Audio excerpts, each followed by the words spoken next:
Pryker was born to be murdered. Maybe so, but not at our expense. We're holding a $100,000 policy on him. Wow. Who's the beneficiary? His partner, Nick Shurn. Nick Shurn. You picked a fine pair of rats. Yeah, I know that now. The New York police are holding Shurn, but they've got no evidence. Go down there and check it out for us, Johnny. If Nick did the killing, we're off the hook. Any witnesses? One, apparently, the hat check girl in that nightclub of theirs. What's her story? I wish I knew. She's disappeared. We've got to find her, Johnny, before some of Nick's hoodlums find her. Don, maybe they already have.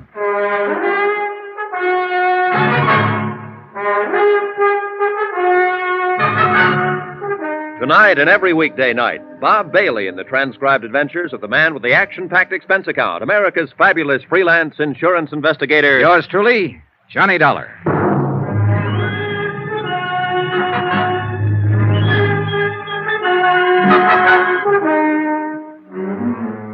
Expense account submitted by Special Investigator Johnny Dollar to the Home Office Tri-Mutual Insurance Limited, Hartford, Connecticut.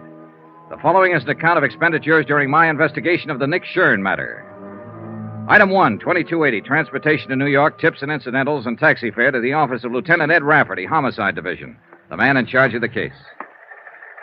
Oh, hiya, Johnny. How have you been? Not bad, Ed. How's the homicide business? Terrible. Did you look at that teletype? Shoplifting. 5 complaints right in a row. The week before Christmas, that's all we get. Shoplifters. Mel Pryker wasn't shoplifting. Oh, you working on it, Johnny? Yeah, the insurance angle. Nick Shurn's the beneficiary. $100,000 policy. Well, you got a tough one, boy. Shurn killed him all right, but I don't think we're going to be able to stick him. Come on in the office.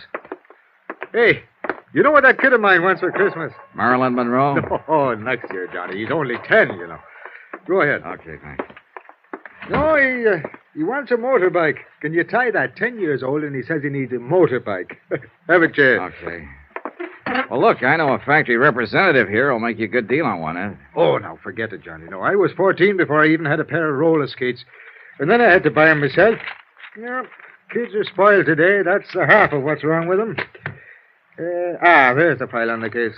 What little we've got. Okay. Uh-huh. Yeah, how'd it happen, Ed? You mean, how do I think it happened? That's good enough for me. Mel Pryker and Nick Shurn were both in the rackets for years, as you probably know. Yeah, I've heard rumors. Well, a while back, they teamed up and opened a string of supper clubs. That's where Pryker got it, in their main club, the Ches Colette. Strictly legitimate, huh? Well, more or less, I guess. They could afford to be.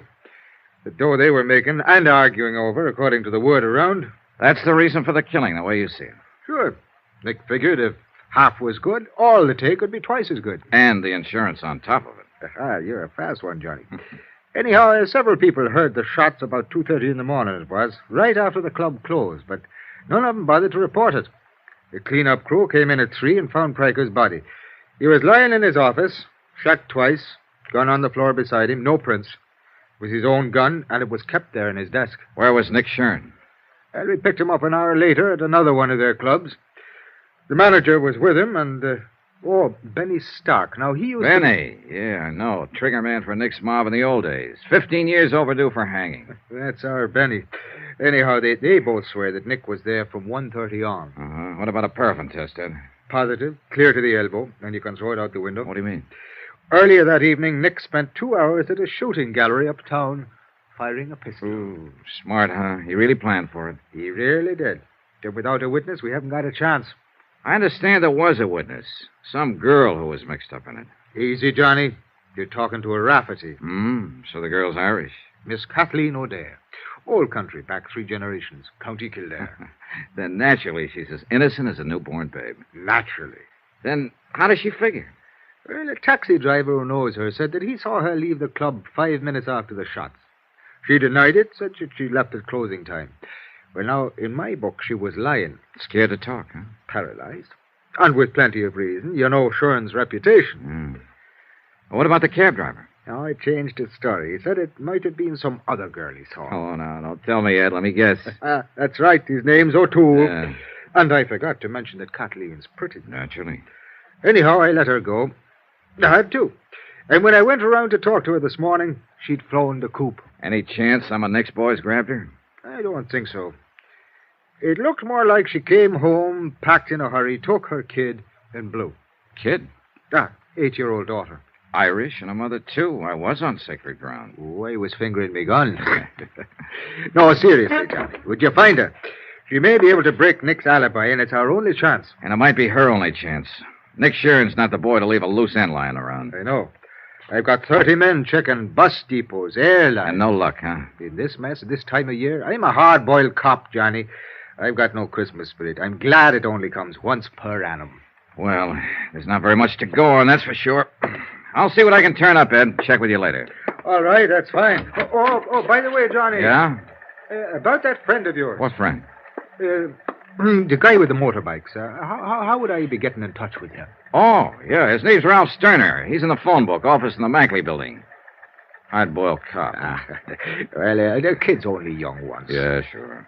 Now, you find that O'Dare girl. Find her, keep her alive, and get her to talk. How long have I got to find her? What do you mean? Nick Shurn. How much longer can you hold him? Johnny, he was turned loose an hour ago. So that was it. A lot of maybes, a lot of questions, and a lot of pressure. A job to be done and done fast. Find one Kathleen O'Dare, former hat check girl at the Chez Colette. Keep Nick Shurn's hoodlums away from her, and persuade her to talk. And 3 to 1, Nick was looking for her, too. He was free now, on the loose, and he might be anywhere. Only the way it turned out, he wasn't just anywhere. He was in one particular place. Johnny. Parked right smack in front of the precinct station. Over here, Johnny. He was sitting in the back seat of a sedan, and his trigger man, Benny Stark, was at the wheel.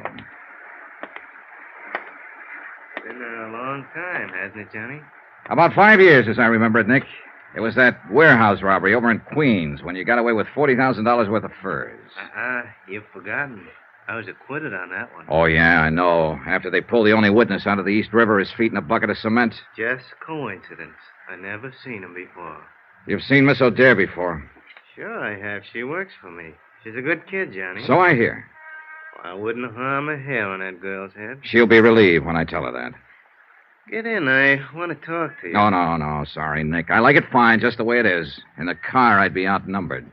You got me all wrong, Johnny. I don't play that way anymore. What about Benny? Has he reformed, too? Well, if that's what... Benny, go take a walk. Yeah, boss, but... I said go take a walk. Okay.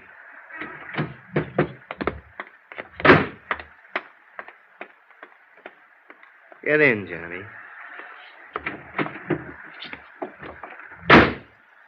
What's on your mind, Nick? You working on this case? Yeah, I'm on it. Why? That's what I figured. I was talking to my lawyer in there and saw you go to Rafferty's office. I guess the insurance company's going to try to welch on that claim. It's your party, Nick. You talk. I got a better idea. What's that? You know, it's real nice out in Las Vegas this time of year, Johnny. A man could have a lot of fun out there for the next month with maybe $10,000 to play with. What man are you talking about? You. I don't have $10,000. You will. 30 minutes from now, if you say the word. Oh, Nick, you're lucky we're not standing out there on the sidewalk. In a car seat, I haven't got room to swing. Still a fool, huh? I don't know. Why don't you write me about it? You'll have plenty of time. Up there in the death cell. Suppose I didn't make any claim on that policy. And you wouldn't have any reason to stay on the case. No sale, Nick. $100,000 is a lot of money. I'd want to find out why you didn't make a claim. You know why. You're out to pin this on me, and so are the cops. A man with a record hasn't got a chance. You should have thought of that before you killed Mel Pryker. Want to know something, Johnny? I didn't kill him. Well, I'm betting you did. What do you care who killed him? You're not shedding any tears over it. No, but I'd sure hate to see you get away with it. And I'd hate it even more if anything happened to that girl. Kathy O'Dare? Now, what could happen to her? She just might fall in the river. She probably thinks she's safe as long as she hides from the police and refuses to talk. She doesn't know you very well. You had me all wrong, Johnny. You know, you hear a lot about peace on earth, goodwill toward men around this time of year. Well, I don't have much goodwill toward the kind of rat you are. And I figured there'd be more peace on earth if you weren't on it. Push me, and maybe that's what'll happen. Well, at least that's fair warning. Yeah, it's fair warning. I'm going to tag you for this, Nick. You can count on it.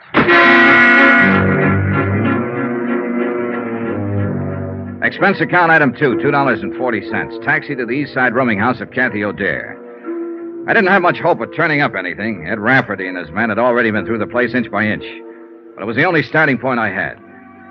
The landlady was out, and a uniformed policeman led me into Kathy's flat. I spent an hour and a half and got nowhere. I went through her mail, bills, advertisements, casual notes from men she'd met at the club. But nothing personal, not even a postcard.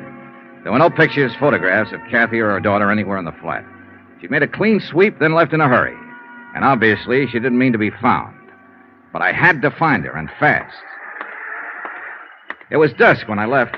The street lamps were on, and the colored Christmas lights in the windows along the block. Snow was falling in big, soft, gentle flakes, and there was a holiday feeling in the air. It was neither the time nor the setting for murder. Make contributions, son?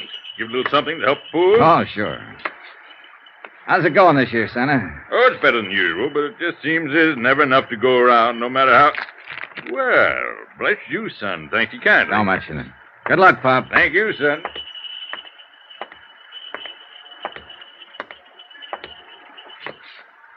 Well, the city ought to clean the streets better. I've been waiting for you. Sorry, Benny. It's not my day for punks. Got some friends who want to talk to you. Start walking, Johnny, down the alley. It's dark down there. Start walking. This ain't just my hand in my pocket. It better be, Benny, with 2 cops standing up there on the porch watching. What are you talking about? There ain't no cops. I smashed him in the mouth and knocked him flat. Followed it up and kicked his gun. And I got it. He rolled over, came to his feet, and rushed me. I was hoping he would.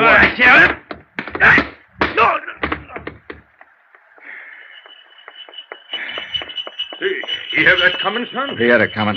Well, he sure did get it. Yeah. Hey, you know something, Pop? I think Benny wants to make a contribution to help the poor. Well, he ain't saying no. Oh, he's a good boy, at the moment at least. Here you go. That ought to help some. 3, 4, $500. Put it where it'll do the most good. Well, Merry Christmas, son. Happy New Year. Yeah, same to you, Pop, and many more of them. Hey, taxi!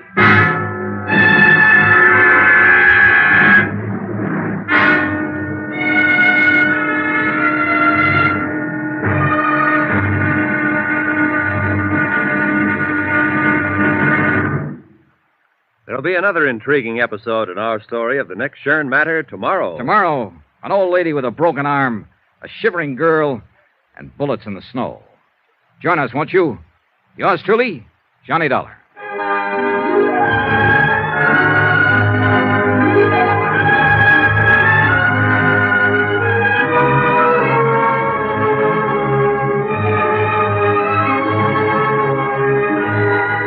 Yours truly, Johnny Dollar, starring Bob Bailey, is transcribed in Hollywood. Written by Les Crutchfield, it is produced and directed by Jack Johnstone. Be sure to join us tomorrow night, same time and station, for the next exciting episode of Yours truly, Johnny Dollar.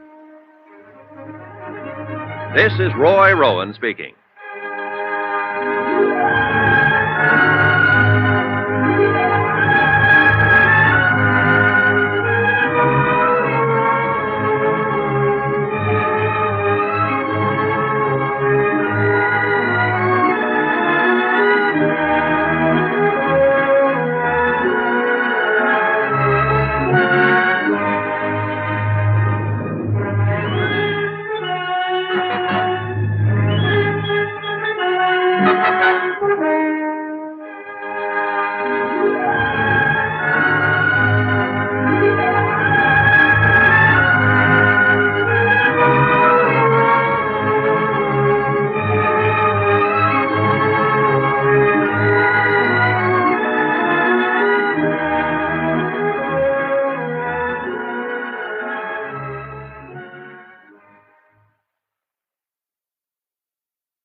From Hollywood, it's time now for...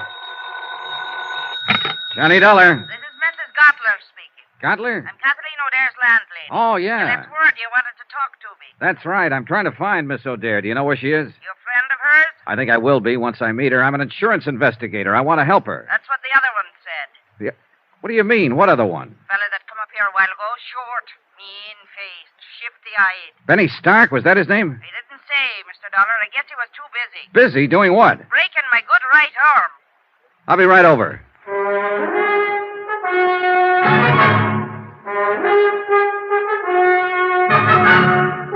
Tonight and every weekday night, Bob Bailey in the transcribed adventures of the man with the action-packed expense account, America's fabulous freelance insurance investigator. Yours truly, Johnny Dollar.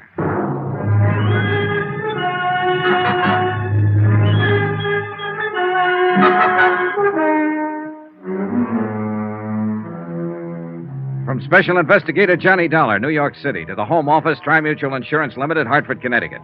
Assignment, the Nick Shurn matter. Expense account continued. Item 5, $2.30. Taxi to Mrs. Gottler's rooming house, the place Kathy O'Dare had called home until she disappeared.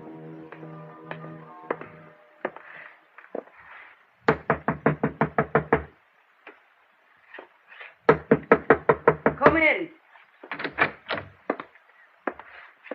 Get your hands up. Mrs. Gottler. That I, Well, look, I'm Johnny Dollar. I talked to you on the phone. It's all right. You can put that gun down. Well, I guess it's you all right. I'm sorry, Mr. Dollar, but I've only got one good arm left, and I'm aiming to keep it. Pull up a chair. Thanks. Oh, kind of rough boy, huh? I'd have showed him who was rough if I could have got a hold of my gun. I'd have blasted him, Christmas week or not. I'd have blasted him, Mr. Dollar. Yeah, I know how you feel. And me with all these presents to wrap. How can you wrap presents with one arm? Bad as being a paper hanger. Well, I'll be glad to help out, Mrs. Gottler. I won't guarantee what they'll look well, like. Well, I sure do appreciate it, and don't worry about their looks. I got to get them wrapped, that's all. Oh, let's see now. This paper goes on that one. Oh, all right. It's a water muffler for my nephew over in Brooklyn. You know them terrible winters they have over there. Oh, yeah, they're frightful. Of course, it may be better this year. The Dodgers won the pennant. Nothing but luck. It won't happen next year. You never know. Hey, tell me something, Mrs. Gottler. How come Benny worked you over? Why did he break your arm? Here. Stick this card on it as soon as you get the ribbon tied. Oh, okay. No time of year like Christmas, Well, he wanted to know where Kathy went. When I said I didn't know, he jumped onto me. Said I was lying. If I could have got hold of that gun... Where did she go, by the way? You aiming to break my other arm, Mr. Dollar? With all these packages to wrap? Here, hold your finger on that knot. Tie it tight now. Them postmen in Brooklyn are always busting things open. I know. There. Well, that's one down. Where did you say she went? Oh, I didn't. No, this one I'll deliver myself, so it don't need to be wrapped so careful. All righty. Kathy lit out of here in the middle of the night. You think I'd sit up 24 hours a day spying on my roomers? You might, if the roomer happened to be one of your special favorites. Who told you that? What's the difference? She was, wasn't she? Kathy was everybody's favorite. Anybody that ever met her. Oh, you'll meet them as make remarks about a girl that works in a nightclub, but I'll tell you one thing, Mr. Dollar. Kathleen O'Dare is as fine a lady as you'd ever care to find. And I would care to find her. Well, good luck to you, then. And if you do, let me know where she is. You helped her pack, didn't you? Now, how did you know that? Here. That's about as good as I can get it. Be careful when you deliver it, though. It's not tied very tight. I didn't know, Mrs. Gottler. I was guessing, but it figured. Kathy was scared half to death when she packed up and left here. All she had on her mind was to run and hide. She wouldn't have thought of stripping that flat, taking out every bit of personal identification. Somebody had to help her. Now, where'd she go? I don't know. Look, you don't get the idea. I'm on her side. She's up against a rough deal and doesn't even know it. You've had a sample of the way those boys play, and that was only a sample. With Kathy, it'll be a whole lot worse. They're looking for her, and sooner or later they'll find her. Her only chance is for me to get to her first, so you... I'm not lying, Mr. Dollar. I don't know where she went, and that's the truth to help me. I tried to get her to tell me, but she wouldn't. She said if I knew it would be dangerous for me. I helped her pack, yes, but I don't know where she was going. Well, that's sad, I guess. I don't know where to turn next. She apparently didn't have any other close friends. I don't even know what she looks like. I've never even seen a picture of her. I was hoping you Well, if that'll do you any good, I've got one right here in my sewing basket. One what? A picture. What did you think? She gave it to me about a year ago. But she'd never had many taken, but here it is. Thanks. Real pretty girl, don't you think so? Yeah, she's lovely. Well, at least I'll be able to When was this taken, Mrs. Gottler? Now, how should I know? 3 or 4 years ago, I guess, before she come here to the city. This photographer's address, the name of the town, is that where she came from? Branbury, Michigan? Well, yes, that's her hometown, Branbury. I'd forgotten the name of it. And she was just talking about it a week or so ago. She wanted to go home for Christmas, but she said she couldn't see. Mr. Dollar, do you think she might? Maybe. It's the most likely place a scared girl would run to, home. Anyway, it's worth a chance. Mrs. Gottler, I love you. Why, Mr. Dollar. Why, Mr. Dollar. Expense account item 6, $88.35. Hotel and incidentals in New York and transportation to Branbury, Michigan. Branbury turned out to be a lumber village, half hidden among the pine-covered hills. It was a little bigger than a wide spot in the road, but not much bigger. A foot of new snow had fallen within the past 24 hours. A fluffy white blanket lay softly on the trees and the housetops and filled the deep hollows in the frozen ground. Men in bright red flannel shirts drove horse-drawn logging sleds through the forest trails, and their shouts sounded sharp and clear, a crystalline tinkle in the icy air. Branbury looked like the place where Christmas was invented. It was beautiful. And very quiet when it came to putting out information. I found it out first when I tried the local telephone operator. Number, please. I just checked in here at the hotel operator. There doesn't seem to be a phone book, People so... steal them, that's why. Traveling people going through. Oh, souvenir hunters, I suppose. How's that? Look, I wanted to call the O'Dares. Could you It's put... not O'Dares. There ain't but one. That's old Mike. Oh, and that's the one I want to call. Would you mind ringing him? Won't do no good. He ain't there. He's slabbing up at number 4 mill today. Well, actually, it's his daughter I want to talk to. Daughter? Yeah, that's right, Kathleen. Do you know her? Just growed up with her's all. Oh, well, would you You mind... a friend of hers? No, I've never met her, Where but you from? I came here from New York, What's but your name? Johnny Dollar. Now, will you please ring Kathleen? She don't live here. She lives in New York City. I know where she lives. And what give you the idea she'd be up here? I'm psychic. You're what? Look, where can I get in touch with her? I wouldn't know anything about it, Mr. Dollar, and I can't give out that kind of information. You better go on back to New York and write her a letter. Let me talk to your supervisor. Supervisor? Well, I'm all there is, so I guess that's me. Start talking. Forget it. You're welcome. I got the same kind of runaround from the hotel proprietor. As soon as I mentioned Kathy, he suddenly forgot his own name, age, and the time of day. One thing sure, this town took care of its own. I wondered if the law in Branbury would take the same attitude. I decided I'd better go find out. As it happened, I didn't have far to go. On the sidewalk in front of the hotel, the law came to me. Just a second there, mister. Like to have a little talk with you, if you don't mind. All right. It's quite a change to find somebody here who wants to talk. I understand you just got in from New York. Here on business? Look, you know why I'm here, but now everybody in town knows. Got any identification on you? Yeah. Have you? My name's Martin, Dan Martin. I'm the deputy sheriff in charge of this part of the county. Oh, then you're just the man I was looking for. Is that so? I'm Johnny Dollar, insurance investigator. I'm looking for a girl named Kathleen O'Dare. Do you know where she is? What do you want with her? I'm working on a murder case. She's a witness. Is there any kind of a charge against her? No, I just want to talk to her. What makes you think she's here? Are you a friend of hers, Mr. Martin? I've been in love with Kathy since we went to grade school. I'd be willing to die for her. Does that answer your question? All right, let me put it this way. You think you're helping her by hiding her out. All of you think so. But you're wrong. You're helping her right into her grave. Kathy doesn't figure it that way. She's scared. She doesn't know what she thinks. I know these boys who are after her. They don't play kid games. And sooner or later, they're going to find her. So if you love her and if you know where she is, you better take me to her before it's too late. I don't know. I don't know what it is Kathy's mixed up in. I didn't want to ask her. But I know it isn't the police she's afraid of.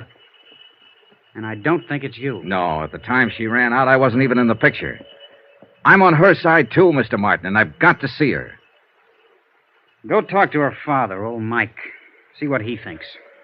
He's not at home right now. Yeah, I know. He's out at number 4 mill. How do I get there? The county pickup truck is parked down the block.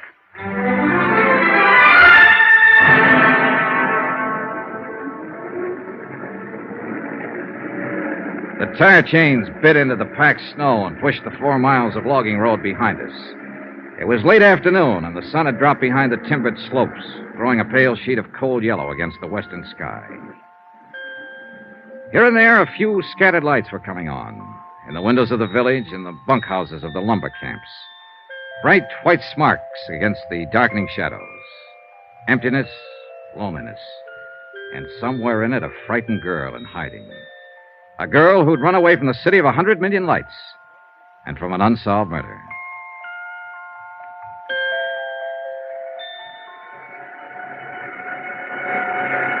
Mike O'Dear was winding up a job working at the big slabbing saw, and I stood by and waited for him to finish. Be right with you, Mr. Dollar. This is the last one. Okay.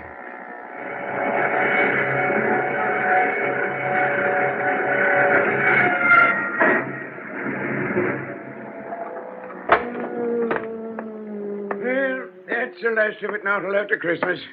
Yeah, I'm sorry to keep you waiting. That's all right, Mr. O'Dear. My name is Johnny. Never mind. I know all about you. Dan Martin phoned. Said you was on your way out. Mr. Dollar, the answer is no. I see. I've had it over since Dan called. Before I'd have anything happen to Kathy, I'd rather see 10 murderers going home. Now, look, hiding out won't help. As long as Nick Shurn is free, Kathy's in danger. He can't hurt her if he can't find her. I found her, Mr. O'Dear. Just by luck. There's not one chance in a million of... Sounds like a car. Ooh, the tarnation would drive out here this time of the evening. We walked over to the big doors. The car had stopped about 20 yards away. A man got out and turned toward us. I was standing under the dock light, so he recognized me before I got a good look at him. He jumped back in the car and went for his gun. Benny Stark. Get back, Mr. O'Dear. It was too dark to get a decent shot. I tried once more and missed, and the car disappeared behind the trees. Mr. Dollar, who was it? Was that one of them? That's right, Mike. They found her.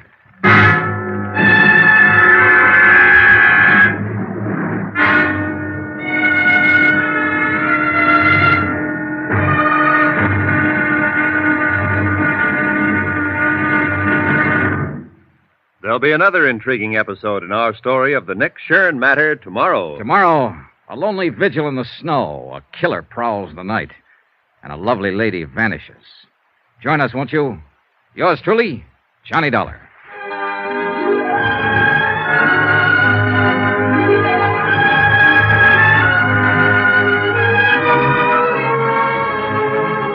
Yours truly, Johnny Dollar, starring Bob Bailey, is transcribed in Hollywood. Written by Les Crutchfield, it is produced and directed by Jack Johnstone. Be sure to join us tomorrow night, same time and station, for the next exciting episode of Yours truly, Johnny Dollar. This is Roy Rowan speaking.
From Hollywood, it's time now for...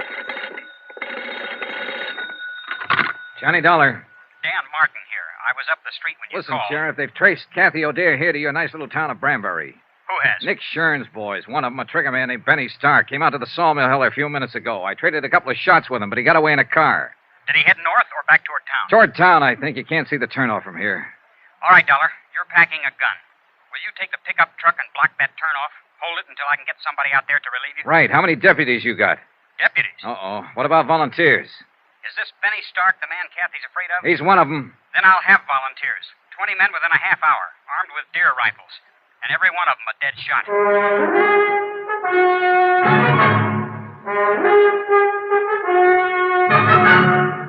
Tonight and every weekday night, Bob Bailey in the transcribed adventures of the man with the action-packed expense account, America's fabulous freelance insurance investigator. Yours truly, Johnny Dollar.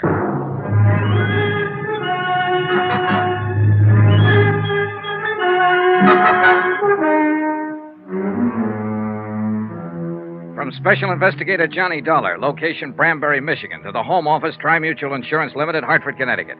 Assignment, the Nick Shurn matter. Expense account continued. Item 8, $3.60 for 2 packs of cigarettes and a pint of Applejack, borrowed from the foreman's locker at the sawmill. I figured these as standard equipment for holding down a roadblock at 10 degrees above zero. And Mike O'Dare agreed with me 100%. Well, I'll tell you one thing. They can make it out of corn, rye, barley, make it out of gold if they want to. But they'll never come up with anything better than what they make out of apples. Here, have a short one, Johnny. No, thanks. I'll save it for later. Well, I'll just, It's got the taste of Indian summer in it. You ought to see this country around that time of year, Johnny. Breaks your heart, it's so beautiful. Well, it's beautiful now with the snow on. And it would be more so if there wasn't a killer running loose in it. Johnny, I want to ask you something about my daughter. And I want you to answer me honest. All right. It's no use trying to fool you. She's here, all right. I know. But she hasn't told me what it was that happened in New York. What she ran away from. And somehow I figured it was just as well not to ask her. Your sheriff, Dan Martin, said practically the same thing. Dan's been in love with Kathy since he was 12 years old. He's a good man. Solid. So I figured. Anyway, she was scared. Scared half to death. And she'd come home for help, so we tried to help her. What was it you wanted to ask me, Mr. O'Dare? You mentioned a murder case, Johnny. You didn't give any of the details, just said that Kathy was a witness. Is she mixed up in this murder? And you wanted an honest answer. All right, I'm not sure. I see. That's why I wanted to talk to her, get her story, the truth. I realized from the start she might be guilty.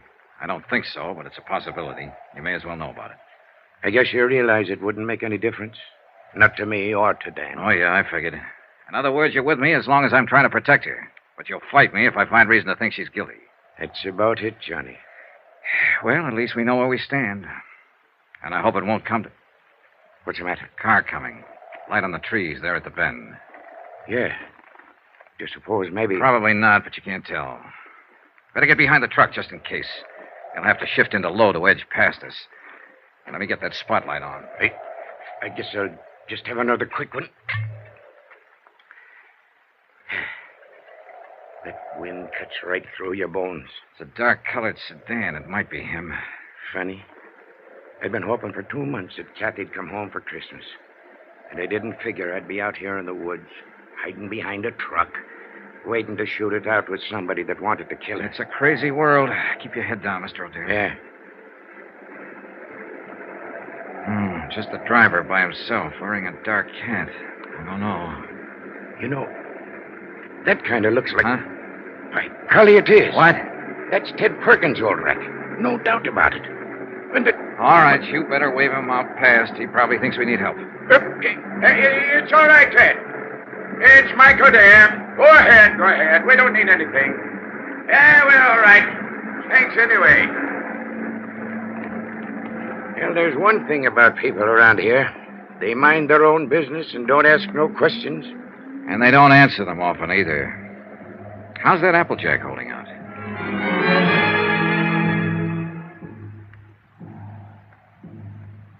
Two long hours went past. Only 3 cars came out from the village. And each time a long moment of tension while we waited to identify the occupants. But all of them were townspeople. Benny didn't show. One truck came down the logging road from the back hills loaded with dwarf spruce and fir. Peace on earth, goodwill toward men.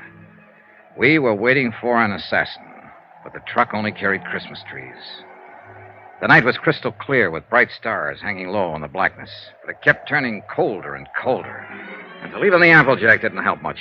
And the wind, too, changed gradually and blew fitful and gusty and strange. It's going to storm. Come a blizzard, maybe. Not tonight. Tomorrow sometime or tomorrow night. I know this country.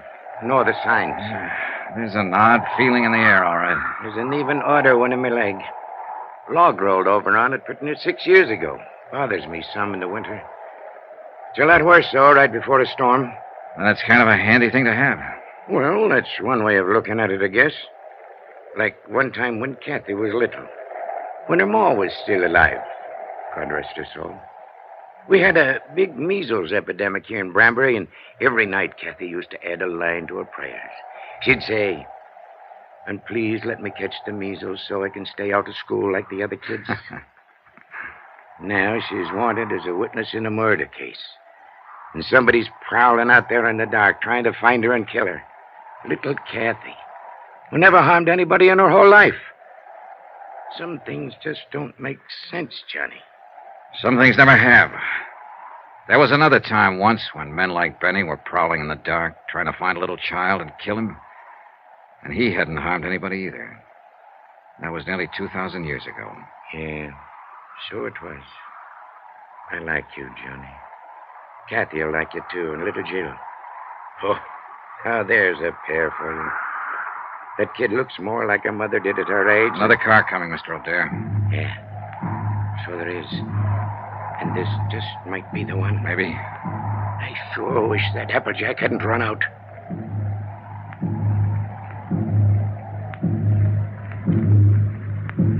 But it was only a couple of men Deputy Martin had sent out from town to relieve us and take over. Big men, calm and quiet, wearing plaid mackinaws and heavy lace boots and carrying Winchester 94s over their arms. They told us Benny Stark had been seen. He'd come up from the west, driven onto one of the roadblocks unexpectedly. In a flurry of shots, he'd broken through. The men couldn't understand his persistence. They thought he'd run for it, get out of the area once his presence was known. I didn't bother to explain, to put him straight, but I knew Benny had never run, not now. He was a trigger man, a professional killer with a reputation at stake. And he had his orders to silence Kathy O'Dare. A half hour later, we were back in town, turning into the main street around the village square. Strings of colored lights on a tall pine in the center of the square blinked and sparkled as they swayed in the wind. Around 100 cars and trucks were parked in the street and in the lot behind the town hall. And the sound of singing drifted out from inside. They're practicing carols and things for the big doings on Christmas Eve. Ain't it beautiful? The men at the roadblock had given a description of Benny's car and the license number. It was just barely possible. Got something in mind, Johnny? Yeah, let's take a look through those parked cars. I don't know. If it was me, I sure wouldn't be hanging around here. I'd stick to the tall timber. Yeah, but you're not a city boy, Mike. Tall timber is foreign soil to Benny. He's only comfortable when he's close to a crowd. He the fellow that's supposed to have done that murder? No, it was the man he works for, a cafe owner, ex-gangster, a man named Nick Shurn. Let's check that lot around at the side. I don't think he'd show here in front. He'd be taking a big chance showing anywhere.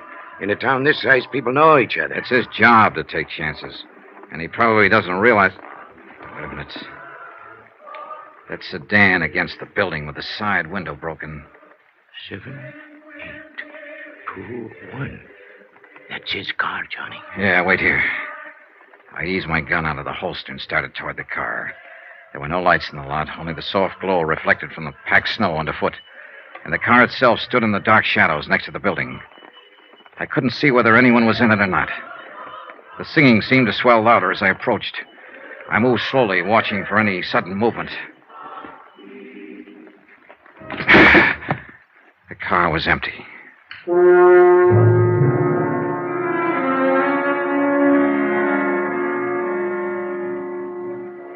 It was time, past time, to talk to Kathy O'Dare. And with the pressure tightening, the danger close to home now, her father was ready to take me to her. We drove over to Dan Martin's house, where it turned out Kathy and her daughter were staying. Dan's mother had been looking after her. Dan was there when we arrived, busy on the phone. Yeah, I know the car all right. The one Jed bought last spring down in Bay City. 7392. Where was it parked? All right, keep an eye out, Charlie. So long. Benny Stark has stole himself another car. Huh? Took Jed Wharton's station wagon. Well, what for? That was a better one he had. Charlie says the steering gear was sprung. I guess it happened when he crashed that roadblock. Well, how's Kathy and the young'un? Oh, fine. They're asleep upstairs. Mom's next door helping Mrs. Barton stuff a turkey. Johnny, you figure it could wait till morning. I'm sorry, Mr. O'Dare. I've got to talk to her tonight. All right. I'll go wake her up.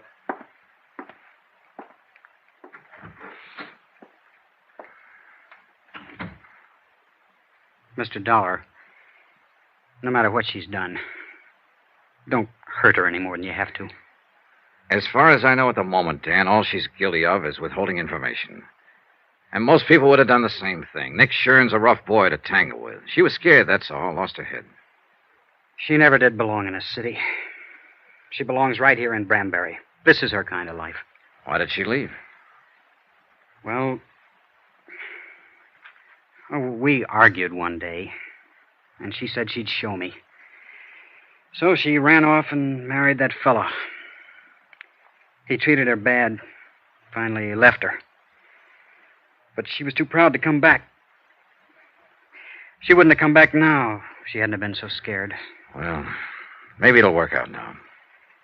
She ought to stay. Her kid ought to grow up here. Learn the outdoors and the woods like Kathy used to know it. Why, she roamed through those hills like a young Indian. Knew every trail in that forest. Every timber camp and trapper's cabin from here to the ridge. I remember one time the two of us were up toward... Dan! What's the matter? What is it, Mr. O'Dare? You said Jill and Kathy were asleep upstairs. Ain't that what you said, Dan? Of course that's what I... Mike. What's happened? They're not up there. They're not up there or anywhere else in the house. They're gone.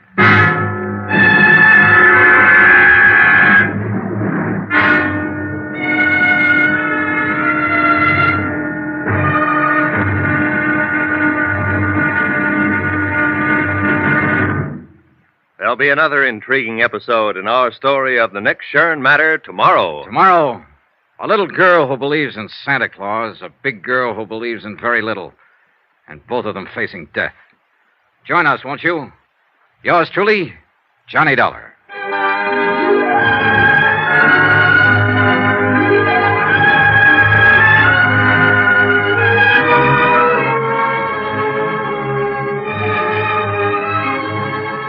Yours truly, Johnny Dollar, starring Bob Bailey, is transcribed in Hollywood. Written by Les Crutchfield, it is produced and directed by Jack Johnstone. Be sure to join us tomorrow night, same time and station, for the next exciting episode of Yours truly, Johnny Dollar. Roy Rowan speaking.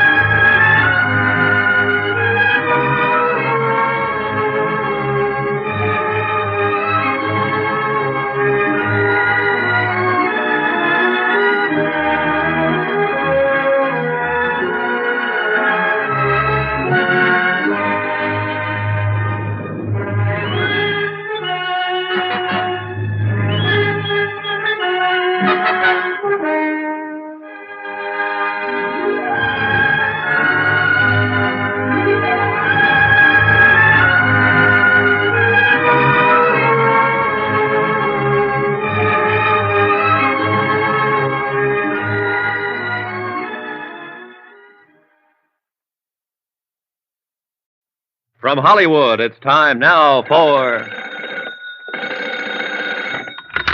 Johnny Dollar? Mike O'Dare, Johnny. Any sign of Kathy? No, the boys at the highway turnoff haven't seen her or Benny, either one. Not a soul out that way in the last hour. What about there at the sawmill? Nothing, Mike. No fresh tracks on the logging road, no sign of her. And the worst thing is it's starting to snow again. Yeah, here in town, too. Dan Martin just phoned. No luck. She hasn't shown up at any of the roadblocks. She's around somewhere, and we've got to find her. We will, Mike. And it's got to be fast, Johnny. There's a blizzard coming up, and that gunman Benny Stark is around, too. Maybe he's already found her. Maybe he even took her from the house, her and Jill both. Maybe she didn't get scared and run. Maybe it was him. Maybe he's Mike, stop it. That kind of thinking's not going to help any. Well, what is going to help? I don't know, but I've got a half-baked idea, and I may be right. Stay there at the house. I'm coming back to pick you up. And one thing you can do while you're waiting. What, Johnny? Pray.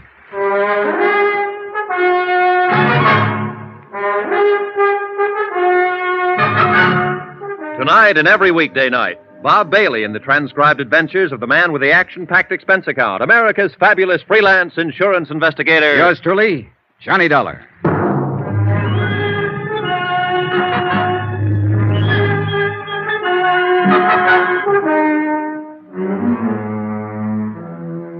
From Special Investigator Johnny Dollar, location Branbury, Michigan, to the Home Office, Tri-Mutual Insurance Limited, Hartford, Connecticut.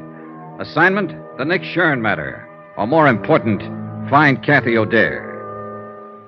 Item 12 on expense account, $4.90. A tank full of gas for the county pickup I'd borrowed from Deputy Sheriff Dan Martin. The falling snow was thickening now, and the wind was rising and steadying in the northwest. The night had all the makings of a blizzard. And wherever Kathy and her daughter had gone, we had to find them before it hit. It was 10:14 p.m. when I pulled up at the side porch of the Adair house, and Kathy's father came hurrying out to the truck, leaving the door open behind him and buttoning his heavy mackinaw as he ran. Any news, Mike? Not a thing. All right, get in. Shut the door. Yeah, we'll get a foot of snow before morning, with a zero wind behind it. Now, listen, Mike. I think we can forget any idea that Benny found her and got her out of the house. In that case, she wouldn't have taken your car. He's already got one. I know. I thought of that. And he wouldn't have given her time to dress herself and Jill the way she did, with heavy clothes and snow boots. And she wouldn't have taken the rifle. Then what has happened? She knew I'd be there to talk to her sometime this evening. I think she lost her nerve, couldn't face it, decided to run again. Maybe so, but where, Johnny? That's what I want you to tell me. What? No, I don't mean you knew what she was going to do and where she was going to go or Then help how her do you think I can tell you? Look, Kathy knew about the roadblocks Dan Martin set up to trap Benny Stark, knew where they were. So if she didn't want to be seen, then naturally she'd avoid them. She couldn't. Not if she wanted to get away, take the highway to Flint or Detroit. She'd have to pass one of them at least. But she hasn't passed any of them, so she's still in this area. And I don't think she ever meant to leave it. But then... Dan Martin said Kathy used to spend a lot of time in the woods when she was growing up. He said she knew every back trail in these hills, logging camps, trappers' cabins. She did. She used to worry the dickens out of me the way she... Yeah. Now, where would she go, Mike, if she wanted to hide out back in the hills somewhere? There's a lot of places. Chippewa Canyon's one. 3 or 4 timber camps abandoned in the winter. Some cabins along the... No, she couldn't make it. There's a roadblock before you get to the turnoff there. It's got to be someplace she could reach without being seen. Well, there's Barker's Flats. But that's 12 miles of a foot trail. She wouldn't try it in this weather, not with Jill along anyway. Then there's Lake Pine. No, it's over the other way. Pine Lake Road. Where's that? Runs northwest of town. Not much better than a wagon road. Dan didn't put a block on it because it dead ends at the lake about 5 miles out. What's out there? Nothing at the lake, but you can go on up Pine Creek about 4 miles on foot, and there's some cabins. Maybe a waste of time, Johnny. Let's get going.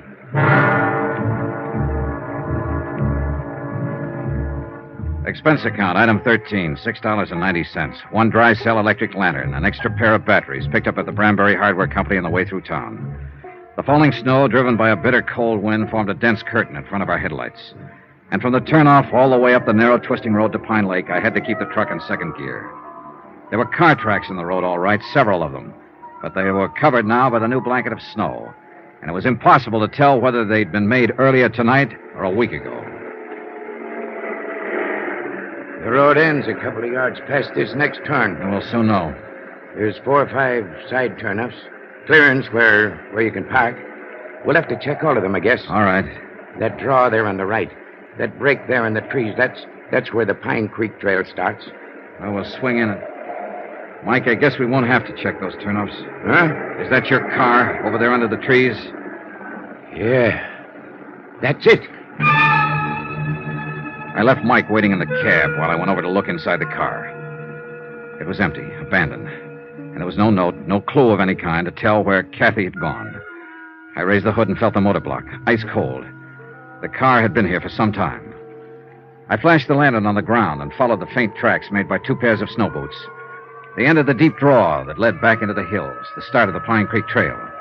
I snapped off the lantern and stumbled through the snow back to the truck. What'd you find, Johnny? It's them, all right. They've headed up the trail. I found tracks in the snow. Well, then we'd better get started. No, wait. I'll go after them, Mike. You take the truck, go into town, find Dan Martin. Bring help as fast as you can. That storm's getting worse. No, you don't. I know the risk. Starting up that trail with a blizzard coming on. And if you think you're going to protect me by sending Knock me it on... off, Mike. There's no time, and you're wrong. I'm not protecting you. I'm protecting myself. What do you mean? That bum leg of yours. I don't want you on my hands, too, along with the girls. All right, Johnny. I'll go after Dan. And hurry, Mike. I'm depending on you. Yeah. Good luck, Johnny. See you, Mike.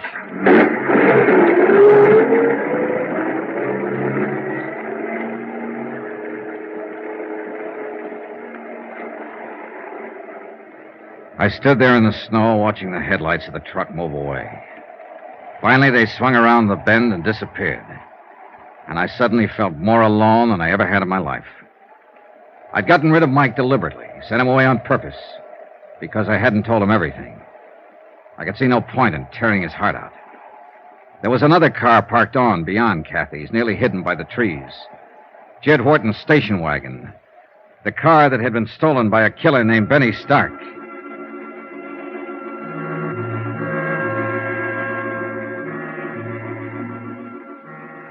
It took me half an hour to cover the first mile, and the storm kept getting worse. The beam of the lantern penetrated a bare 30 feet ahead of me before it was smothered out in the white blackness of the night. After a few hundred yards, the tracks I was trying to follow had nearly disappeared, snowed over and blotted out. I gave up looking for them and stuck to old Mike's description of the trail, following the left bank of the frozen creek. The drifts were deeper down along the creek bottoms, and the going was rougher. But I didn't dare leave it to look for better footing. It was my only landmark. The trail itself was buried. And any man who lost his way tonight and wandered off into one of those side gullies would wander straight to his death.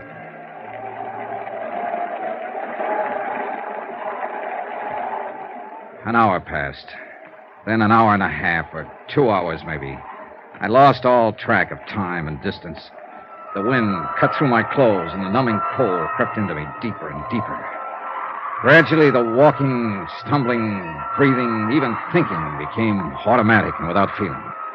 The world itself seemed to narrow down to a tiny circle close around me. And all beyond was chaos, blackness, and roaring storm. I tripped over fallen logs and floundered back to my feet, dropped my lantern and recovered it, broke through the crusted drifts and struggled for footing, and kept on moving.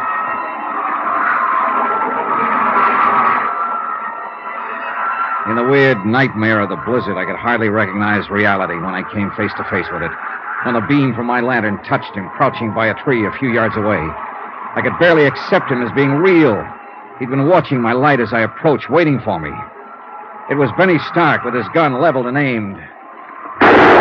Don't be a fool, Benny. Drop that gun!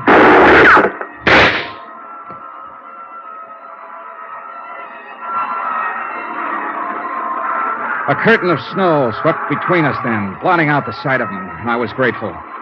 I turned and stumbled on into the storm, moving in pitch darkness now, except for the ghostly glow from the snow-covered ground. The second shot had smashed my lantern. I had nothing left to go by but instinct and luck, and they weren't enough. Within 15 minutes, I was hopelessly lost.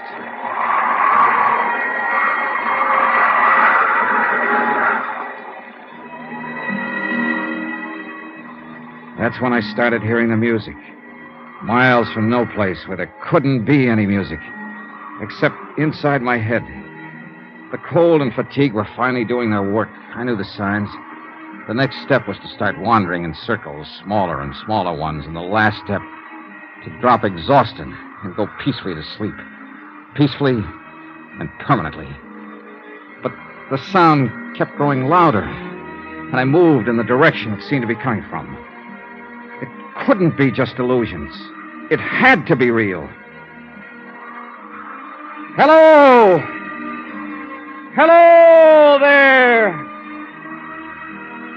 Then suddenly, only a few yards away, a brilliant blaze of light exploded from the darkness. And it seemed that a golden-haired girl was standing in the middle of it. And for a moment, my sanity tottered. Who's out there? My golden vision was wearing blue jeans and a flannel shirt and was holding a rifle. She looked exactly like the photograph I'd seen of Kathy O'Dare. And the blaze of light came from an open cabin door. Who is it? Speak up or I'll shoot. Oh, thank heaven. Hold it, Miss Dare. It's Johnny Dollar.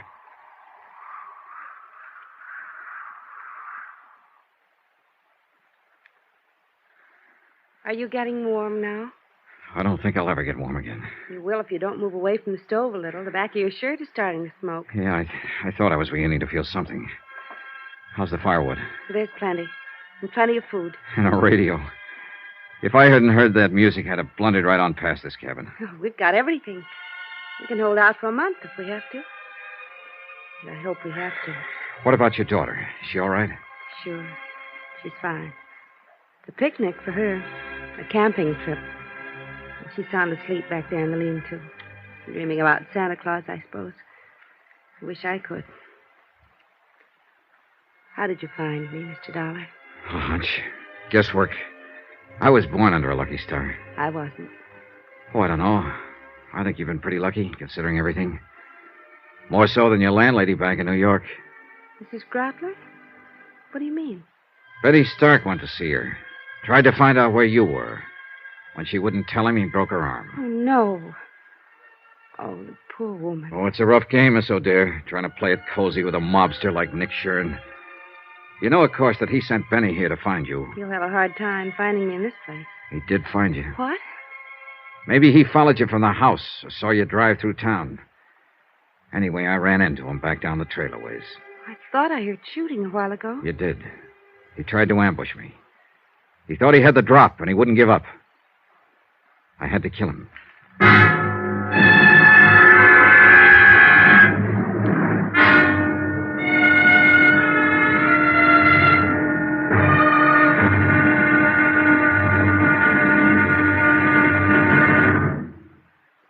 There'll be another intriguing episode in our story of the Nick Shurn matter tomorrow. Tomorrow, the showdown.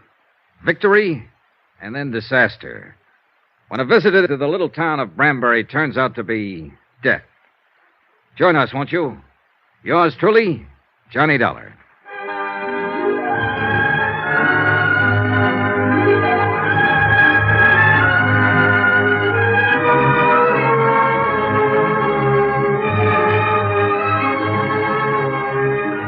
Yours truly, Johnny Dollar, starring Bob Bailey, is transcribed in Hollywood. Written by Les Crutchfield, it is produced and directed by Jack Johnstone. Be sure to join us tomorrow night, same time and station, for the next exciting episode of Yours truly, Johnny Dollar. This is Roy Rowan speaking.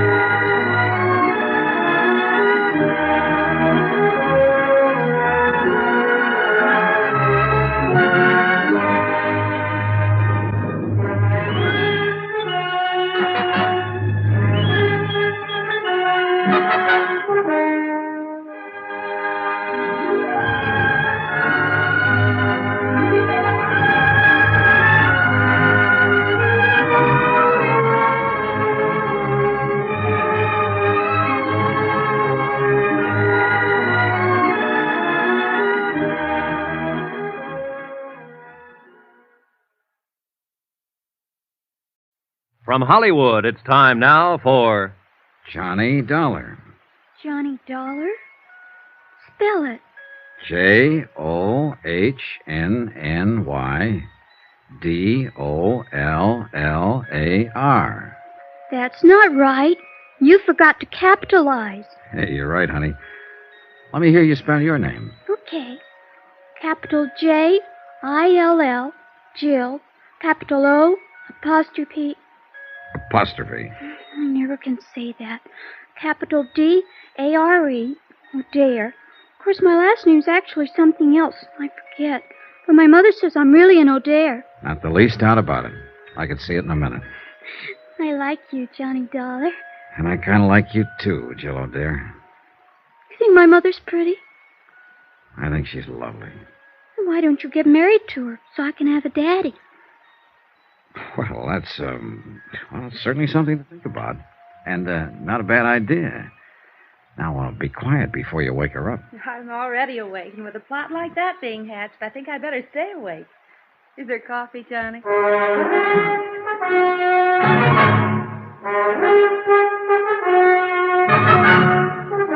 Tonight and every weekday night, Bob Bailey in the transcribed adventures of the man with the action-packed expense account, America's fabulous freelance insurance investigator. Yours truly, Johnny Dollar.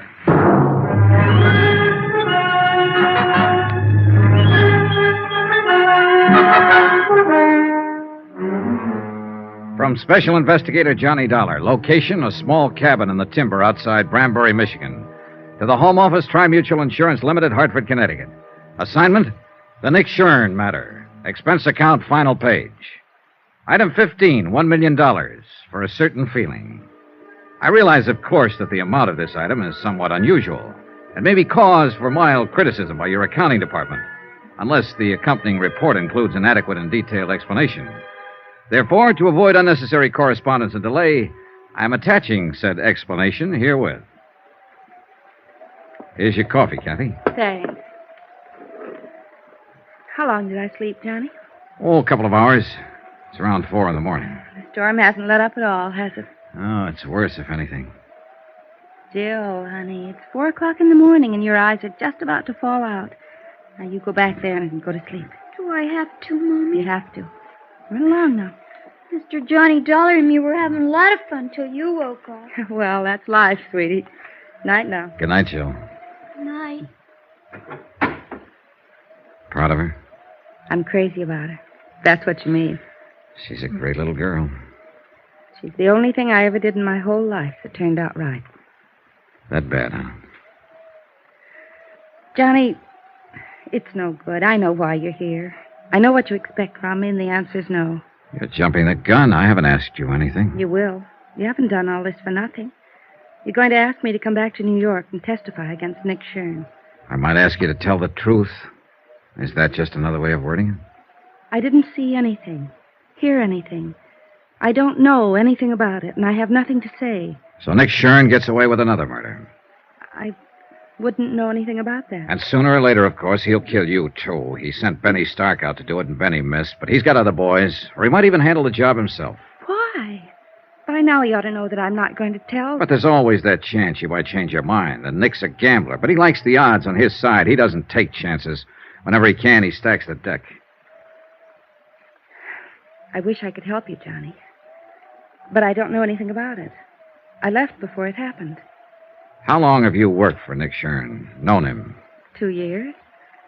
I'm not wide-eyed about him, Johnny. I've heard what he's been, what he may even still be, a gangster, hoodlum, racketeer, but that's none of my business. The club was legitimate, and my job there was on the level, and he never got out of line once. And no doubt he's always been kind to his mother and loves dogs and children. I wouldn't know, except children. He's crazy about them. He was always buying something for Jill, asking about her. And he also shot and killed Mel Pryker. I couldn't say. I see.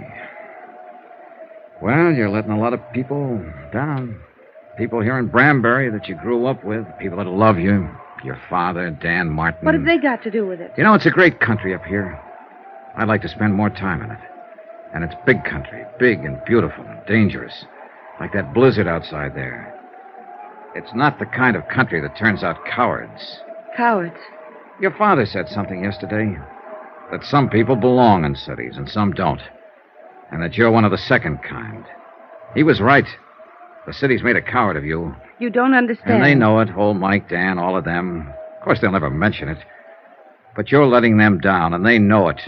And you know it, Kathy. They don't have a daughter to think of. It's not her fear we're talking about. It's yours. All right, I'm scared. I've got reason to be. It's easy for you to talk. You don't know what fear is, what it can do to you. I don't. It can push you and drive you and make you do things you hate yourself for. And it can destroy you. How would you know? How would any of them know? Who haven't felt it, who haven't been there. Kathy, you're not alone. We've all been there. It's not the fear that's important. It's the courage you bring up to fight it. I've tried. I've nearly gone crazy trying to think it out. But it always comes back to one thing. Jill. She's what counts. Nothing else matters. And if you love her, teach her to grow up without fear. Sacrifice anything if you have to, even your life, but teach her courage. There's nothing greater you could do for her. It's all right, Kathy. It's all right. It's all right. I knew what was right, Johnny. I knew all the time. Sure. Of course you did. All you needed was a little push. Want to tell me about it now? I was there at the club that night. When it happened, I stayed after closing. I had some presents for Jill, and I wanted to wrap them before I took them home. Nick and Mel Pryker were upstairs in the office. Nick was there? Yes. I could hear them arguing. They didn't know I'd stayed, and then... Go on. I heard Mel yell out. He said, "No, Nick, no." And then I heard the shots. Yes? I didn't even think. I ran up to the office. Mel was lying on the floor, and Nick was standing there with a gun. He told me to get out and to keep quiet. if I wanted to keep on living. That's it, huh? Yes. Will you make a statement to the police, testify at the trial? Yes. Oh, good. Will you help me, Johnny? Will you stand by me? You know I will. You've got to, because I'm scared. I'll be scared all the way, but I'll do it if you'll help me. I'll help you, Kathy, all the way. Why don't you curl up here and get some sleep? Come on. Maybe now I can sleep. It's going to be all right. Thanks, Johnny, for giving me the push. Oh, sure, honey. You know something, Johnny? I'm with Jill. I like you, too. She went to sleep with her face against my chest. And after a while, little Jill came tiptoeing in and curled up on the other side. And I sat there holding them both, thinking and waiting for the dawn. So that's what I mean about $1 million feeling. True, it wasn't my little girl, or my big girl either. But for the moment at least, well, that item still goes. I'll still tag that feeling at $1 million. And I was sorry when the storm was over and a rescue party came out from town. Because I felt I'd had one moment in a lifetime that I'd never find again. Good King Wenceslas looked out on the feast of Stephen when the snow lay round about. The big event of the year in Branbury was the Christmas Eve show in the town hall. There was music and a pageant and singing, and everybody took part in it, from the youngest kid in town to the toughest old grizzled lumberjack from the back hills. Jill was in the children's chorus, and old Mike was to operate the spotlight, so they went on ahead. I took Kathy. And since she wasn't quite ready to face people yet, we made a point of getting there late. I didn't care when we got there, as long as I was with her. We slipped in quietly and took seats at the back of the room. The string group from the high school orchestra was playing, and no one noticed us. Not even old Mike, Kathy's father, who was working the spotlights. I hope Jill does all right. She hasn't had any time to practice with Oh, us. she'll do all right. We'd been there about 10 minutes when somebody else came in and slid into the one seat between us and the door. I didn't look around until I felt Kathy stiffen beside me. Oh, no. It was Nick Shurn. Nobody gets excited now or makes any sudden moves. We just sit here quiet like. He slid his hand over to feel inside my coat, under my arm. Now packing around, huh? Perfect. I'd left my gun at Kathy's house. Old Mike had been dubious about it, but with Benny dead, I'd seen no reason to carry it. And after all, it was Christmas Eve. All right, now we're going to ease out of here now without attracting no attention from anybody. You're crazy, Nick. You're crazy. Shut up. And just don't forget one thing, Dollar. I'm not holding this gun on you. It's aimed right at the middle of Kathy's back. Let's go. Johnny. No choice, Kathy. Come on. The back of the room was dark. Nobody paid any attention. Somebody was always leaving or coming back in.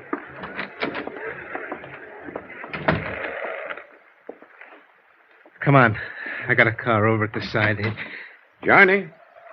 Watch it, Dollar. We'll be right back, Mike. Just gonna get some air. All right, Johnny. But don't go running out before I give you your present. Huh? Here. And don't uncork that until you're ready for some serious business. All right, Thanks, Mike. Thanks a lot. Don't mention it. Good luck, Johnny. Yeah, come on, let's get away from here. Johnny, he's going Take it easy, Kathy. For me! Now what? Oh, no. Jill, go back! I want to see Uncle Nick. Why did you tell me you were coming here to hear me sing, Uncle Nick? Well, listen. Pick me up. Please, Uncle Nick. Take your hands out of your pocket and pick me up. Look, Jill, you run along now. Who's that? Dan Martin. He's a deputy sheriff, and he's a dead shot. Better do like she says, Nick. Take your hand out of your pocket and pick her up. Uncle Nick? All right, reach in my pocket, Johnny, and take my gun.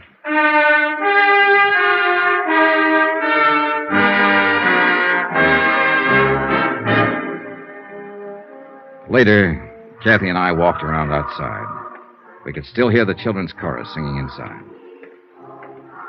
Jill saved our lives tonight. No, she saved Nick's life. What do you mean? That present your father gave me, up there at the spotlights. He could see what was happening, and he thought real fast. That present was a gun. Then you... I had Nick covered from the time we stepped off the porch. I'm glad he didn't move. I'm glad it happened like it did. Yeah, so am I. I thought we'd never see those stars up there again. You kept hold of yourself, Kathy. You showed a lot of courage. No. But maybe I can learn to show it. I was just thinking, Johnny, looking at the stars up there. There was fear in the world then. 2,000 years ago. And he had courage.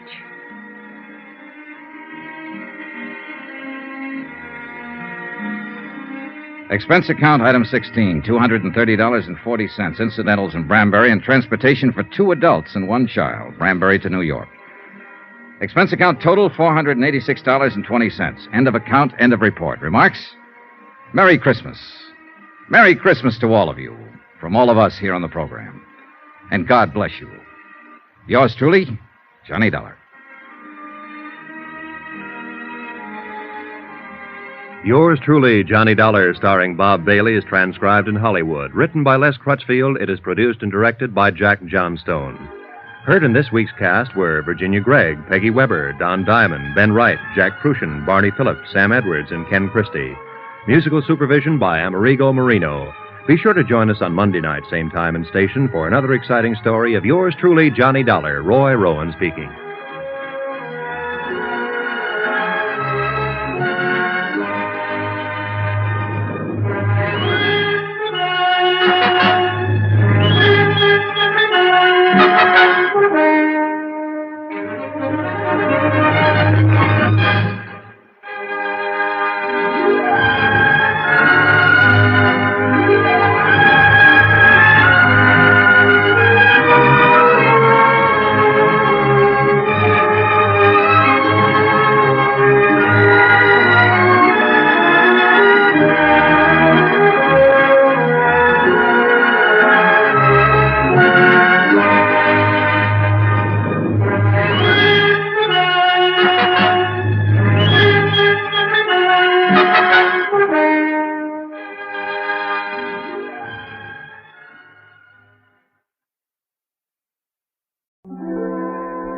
And now the Whistler's strange story. Backlash.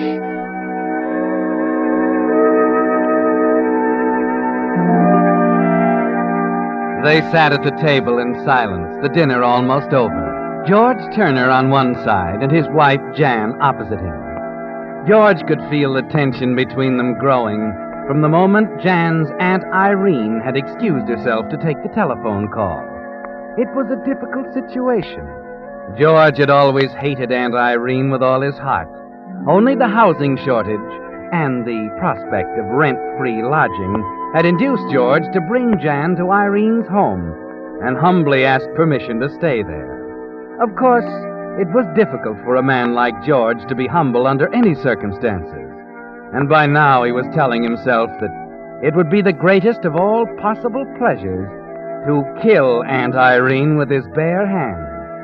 The muffled sound of her voice was still coming from the next room when George looked up from his tapioca pudding to find Jan watching him quietly. George. What? Well, I don't quite know how to say this, darling. Go ahead and say it. This is Jump on George night, haven't you heard? No one's jumping on you, George. I just wish you'd try to understand. Uncle David means a great deal to me, you know, and... So what? What do you owe Uncle David? What's he ever done for you? Oh, is that the only standard you ever judge people by? What they've done for you? The point is that Uncle David's sick, and I feel that it's right to go to him. You mean Aunt Irene feels that it's right? It was her idea in the first place. Why not admit it? It was my idea, too, George. Now, listen to me, Jan. This is no time for you to travel 3,000 miles across the country to visit an ailing uncle. And don't give me that drivel about owing it to him. Unfortunately, it's not a matter of loyalty, it's a matter of geography. Is that clear? Yes, George. I suppose it is. Mind passing you that? Well, Aunt Irene? It was Uncle David's position, Jan. Long distance. He says it's only a matter of days now. Thank heaven. Oh, George. At least we'll have something new to talk about at dinner. George Turner. And Irene, please. Well, I wonder what Uncle David thinks. He's always thought the world and all of you, Jan. Why, please, Aunt Irene. I'd rather not talk about it now. Of course, dear. I know how disappointed you must be. After all, Uncle David... Irene, will you forget Uncle David? I will not, George Turner, and don't you dare use that tone of voice on me. This is my house. Good Lord, you have to throw that in my face every night at dinner. Oh, you're just like your brother, aren't you? You look enough alike to be twins, and what's worse, you're cut from the same cloth. Oh, Aunt Irene. Don't stop her, Jan.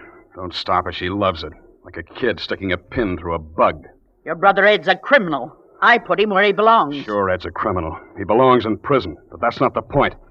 The really horrible part is the morbid delight that showed on your face, dear Aunt Irene, the day you took the stand and sent him up. Everything I testified was true. Yes. But the only thing that never came out was your reason. You thought if Ed went up, I'd be ruined, and Jan would leave me. Stop it, George. Oh, no. Let's have it all out on the table. You testified against Ed, hoping it would get Jan away from me. You let us come to live here so you'd have a better chance to get Jan away from me. Now you wanted to go 3,000 miles across the country just so you can get her away from me. That's not true. Not a word of it. But by heaven, you've given me an idea. If I thought I could save Jan from the misery you'll bring down on her head, I'd... So at last it comes out. Well, go ahead, Irene. Do your darndest. But I'll warn you in advance, it won't work. It won't work because my brother Ed and I are cut from the same cloth. Remember?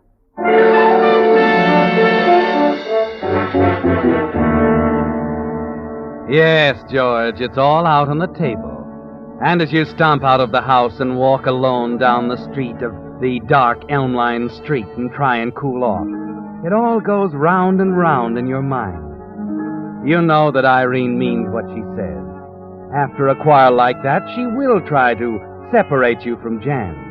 And you know, too, that you'll never let that happen. That you won't stand by and lose the only person in the world, yourself excepted, who ever meant anything to you. So the idea begins to grow, George, and the next day at the office it's still there, like a hangover, and you find it hard to concentrate on your work. Anderson's usually pretty thorough in covering his territory. Pretty hard to see how he could have missed Bradshaw's. George. Yeah, Martin. That was, what account was that? Bradshaw. Oh, yeah, Bradshaw. That's at San Vicente? What are you talking about? Bradshaw drugs at Midfield. Oh. You've been on these books long enough to know that. Of course, sure. I'm sorry, Martin. I just... Mr. Turner? Yes? There's a man to see you. Excuse me, Martin. All right. Who is he? Well, he wouldn't give me his name. Why not? Over there at the counter. The little man in the dark suit. Thanks.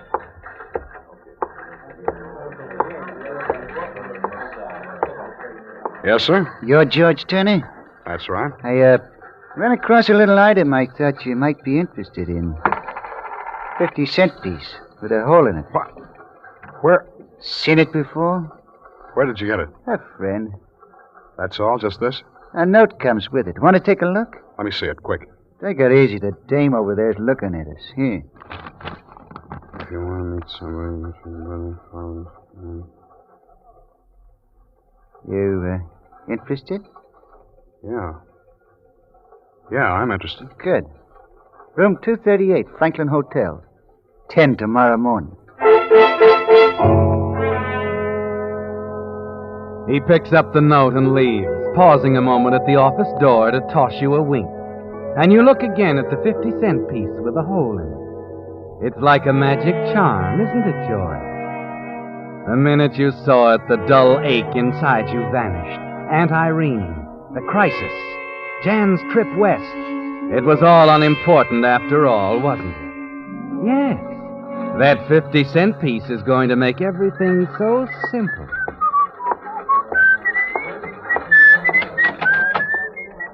Martin? Yeah? You won't mind if I knock off for a few minutes, will you? Yeah, why not? I'll be right back. My wife's going west, you know, probably tomorrow, and... What? I thought you talked her out of it. Oh, not a chance. It's her favorite uncle and all that. I want to pick up a corsage for her at the florist.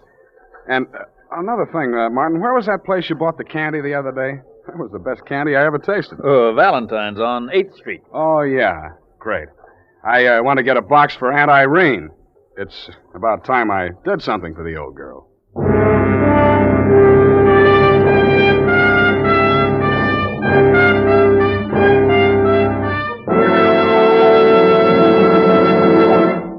With the prologue of Backlash, the Signal Oil Company brings you another strange story by The Whistler. But now here's an important announcement about a change in time for The Whistler. Beginning next Monday, The Whistler will be heard each week 1 hour earlier at 8 o'clock instead of 9. Remember, beginning next Monday, The Whistler, 1 hour earlier, 8 o'clock instead of 9. Friends, at the beginning of this program, you hear me say, in gasoline, it takes extra quality to give you extra mileage, and Signal is the famous Go Farther gasoline. But just what does Signal mean by that word quality? Well, translated into driving language, gasoline quality means quicker starts, faster pickup, smoother, knock-free power. In order for Signal to give you that kind of performance, the thrill of alert, surging power that puts extra pleasure into driving, Signal gasoline must help your motor run more efficiently. And when your motor runs more efficiently, you naturally get extra mileage. That's why Signal says your best yardstick of gasoline quality is your speedometer. Check yours, and you'll find it's true. In gasoline, it takes extra quality to give you extra mileage. And remember, Signal is the famous Go Farther gasoline. Good reason why drivers who want the tops in gasoline quality and those who appreciate extra value are switching to Signal. And now back to the Whistler.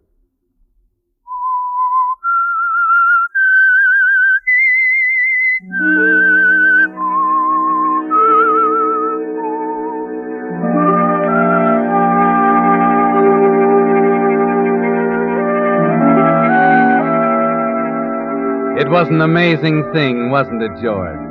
Just last night it seemed intolerable, with nothing ahead but dreary months of fencing with a vicious, dominating woman, of silent, tense evenings at the dinner table, while she picked away at the heart of your marriage to Jan, of useless rages and long, lonely walks in the night. But it's over now. You can see daylight ahead, and the thing that made the difference jingles in your pocket. The 50-cent piece with a hole in it that the furtive little man left with you this afternoon. You arrive home on schedule, a box of chocolates and Jan's corsage held playfully behind your back. Anybody home? Jan? Aunt Irene? Oh, there you are. Good evening, George. Oh, hello, Aunt Irene. Where's Jan? She'll be down in a minute. Close the door. It's drafty. I've something to tell you, George. Great. I'm listening. I had a long talk with Jan today. Oh? We decided, we, mind you, not I, that you're entirely unfair about the trip. I see. George, Jan is leaving tomorrow to visit Uncle David, and nothing you will say will change her mind. Is that clear? Of course. Well, is that all you're going to say? I think it's a wonderful idea. The trip will do her good. George, I want you to try and understand, darling. Understand? What's there to understand? Well, you see, Aunt Irene decided... I just told him. Oh? Well, George, you see, He thinks it's a fine idea. What? Of course, dear. I know when I'm wrong. A fella can't be right all the time, can he? George, what in... Wait a minute. What are you hiding behind your back? Peace offering. For you, darling. Oh, a corsage. Well, after all, my wife's going to travel in style. What is this, George? And for you, Aunt Irene, a box of chocolates. Tell me, what have you got in the back of your head now? It's very simple, Aunt Irene. I know I said some intolerable things last night, and I'm sorry. I've thought it over very carefully and decided you were completely right. It's unfair of me to keep Jan from making the trip. That's all. You expect me to believe that? I've been wrong about a lot of things, Aunt Irene. I want to change now. I hope you'll try and understand when I tell you it's going to be different from now on. Oh, George, it's wonderful. When are you leaving, Jan? Tomorrow morning at 10:30. Oh. You'll forgive me if I don't see you off. Of course, George. And Irene will drive me to the station. Well, thanks, dear. You see, I have a very important appointment at 10 o'clock.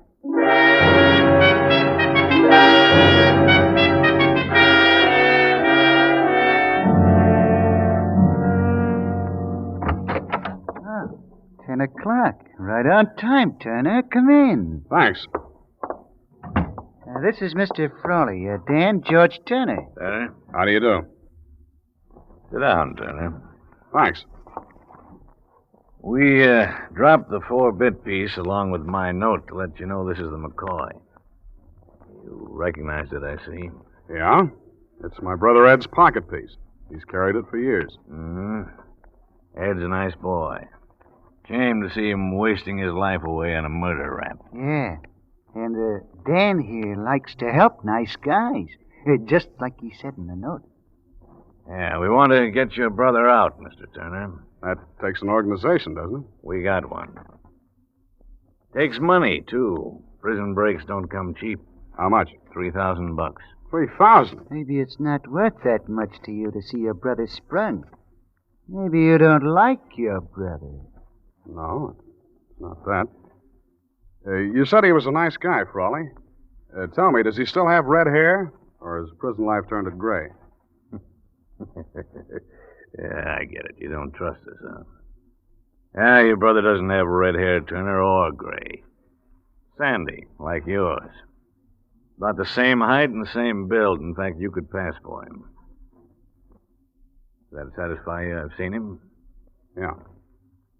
Yeah, I guess you've seen him all right. But... You think you'd recognize your brother's handwriting? Why, certainly I would. Okay. Take a look at this letter. George, this Frawley is okay. I know you've never liked me, but please make a deal with him. Someday I'll pay you back. Thanks, Ed. Satisfied? Yeah. But how'll this thing work? That's our end. Don't you worry, we got it cased and it can't miss. When's this thing coming off? Don't know yet. But you can count on this. 12 hours after it comes off, we figure to have your brother in Mexico. I see. You want to think it over for a while? No. No, I've done all the thinking over I have to. But, I'll have to scout around to get that money. I can have it for you in 24 hours. Okay? Okay, Turner. It's a deal.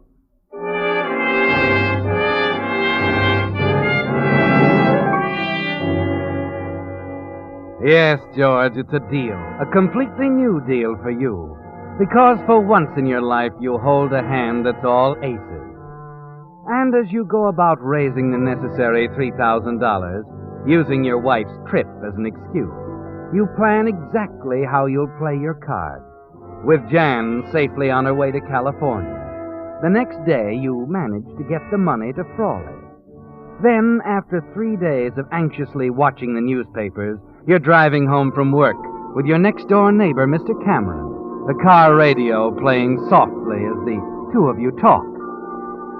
Well, I'm always glad when we're out of that traffic. Oh, yes. You know, I was reading an article on that, George. Some psychologists claim that half our nervousness is due to the increased traffic since the war. Yes, I read that. They blamed the other half on living with relatives. Why, yes, so they did. Well, of course, it's a lot of foolishness with some people. Your case, for instance. Your wife's Aunt Irene is a fine woman, George. She's all right. Sometimes I don't think you understand her exactly. You know, we think a good deal of her down at the garden club. Well, she may be fine at the garden club, but... Now, wait a minute, George. Before you say anything against Let's Irene, skip it. I don't want to talk about her anymore. George, This is Don Daly with a special item. Let's catch this, huh? In a daring daylight break, 3 prisoners escaped from the state penitentiary this morning, killing 1 guard and wounding 3 others. What? 2 of the fugitives have already been taken into custody by the swift work of state and county officers. The 3rd, however, is still at large. This man is Edward Turner, 37, a life-term killer. Turner is said to be armed and dangerous. He is thought to be... I am sorry, George. That's your brother, isn't it? Yes. I guess I better hurry up and get home. There may be some calls or something.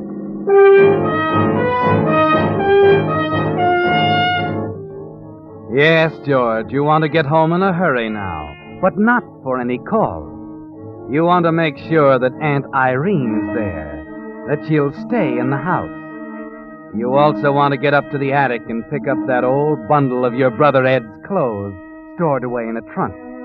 That's the first thing you take care of. Then you hurry downstairs again to find Aunt Irene pacing the floor. Well, something wrong, Aunt Irene? You know perfectly well what's wrong. Oh, you heard the news on the radio, too. I don't suppose you were going to tell me. Well, I didn't see any point in alarming you. It'll be in the paper soon enough. You'd like Ed to come here, wouldn't you? You're probably counting on it. Oh, now, please, Aunt Irene. Haven't I been trying my best to get along? He'll try to kill me. He swore he would that day in the courtroom. Now, Aunt Irene, he wouldn't try anything that foolish. Well, the police in the state will be watching this area. It amuses you, doesn't it, George? The fact that I wanted Jan to go away, that I'm alone in this house. You're not alone. I'll be here. And if it'll make you feel any better, I'll phone my friend Lieutenant Andrews. I'll tell him you want police protection. You'd really do that for me, George? Why, sure. So, just take it easy, Aunt Irene. Everything's going to be perfectly all right.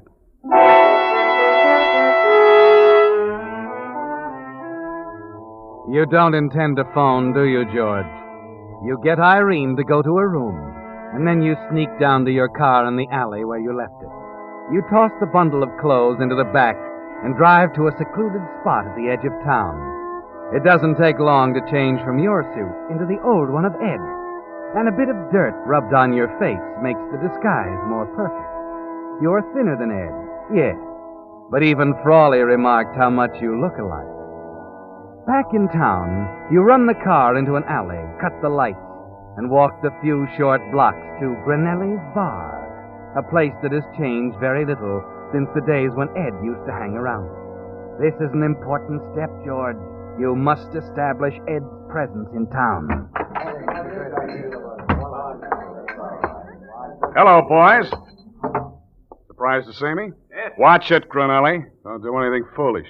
You see, I haven't got anything to lose. You have. Ed Turner. Hey, you gotta go quick, Ed. The police will be... The police are figuring I'm 100 miles from here.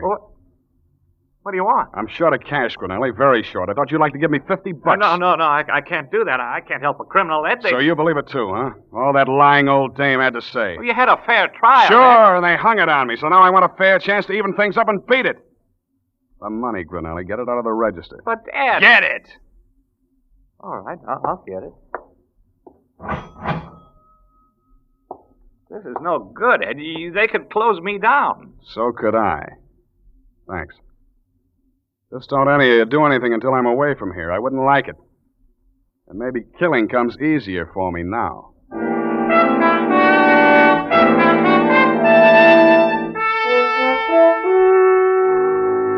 It wasn't easy, George. But you know as you hurry back to your car that there were 4 people in that bar who will swear Ed Turner was in town tonight, at large. 5 minutes later, you pull into a service station, change clothes in the washroom, and scrub the dirt from your face.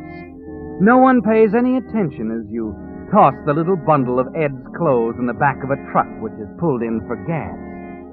The next thing is your alibi, just in case something should go wrong. You drive over to the theater in your own neighborhood. The picture is one you saw a week ago on a business trip. Before going in, you purposely stop and chat a minute with the manager. Then you go inside, take a seat near the fire exit, and sit down to wait. Half an hour later, you decide it's time. You get up, unnoticed, and walk toward the fire door, fumbling in your pocket. Your hand lights on the 50-cent piece.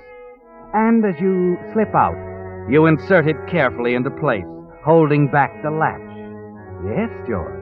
You'll want to be able to get back in the theater when the night's business is over. After you've murdered Aunt Irene. It's only a few minutes to the house from the theater. You walk with quick, determined steps. This part won't be difficult, will it, George? No. You can't wait to walk in on her.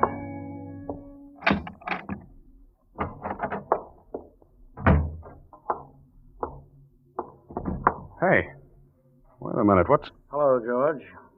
What's the matter, Lieutenant Andrews? A little late to be getting home from work, isn't it? What?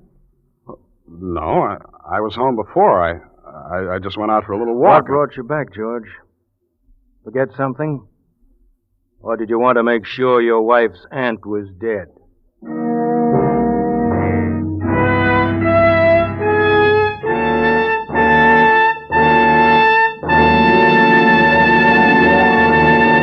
The Whistler will return in just a moment with a strange ending to tonight's story.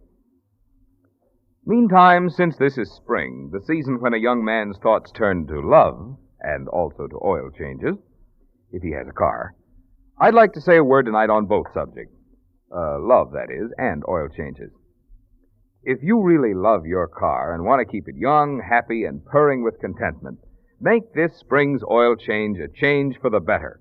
In short, make it a change to that amazing new type Signal lubricant that's your guarantee of a sweeter running motor, Signal Premium Motor Oil. You see, because it combines 5 scientific new compounds with 100% pure paraffin base, Signal Premium Motor Oil does much more than just lubricate. In fact, tests prove Signal Premium actually keeps motors 6 times cleaner and reduces cylinder wear 1/3. So remember, if you want a sweeter running motor, if you want to keep wear down and performance up, the oil to change to this spring is Signal Premium Motor Oil. And the place to get it? Your friendly neighborhood Signal service station. And now back to the Whistler.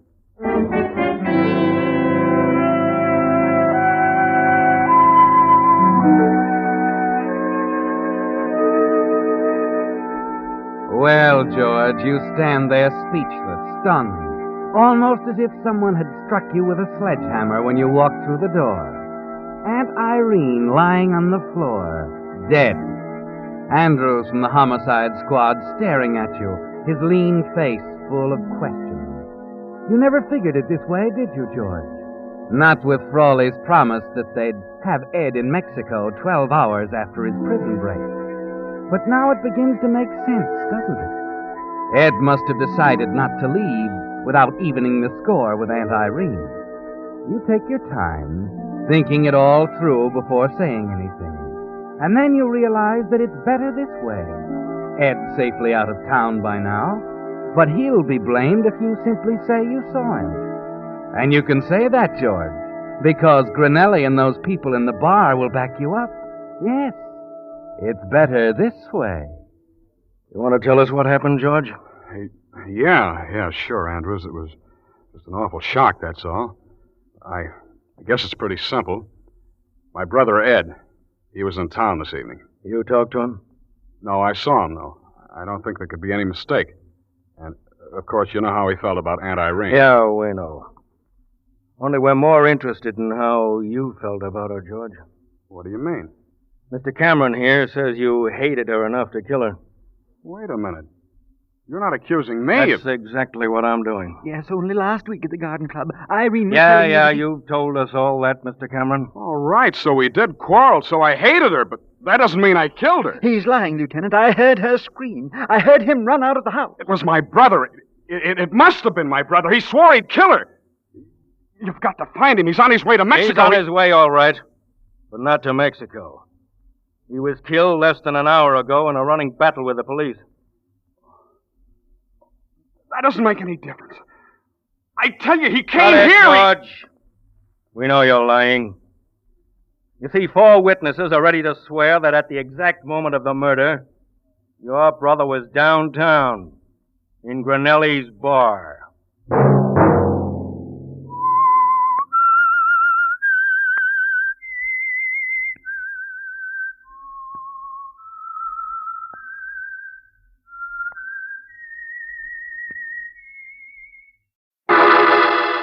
Personal notice. Danger's my stock and trade.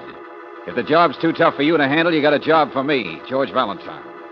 Write full details.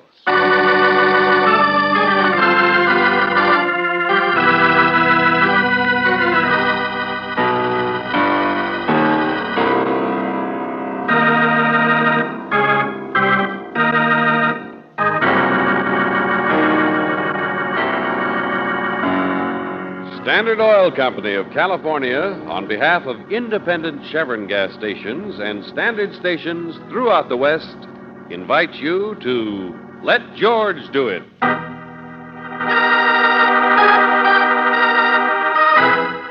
The Chair of Humanities, another adventure of George Valentine.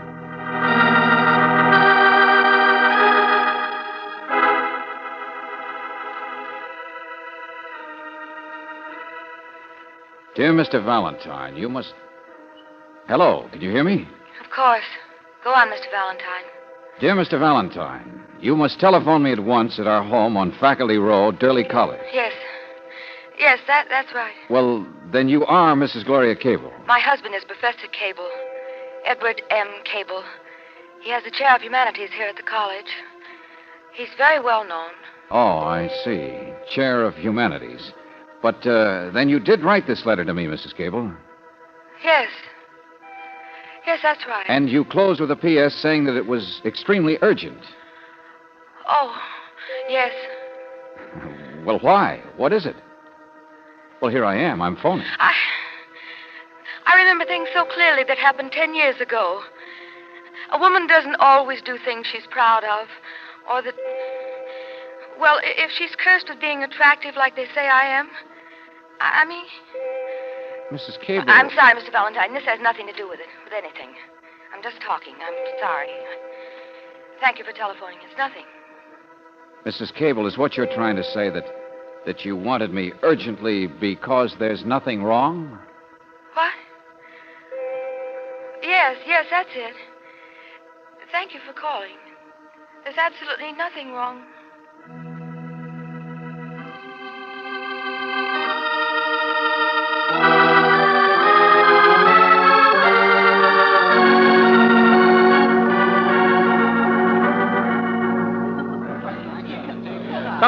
Come again, all of you. Now, Miss Brooks, Mr. Valentine, I'm so sorry if it put you out driving all the way up here. No, Professor Cable, not at all. All these young people, Monday afternoon tea, poor students with problems, are obligated to endure the professor's hospitality. Sounded to me like they loved it. But you're worried about my wife, you say? No, I didn't say that. It was just that her telephone call... She sounded so strange, and yet she wanted it. Is your wife, ill, Professor? I beg your pardon. Well, I mean, the way she talked... I probably know more about this sort of thing than you do, Mr. Valentine. Well, of course, only what sort of thing? Well, really, my wife... But there, I mustn't interfere, must I? It's her affair, between you and her. You'll see her. Come along. Perhaps the young people have left a bit of cake or tea, or maybe you'd like something stronger. I have my own imported scotch, you know. No, thanks, not just now. Professor, we find you're rather famous. Seems you have quite a reputation for helping people. Nonsense. A man does what he... My wife is very beautiful, you know. Oh, I'm very sorry. Jessie. Excuse me. Wait a minute, Jessie. Just cleaning up, that's all. Just taking the dishes out. No, wait. This is Jessie, my wife's sister. How do you do? How do you do? Jessie's my guardian angel. Gloria's never been too strong, you know. But Jessie makes up for everything, don't you?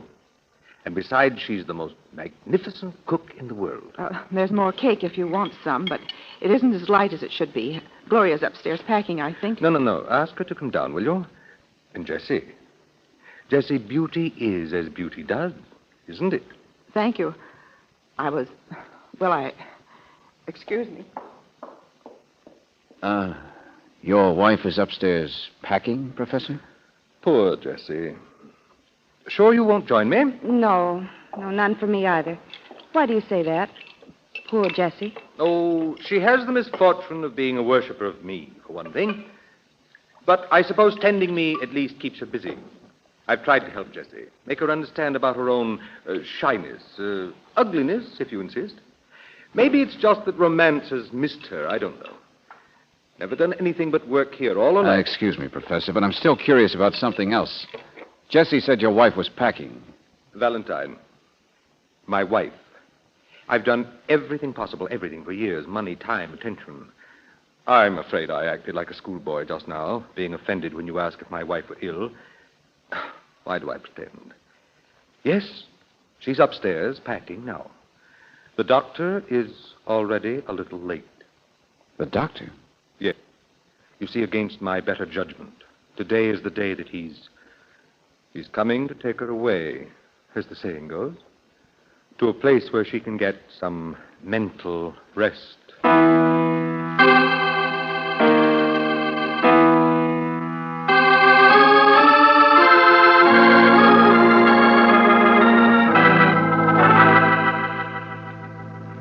Mr. Valentine, don't apologize.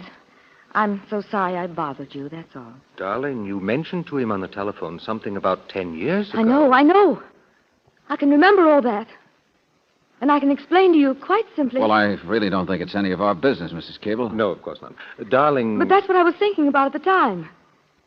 And now today, when I'm leaving my husband, I'm just going away and leaving. Darling, you're not deserting anyone, not failing anyone. I am. You know I am. Just like I did 10 years ago. You didn't. You've never failed me. Oh, you're just too nice to admit it. Too wonderful yourself to ever stop forgiving. I wonder if Mary Magdalene ever failed anyone. Oh, get out of here. Get out of here, all of you.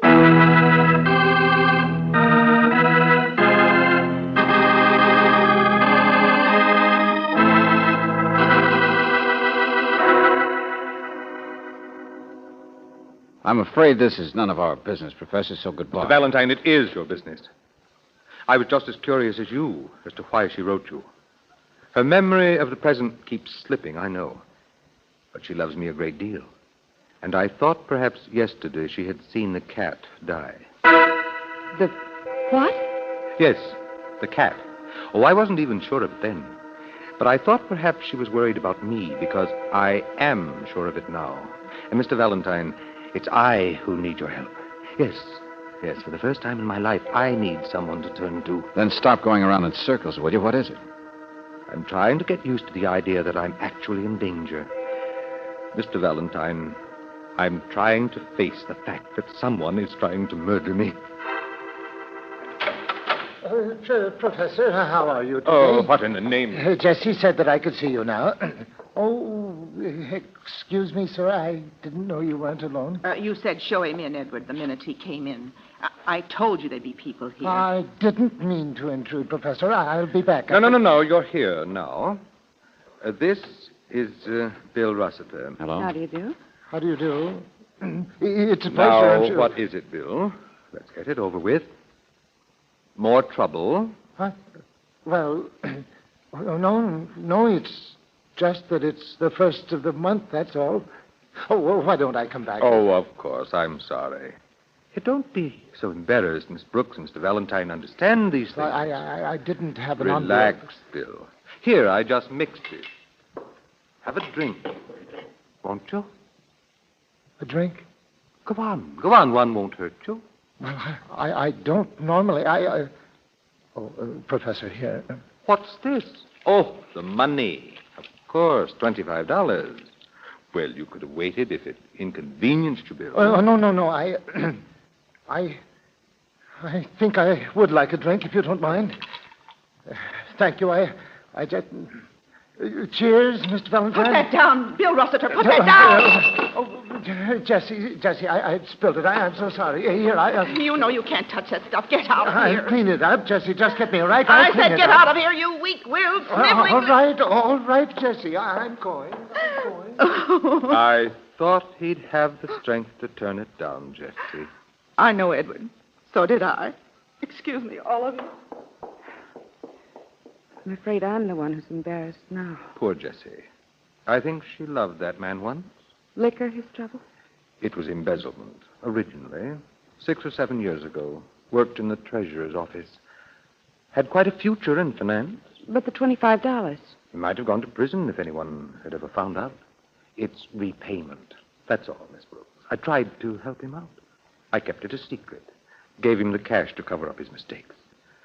But you know, it's a strange thing about a person who is... It's a strange thing about a lot of the world, Professor. Everybody's got troubles.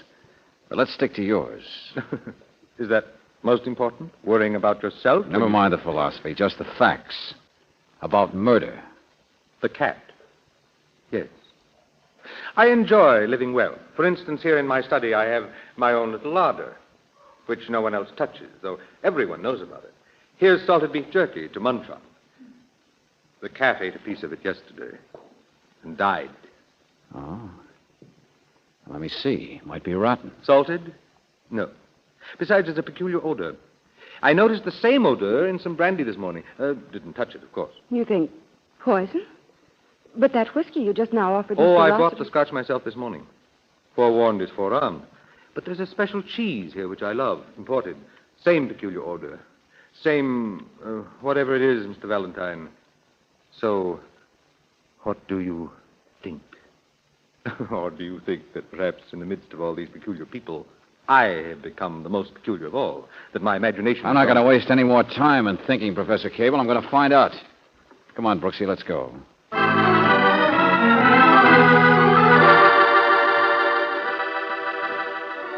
About 2 cc's mixed in with the salt there on the jerky, Mr. Valentine. You can see here where I precipitated Here's another report from the laboratory, George. Chemical analysis of brandy shows 3 or 4 cc's of a cyanic... Oh, yes, Mr. Valentine, the same thing in this report. Another cc and a half of the same stuff in the cheese. And it's deadly, all right, one of the strongest. Poison, that's what it is, poison.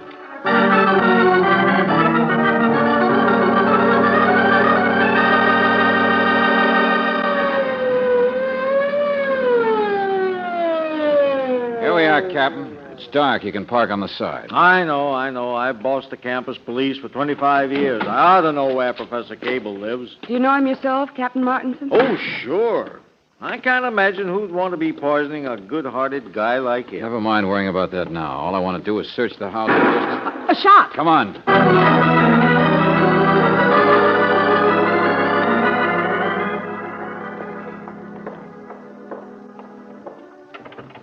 Here in this room, I think. Hey, wait. Listen. Someone trying to get out. Yeah, it's locked. We can get in through the bathroom, around the end of the hall. Yeah, here we are. In here. There's the French door left open. The gun? Yeah. Isn't that a gun there in the moonlight? Sure. Somebody threw it down when they ran out the French door. Now, the lights must be someplace. By the door that was locked. Over here. He's still alive, still trying to unlock it. Oh. George. Yeah. And it's not the professor. And I'm afraid she's dead. It's Jessie. She's the one who was shot. It's poor Jessie.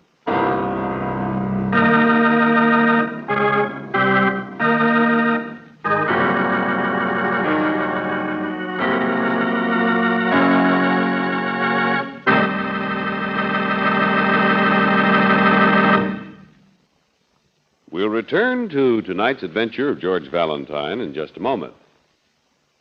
Mr. Jones is a wise man.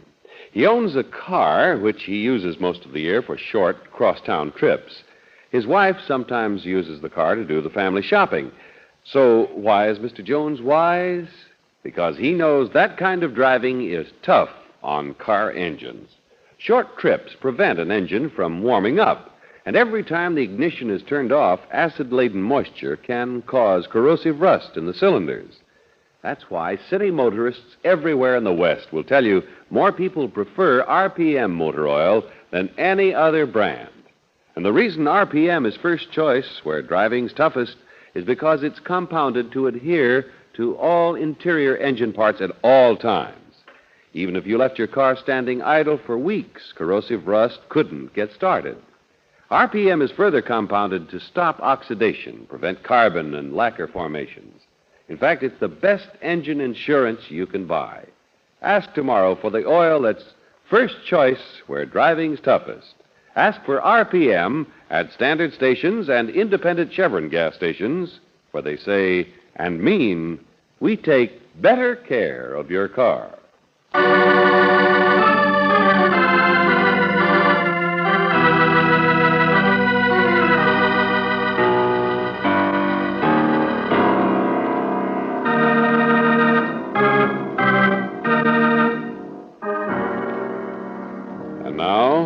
Back to tonight's adventure of George Valentine. Professor Edward M. Cable occupies the chair of Humanities at Durley College.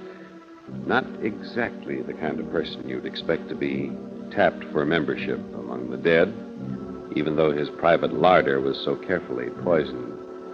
But it wasn't poison that killed anyone, and it wasn't the professor who died.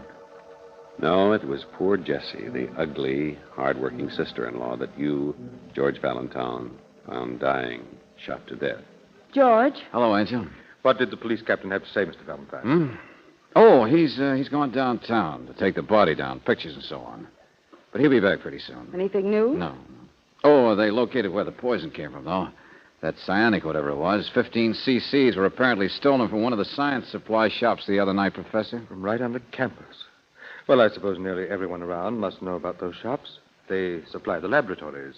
Yeah, that's what I thought. Could have been anybody. The stuff was clearly labeled, so it wouldn't even take an expert. You mean not even a professor? Oh, I know how the mind of a detective works. Lucky you. No, there were too many booby traps aimed just at you, I'm afraid, Professor. The brandy, the cheese. The police ran a rather hasty search through here, through the whole house. Warned us still not to touch anything. Yeah, I know. But the only thing that bothers me is my wife. Is that doctor still upstairs with her, or did you... No, he's not. Of course he's not. Why should he be? Huh? Darling. Hello, Mrs. Cable. You shouldn't have come down. Why not? Just because my own sister died? When bad things happen, you get stronger. Isn't that the way it works? Besides, that policeman said I'd have to answer some questions. Oh, I don't think very many, Mrs. Cable. About where I was and if I heard the shot, and where you were, and... Well, won't there be things like that? Well, of course, darling, but you mustn't worry about... Mr. Valentine, I know my answers, too. I was in my room lying down, and if I heard anything, I didn't realize what it was, and I wasn't even aware anyone else existed. Well, I'd gone out for a walk, darling, just after Mr. Valentine and Miss Brooks left the house. I didn't get back until afterwards. Edward, I saw you cleaning the gun. What's that? You saw what, Mrs. Cable? Saw me cleaning the gun, I think she said. Go on, darling, go on. Mr. Valentine, when I wrote to you and you phoned and I couldn't remember, that's all it was. Yesterday I saw Edward here cleaning a gun, a revolver. And it scared me. So that's it. I knew you saw me, of course. Everyone... Hey, now, wait a minute, friend, wait a minute. This gun, was it the same one we found? I haven't even seen that one yet. I was cleaning a 38. 38? Yeah. George, it must be the same one. Excuse me, I want to use the telephone.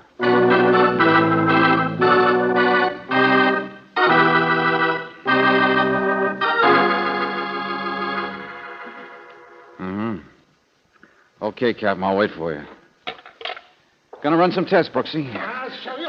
George! Stop it. Yeah, I won't. How do you like that for Cable? Stop it. What's the matter with you? Hey, what's going on? Are you crazy? Rossiter, break it up, will you? Let go of him. I said let go. Come on, get in here. He just jumped out at me. I didn't even see him there Shut up. Bill Rossiter. Bill, you've been drinking. And what if I have? Is that any affair of yours? You've been drinking. About 14 sniffs, and he's all ready to set sail, aren't you, Buster? Will you let go of my arm? No, he's all right, Valentine. I'm sure he's all right. Probably a good deal better than my jaw. What's the matter? Did I break you? Buster, I know you don't like the professor much, but why... Huh? Did I say that? Professor, did I say... He fished you out of a hole once, so what do you do? No. I didn't say that. It's just that I always used to like Jessie pretty well. And so you attack me. Well, that certainly makes good sense. I just think you killed her. Who else could have? George? Who else? Am I supposed to answer this, Mr. Valentine? Now, all of you, listen. The professor didn't kill her. What? I said he didn't do it. There's no question about that. Well, I didn't really have anything to go on, of course, Professor. I don't know what comes over me exactly when I get this way. Of course he couldn't. Of course he couldn't. He's never done anything bad in his whole life. Mrs. Cable, please. 10 years ago, there was a young English instructor. Oh, he's not even here anymore. But I thought for a while that I'd married the wrong man. And Darling, it's all forgotten. I mean, I couldn't help myself. And yet you've never once blamed me. You've never once raised your voice For the or last failed time, to forgive. Mrs. Cable, we don't want to hear it. Come on, Professor. I can't stand any more of this. Well?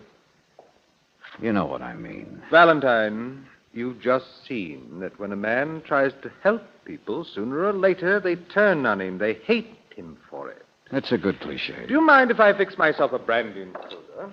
Why? Do you want to take it back in there and wave it in front of poor Rossiter's nose? He's an unfortunate case. Just no willpower. You should know. Aren't you afraid you'll pour yourself some poison? Oh, no. When I went out this evening, I picked up a fresh bottle, and a soda, too. Well, you're so careful. You're so rude. Oh, I don't mean to offend, but you did just say that you knew I hadn't killed Jesse, so really... Buster, do you want me to draw you a diagram? Pardon me, Oh, no, I'm getting that. Yeah, hello. Speaking. Uh-huh. Uh-huh. That's it, huh? Okay, thanks. George, what was it? Well, Valentine, come on. Don't keep us in suspense. It's what I asked the police to check earlier. It's what everything has been pointing to and nobody's yet looked at. Buster, it's exactly what you know it is. What? Jesse committed suicide. Suicide? Yeah. It all fits, doesn't it? Who's the most likely person to have done the poisoning? Well, I know it's Jesse. She kept house. She was here all the time. And if you assume for a minute that she was the poisoner, then the rest of it falls together, too. The bright boy here got suspicious. She got scared. And then who shows up at the house? The cops. I thought she died before you and Captain Martinson got back. She didn't. I heard the shot myself, and she must have heard the siren. But, George, the open French windows and the locked hall door and the gun wasn't even near her body. Jessie stands by the open windows to see who's coming. And when she sees, she kills herself. And then her dying effort is to crawl for that hall door. To unlock it? Oh, no, Angel. To lock it. To keep us out. To keep from ever having to tell what she'd done. You mean the poisoning? Only George... Yes, the poisoning. I got him to run all the tests. Powder burns, paraffin, the works. They even got Jessie's fingerprints off that smelly imported cheese. A feeling of guilt. Well, it was a pretty weak thing to do. The poisoning. Yeah, I'm not so sure. You knew she was doing it, didn't you, Professor? Of course not. Because that's what tipped me, you know. Yesterday, you cleaned a gun and let everybody see you do it. Just in case anyone wanted to use it. Late this afternoon, when Jessie knew the poison wasn't working and the police were coming close, she must have wanted to use it on you. But where were you? I told you. Yes, I know, sure. Out taking a walk, sure. From the time we left until after we got back. And the poor, frantic woman must have hoped and hoped that you'd get home first. But you didn't. And so she had to use it on herself. Just the way you planned she might. Mr. Valentine, sometimes people like yourself resent it when they come up against someone they can't understand. If you're talking about yourself, I think I can, Professor. But I doubt if your wife can, or Bill Rossiter in there. I'll say they can't. I've never met so many deluded people. They're weak. And you're strong. They lean on you, don't they? You make them lean on you until they don't even know their own mind. I'm afraid I know what's best for them, my dear. You know what's best for yourself, you mean? It's what you live on, isn't it? The missteps and the little mistakes that you've forgiven others. And never let them forget that you're so forgiving. I helped those people, every one of them. If it weren't for me, they Yes, if it weren't for you, they might have faced the music of their own actions and now been able to walk around like human beings. But I've seen how you do it. I saw you make Bill Rossiter pay his little installment money in front of us, in front of strangers. The big, kind protector who loaned him money, who kept his crime secret and then waved a drink in his face to make him smell his own weakness. Well, he is weak. Yes. And I saw you throw digs at poor Jessie about her ugliness. And your wife about her condition that you must have caused. And a million more things to make them all worship the tin god professor of humanities. You're as mentally sick as your wife. Brooksy, cut it out. Will you stop it? Doesn't do any good. We can't ever prove anything about him. We'll never get back at him any better than Jessie did. The one person who could see through him, whose life he'd wrecked, and who could see what he'd done to the lives of other people. She tried with poison and she lost out. She wasn't smart enough to pull the trick. So let's get out of here before I just plain pull his wings off.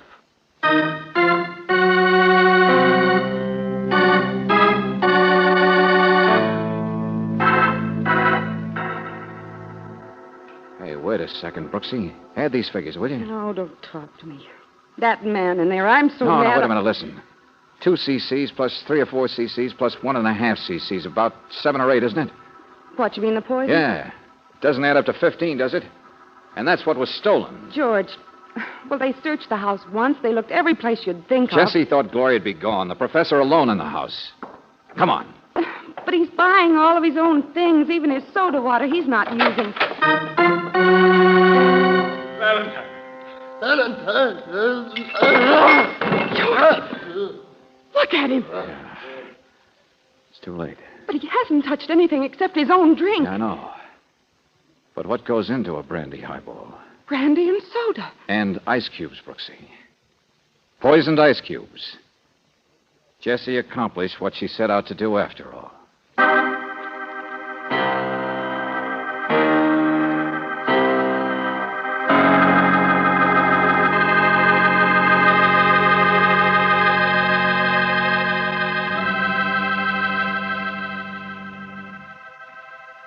George. In a way, I'm sorry for a man like Professor Cable. Oh, yes, you're a great guy, great guy. Help old ladies across the street and then push them into a manhole. George, what's a chair of humanities? I don't know, search me. Covers a lot of subjects, doesn't it? Why, you thinking of applying for the vacancy? No. No, darling. I don't want a chair. I'd be happy with just a lap.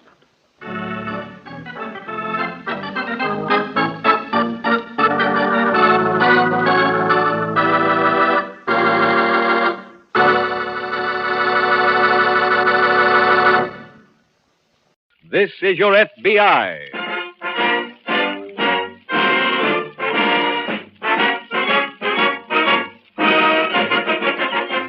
This is your FBI, the official broadcast from the files of the Federal Bureau of Investigation.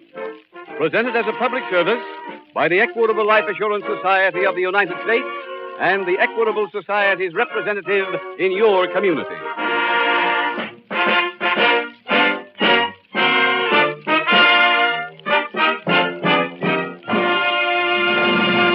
This afternoon and this evening, all over the country, Equitable Society representatives have been calling their friends on the telephone. Hello? Good evening, Mr. Long. This is Frank Morris, representing the Equitable Life Assurance Society of the United States. Mr. Long, I just wanted to remind you to listen to the Equitable Society's program tonight. It's This Is Your FBI. Yeah, I know. I listen every Friday. Well, tonight the Equitable Society has an announcement that is going to interest you personally. The Equitable Society has just issued a new and enlarged edition of its famous fact-finding chart for fathers and mothers. Don't miss the middle commercial. Find out how to get your copy of the Equitable Society's fact-finding chart for fathers and mothers.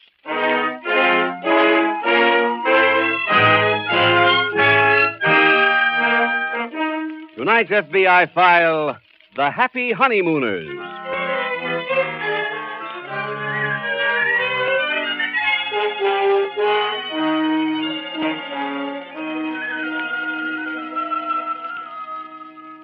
Crime in the United States today is at an all-time high.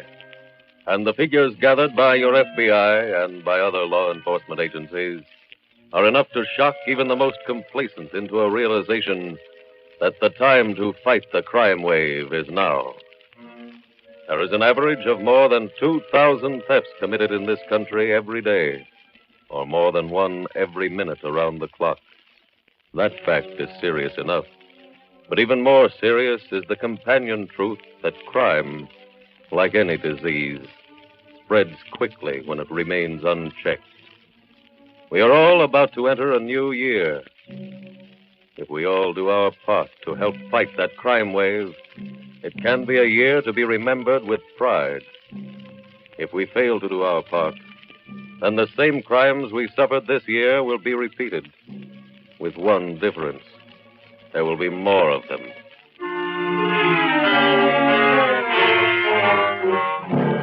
Tonight's file opens on a remote country lane in one of our Midwestern states. It is early afternoon, and a young boy and girl are riding along the river road in a brand-new convertible.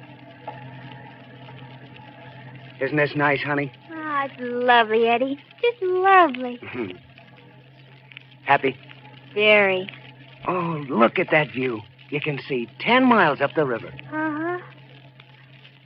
Oh, Oh, gee, I wish we could sometime settle down in a place like this. I hate to keep traveling all the time. Well, I don't like it too much myself, dear, but I you know. Business comes first. That's right. Well, this is where we get out. What do you mean? Look through those trees. You see that cabin? Uh-huh. It's ours. What? I rented it this morning. Oh, Eddie, you didn't. I've got the keys right here. Come on. Oh, Eddie, this is such a wonderful surprise. I hoped you'd think so. Gee, it's just what I've always dreamed about. Honest? Honest, it's perfect. I just wish now that... You wish what, honey? Well, I don't want to have to leave this. So you don't? You mean we're going to settle down? Stay in one place? Yeah. But what about work? Oh, well, we'll keep working. In fact, we got a job tonight. We're sticking up a jewelry store.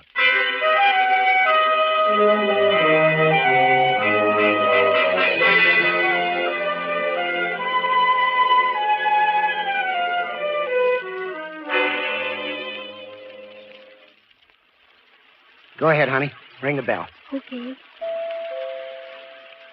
Gee, what a ring. Yeah. You think anybody's home? Oh, yeah, I checked. Yes? Good evening, Mr. Mitchell. Good evening. I'm sorry to trouble you, but my car broke down outside your door. I was wondering whether I might use your phone to call a garage. Certainly. Right in. Oh, thanks. Go ahead. Okay. Who is it, dear? A young couple. Their car broke down and they want to use the phone. Oh. Well, Howard asked them to take off their coats. They must be drenched. I'll keep mine on, Mrs. Mitchell. I'm going right out again. In fact, your husband's coming with me. Oh. What? Howard, he's got a gun. What is this? Now, don't get excited, folks. Howard, please. this is a holdup. If it is, he's wasting his time. We have nothing of value here. We know that, Mr. Mitchell. Then My what? husband wants you to take him down to your jewelry store. Then, if you don't mind, he'd like to have you open your safe. I won't do it. Mr. Mitchell, this gun here says you got to. Howard, you better do as he says. He's right, Mr. Mitchell. All right, Mary. I'll go with him. Oh, swell. What happens to my wife? Oh, my bride won't mind staying here with her, will you, Lucy? Of course not. I just love to visit. She'll stay here till I get the jewelry. Oh, by the way, Mrs. Mitchell, Yes? she has a gun, too. Well, come on, sir. We better get going. Very well. Wait, Eddie. Huh? It's such a nasty night out, honey. Ask Mr. Mitchell if he'd mind bringing an umbrella.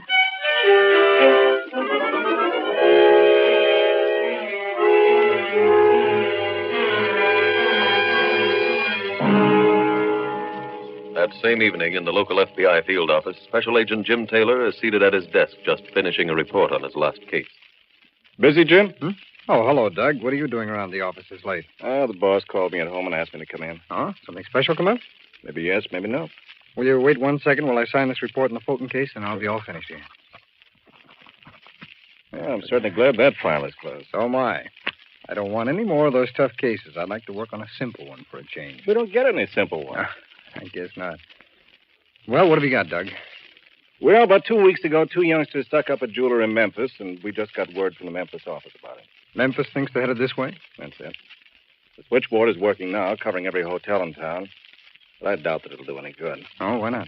Well, the descriptions aren't good enough. Too general. But all we know is that one is a girl, and that both the girl and boy are blondes. Mm-hmm. Anything unusual about the robbery? Yes. They went to the home of the jeweler at night, forced him to ride back to the store and open the safe. Well, that's a no wrinkle. You know, I wish people would pay more attention to robbers when they're held up. Not 1 in 20 can give you any kind of a description at all. Well, this jeweler in Memphis claims he was so scared he forgot everything. Hey, how'd they get into the jeweler's house? Oh, phony story about the car breaking down outside the door. I see. What do you think we ought to do first, Jim? Well, let's see. It's 7 o'clock now. I guess all the jewelry stores are closed by now, aren't they? Well, I imagine so. Well, we'd better get a list of the home phone numbers of every jeweler in town. You know, I think I know where I can lay my hands on that kind of a list, Jim. Fine. Get the list, and we'll split it up and make the calls ourselves. Doug, how long will it take you to get the numbers? Oh, about 15 minutes at most. Good. I'll wait right here for you. When you get back, we'll go to work.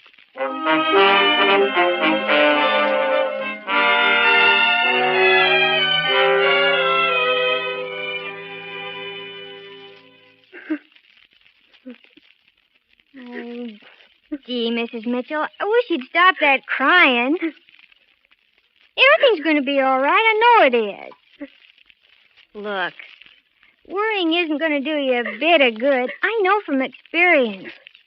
When I first started dating Eddie, he used to do jobs all by himself, and I used to just worry myself sick about him. But he always came home safe and sound. Oh, please leave me alone. Well, I'm only trying to be sociable. I'm only trying to point out that you shouldn't be so unhappy. In fact, if I was you, I'd be glad. My gosh, you've got a beautiful home here. You don't have to travel. You've got lots to be thankful for, Mrs. Mitchell. Why did you have to pick on us? Huh? There are other jewelers in the city. Why did you pick on my husband? Well, you know that's a funny thing. We went window shopping one day, and we passed your husband's store, and I saw a ring in the window that I was just nuts about. So right then and there, I said, Wait, Mrs. Mitchell, before you answer it, I'll have to ask that you don't let on that anything's wrong, and make the conversation very short. Very well. Hello? Hello, Mrs. Mitchell? May I speak to my wife, please? It's for you. Thank you. Hello? Hello, honey. Everything's fine down here. Mr. Mitchell was very cooperative. Oh, good. Yeah, I'll be leaving here in a few minutes. I'll see you back at the cabin. Well, how are you going to get there? Oh, in Mr. Mitchell's car. Well, that's nice of him. All right, dear, I'll meet you in about half an hour. Oh, fine. I love you, honey. I love you, baby. Bye-bye. Goodbye. I'm sorry, Mrs. Mitchell, but I've got to go now. Oh, thank him. Before I leave, though, please be a lamb and let me tie you up.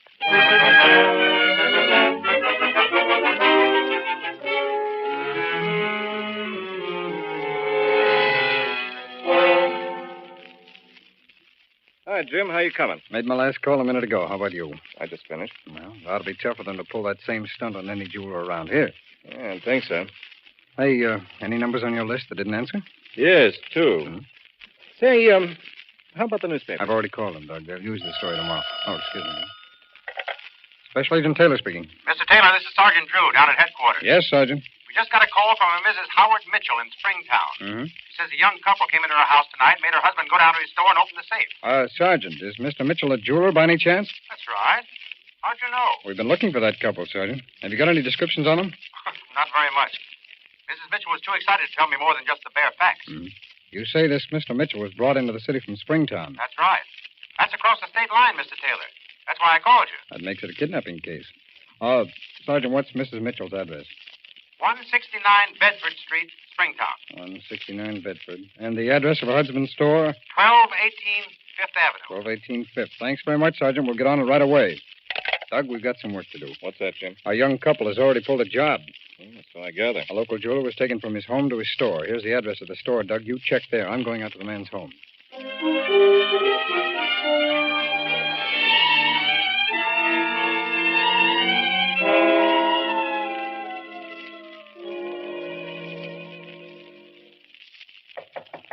Who's there? Oh, just a second. Oh, baby, you're soaked. I know. Oh, gee, why didn't you blow the horn or something? I would have come out with Mr. Mitchell's umbrella. Oh, that's okay. Let me get this coat off. Sure, let me help you. My gosh, I never saw such rain. Yeah, I know. Eddie, Huh. where's the jewelry? Oh, right over there in that bag. Oh, I can't wait to see it. Okay, I'll get it for you. Okay. Eddie? Yeah?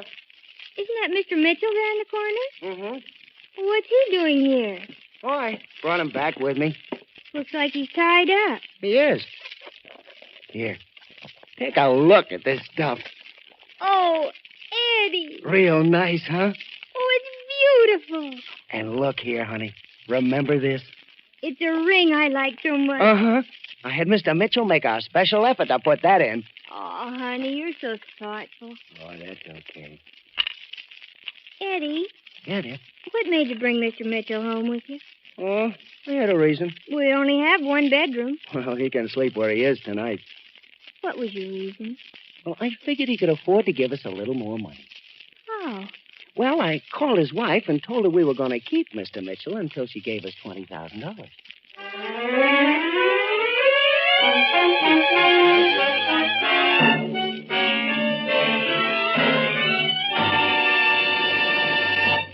We will return in just a moment to tonight's file, which shows how your FBI promotes security for the nation.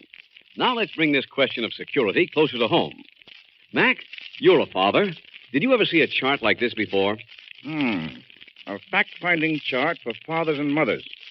What's it all about, anyway? This fact-finding chart for fathers and mothers has just been published by the Equitable Society to perform a very useful service for a man like you. Go on, I'm listening, Mr. Keating. It was designed to show you how much money your family would really need to keep going if you should die. Fill in this fact-finding chart, and you'll know exactly what income will be required to keep your wife and children well-fed, well-housed, and well-clothed. Hey, that's something every man with a family ought to figure out. Well, with this Equitable Society chart, you'll have the answer in 5 minutes flat. Look, you're guided every step of the way by easy-to-understand pictures, which illustrate the rock-bottom expenses your family will have to meet.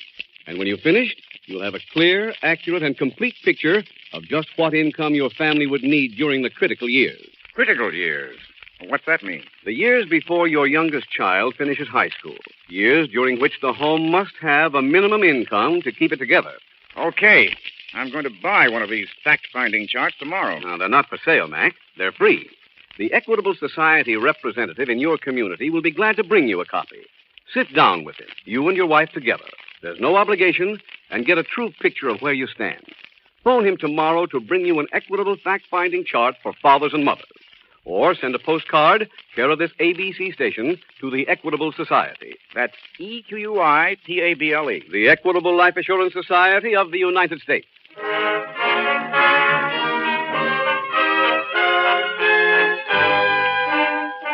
And now back to the FBI file, The Happy Honeymooners.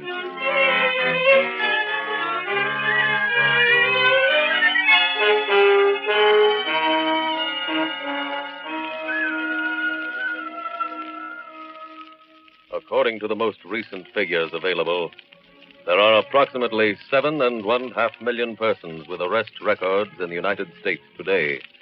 And like any other group of people, they have certain things in common. But there is one thing which each criminal has that is his and his alone: his appearance. No two criminals look alike, any more than any two decent citizens look exactly alike. It has been a popular misapprehension that you can spot a criminal by watching him. Experts in the living habits and movements of criminals, like the special agents of your FBI, will be the first to tell you that nothing could be further from the truth. There is absolutely no way to tell a criminal from a law-abiding person until one of them commits a crime. For that reason, your FBI advises extreme caution in dealing with any strangers. Do not assume that every stranger is a thief. But by the same token, being careful may save you from becoming another victim of America's current crime wave.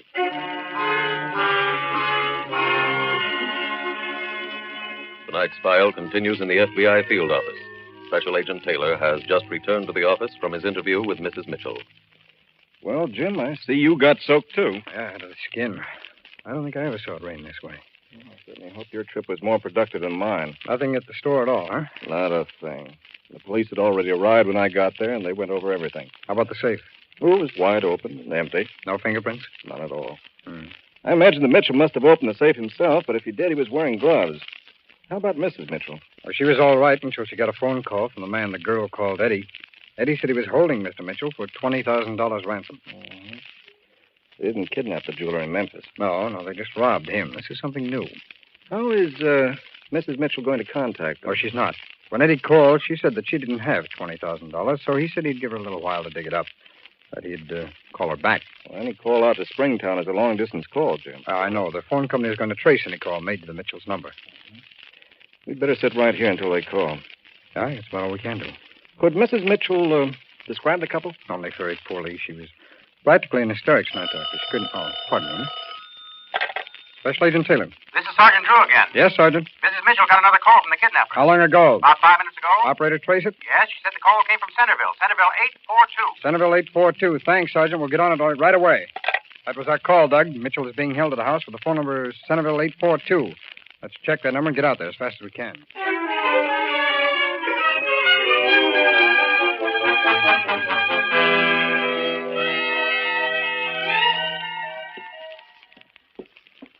Eddie? Huh?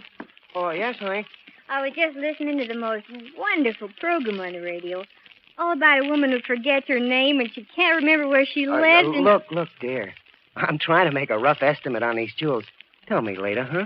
But, Eddie, the announcer broke into the middle of it. Oh? What'd he say? He said that the river was rising. Okay. He said it'll flood the whole valley, that everyone will be marooned here after the night. Hey, that's not so good. What do we do, honey? We're practically next to the river. Yeah. I think maybe we'd better get out of here. Oh. Look, if we're marooned here, we'll get picked up for everything.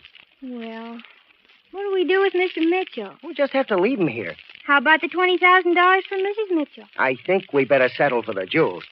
Are your bags still packed? Yes. Well, you better get them, and we better get going. Well, can't we wait about 10 more minutes? What for? I want to hear how that program comes out.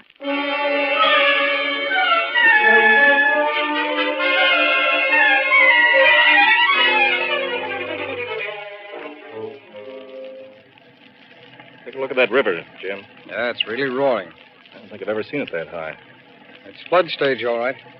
Think the bridge will still be open? All we can do is hope. Well, if it's closed, we don't get across. I know.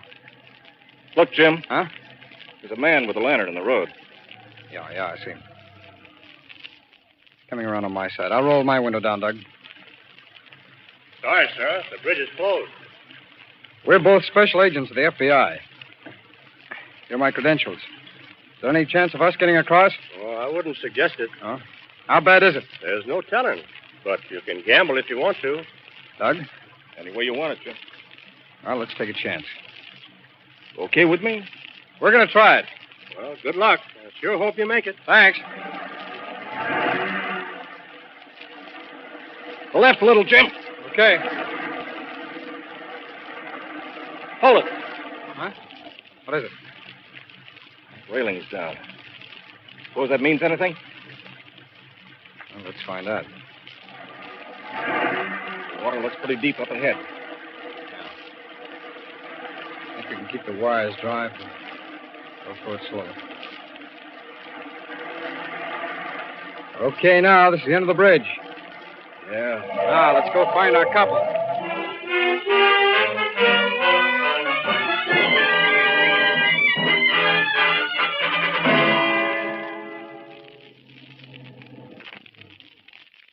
That looks like the place. Go ahead, Jim. I'll keep it covered. All right. Come on, Dick. All right, Tom. Think they're gone? I don't know. Might be a trick. Keep your gun out, Doug. I'm going to try the door. Wasn't locked. Come on, let's go in. Here's the light switch. Hold on. Looks like they're going, all right. Look, there's Mitchell tied up over there in the corner. Yeah. How is he, Jim? He's breathing, but he's unconscious. Come on. Come on, it's in time. Get him to a doctor and then come back here.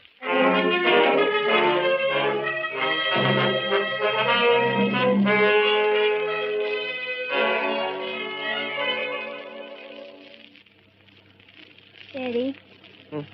You know, I was just thinking About what, honey? about how nice it must be to live like Mr. and Mrs. Mitchell. What do you mean? You know, with a nice home and pictures on the wall, and a place where you can have your friends over for dinner. Hey, you're not sorry you married me, are you, honey? No, Eddie, you know I'm not. Oh, it's just that I wish you weren't a traveling man. Oh, but you knew what business I was in when we got married. I know, dear. I'm not complaining, honest. What are you stopping for, honey? Well, there's a fork in the road. Take a look at the map and see which way we go, huh? Oh, Eddie, I forgot it. I left it in the cabin. Oh. Well, I'll take a chance on this right turn. Where are we going, honey? To Chicago and sell the jewelry, and then on to New York.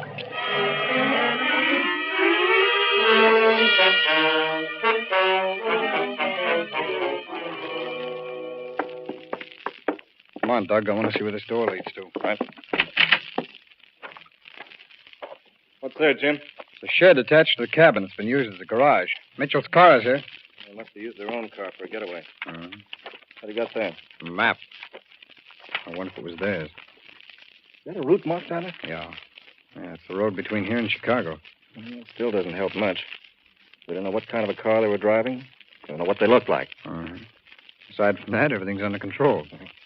Not much point in setting up a roadblock if we haven't got a Wait a description. minute, Doug. Well, look here. Look, this can give us one lead on that young couple. Come on, let's get to the phone.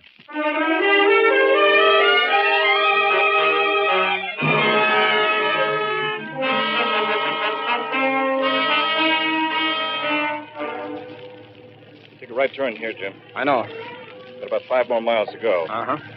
You spoke to Mitchell's wife. Yes, I called her from the doctor's home. I told her he'd be okay. I hope that roadblock has been set up. I just hope it was set up in time.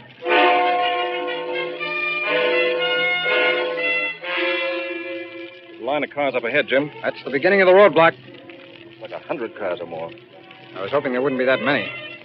What are they all doing out in weather like this? They're probably trying to get into the city before both bridges go out. Do we start at the head of the line? No, Doug. We'll park it here and walk up.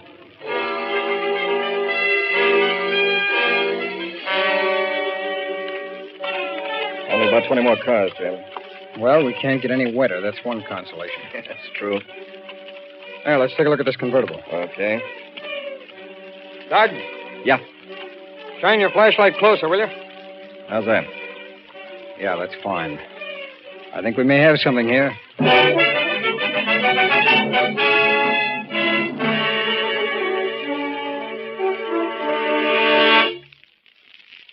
wonder how long they're going to keep us waiting here. Oh, man said it'd be only a couple of minutes. He said they were fixing the road. Well, this is certainly a silly time to be fixing a road. That's all I can say. Well, maybe the storm washed some of the gravel away. Eddie. Huh. Look, here on my side. Well, what is it? 2 men standing there. Oh, maybe their car got stuck. They're looking in, Eddie. Maybe they're cops.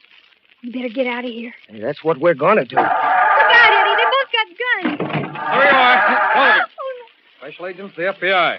What do you want? We want you for armed robbery and kidnapping. Oh, you must be mistaken. No. Your car left its signature in the dirt floor of the garage by your cabin. Huh? Your left rear tire had a deep gash in its diamond-shaped tread. That's all we had to look for, but it was enough. Mister, can you close the door? I'm getting soaked. Now, don't worry about that, lady. Both of you are going to a place where you'll be dry for a long, long time.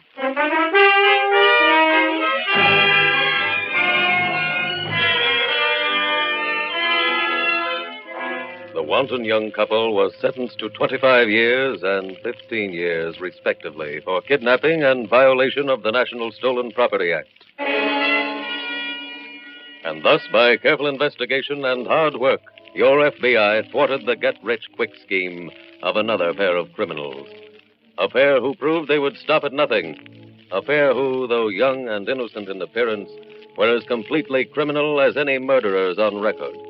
That their well-laid plans came to nothing is a tribute to the thoroughness with which 2 special agents followed every clue and kept following them until they achieved the 2 goals of your FBI in every kidnapping case: the safe return of the victim and the capture of the criminals.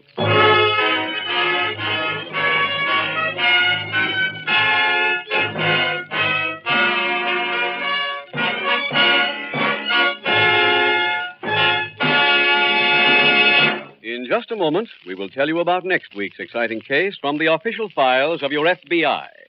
Now, back to the news we announced in our middle commercial. The new and enlarged fact-finding chart for fathers and mothers, just issued by the Equitable Life Assurance Society. Mr. Keating, let's see if I've got this straight. The purpose of this chart is to give me a true picture of the minimum income required to give my family a decent standard of living if I should die. That's right, Mac. And the man who'll see that you get one of these fact-finding charts is your Equitable Society representative. No charge or obligation, of course. Phone your Equitable Society representative soon. Or send a postcard, care of this ABC station, to the Equitable Life Assurance Society of the United States. Meanwhile, your Equitable representative wishes you a very happy New Year.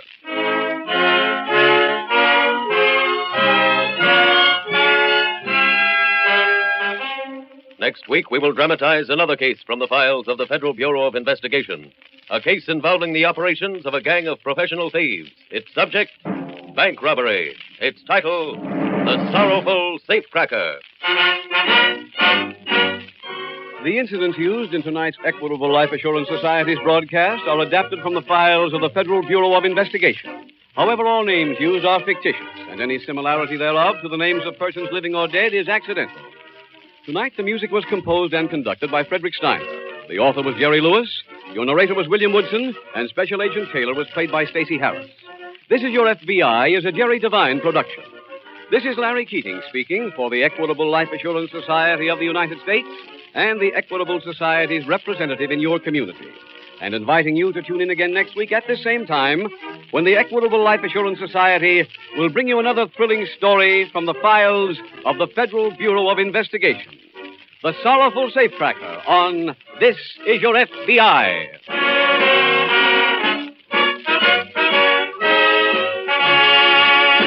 Michael Shayne, you must have some idea why Judge Thorman wants to see you. Honey, at 3 o'clock this afternoon, I received a letter signed by those men who head Judge Thorman's campaign committee. Mm-hmm. It told me literally nothing, darling, all of which I was warned to keep hush-hush. Oh, confidential stuff, huh? Mm-hmm, very. I'm requested to appear at Judge Thorman's home at 7 o'clock tonight. I don't know why, darling. That's all the note had to say. Oh, it's about 4:15 now. Uh-huh. Which means you must curb your curiosity for 2 hours and 45 minutes. Oh, then I'm going? Well, it's not your company I love, sugar. It's your shorthand. Well, I'm glad to know something about me attracts you. Michael, do you know Judge Thorman? No. Oh. Well, then Judge Thorman must know you. Otherwise, why should he... Take it easy, will you, baby? Please, we'll know at 7 o'clock tonight. The Hastings Manufacturing Company and the K-Side Corporation present Michael Shayne, Private Detective, starring Wally Mayer and Kathy Lewis.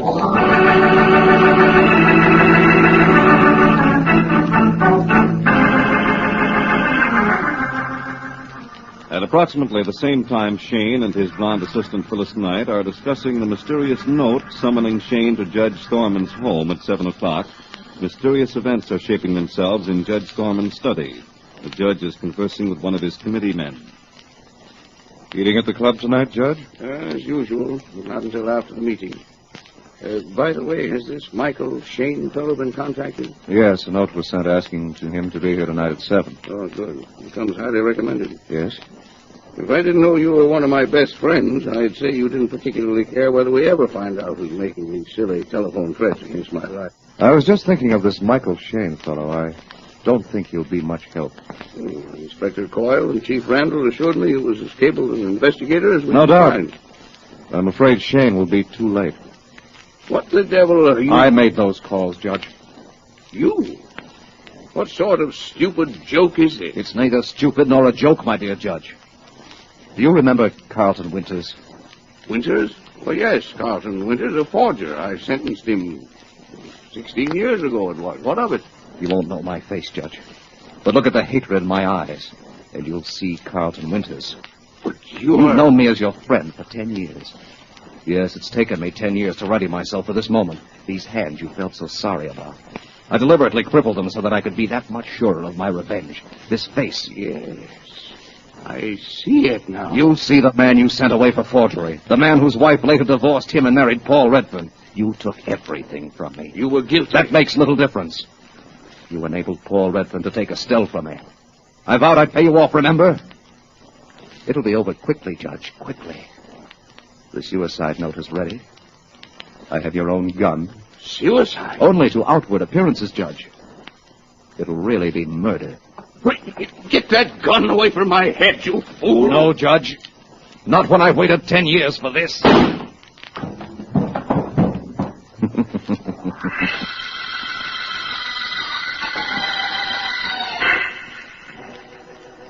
All right, let's go over the facts, Inspector.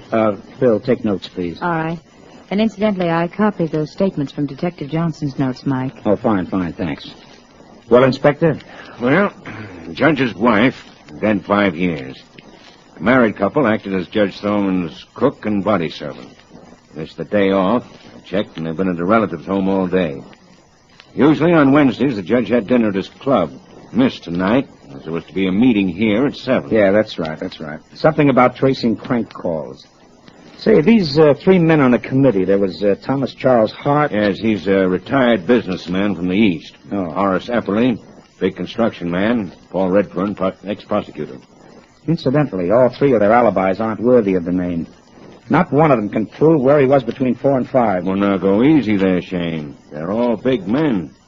It's suicide. Yeah, so the note says, but I still don't believe it. Mr. Epperly found the body, huh? Yeah, about 6:30. Came in when he found the door open. Open? Open or unlocked, Inspector? Oh, sorry, unlocked. Oh, uh-huh. Now, look, Shayne, let's not make a mystery out of this yet. The judge's big people, and I'm here only to make sure there was nothing funny. Well, that's excuse enough to look around. The gun has a corrugated handle, so that eliminates fingerprints, right? Right, but there are powder burns on the right temple, and the bullet ranged slightly upward. That and the note stack up to suicide. Yeah, but that note. How does it read again? Just a minute. Yeah. My guilt hangs heavy on my mind. I can no longer face my friends. Some years ago, I sent an innocent man to prison. Wait a second. Give me that line again, Inspector. Some years ago, I sent an innocent man to prison. Okay, that's enough. Handwriting been identified? Yeah, by Hart, Epperly, and Redford. You know, for a fellow of the judge's caliber, it's pretty dramatic stuff. Well, people hopped up to suicide are psychodramatic. What's that about putting the neurosis on paper? It makes bad reading, that's all. Oh, Inspector. Oh, come in, gentlemen. Thank you. Glad to find you still here. We've agreed this terrible thing must be kept quiet as long as possible. Gentlemen, this is Michael Shayne and Miss Knight. Hart, Epperly, Redford. How do you do? About keeping this affair quiet, Inspector. Well, perhaps for a day or two. We haven't much chance to keep the facts covered up. Gentlemen, please, may I ask, did any of you know about the judge's suicide desire? He never discussed such a thing with any of us. But all the evidence points to suicide, Mr. Shayne. Yes, if we can believe that note, but I'm not so sure. Then you're thinking it might have been murder? That's what we're going to find out. In the meantime, Inspector, I want to run out and have a little talk with Joey Peller. Yeah, good idea. Peller? Peller, isn't he the man with a remarkable memory? Yes, Mr. Redfern. And I want him to jog my memory.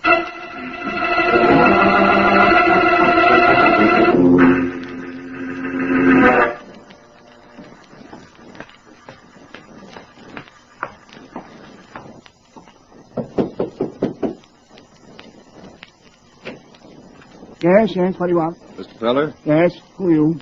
A friend of Michael Shayne. Come in. Take a chair. Sit down. Don't mind if I squat here, Miss Parker. Easy on my back. Not at all. I'll stand because I can only stay a moment. Mr. Shayne suggested I see you. I want some information. Yeah, what do you want to know? Mr. Peller, do you recall a rather sensational case about 16 years ago when Judge Thorman sentenced a forger, a Carlton Winters? Winters. Let me see. Yep. Mm-hmm. Quiet enough, boy. I think I recollect that Winters second Judge Thorman's life. Yes, and Redford, too. He was the prosecutor. Very good. Anything else, Mr. Peller? Let me think. Huh? Yes, I do. Never heard anything more about Winters, but think he was killed or died in an accident in Chicago. I'm thinking. Yep. Mm-hmm. I got it. What, Mr. Peller? About 3 years after Winters was sent up, his wife, Estelle was her name, I think. Well, she divorced him, and believe it or not, she married Paul Redfern. Yep. And Redfern retired from public office right after that. You've been a big help, Mr. Peller. I'm always glad to help Shayne's friend. Anything else, Mr. You get your name? You won't need it, Peller. What you doing with that knife? You know too much, Mr. Peller.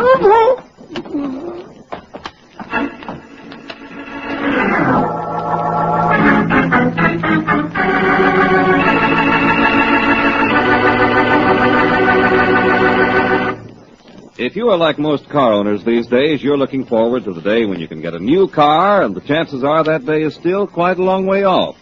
Meanwhile, it is false economy for you to cheat yourself out of good car performance and to take chances on a serious breakdown. Just drive your car into a good repair shop and get a professional checkup.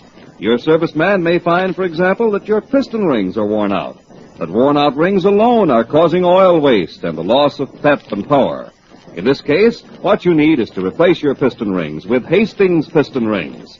They stop oil pumping, check cylinder wear, restore engine performance. So whenever you need new rings, it will pay you to get Hastings piston rings. They're tough, but oh so gentle. Tough on oil pumping, gentle on cylinder walls. Now remember that name, Hastings Piston Rings. The best money you can spend on your car.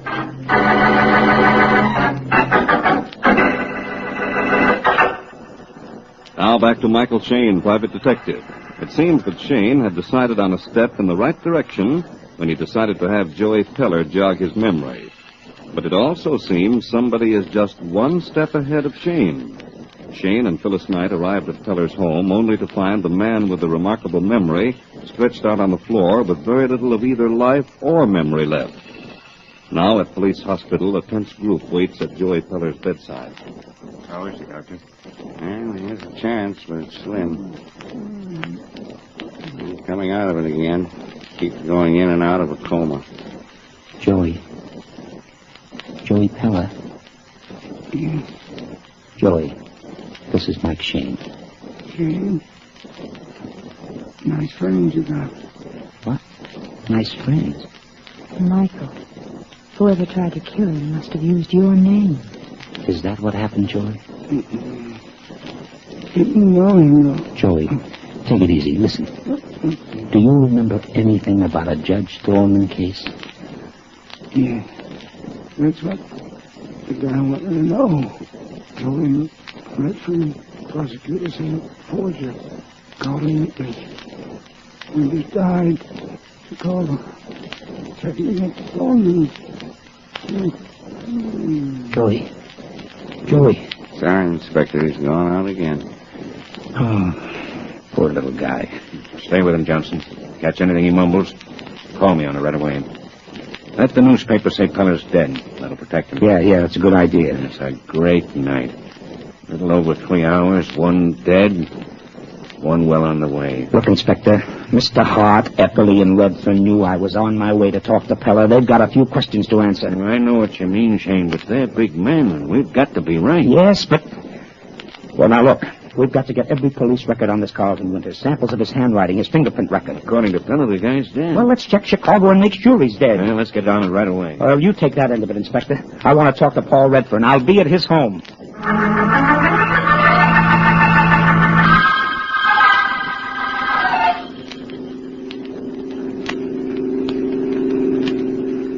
What's the time? About 10, Paul. Gives us time to check up on our theory at Peller's place. Then get back to your home by 11 to meet the others. Well, just what is this theory you've got on Peller's death? I'm positive someone was interested in silencing Peller before the Shayne fellow could get to him. Yes, but what do you expect to learn at Peller's place? Hey, wait a minute. What? How'd you find out Peller was killed? Shayne got in touch with me. Oh. Well, who does he think is guilty? He thinks it's one of us. Us? Are you serious, Hart? Yes, Redford. And I'm also Carlton Winters. You're... What did you say? I said I'm Carlton Winters. And I'm going to kill you. Kill me? Just keeping a promise I made you long ago. In court. But Winters died in Chicago. No, he didn't. Steady on the wheel. Don't take your eyes off the road. Then you killed Judge... Yes, I killed him. Now it's your turn to be a suicide. Then can you guess who follows you? You mean my wife? Yes, Redfern, Estelle. They'll get you. If they do, it'll be too late. How am I to die? Oh, it's rather simple. The hairpin turn is up ahead. We'll soon be on it. You're going to drive straight through the guardrail and down into the canyon. You can't force me to do that. You'll have nothing to say about it, Redfern. You'll be dead before you take the plunge. I'll crash the car first. You thought of that too late. I'm ready now. I hit you! Now, hold the wheel steady. Steady. Get the door open. Now.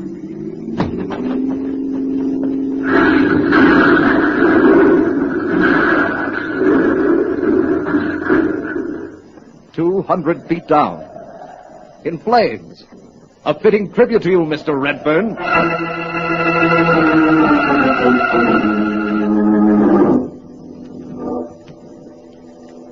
I'm terribly worried, Mr. Shayne. No, I wouldn't let it get you down, Mrs. Redfern. But he's always so punctual, so thoughtful. Naturally, he was quite upset when he came home with the terrible news of Judge Thorman's suicide. He left again, but he promised to be home no later than 10. 10:45 now, and he hasn't even called. But don't worry, Mrs. Redfern. I'm sure he'll be coming home any minute now. So I hope so. Somehow I'm terribly nervous. Mrs. Redfern, I'd like to ask you several questions. Yes? Well, first, have you ever heard your husband speak of a man named Carlton Winters? Carlton Winters? Yes, Mrs. Redfern. Name seems to surprise you. I'm not sure why, but it did surprise me.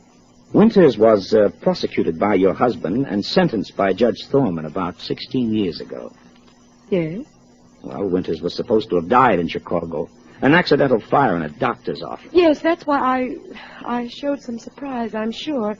I remember Paul telling me Winters had died in Chicago. Must have been rather important, Winter's death, I mean, for you to have remembered, Mrs. Redfern. It was important this night. You see, Carlton Winters had threatened the lives of Judge Thorman and my husband. I was glad to know the man was dead. And that's all you can tell us, Mrs. Redfern?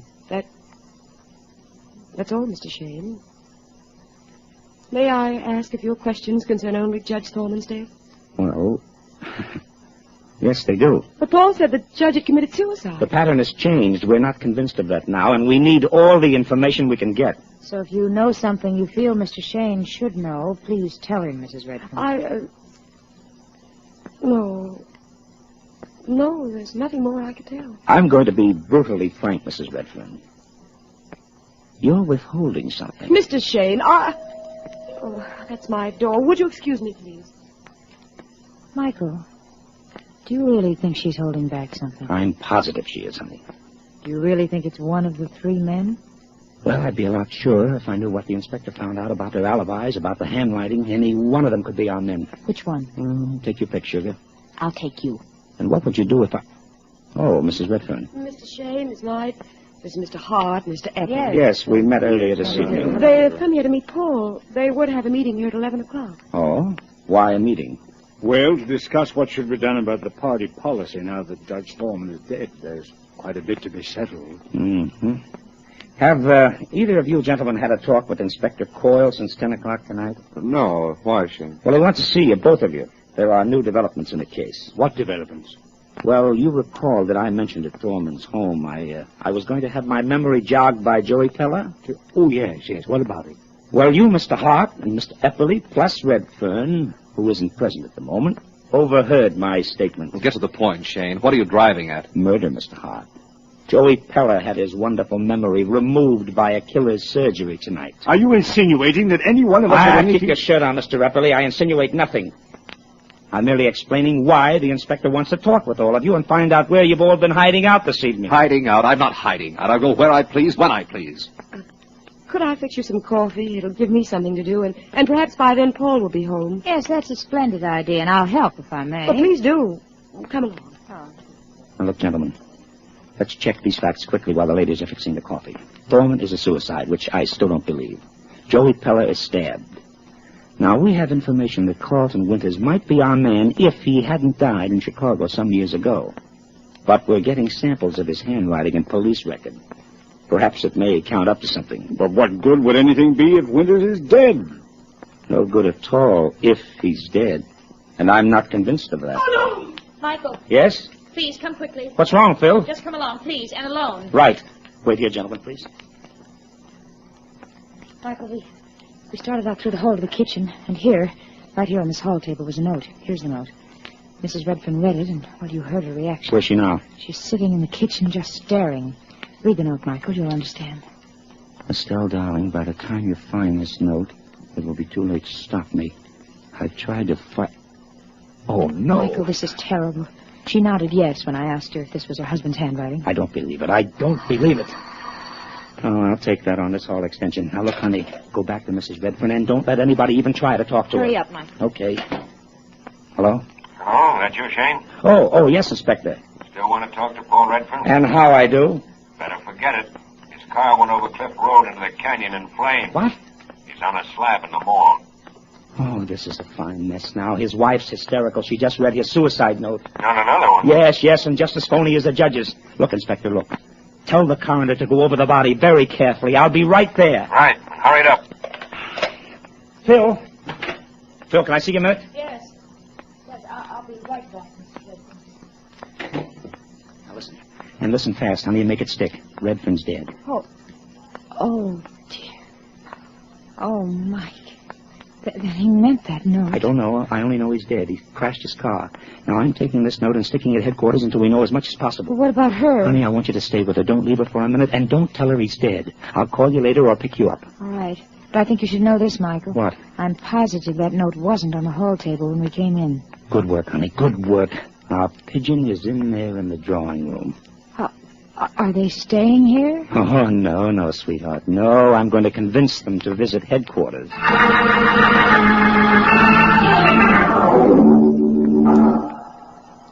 Well, how did our guests take the stay here, Inspector? Unhappily. But they were jittery enough to be gentlemen about it, especially since they found out Redfern is dead. They left about 5 minutes ago. Oh. How about Winter's old samples of handwriting? Check with any of the ones on the signatures on my note? Yeah, I just got the dope on that. The man says there's no question about it. We need more, though, Michael. Yeah? Well, I think we can get it now. Oh, hello, Doc. Hiya. Well, what's the verdict? Well, I almost missed it. Something very thin punctured Redfern's eardrum. Went right into the brain, like a long steel sliver. But, Doc, if it was a steel sliver, who got rid of it? You? No. I couldn't find the sliver, so I decided it was maybe like a hat pin. Yeah, he was killed, all right. He was plenty burned and cracked up. So would you be if you fell 200 feet in a flaming car, but he was very dead before he hit. No evidence of fire in the lungs, huh? Not a scorch. He wasn't breathing when he crashed. Then it's murder. You've got your verdict, Inspector. Autopsy. Hello. Yeah, just a minute. For you, Inspector. Morning, sir. Inspector Coyle speaking. Yeah, Johnson? What did he say? That's really something. Good work. Stay with him. So long. More from Pella? Plenty. A bombshell. Estelle Redfern divorced Carlton Winters after he went to the pen and married Paul Redfern. Oh, that's bad. Epperly and Hart have just been released, haven't they? Well, we couldn't hold them. Oh, that crazy woman withholding information. Inspector, she's in danger. At 2:30 in the morning? Look, if my guess is right, our man is on a killing spree. His schedule calls for crowding it all into one night. Yeah, could be. Thorman, Pella, Redfern. And next, and logically, the woman who divorced him and married the man that prosecuted him. Look, let me get going ahead of you and your men. Call Phil and have her set it up like this. We'll say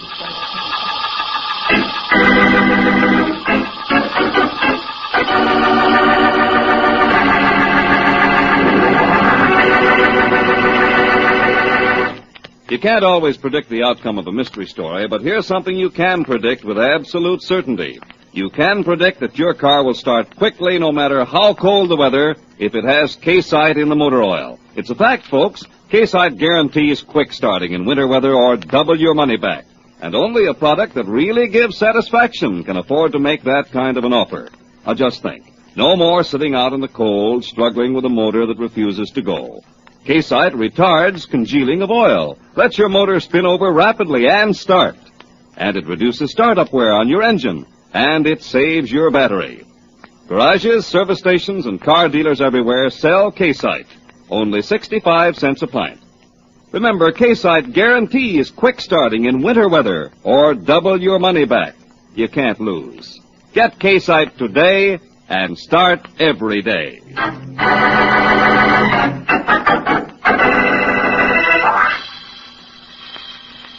Now back to Michael Shayne and the trap set for a revenge-crazy killer. It's about 3:15 a.m. The huge Redfern mansion is wrapped in the eerie glow from a thin sliver of moon. In the shadows of the porch, two men moved softly, furtively.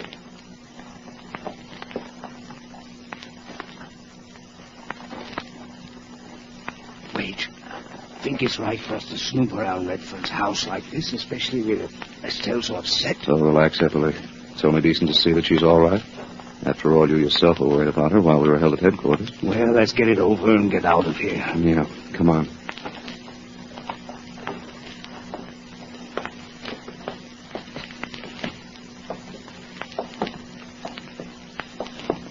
Yeah. Let's try these French windows. I still don't think this is a good idea. If we make a noise and waken Estelle, she'll be scared out of her wits. If we find she's all right, we'll go out as quietly as we can. No, come on. Look, this window's unlocked. That's not so good.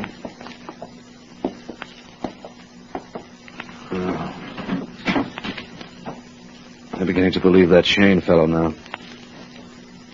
There's a killer loose, Eppley. Shall I turn on this light? No lights. Keep it dark. Now that we're in, what are we doing? First, go through the entire downstairs. You take the east wing, I'll take this west side. What are we looking for? We're making sure everything's all right. Check every door and window. See that they're locked. Go right through and I'll meet you in the back hall.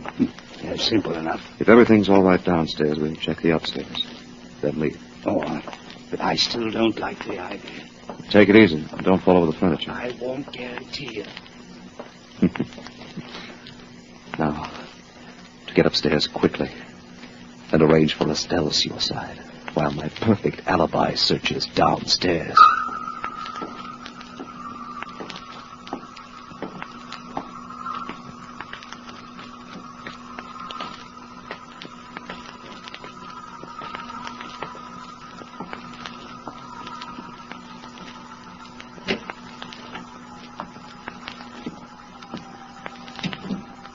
And now, my lovely Estelle, we settle accounts. And again. And so ends this night. Who turned on those lights? Sorry, chum, the night has ended, and so are you. Shayne! Yeah. We didn't find out until after you left police headquarters tonight that Estelle was once the wife of Carlton Winters. So we figured Estelle was next on the list. Oh, so you got it all figured out. Do you think we intended to let you get Estelle? Oh, no. We preferred to have you kill off that dressmaker's mannequin under the bed covers. Dressmaker's mannequin. Drop that knife. Drop that knife, I said. I'll kill you. I'll kill Drop you. it. Easy, you crazy idiot. I don't want to shoot you. Stop it, Hart. I'll shoot. Not until I... Oh, thanks, Inspector. Michael? Thanks. Michael? Oh, Michael, what's wrong? not a thing, honey. Huh? Not a thing. Michael! Oh. He's hurt, Inspector. Easy, Phil, easy now. We'll take care of him.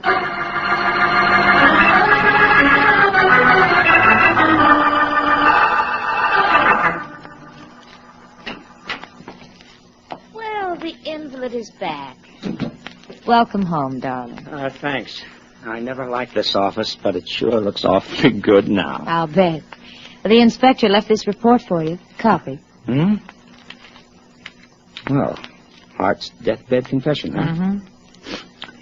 Yeah, that's all here. You know, we could have stopped Redfern's killing if we had old samples of Winter's handwriting to match his signature on the note the committee sent to me. Oh, you couldn't do any more, Michael. Yeah, it only proves what I contend, darling. There's a flaw in every human being. I'd say Winters or Hart was insanely perfect. Almost, but not quite. You see, honey, when a man decides to change his identity, he must change everything, even his own handwriting. Well, now that you think the office looks good, you might say, Precious, you look good. Oh, well, Precious, you do look good. Very good. Thank you, Michael. You're welcome, darling. You know, Michael, you ought to get stabbed more often.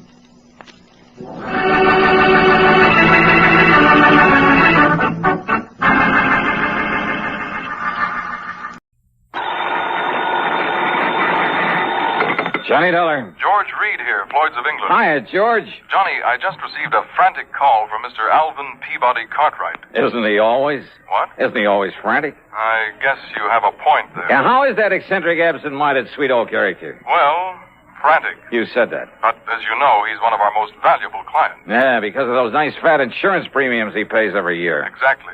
So it's important that we never hesitate to serve him when he calls on us. So what goes? He wants you out on the West Coast immediately. Oh, why? Well, he didn't say, as usual. You know how he is about these things. Oh, yeah, I know. The last time he called, it was about somebody who was trying to murder him. Exactly. But the time before that, it was just to give me a Christmas present. I know. Okay, George. His place in Beverly Hills? No, he's up in Santa Barbara at the home of a Mr. Rockland Rockwell. Rockwell. Also a client of ours, also extremely wealthy. Well, good. Maybe I can drag down a nice big fee on this one. Also, Johnny. Yeah? If this thing involves Mr. Rockwell rather than Cartwright, well, believe me, it may be plenty serious. Oh? Okay, George. I'll be in touch.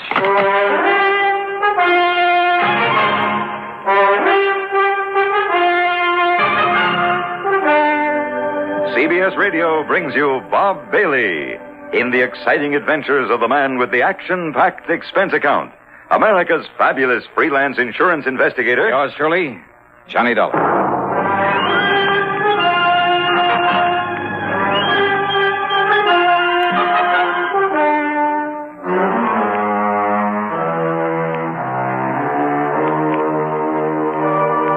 Expense account submitted by Special Investigator Johnny Dollar. The Floyds of England, North American Office, Hartford, Connecticut. Following is an account of expenses incurred during my investigation of the too much money matter. Expense account item 1, $171.40 for a plane that got me to Los Angeles early the next morning. Item 2, $50 deposit on a rental car. And the drive up the coast to Santa Barbara took me a little under 2 hours. A gas station attendant who gave me directions to the Rockwell place seemed quite impressed that I was going there. I found out why about 20 minutes later after driving up to the top of a high, densely wooded hill. Yeah, there must have been 10 acres, all of it beautifully landscaped. Broad, sweeping lawns. And on the wide, winding road up to the main house, I must have passed at least a dozen gardeners and nurserymen, tending not only the vast lawns, but the well-ordered shrubbery and the magnificent trees, the myriad flower beds. As for the house itself, well, to call it a castle would almost be an understatement. All of it, built of native stone, with towers, turrets, and parapets. And purely incidentally, there must have been 7 or 8 expensive cars parked in the driveway. Yeah, I felt almost timid about raising the heavy iron knocker. Yeah, real impressive. But Johnny! I knew you wouldn't let me down. Yeah, hi, Mr. Cartwright. You're a good boy, Johnny. Only, I expected nothing less than 3 or 4 uniformed butlers to let me into a joint like this. Isn't it a lovely little place? You call this little?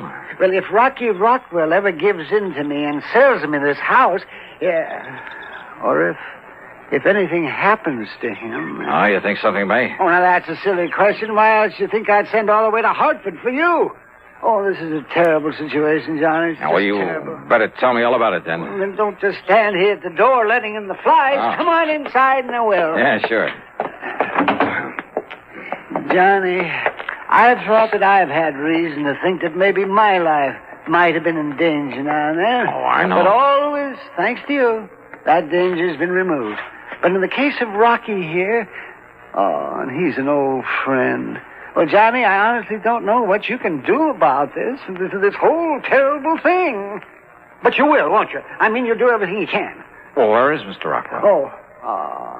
Brave, brave man that he is. Rocky is going right ahead with his parties, his entertaining, just as though nothing was wrong. Entertaining of whom, Mr. Cartwright? Of anybody, everything. Huh? Now, don't you understand, Johnny? That's all he does. He gives hunts and balls and parties and entertains people. Well, what would you do if you had all his money in this beautiful place and all the time in the world to do it? Well, I don't know. Well, of course you would. So, right now, Rocky and his guests are out riding on a fox hunt. You know, yoinks and tally-ho and suey and all the rest of it. You know. Oh, yeah? Yeah, just as though everything was all right. But it isn't. Oh, no, it certainly isn't. And if this thing, this terrible, this tragic... This what, Mr. Cartwright? What? Well, you still haven't told me just what you're so worried about. What's the matter with you, boy? I'm worried about my friend, Rocky Rockwell. But why? Huh? Oh. Well? Yes, well, of course. Well, because he's going to be murdered. You're sure of that? Yes, Johnny. Murdered.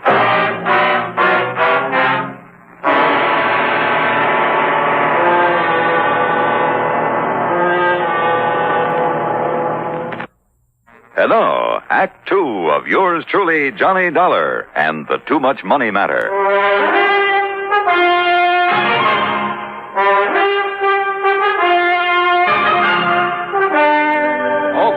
Okay, now, Mr. Cartwright, you'd better tell me exactly what reason you have for thinking Mr. Rockwell may be murdered. Maybe he will be it, unless you can do something about it. Why? Well, Johnny, I'd rather he told you about it after he and the rest come back from the fox hunt. Well, look, if this is such an emergency... Of course it is. Okay, then. First, I want to show you around this lovely little house. Huh? You know, to see what you think of it, in case Rocky does decide to sell it to me. Oh, now wait, Mr. Or, Cartwright. heaven forbid, in case something happens to the poor man. But if it's so urgent that I get to work on this case, I told you shouldn't... it is, didn't I? Now come along and I'll show you the house. Mr. Cartwright. Not another word, Johnny. Come along. Well, I suppose a description of the Rockwell mansion seems out of place in a report of this kind. But it's just too fabulous to pass up with only a word. The reception hall where we started was floored with polished marble. There was heavy oak furniture and huge gilded mirrors, a wrought iron chandelier. On one side, a broad oaken staircase led up to the second floor. The living room, the main salon, well, it must have been 80 feet long with a 15 or 16-foot ceiling, full-length French windows, and a tremendous granite fireplace with a slab of finished oak for a mantelpiece. A thick, lush oriental carpet covered almost the entire floor. And then there was a music room with not only 2 concert grand pianos, but a full pipe organ. The main dining room could have seated at least 100 people. And there was a morning room with walls of patterned silk instead of wallpaper, a couple of private little sitting rooms. The library must have held literally thousands of leather-bound books on mahogany shelves that reached from floor to ceiling. The den, in addition to a study, was paneled in richly green walnut. So was the billiard room in the huge basement. As for the bedrooms, I mean the 5- and 6-room suites on the second floor. Well, why go on? We ended up back in the den. Or maybe it was only one of the dens. Well, do you like it, Johnny? Wow. Well, now, what does that mean? After all, I may be able to buy it for only $2 or $3 million. Unless, as I said, Johnny. But why, Mr. Cartwright? Why do you think he's in danger? How should I know why? And why should I be bothered with trifles like that when they... Oh, look. Huh? Look. I see. Here they come. They're riding gaily over hill and dale. They're returning from the hunt. Oh, Mr. Rockwell's with him? Of course he is. So, Johnny, you stay right here. Well, now, look. And I'll go out and fetch him to come in and tell you everything. Well, Mr. Cartwright...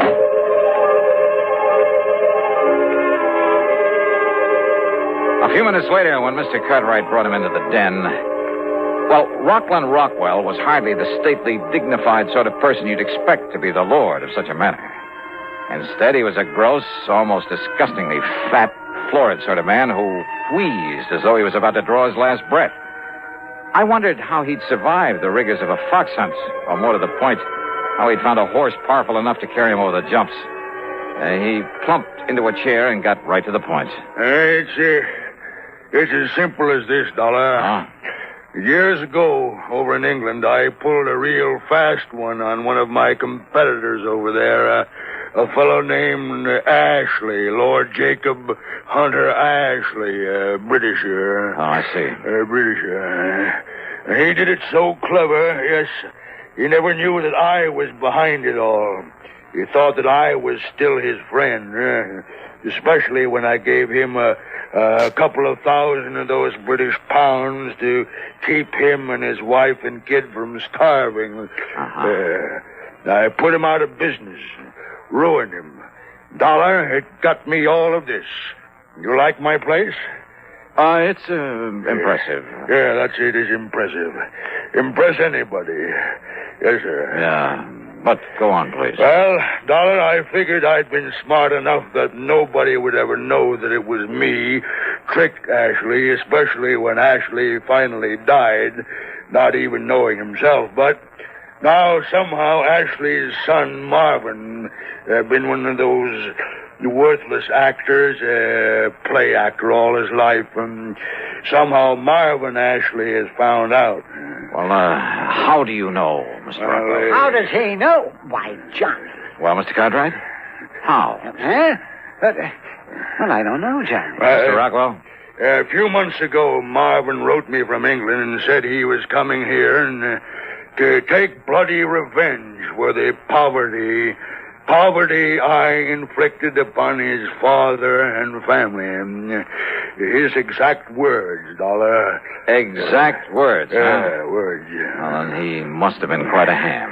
Yes, and then a few days ago, telephone call, that silly British accent, just like his father. Young Ashley. Yes, Marvin Ashley, to say that he was here in the States. I see. And I told him that I'm a changed man, Dollar. Well, I hope so, Rocky. Yes. I told him that I'd make it up to him and give him anything he wants. Told him it's been on my conscience, and it has, Dollar. Yeah, Dollar. I'm sure it has. But he told me that he's coming here, that he's going to kill me. Rocky, for what you did, I don't blame him. I know. Yes, well, if I'd have known such a thing about you... I know. But I'm sorry now. I'm sorry. Why? Because you're scared? I say I'm sorry. Isn't that enough? All right. Don't you see, Dollar? Unless you can somehow find him, he'll murder me. Murder me.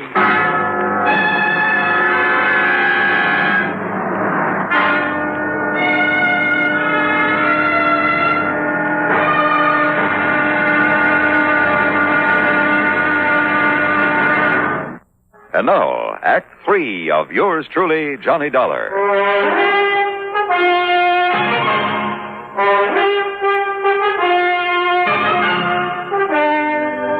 Rocky Rockwell, if I'd known this about you, and I thought you'd earned all your money honestly. Who are you to talk, Alvin?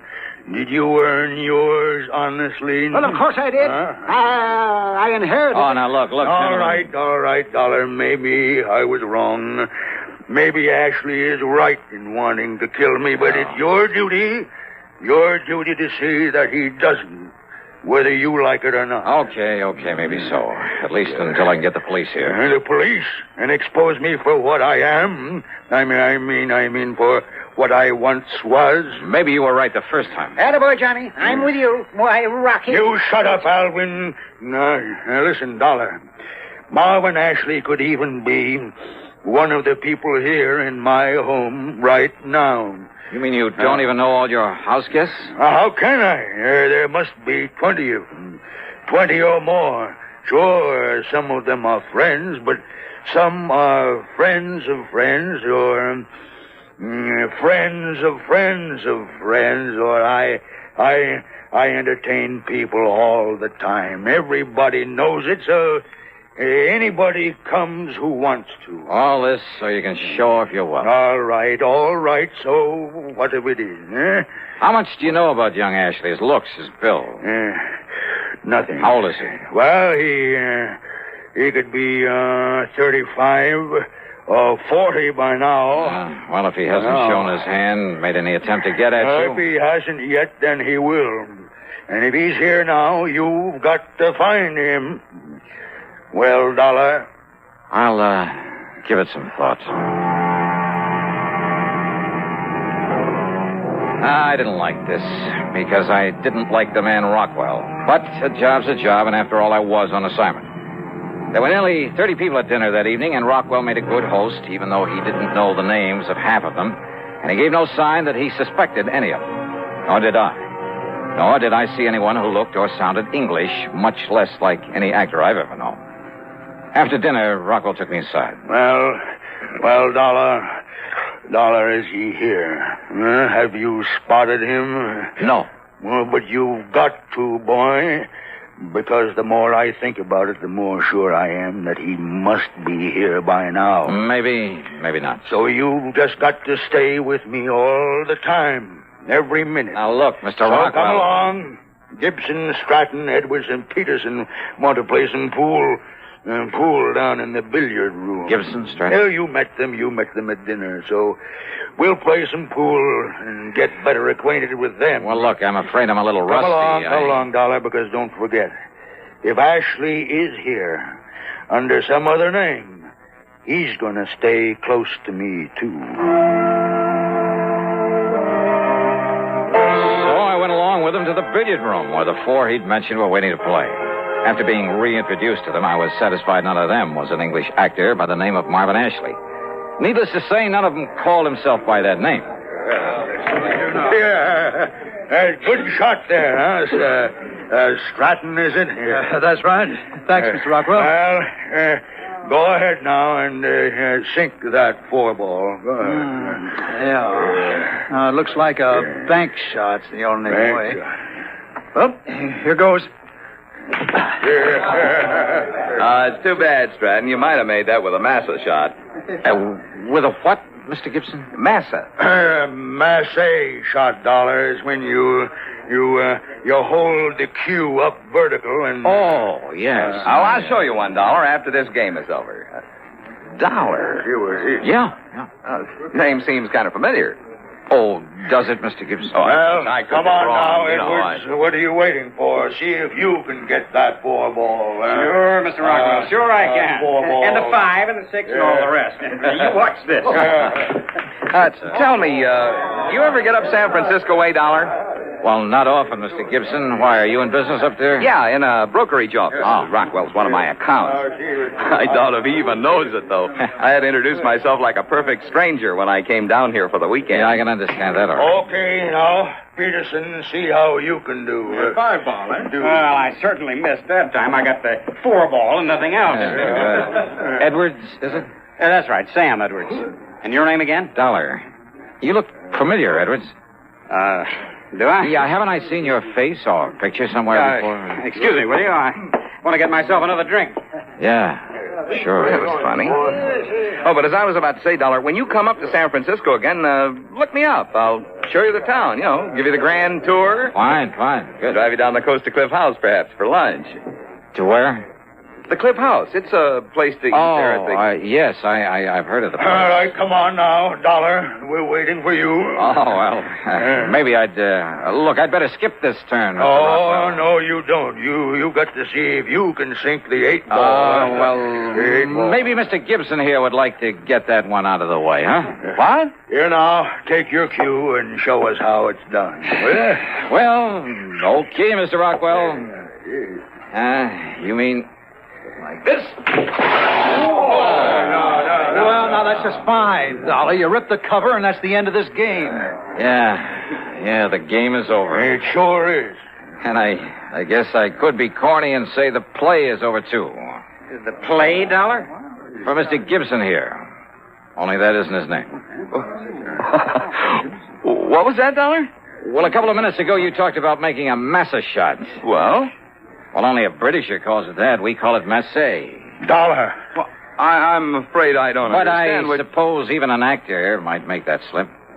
Actor? Yeah, your real slip, though, Ashley, was in naming that restaurant up the coast. Ashley? Are you addressing me said as... Cliff House, didn't you? Are you talking about Cliff House, this side of Frisco? Oh, now, look, yeah, that's here. right, Mr. Edwards, Cliff House.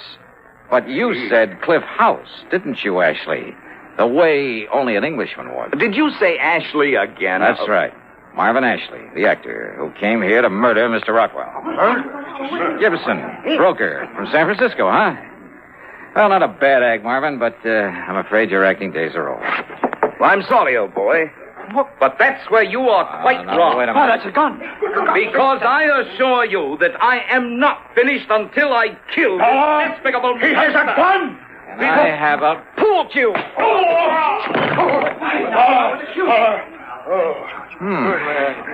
Not as rusty as I thought.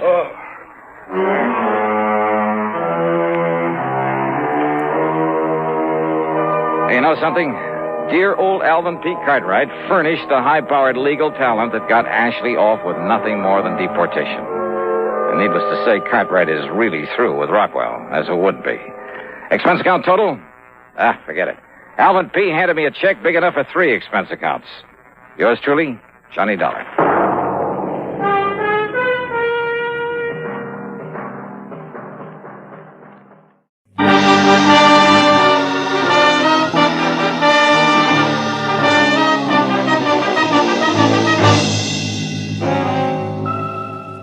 It had been the kind of early start, late finish crowded in between day that had made breakfast coffee, lunch a ham sandwich on the run, and dinner nothing. So by the time it finally ended, it was pushing 9 o'clock, and I was both a little tired and a lot hungry. All of which made the feast I could imagine spread out in front of me over an emerald green tablecloth something better than good enough to eat. Blue Point oysters on the half shell, a Caesar salad. Veal scallopini topped with mushrooms the size of silver dollars. Oh, I was ready for it. Yes, well, the oysters once again became a blue ashtray. The scallopini a notebook. The green cloth underneath all, my desk blotter. Hello, Marlowe speaking. Dodie Whitmore, Marlowe. Ever hear of me? I have. I've also heard you own half a dozen screen magazines, a local radio station, and a daily published for the motion picture industry called the Hollywood Trades. Does that cover it? Not quite. Today I acquired something else. A libel suit for $100,000 that was just slapped against the trades by a has-been actor named Bradford Colby, which, Marlowe, is the reason I'm calling you. Oh? So drop whatever you're doing, boy, and get over here to the Whitmore building. Whitmore building? We're on El Centro near Gower, and closed tomorrow's Sunday, no addition. Figures. When the night watchman lets you in, turn left, keep walking till you get to an office numbered 116. You got that? Yeah, 116. But if you don't mind, Miss Whitmore, I'd like to do something. I'd like to eat first. Make it coffee and a ham sandwich at the outside and get over here fast. Coffee? Look, Miss Whitmore, I'm starving. Marlowe, how much do you get a day? 25 in expenses. Why? I'm willing to pay 125, and you keep track of the expenses. Now what do you say, boy? Boy says coffee and a ham sandwich will leave him stuffed. Goodbye, Miss Whitmore.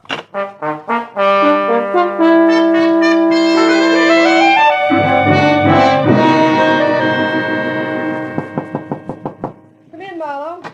Sit down over here, and if you smoke cigars, don't. I can't stand them. Drink? No, thanks. Marlowe, our A1 gossip columnist, Stanley McGrath, had this to say in today's edition of the Trades. Mm-hmm.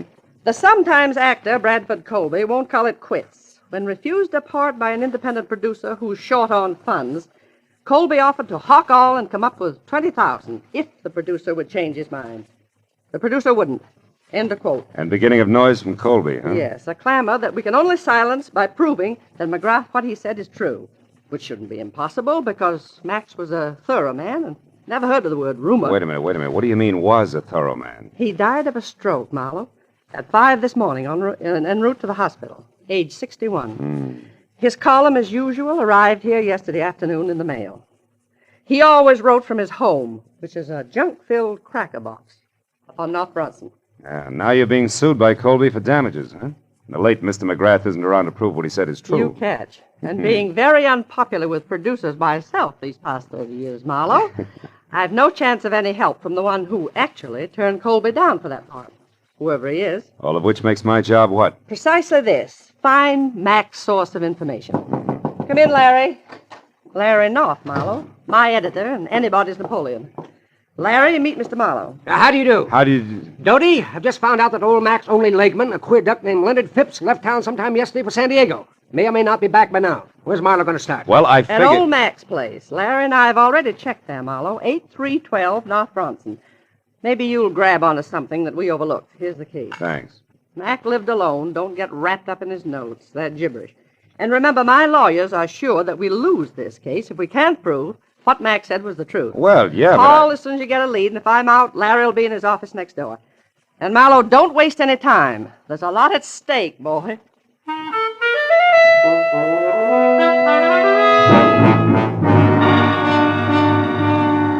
What Dodie Whitmer had labeled a cracker box turned out to be a 5-room, slightly beat down, almost square house set back some 50 carelessly landscaped feet from a high stucco wall that said the late Mr. McGrath had lived alone and liked it. And when I entered and went to his study where I turned on a desk lamp, I saw what my client had meant by junk. There were the odds and ends that a man collects in a lifetime. On his desk, a tarnished loving cup for excellence in reporting, dated 1927. Beyond that, on the mantel, an autographed picture of Teddy Roosevelt, and next to it, a paperweight from Niagara Falls. And then an item I hadn't expected. In a shadowed corner of the room, there was somebody else. A tall, gaunt somebody else, wearing horn-rimmed glasses and papers sticking out of every pocket. He was slowly, an inch at a time, backing off from the edge of the circle of light in which I stood. I took one casual step toward the desk and then nailed him. Oh, get your hands off me. Why? So you can start running, Mr. Leonard Phipps? How do you know my name? I'm psychic. I also know you just got back from San Diego. What I don't know is what you're doing here. Now, come on. Talk fast. Please let go. Leave me alone. I'll talk. I've got nothing to hide from the right party. Who are you? Philip Marlowe, private detective, who's working for Dodie Whitmer, a lady impatient to know which producer McGrath was talking about. In that article on Colby this morning. Now do I qualify? Yes, of course. We're Both after the same piece of information, Mr. Marlowe. Oh? I want to find that answer, too, and then whisper it into Dodie's ear. Just to save her $100,000? No. Just to get a chance to fill McGrath's shoes. And don't laugh, because I've been ghosting that column for the past month now. Didn't McGrath write this morning's column himself? No, he didn't. I did. But the piece on Colby was not mine. McGrath must have added that himself, the fool. You don't sound like you're happy in your work, Phipps. I wasn't. Mac was a tyrant. I put up with him because he promised sooner or later to let Dodie Whitmore know that I was doing his work. Don't be too bitter, Phipps. Mac couldn't have known exactly when he was going to die. Well, what if he But to could? get back to the subject, have you any idea where we can get a hold of something real to go on? Yes. Yes, I do. Out there in the living room. Yeah. Follow me, Marlowe. If you can, in the dark. Come back here! Ow! Ooh!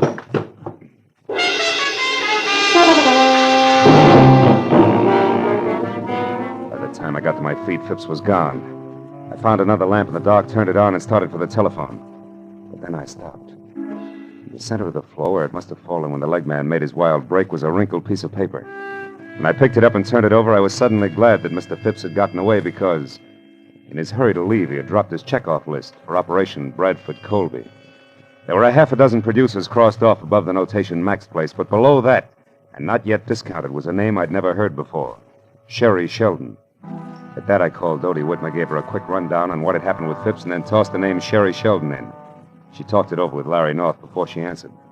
But when she did, I knew that finally we were all getting someplace. Marlowe, this is good. Larry tells me that Sherry Sheldon is the ex-Mrs. Bradford Colby. Oh? Better than that, a redhead with temperament to match. That kind'll talk. Mm-hmm. Any idea where this item lives? Yes, a bungalow on Cherimoya, 5800. 5800, huh? Larry says it's a quiet, dead-end street, but not to let that throw you. Because from what he's heard about the lady herself, she's very much alive. So play it smart, boy. You're probably in the big time now. Good luck.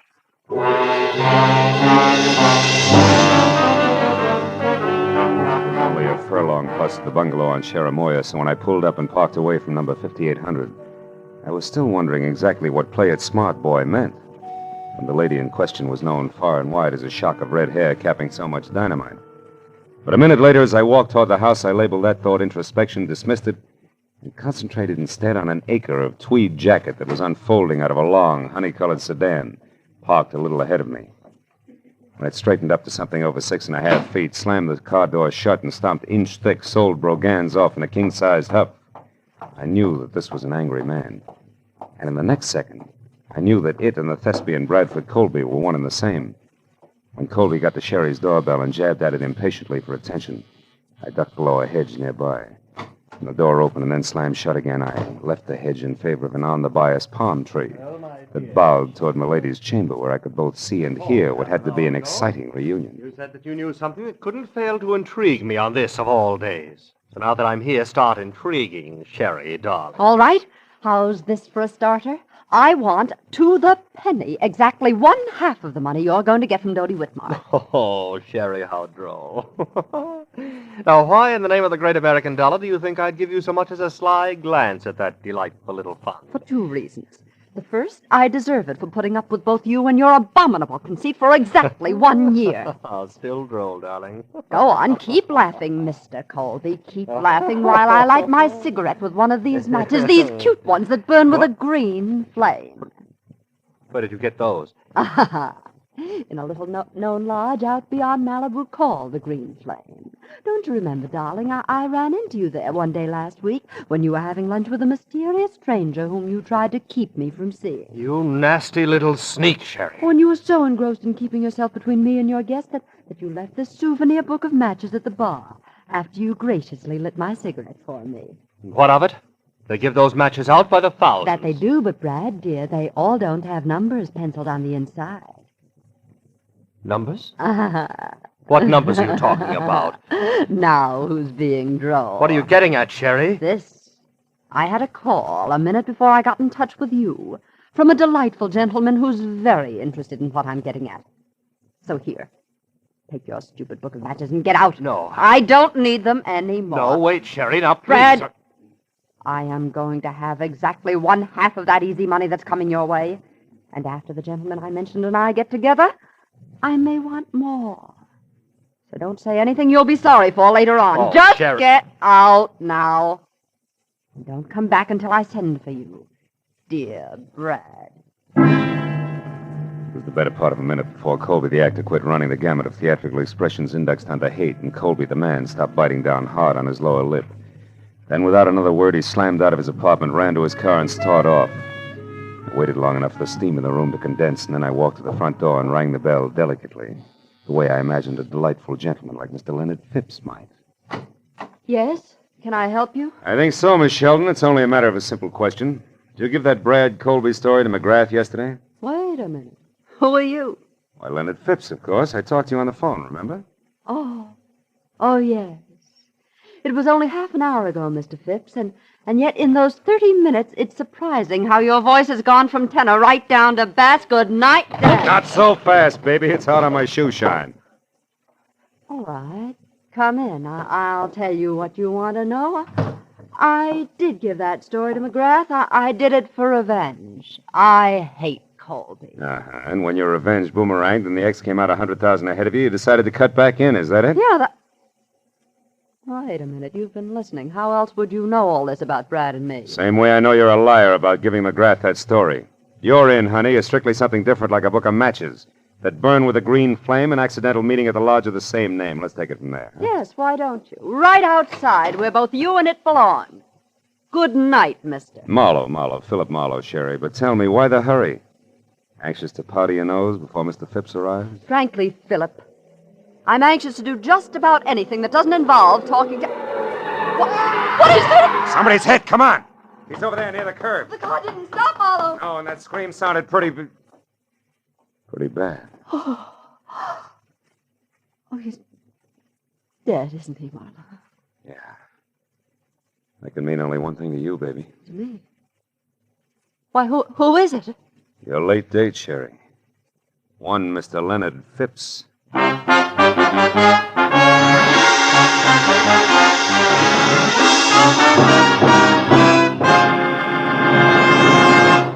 In just a moment, the second act of The Adventures of Philip Marlowe. But first, on a special program, One Great Hour, later tonight on CBS, President Harry S. Truman will be joined by Gregory Peck, Ila Lupino, and Quentin Reynolds to tell the story of what American religious groups are doing to bring relief to the world's war-stricken people.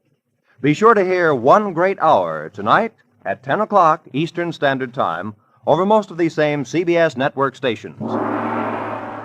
Now, with our star, Gerald Moore, we return to the second act of Philip Marlowe and tonight's story, The Green Flame.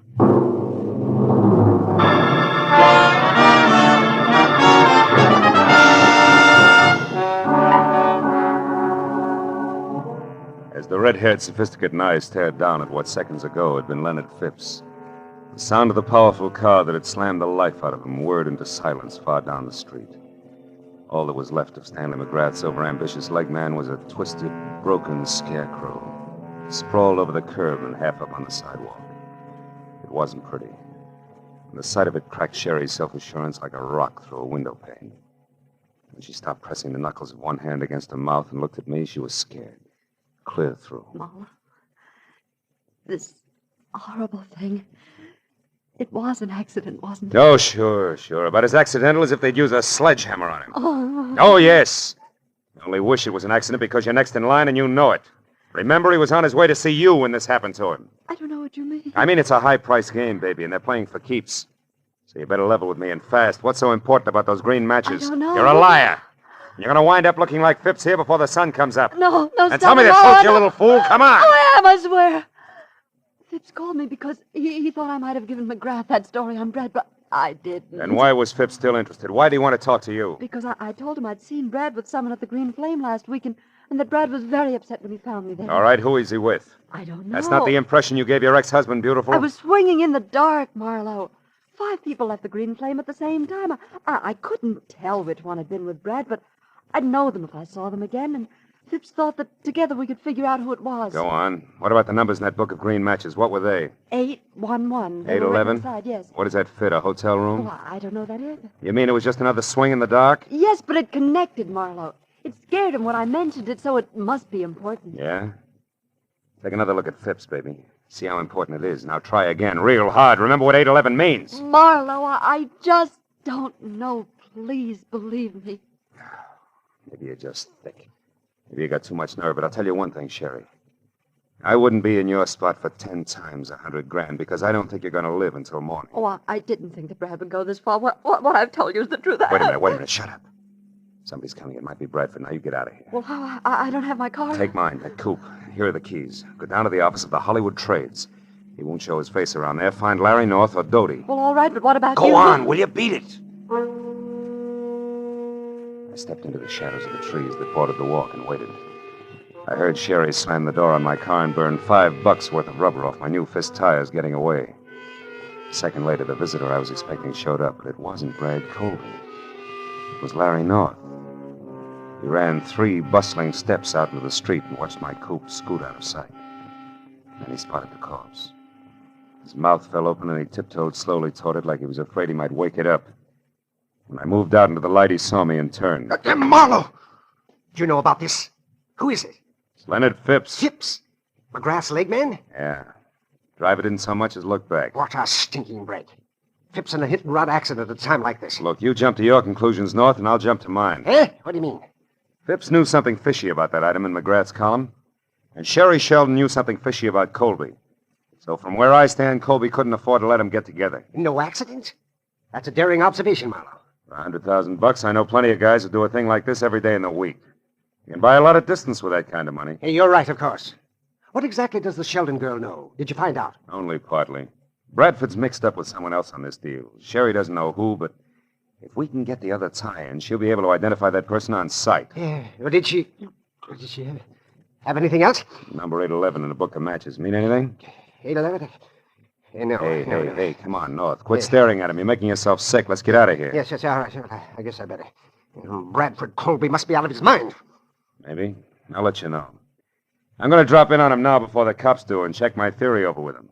Where does he live? Yeah, on Wilcox, a villa in the Midcliff Gardens. Marlowe, I'm going in and talk to Sherry. Maybe I can find out who Colby's working with. She's not here. I sent her down to the paper in my car to stay with you or Doty until things cool off. Yes, but Doty isn't there. She went out for some reason right after you called. There's no one there now but the night watchman. Oh, great. Now, look. Drop me off at Colby's place, and you get down there and find Sherry. She's worth $100,000 to Doty Whitmer, but only if she lives. Now, let's go. While the natty little Napoleon in the elevator scurried off to fetch his car, I ran inside, put a fast call through to the police, and submitted the shortest report on record of a hit-and-run death. By the time I got back, North was waiting at the curb with the door open. I piled in beside him, and 10 minutes later we glided to a stealthy stop on Wilcox at the ivy-covered archway over the Midcliff Garden gate. Neat slices of amber light poured through a big Venetian blind on the window of the villa at the rear of the court, which North identified as Colby's, and in the same breath reminded me that the actor was a strapping 6'6" and a desperate man. He urged me to be careful, and I urged him to hurry, and as he left, I walked toward the big window and saw Bradford inside, slumped deep in the lap of a suede easy chair, doing a solo with a bottle of Paul Masson champagne, and looking about as desperate as a sleepy St. Bernard. I walked around to the front door, decided to try the shock treatment to blast him out of his blasé attitude. Yes, what do you want? Get inside. Go on, move! What is it? Take your hands off me! You might have gotten away with that trumped-up suit for damages, Colby, but you're not going to get away with murder. You killed Leonard Phipps, didn't you? What are you raving about? Who's Leonard Phipps and who are you? Name's Marlowe, and I'll tell you something, Colby. The only reason I'm not busy knocking your head off at this minute is because I want to hear the whole story right from the top. Now, first, who wrote that item in McGrath's column for you? Are you mad? McGrath wrote it himself, the venomous little creature. He and Doty Whitmer used that to damage my reputation, and now they're going to pay for it. Oh, stop it. You knocked your reputation into a cocked hat every time you step in front of a camera. Well, your damage suit's are phony, and you know it. Now, where's that book of matches with the famous 811 inside? 811? Mm-hmm. Oh, yes. Those that burn with a green flame. Yeah, You've been talking with my imaginative ex-wife, I see. She's burning with quite a green flame herself, isn't she? How that woman hates to see me get ahead. Never mind. Where is it? If you'll allow me, Marlowe, I'll just answer this. Bradford Colby speaking. I see. Yes, I heard. That's right. I'll do my best, darling. At least 10. Now, goodbye, Helen. Just an old friend, Marlowe. You can let your eyebrow down again. Helen, huh? You know, you always were a lousy actor. I'm getting a little sick of you, Colby. And I've got a hunch I'm due for quite a stall, so start talking. Huh? Where's that book of matches? Easy, Marlowe. Take it easy. Here it is. Come on, let's see it. Of course. Here, take a good look. Oh!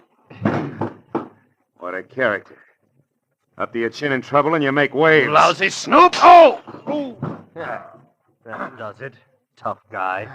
You're not leaving, Marlowe. You're staying right here. And just to make sure... No, you don't, Colby. Oh! You sucker. Should have loosened your corset. I waded through the chunks of glazed ceramics that Colby had smashed on my head and worked hard to hold back the wave of darkness that kept rising up under me until I made it to the kitchen, where I splashed a few quarts of cold water on my face. And then I went back. Colby was still holding down the hooked rug he landed on, and the book of matches that had started the argument was on the floor beside him. I picked it up and opened it. The number was there, inside, written in blue wax pencil. But I thought I'd made a mistake. Until I realized that maybe Sherry Sheldon had made the mistake. When that idea hit me, it brought another one along, and I remembered that Colby had received orders by phone to delay me. Oh, my. Then I knew I'd better hang onto my head and move, but fast. I rolled him over and found the keys to his car. I was halfway out the door when he came to. Stop! Come back. You can't leave here. It's my exit, not yours, ham-bone. Good night.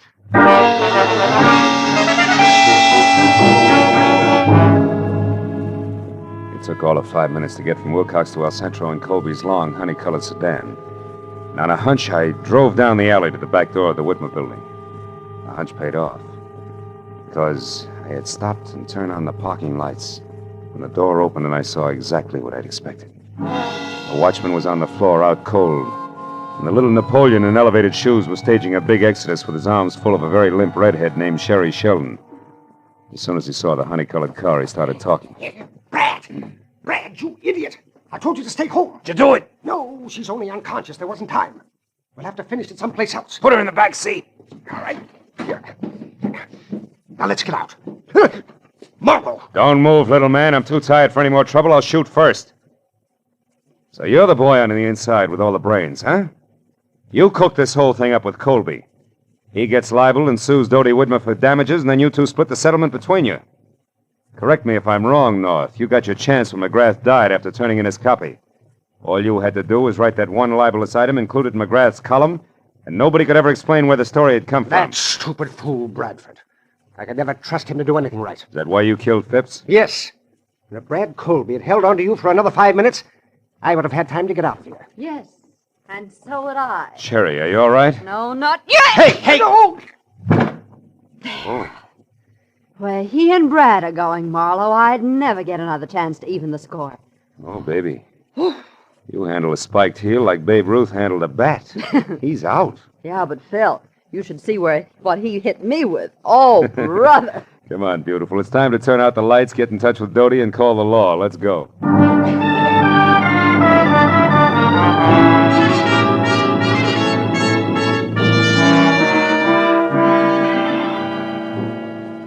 Well, let's go, Sergeant. Yes, Inspector. Thank you, Miss Whitmore. Good night. Good night. Well, I'm glad those cops and the cigars are gone.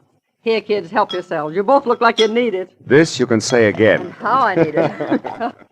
Marlowe, you could have slid me through the hole in a lifesaver when you said my own editor, Larry North, was it. Yeah, it gave me a jolt, too, Dodie. Yeah, and me. The hard way. But, Phil, I am sorry about that mistake I made. I could have saved us some trouble. What mistake is this? Well, you see, honey, we knew that whoever was working with Colby had written down a number for him in a book of matches. Sherry here thought it was 811. But when I saw it, it was upside down from that, so it came out 118. 118? Mm-hmm. Why, that's Larry's office number and phone extension. Check. Yours is 116, and his was right next door, I remembered. So 118 was it. That, coupled with the fact that it was written in blue pencil, which is standard equipment for all editors, gave me the tip. Honest now, Phil. Did you figure that out, or was it luck? Well, it's a trade secret. Hey, you know something? I missed dinner tonight. You know I'm starving? Well, I know a wonderful place. They have matches like this, see? It burns with a green flame. Will you join us, Dodie? Yes, we would love to have you. You'd rather have whooping cough. Go on, you. Get out of here and good night. Good night, Dodie. Oh, and it will be from here on in. I guarantee it.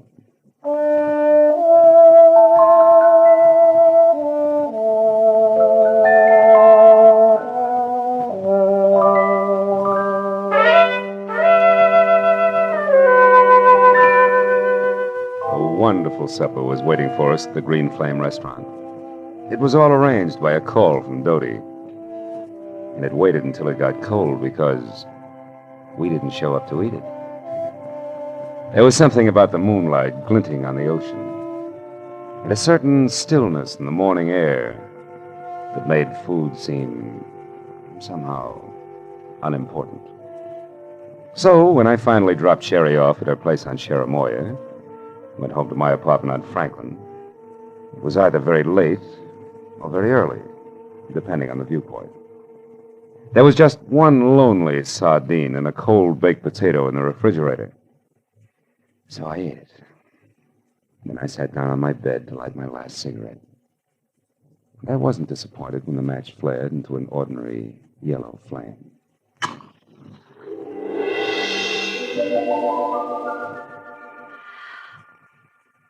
Good night, Phil.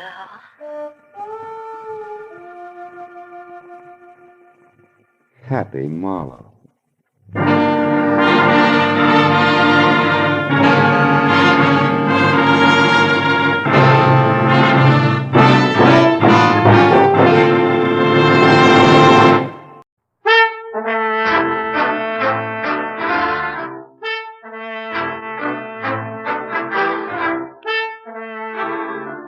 Agatha Christie's Poirot.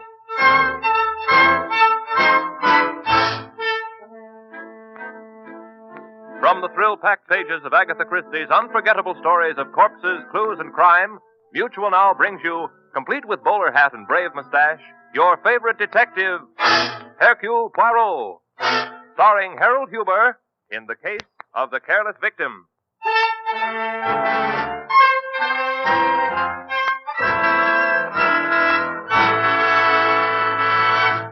Before meeting Hercule Poirot in his first American adventure, it seems only fitting for the millions of faithful readers who have followed the little Belgian detective's career in book form to meet the famous lady who created this famous character. So it is our privilege to present a message from Agatha Christie introducing Hercule Poirot from London, England. The next voice you hear will be Miss Agatha Christie. Go ahead, London.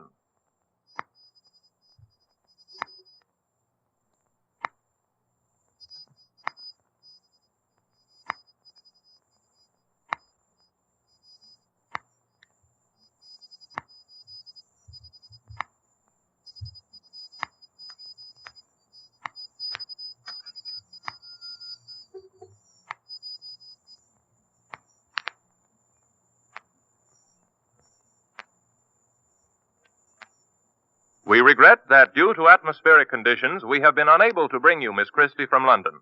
However, we have a recording which she made earlier today and which was transmitted by short wave to this country.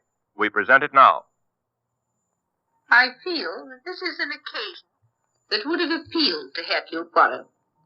He would have done justice to the inauguration of this radio program, and he might even have made it seem something of an international event.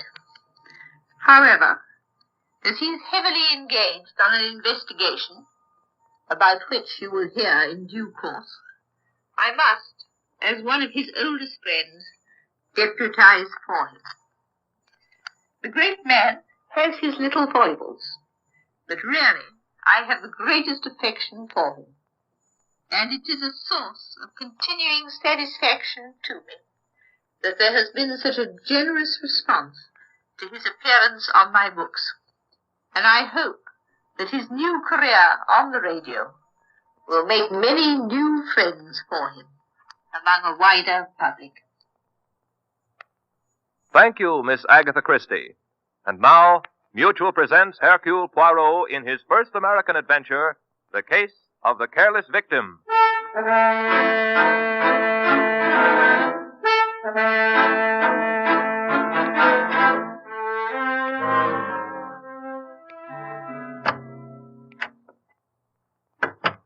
Mademoiselle, Huh? this is the Cozy Home Apartment Renting Agency. Well, we got something to rent, yeah. I have the desire to rent an apartment. Who hasn't? Please, mademoiselle, do not jest. Alors, I have with me a brief dossier of my requirements. Please to read it. Well, all right. Gentleman desires the bright sunshining apartment of a reasonable quietness near the heart of the city. Should be furnished with the utmost charm, French provincial if possible. Price is of no consequence as long as it is very reasonable. Please communicate with me at the Hotel Windsor, Hercule, Poirot. Poirot. No, mademoiselle. The name is Poirot. Hercule Poirot. Well, I wish you luck, Mr. Poirot. Well, finding an apartment, mademoiselle, is not a matter of luck. It is a matter of employing the little gray cells. If you can find an apartment for me, please do me the kindness to inform me. Sure, if you'll do something for me. And what is that? If you can find an apartment for me, please do me the kindness to inform me.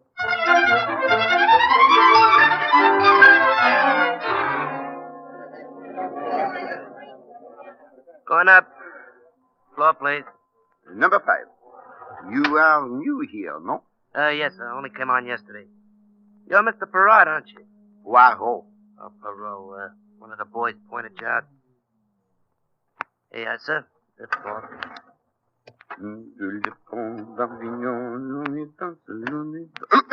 Oh, 1,000 apologies, madame. Not at all. It was entirely my fault. Madame appears troubled.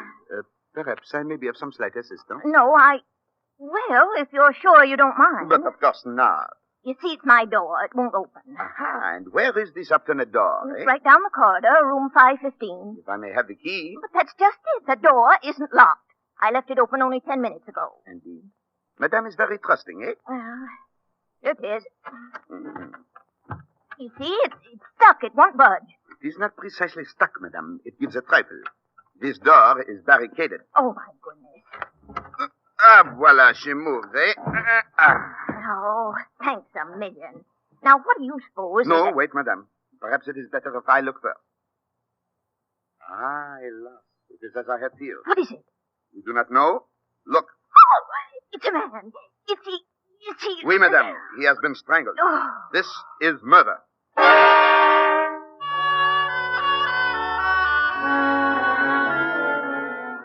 Zut alors, I must compliment you, madame.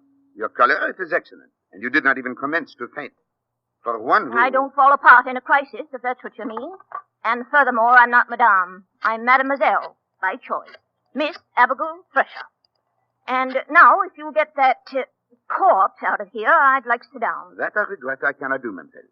The body must not be touched before the police arrive. Police? Well, yes, of course, the police. I am calling them now. Hello? Inspector Stevens. It is I, Hercule Poirot. Alas, no. I have not yet found the apartment. But I have found something of perhaps more interest. A corpse. Right here in my hotel. Room number... 515. Number 515. Mademoiselle, what are you doing with the body? Nothing. I was just trying to see his face. You will have that opportunity later. Pardon, Inspector. We are room 515. Bien. We shall expect you immediately. Dear Miss Thresher, now that you have observed the face of this unfortunate one, perhaps you will be good enough to tell me who he is? I certainly will not. Who do you think you are? Mademoiselle, permit me to present myself. I am Hercule Poirot, formerly chief of the Belgian Sûreté. Yeah, that's what you say. Now, look, Mr. Poirot, I've read plenty of detective stories, and none of them had a detective that looked anything like you. I'll wait for the police and let them ask the questions. As you desire, mademoiselle. I merely wish to point out one thing. It is you the police will question first. Me? But of course, you are the most likely suspect, no? All right. What do you want to know? First, what are you doing here in this hotel? Why, I've lived here for 10 solid years, ever since I left West Costigo, Maine. And what do you do? What is your occupation? Why, I don't have any occupation. I've got a little income, and I like it here in New York, and last few years I've been doing war work, Red Cross, and things like that. You seem a trifle vague, mademoiselle. Now, about this man. Who is he? I don't know. I never saw him before in my life. Mademoiselle, I advise you to consider your answers with care. Do not forget, a man lies dead in this room. I can't help that. I don't know who he is or how he got here. I told you I was out of the room for 10 minutes. That may be, Miss Thresher, but it does not help you. This man has been dead for at least 1 hour. How do you know? If you will touch the body, you will observe it is already beginning to cool. Therefore, mademoiselle, if you left this room only 10 minutes ago, your situation is indeed grave. For this man was already dead. Oh, but I couldn't have done it. So? And why not? Because his body was lying right across the doorway. You know perfectly well I couldn't get out through this doorway and still leave a body wedged against it. Belgian surety, indeed. Very good, mademoiselle. But you could have murdered him in here, make your departure by way of this fire escape through the room overhead, and come down inside the building to this corridor where you so innocently made my acquaintance.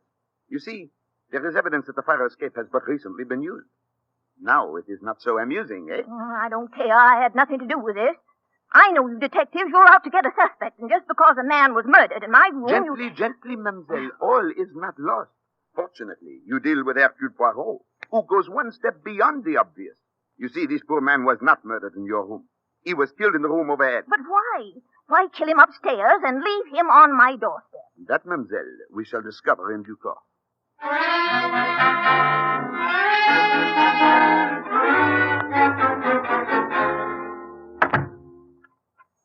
All right, Mr. Poirot, now that you've got the corpse safely locked in my room and us outside, what am I supposed to do? Sleep in the fire escape? I do not think that will be necessary, mademoiselle.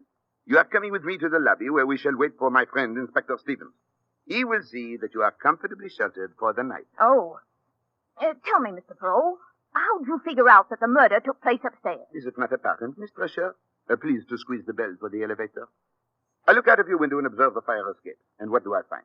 Everywhere the dust reposes peacefully. Well, naturally. The help is too busy to polish fire escape. Ah, mademoiselle, but on one stairway, the one leading up from your window, all is disarranged. There is a broad, clear path through the dust, and it is precisely the width of a human body.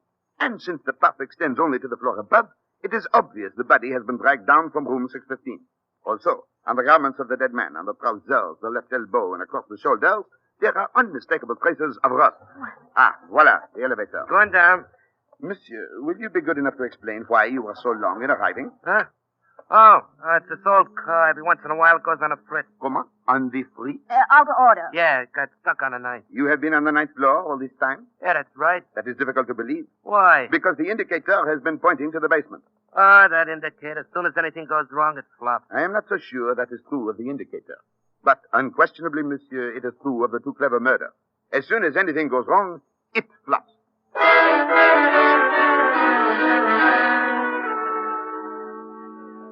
Eh bien, Inspector Stevens, there is the situation. An unknown man strangled to death in one room and dragged down the fire escape to another. Poirot, if this body is the person I think it is, the commissioner will have my head. Ah, mon ami, forgive me, you seem agitated. And we are warned, too. I assigned my best man to guard him, the smartest cop in my force, Sam Trimble. Good Lord, Poirot, there'll be an international scandal. Gently, mon ami, you go too fast, even for Hercule Poirot. Oh. Who is this magnificent figure of international importance? Parrish, Jonathan Parrish. Parrish? Ah, oui, the name rings a bell. He is the big currency expert, eh? That's right. He's on his way to Europe to set up the new paper currency for the liberated countries. Checked in at the Windsor today. Was supposed to pick up some papers, dyes, and inks, and then hop a bomber tonight. The fifth floor, please. An enormous undertaking, and one of great importance. And I was responsible for his safety.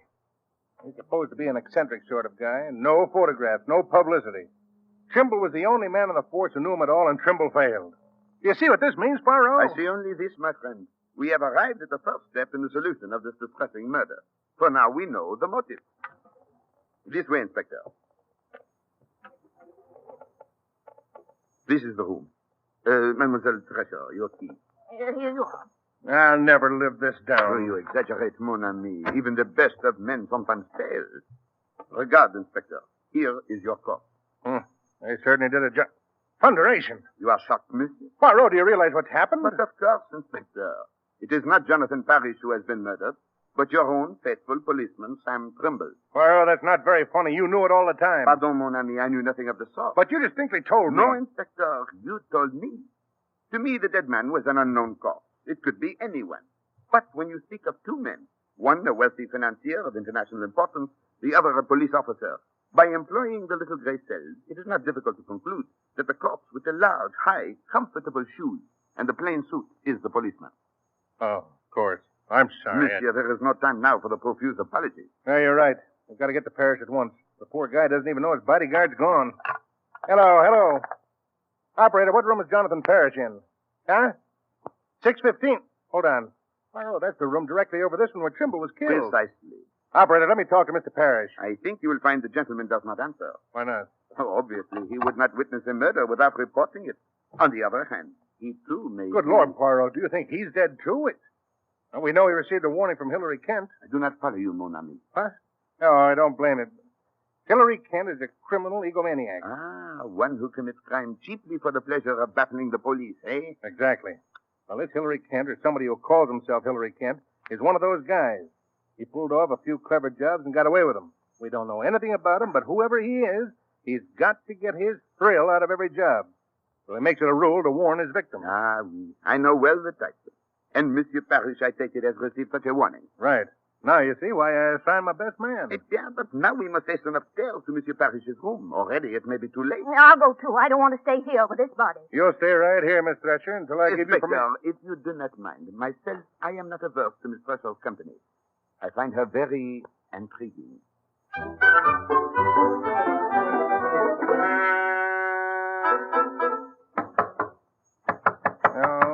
No answer. But naturally, you did not expect the murderer to sit down and wait for us. You will have to employ the pass key. Remember, Miss Thresher, you're not to touch anything. It's perfectly all right. I'm wearing gloves. The inspector is thinking of fingerprints? Well, I do not think he will find any. Monsieur Kent, or whoever the killer may be, is too clever to leave any such traces. Well, maybe. But I want to be sure we don't lose even the tiniest clue. An excellent approach, mon ami. There are many interesting things we may learn here about Monsieur Parrish. He certainly gets around a lot. Oui, the labels on his luggage are from the four corners of the earth. Miss Thresher, I said you're not to touch anything. Oh, for goodness sake, it's only a book. Books may be of great significance. Ah, oui. This one, for example. It is no ordinary book. It is a stamp album of great value. Some of these stamps are almost without price. Very interesting. This Guatemala blue... Put up your hands, all of you. Oh, thunderation. Don't move. I said don't move. Have no fear, monsieur. I will not dispute the authority of your gun. Mister, you can't get away with this. Put your gun down and talk fast. Who the devil are you? But obviously, Inspector, this is the man we seek. Monsieur Jonathan Parrish. That's just who I am. All right, speak up. Which one of you is Hillary Kent? Hillary Kent? Yes. Well, now, wait a minute, Mr. Parrish. You've got this all wrong. I'm Inspector Stevens, Homicide Squad, and this is Hercule Poirot, the famous Belgian detective. So you say. You don't look like policemen to me, particularly that little squirt with a silly mustache. You stay right where you are till I check on you.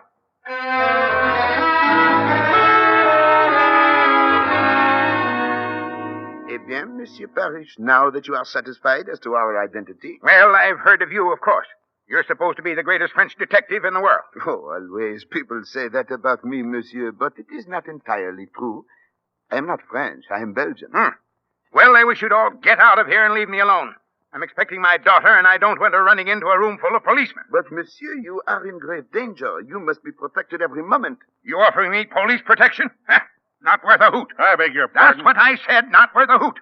I have protection. Some detective they assigned to me. Where is he? He is dead. What? He was murdered in this very room while protecting you. Therefore, if you do not object too violently, I shall undertake to protect you until you step aboard your airplane. All right, stay. I don't know how long it'll be. I'm just waiting for one little parcel to be delivered. Then I'm off. Monsieur is taking with him much equipment? Yes, quite a load. I've already sent most of it off to the airport. Ah, bon. That is good. Miss, don't eat that chocolate. It may be poison. Oh, nonsense. This candy isn't poisoned. I wouldn't be too sure. That box of candy supposedly came from my daughter Laura. It was delivered a little while ago. But you suspect she did not send it? Well, she's supposed to come here in person. Should be here now, in fact. So why should she send it? You are very shrewd, mon ami. Oh, excuse me. Wait a minute, Johnny. Come back here. What'd you want? Nothing. I just wanted to see if Mr. Parrish got his extra laundry box okay. Yes, I received it. Okay. Excuse me. I picked up a few more things to take along, special dyes and inks. They'll just about fill up that laundry box. Now, excuse me, I've got to go into the bedroom and finish packing. Crusty old bird, isn't he? How would you be if you knew somebody was out to kill you? No wonder he's jittery. Ah, he is irritable and nervous. That perhaps explains it. Explains what? Why he wears upon his feet that unique pair of socks. One of which is green and the other brown. All right, if the man wants to be eccentric, let him be. I've still got a murderer to catch. Do you want to come along? No, Inspector. I have attached myself to Monsieur Parrish, and I propose to see that... Come in. Inspector, one of the men found this on the sidewalk outside the hotel. Thought you might want to take a look at it before turning it into the lost and found. Okay, Brady, thanks. Lady's purse. Usual assortment of stuff. Cosmetics, perfume, change, keys. You make anything of it, Poirot? Ah, sacre bleu. What is it? These initials, LP. Monsieur Parrish. Eh? What did you say was the name of your charming daughter? Laura. Oh, Lord. L.P. Laura Parrish. Poirot, where are you going? I have a little idea. Mademoiselle Fresher, please to accompany me. How about Mr. Parrish? You were so attached to him. I have become momentarily detached. I leave him in your care, Inspector. Protect him with the apple of your eye.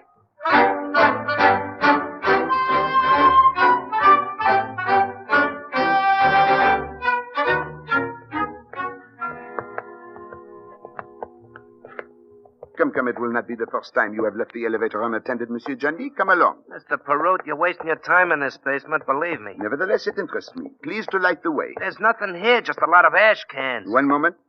What is behind this door? That's the laundry bin. We keep the solid linen in there. You won't find anything in there. We shall take one brief glance, eh? There, you see? Nothing but a pile of dirty sheets and pillowcases. Good gracious, what a laundry bill they must have. Eh bien, let us proceed to...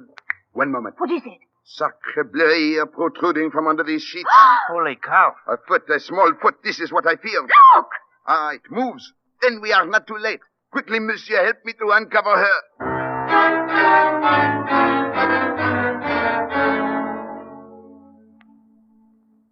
That's all I know, Mr. Poirot. I was walking along the street toward the hotel.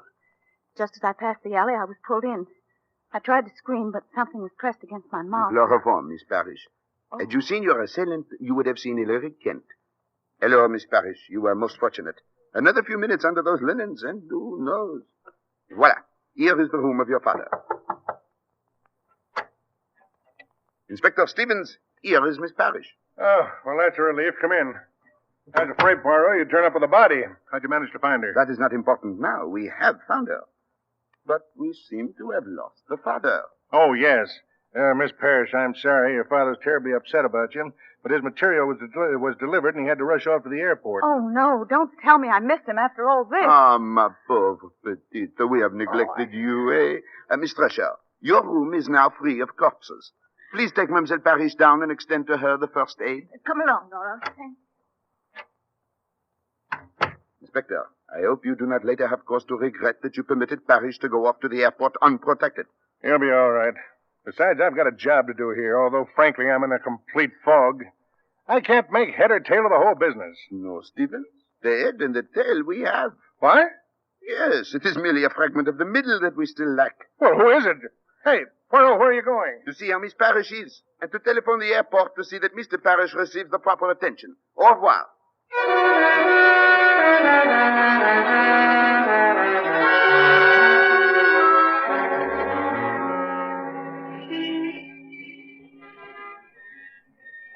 Mr. Poirot, where are you taking me now?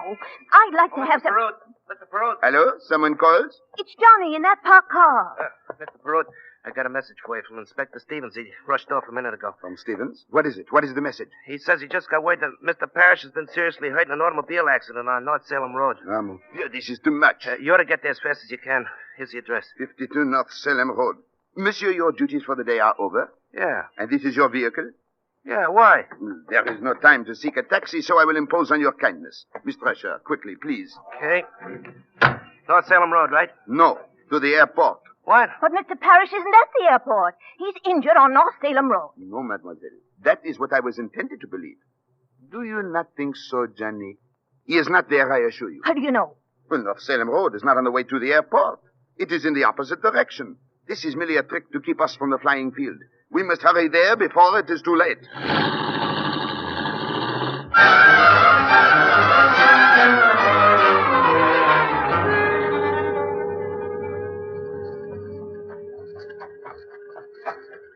Well, the airplane is still there, but I don't see anything amiss. Voila, over there. Parrish, as large as life. Yep, it's him all right. Come along, please. Both of you. Monsieur Parrish. Monsieur Poirot. My daughter. Is she? She is at the hotel, Monsieur Rescue. She has had a small misadventure, but she is entirely safe. Oh, thank heavens. You are relieved, eh? Am I? I don't think I'd have gotten on that plane if you hadn't found her. Fortunately, I didn't have to. They've been delayed a little. Poirot. Inspector Stevens, I knew you would not walk into the trap. Yeah, but as usual, you beat me to it. I was halfway out to North Salem Road before I realized what was cooking. Eh bien, here is Mr. Parrish safe and sound, eh? I suggest the bomber be inspected with great care. There may be sabotage. Good idea. Also, have all the doors of this building guarded. Mr. Poirot, do I have to hang around here? But of course, Johnny. We may require you for our return trip. Oh, Monsieur Parrish, here is your pilot who approaches. Oh, we're ready now, Mr. Parrish. Thank you. Oh, Captain, here comes my luggage. Will you see that it gets aboard? All right, sir. And be especially careful of that wooden crate. Well, goodbye, Inspector. I must admit you've been extremely helpful, and I'm much obliged. Not at all. Goodbye and happy landing. Miss Thresher? Goodbye, sir. Sir Poirot, it's been a privilege to know you. I'm only sorry I couldn't remain to see you break the case. But you have, monsieur. I beg your pardon? The case, it is broken. Inspector, meet Hilary Kent, the gentleman to whom you have just wished bon voyage. Hilary Kent? You're mad, Poirot. Good gracious, I thought he was Paris. And that wooden crate, which I have waited so long to see, it is not to be moved, Inspector. Why not? Because, mon ami, it contains the body of Jonathan Parrish.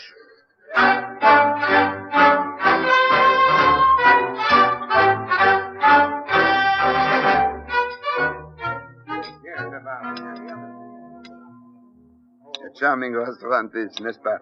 The planes circling about give one the feeling of flying, eh? The feeling I've got is that flying gives you. Keep me from it. Oh, that is natural. I, too, do not like murder, Miss Thresher. Ah, Inspector Stevens. Everything is taken care of? Yeah, they're taking Kent away now. Then perhaps you will join us in a little supper. No, thanks, Poirot. I've got to get back. I just dropped over to ask you a few questions. For example? Well, when did you first suspect that Kent was impersonating Parrish? Almost from the start. When we enter the room of Monsieur Parrish, what do we find? Eh? An amazing paradox. On the one hand, we have a man who is an ardent stamp collector whose album is in perfect order. Each stamp, each shade of stamp, precisely in its proper place, eh? Except the most valuable one of all, a Guatemala blue reposing among American 3-cent stamps. Later, when I look at his socks, one green and one brown, I am certain. The man in the room is colorblind. And therefore not Parrish, the stamp collector. More important than that, he cannot be Parrish, the currency expert, who is to select the colors and shades of the new paper money. Eh? Therefore, if the man in the room is not Parrish, who is he? Obviously, Hilary Kent. Then why didn't you arrest him right away? Because without a body, one cannot prove a murder. And I felt sure Monsieur Kent would lead me to the body. Then you weren't guarding him, you were watching him. Precisely. Well, you weren't so smart. When you let him out of your sight, he might have gotten away in the plane. Not at all. When I called the airport, it was to make sure that the plane would not leave until I gave the word. You know everything, don't you? Some things are obvious, Mademoiselle. We can suppose Hilary Kent discovers the nature of the mission Monsieur Parrish is engaged in. Ah, what a magnificent opportunity for a swindle, eh?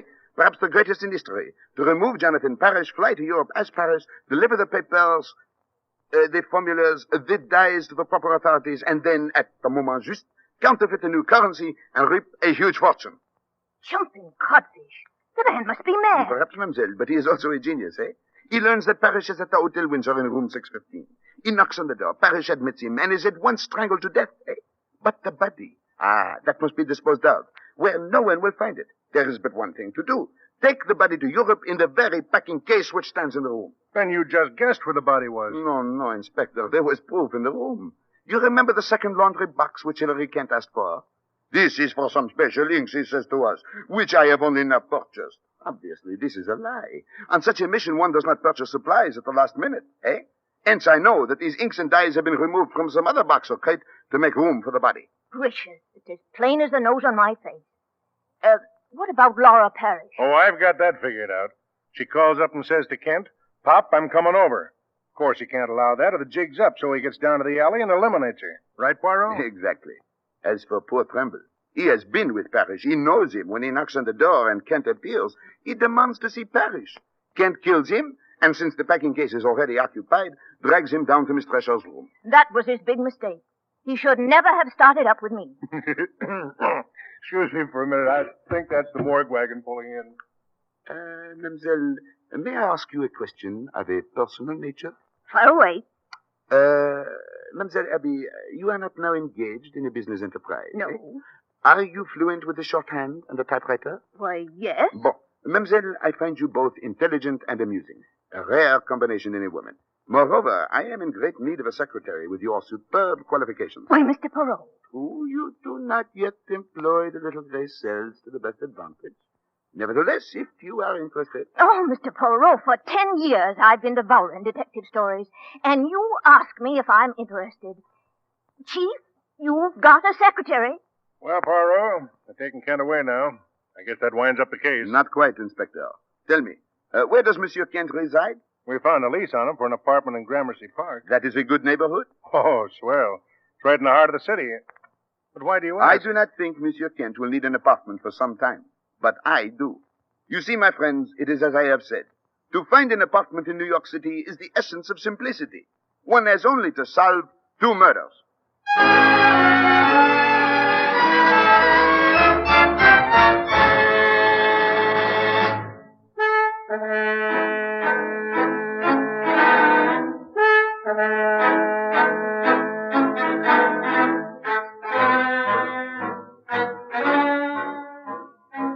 Be sure to listen next week when Agatha Christie, America's favorite mystery writer, brings you her favorite detective, Hercule Poirot, starring Harold Huber in the case of Murder by the Sea.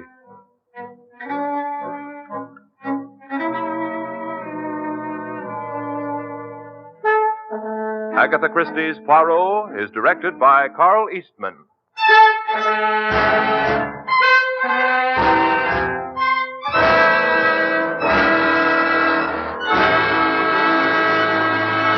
This is Mutual. Well, here's the patio of Dr. Watson's Northern California bungalow, but where's the doctor? Here I am, Mr. Bartell, out in the garden. Okay, I'll be right there. Oh, sitting by the fish pond, huh, Doctor? Yes, my boy, it's rather pleasant out here for a change. Has it ever occurred to you how stupid the expression of a goldfish is, Mr. Bartell? Well, I can't say I've ever given it much thought, Doctor. Why? You see this foolish little fellow here with his silly little mouth opening and closing as though he were constantly astonished? What is this? I thought you were a fish lover. Yes, I am. But as I was brooding over tonight's story, that goldfish seemed to be making faces at me as though it was trying to remind me of how my face must have looked on a certain June evening in 1890. It sounds to me as if you're going to tell a story against yourself, Doctor. I am, young fellow, my lad. What happened? One Sunday morning in 1890, I dropped round to visit my friend in Baker Street. Mrs. Hudson told me that he was out, but suggested that I wait in our old rooms for his return, and promised me a pot of strong tea and some buttered scones as an inducement.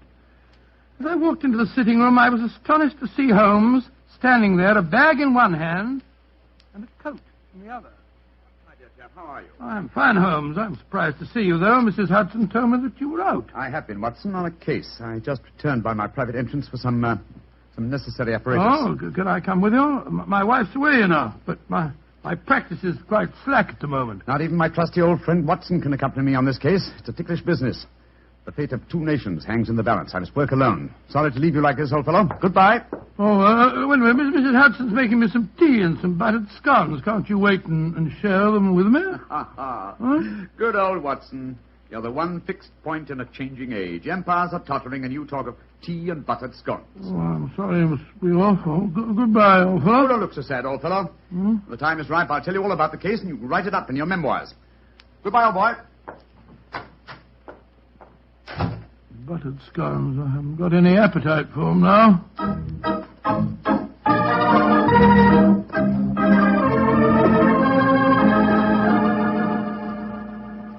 Did you enjoy the scones, Dr. Watson? Oh, I'm afraid my appetite disappeared when Mr. Holmes left. It did it?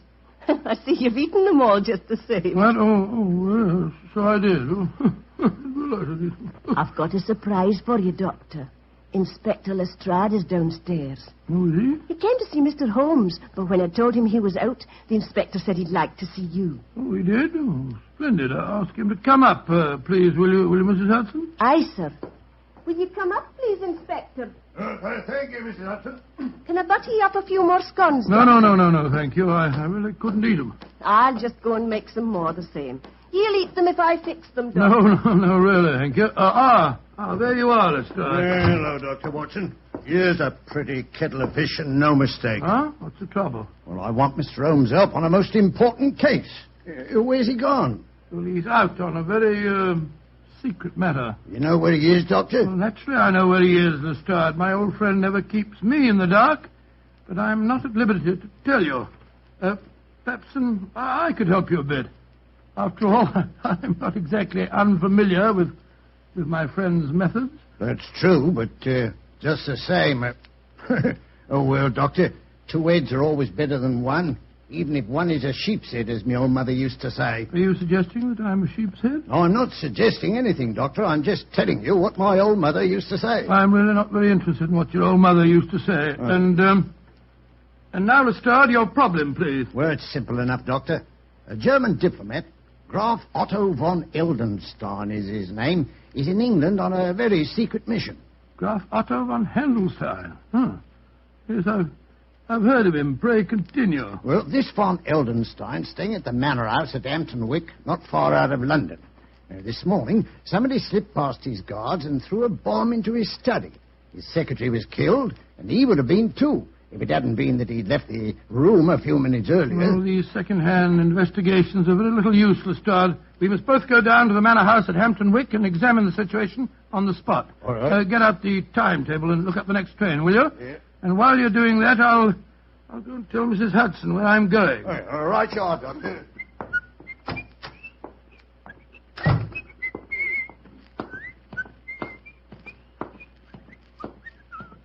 Here are the scones, Doctor. I was just bringing them up to you. Scones? Well, who can think of scones when an empire's tottering? Are you sure you're feeling quite well, Doctor? Of course I am. Now, listen to me, Mrs. Hudson. If Mr. Holmes should return, please tell him that I've gone to Hampton Wick with Inspector Lestrade to investigate the von Heldenstein business. The von Heldenstein business. Aye, Doctor, I'll tell him that. Mr. Holmes didn't tell you where he was going, did he? No, Doctor, he didn't. Oh, I see. All right. Well, thank you, Mrs. Hudson. Thank Are you. you sure you don't want the scones, Doctor? I might as well take him along. I dare say Lestrade could eat him. Aye, you're the one, Doctor.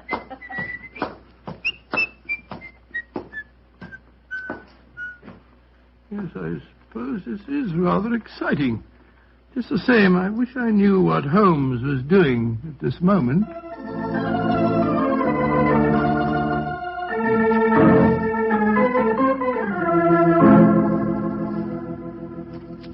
You are Herr Sherlock Holmes? Yes, I presume Graf Otto von Heldenstein is expecting me? Ja, Herr Holmes.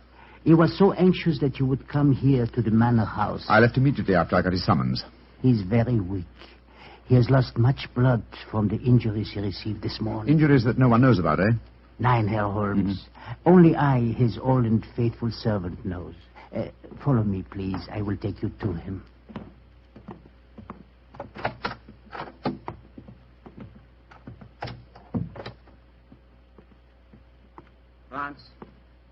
Franz, is that you, Franz? Ja, Herr Graf.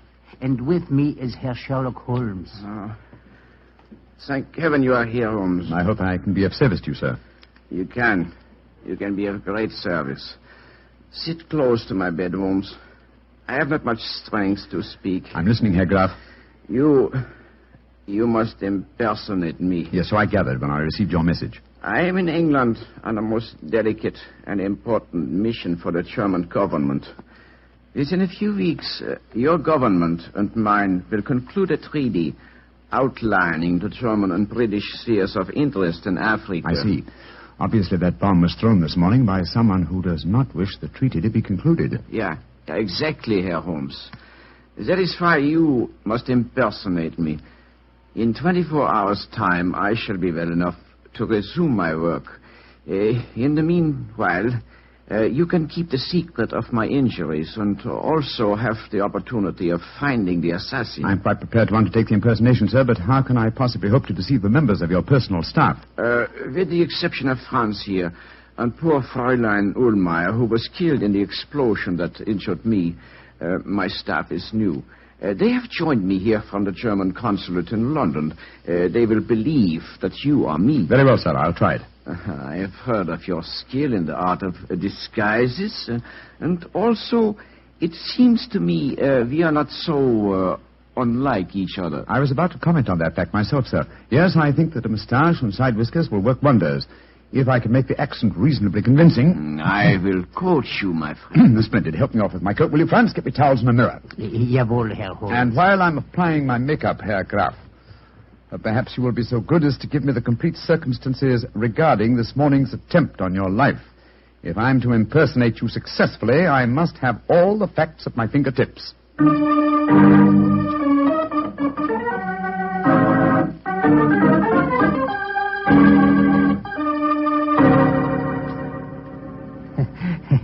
Wunderbar. It is amazing, Herr Holmes.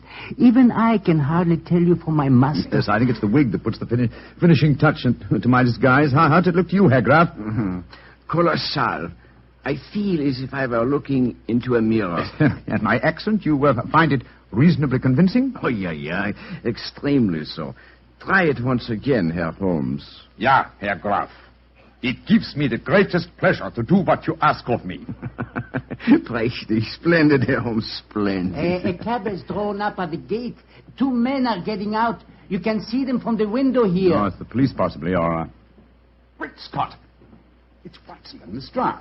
Friends of yours, Herr Holmes? One of them is my close colleague, and the other is a detective inspector from Scotland Yard. Oh, you must keep up the deception, even with your friends. As a matter of fact, my friend's investigations will prove an excellent mask for my own search for the assassin. But, well, this is a delicious situation. I hope they won't recognize me.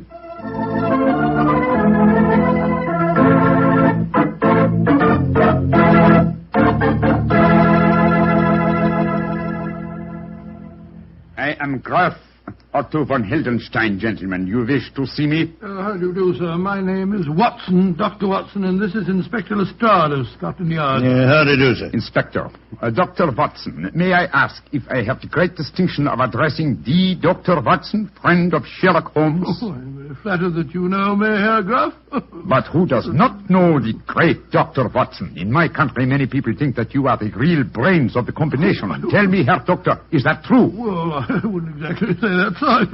Of course, you have both come here to investigate what occurred this morning. Yes, we have, sir. Please sit down. If you can find any furniture that is unbroken. Oh, thank you, sir. I must say the place is in a bit of a mess. And now, Herr Graf, please tell us exactly what happened. Yeah. I will tell you everything, Herr Doctor. This morning I was working in here with my secretary, poor Fräulein Ulmer. I had occasion to go upstairs to my room to get some necessary papers. As I came down the staircase to return here, I heard a scream from Fräulein Ulmer. A moment later, there was a most frightful explosion. The concussion stunned me. When I came to, my poor secretary was dead. What people were inside the house at the time of the explosion? The servants were all at the church. The only people here was my secretary who was killed. My servant, Franz, I can vouch for him because he was upstairs when I went for my documents. There were 3 other people in the house, however. Madame Lisa Varona, my hostess, and the owner of this house. A young Englishman from the Home Office. His name is Hilary Adams, and the 3rd person in the house was a member of the German embassy, Colonel Schweiger. Oh, then it's just a matter of cross-questioning the 3 of them as to their alibis at the time of the explosion. I'll take them one at a time, Lestrade. Ring for that servant fellow. What was his name? Franz. Franz, that's the name. This is a rare privilege to watch a master detective at work. Yes, Herr Graf. I shouldn't be surprised if my methods teach you quite a bit about the art of detection.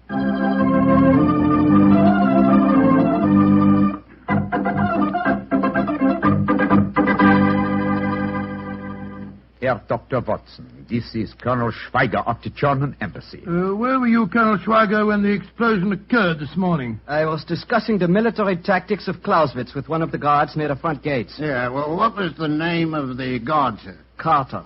Mr. Arthur Carter. Yeah, I'll check on that. Thank you, Colonel Schweiger. Please ask Madame Lisa Verona to come in with you. Questions, nothing but questions. Leave me alone. I'm sorry, madam. All I want to know is where were you when the explosion occurred this morning? Where was I? In my boudoir, listening to that stupid babblings of the young Englishman, Hilary Adams. Herr Graf, when I offered you my house, I did not know that I would have to put up with the love-making of your staff. Everywhere he followed. No. Please don't get so excited, Madame Verona. Questions. Stupid young English puppies making calf eyes at me. My beautiful house blown to pieces and all you do is... Mr. Adams, where were you when the explosion occurred? In Madame Verona's suite. You swear to that? Of course I do. You may ask her. I've already done so, sir. Thank you, Mr. Adams. Thank you. That's all. You may go.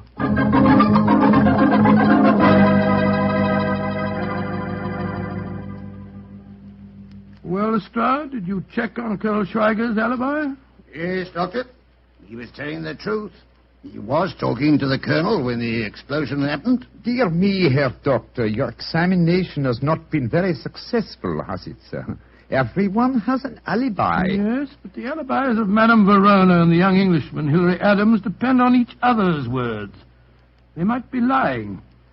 When you've been dealing with criminals as long as I have, Herr Graf, you learn to look far deeper than the obvious. Yes, Lestrade and I shall return to London now and make some inquiries. You will hear from me, sir, before the day is over.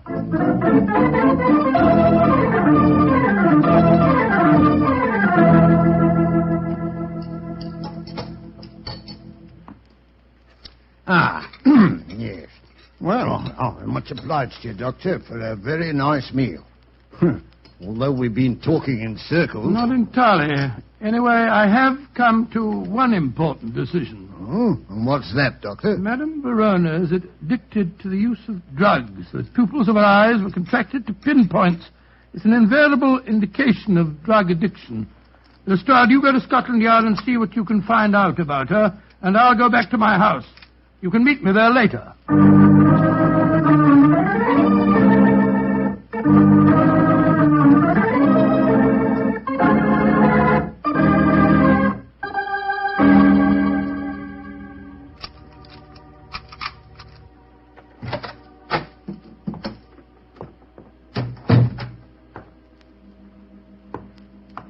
I wish Mary wasn't away. It's the cook's night out, confound it. I can't see a thing. I'll strike a match. That's better. Hello? Who's that in the drawing room? Who is it? Watson! I thought you'd never come. Holmes, where on earth do you spring from? Never mind that, old chap. I've come to warn you. Keep out of the von Heldenstein business if you value your life. Well, how did you know that I was working on the case? I haven't time to tell you now, but I implore you. Keep out of it. There are dangerous forces at work. Forces that would snuff out your life without a thought. Please believe me, old chap. And do as I... Quick, Watson! Under the dining room!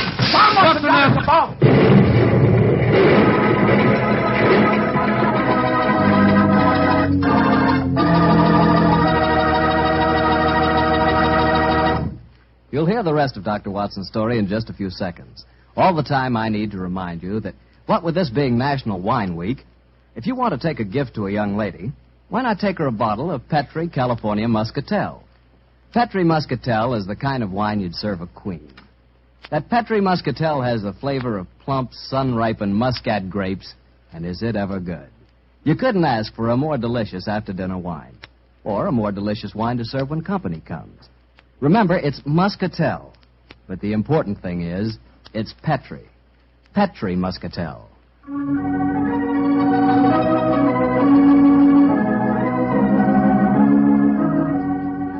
And now back to Dr. Watson and tonight's adventure, the Manor House case. That was a fine place to break off your story, Doctor, I must say. Bartell, I thought I'd keep you in as much suspense as possible. Well, what happened next? Were you and Holmes injured when that bomb exploded? No, my boy. The concussion of the explosion knocked me out for a few minutes. When I came to, Holmes had disappeared. And I can imagine where he'd gone. Go on, Doctor. Soon after that, Lestrade arrived on the scene, and after a quick and fruitless examination of the premises, we decided to return once more to the Manor House. And so, an hour later, I was telling my story to the man I still thought to be the Graf Otto von Heldenstein. But this is dreadful, Herr Doctor. The bomb might easily have killed you. Oh, I was ready for it, sir. Quick thinking and presence of mind are my stock in trade, you know. When I heard the crash, I flung myself under the dining room table. I'm most distressed that you yourself should be exposed to such danger. Not at all, Herr Graf. As a matter of fact, I exposed myself deliberately to the attack. It's an old army trick, you know, what we call drawing the enemy's fire. Calm now, Doctor. You don't mean to tell us that you expected to have that bomb chucked through the window at you? Of course I did, Lestrade. The assassin knew that I was working on the case. He followed me to London and fell into my trap, just as I intended him to, by showing his hand. Well, I don't see what he's got you, Doctor. I myself must admit I cannot see that you are any nearer to finding the murderer. On the contrary, sir, the case is nearly solved. Well, I don't see how you figure that one out, Doctor. Elementary, my dear Lestrade, elementary. One of the three people under suspicion followed me to my house tonight. The second bomb was thrown at approximately 7 o'clock. Now, It's only a question of finding which one of the three cannot account for his movements at that time. Then we shall know the murderer. You want to cross-examine them again, Doctor? Yes, Lestrade. Bring them in, please. One at a time.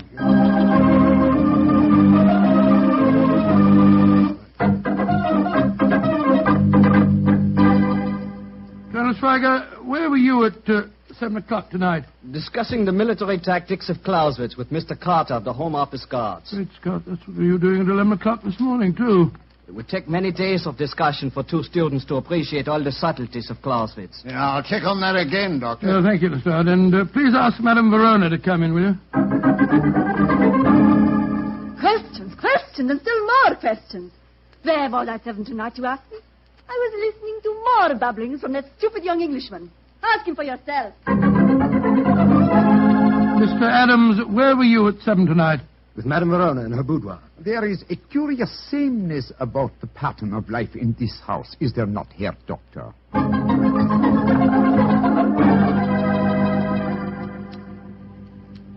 I checked on Colonel Schweiger's statement. It was true. He was talking to Carter at 7 o'clock, all right.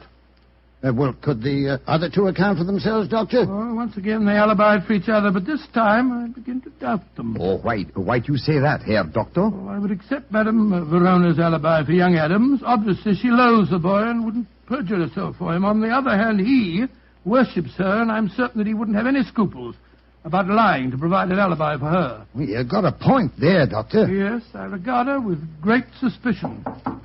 Yeah, come in. Yes, Mr. Adams? Dr. Watson, I've been worrying about Madame Verona. I was afraid you wouldn't believe my alibi for her. Indeed? I have another, an unbiased witness who can testify that Madame Verona was in this house at 7 tonight. Come in, Franz. Jawohl, gnädiger Herr. Franz, did you see Madame Verona at 7 tonight? Yeah. I take up 2 glasses of sherry to her. It was a few minutes before 7. Thank you, Franz. Thank you, Mr. Adams. I appreciate your concern. You may go. Seems to me we're still traveling in circles, Doctor. On the contrary, my dear Lestrade, the case is solved. Indeed. You astonish me, Herr Doctor. Who is the guilty party? You'll know in a minute, sir. Lestrade, bring the 3 suspects in here, please. Right, sir. When they are assembled, I will give you the solution to the mystery.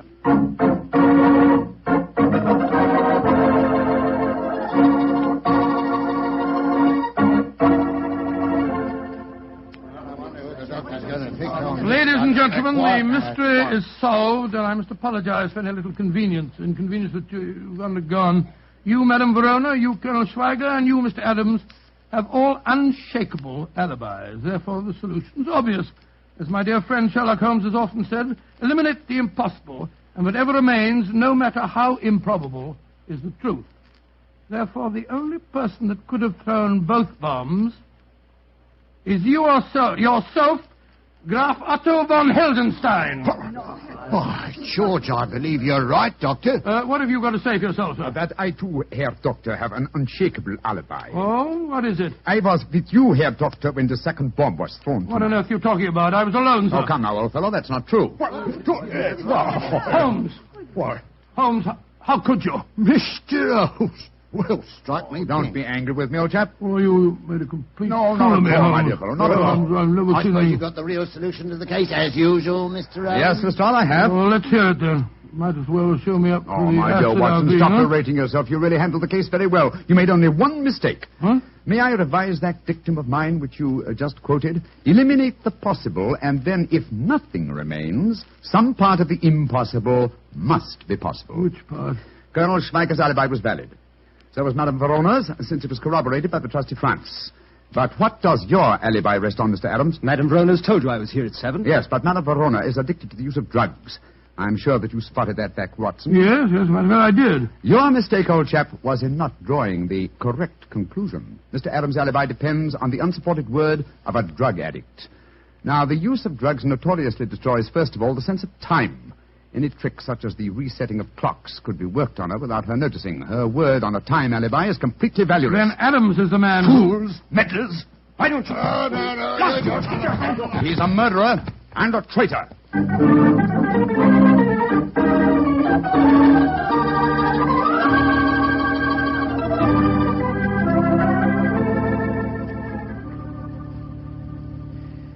Well, now that we're back in Baker Street, Watson, I may as well tell you that I had my suspicions of Adams from the first. You did? Why? Well, my brother Mycroft told me that he was suspected of being a traitor at heart.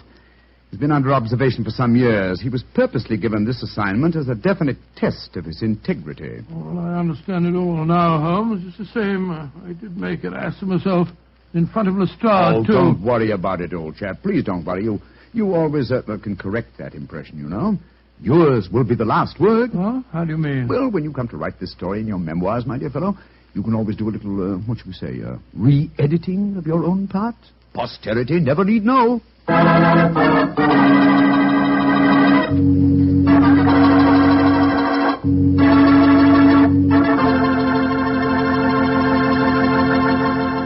Doctor, that was really a swell story. I'm glad you liked it. Sort of made me out of a bit of a fool, there. Oh, nothing of the kind, Doctor. I agree with Holmes. You did a splendid job. Oh, you really think I did? After all, you did line up his suspects for him, didn't you? Well, come to think of it, yes, of course I did. And you did make the point that Madame Verona was a drug addict. Yes, by Jove, so I did. And you did say that Mr. Adams' alibi could be a lie. By Jove, you're right. I did solve that case for Holmes after all. Mr. Bartell, did anyone ever tell you that you're really a very smart young man? I wish you and I could work on a case together. We can. Starting tonight. No. Really? Sure. In celebration of National Wine Week, I brought you a case of Petri wine. And I suggest we start on it right now with a glass of port. What a fellow. What a wine. The Adventures of Sam Spade, Detective. Brought to you by Wild Root Cream Oil Hair Tonic, the non-alcoholic hair tonic that contains lanolin. Wild Root Cream Oil.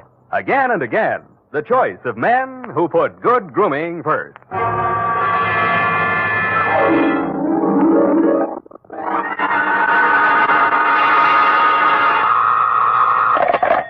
Detective Agency. This is Sam, Blackleg Spade, the third most dangerous gambler on the Barbary Coast. Oh, Sam, not horses again. Horses, women, and the gaming tables, Effie, the diversions of the elite. Well, divert yourself with this, Sam. The phone company has sent the pink notice. Pay it no mind, sweetheart. We are healed. We have hit the cashier's cage, annexed the pot, broken the bank, and we're standing on velvet. Sam, are you sober? Definitely velvet. Warm, too. Sam, from where are you calling from? You're wrong, Effie. It's a drugstore. Stay where you are. I'll be right down to deal out my report on the hot 100 grand caper.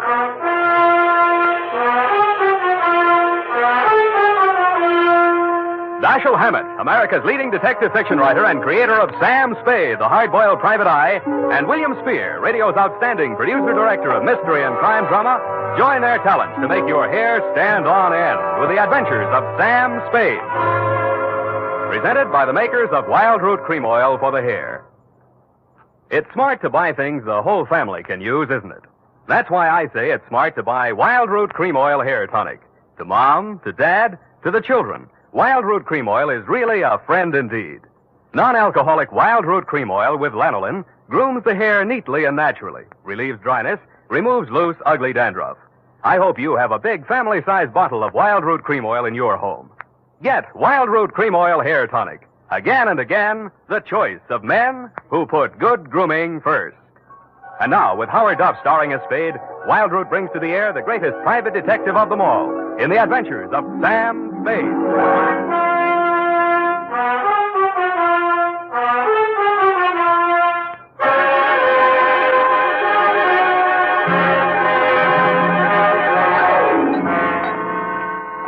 Date, September 19, 1948, to robbery detail, San Francisco Police, attention Sergeant Walsh.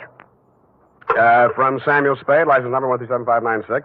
Dear Joe, here's the rundown on that hot 100 grand. It started pleasantly enough when my secretary, Miss Effie Perrine, cute little mouse, eased into my private office, closed the door behind her, and leaned back against it with that air of pained resignation, which generally means there's a customer outside that she doesn't approve of, but that I'll see her anyway. It's up to you, Sam. She's very well dressed, and I imagine she can afford you. How do you deduce that? Oh, she dropped her purse. I didn't get time to count it all, but there was a $100 bill on top. Well, sure, in, Effie. Sam. Go ahead, say it. Oh, I don't know, Sam. Sometimes, well, there's just money. No, that's one of the reasons I hire you. What's the matter with her? Nothing. That's just it, Sam. She's very good-looking, cultivated, and very kind and considerate. And she seems sincerely troubled. You mean her act is a little too good? I felt that too, Sam. Thanks, Angel. I'll keep that in mind. Tell her to come in. All right, then. Mr. Spade will see you, Mrs. Kilcoyne. Thank you. Thank you for seeing me, Mr. Spade. My pleasure. Won't you sit down? Oh, thank you. I'm Lorraine Kilcourse, Mr. Spade. It's about my husband, Leonard Kilcourse. Husband. Oh. We've only been married a short time. It was a quiet ceremony at the San Cedro Mission. Leonard didn't want to subject me to any publicity. The difference in our ages, you know? You mean you want me to keep it a secret? Oh, no. No, except for the newspapers, of course. Naturally, all of Leonard's friends know. Well, he doesn't have many, from what I've heard. I thought it strange, too, that such a prominent man should have such a small circle of acquaintances. I met him only a short time before I married him. He's been very kind and absolutely devoted to me, and I suppose I should feel ashamed of myself for coming to you. But there are so many things about him that are mysterious that sometimes I can't seem to find my handkerchief. Here. Kleenex. Oh, I'm sorry. Thank you. I take it you're not a San Francisco girl. No. No, I met him at a dude ranch. Well, maybe I can clear up some of your mysteries for free. The reason your husband doesn't have many friends is because they keep dropping dead. I don't understand you. Oh, forget it. He's a big public servant. He's built a lot of sidewalks. The streets of the city are paved with his good intentions. His name is on 1,000 manhole covers. If the names of his former business associates land on headstones, it's nothing to me. I got my own racket. Well, what? I think my husband is paying blackmail to someone. Uh-huh. And upon what do you base your suspicions, Mrs. Kay? It started about a month ago. He began withdrawing large sums from our joint account. First it was $10,000, then $20,000, and last week, $50,000. Mm-hmm. And this morning, he closed out the balance of the account. $100,000. Yeah, well, he's got it to spend, Mrs. Kilcourse. Well, I won't pretend the money doesn't interest me, but what's behind it, Mr. Spade? Each time he withdraws these cash sums, he leaves the house without a word to me. And sometimes doesn't return until dawn. My husband is not fond of nightlife, Mr. Spade. Only a desperate situation could induce him to leave the house after dark. Yeah, so I've heard. They say that's how he kept his health as long as he has. All right, you want me to trail him, find out what he does with the money. Just one question. Why'd you pick me for the job? Why, your reputation That's is... local. You say you're new in San Francisco. Well, I do read the local papers. Your picture was in only 2 weeks ago. Yeah, well, that caper didn't help my reputation. I like your looks. A nice, honest face. A man I could trust. Well, don't buy that. And I'm sentimental, too. Your picture reminded me of someone who is very dear to me. My brother. Of course, you're nothing like him, really, but you do look alike. I suppose that sounds like a silly woman's reason. Yeah. What's your address? Well, I have a little place of my own out on Divisadero. The Balboa Apartments near Normandy Terrace. Mm-hmm. You'd better keep in touch with me there. I don't want Leonard to know. The Kilcourse mansion is at 1316 Clarendon. 1316. Mm-hmm. He returns from his office around 6 in the evening. Do you have a car? No. Do I need one? Well, I don't know where he may go. Here are the keys to my car. It's parked in front of the main entrance, a gray Plymouth. He won't recognize the car. My brother's. Now, about your fee. $100 now. If I need more, I'll leave you know.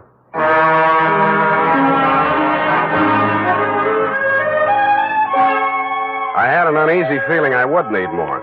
The last detective that tried to follow Leonard Kilcourse had hospital insurance. I don't. But I'm a gambler at heart, so I parked Lorraine's Plymouth across the street from the Kilcourse mansion and waited. At 9 p.m., Mr. Kilcourse, much too old for her, came out the front door and flagged down a taxi. I made an illegal U-turn and followed.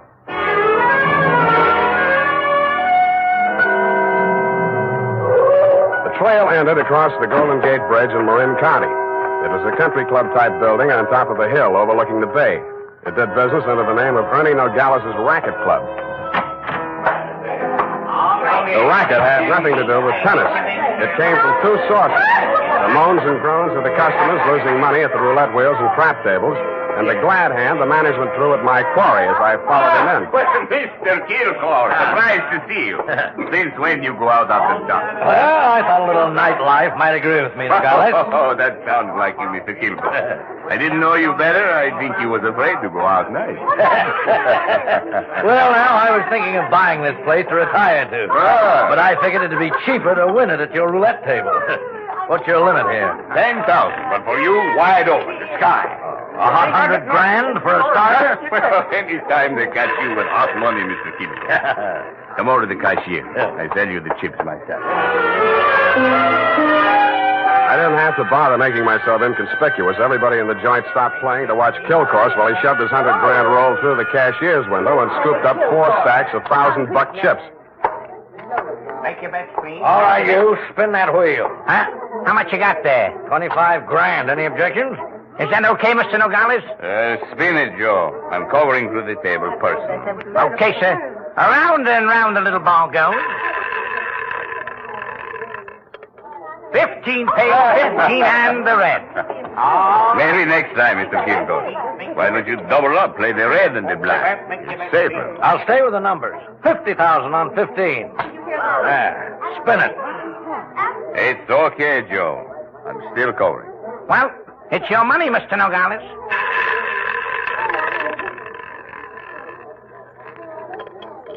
Number 4 pays. Number 4 and the red again. Well, 25 grand more on 15. Look, Mr. Kilgore, go on, enjoy yourself. Take it off your income tax, but please spend those. Spread them out a little there, those chips, huh? It looks bad for the house. What kind of a joint is this? Can't you cover the bets? Okay, Joe. He asked for it. Okay, sir.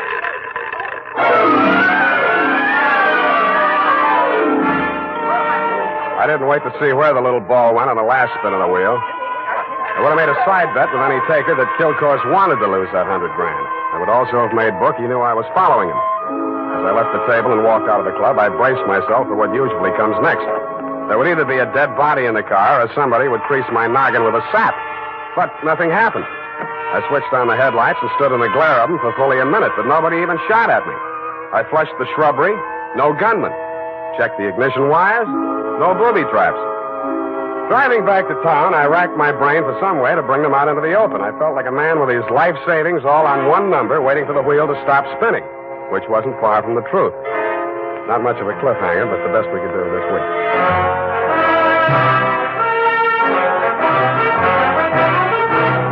The makers of Wild Root Cream Oil are presenting the weekly Sunday adventure of Dashiell Hammett's famous private detective, Sam Spade.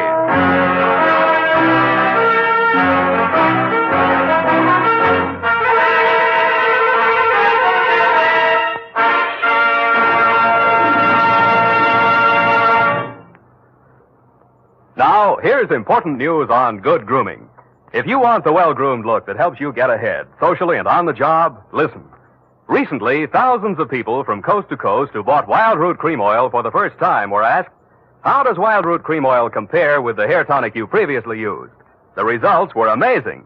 Better than 4 out of 5 who replied said they preferred Wild Root Cream Oil.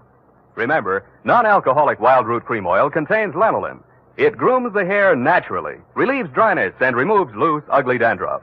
So if you want your hair to be more attractive than ever before, get the generous new 25-cent size of Wild Root Cream Oil, America's leading hair tonic, on sale at all drug and toilet goods counters. It's also available in larger economy bottles and the handy new tube. Get Wild Root Cream Oil, again and again, the choice of men who put good grooming first. By the way, smart girls use Wild Root Cream Oil, too. And mothers say it's grand for training children's hair.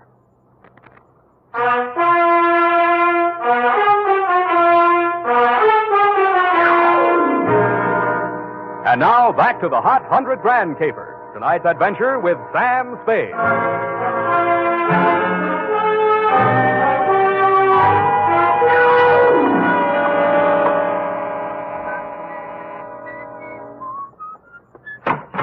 Yeah? This Mrs. Kilcourse's apartment? Yeah? She here? Yeah? Well, can I come in? Yeah? Tommy? Yeah? Who is that, Mr. Spade? Yeah.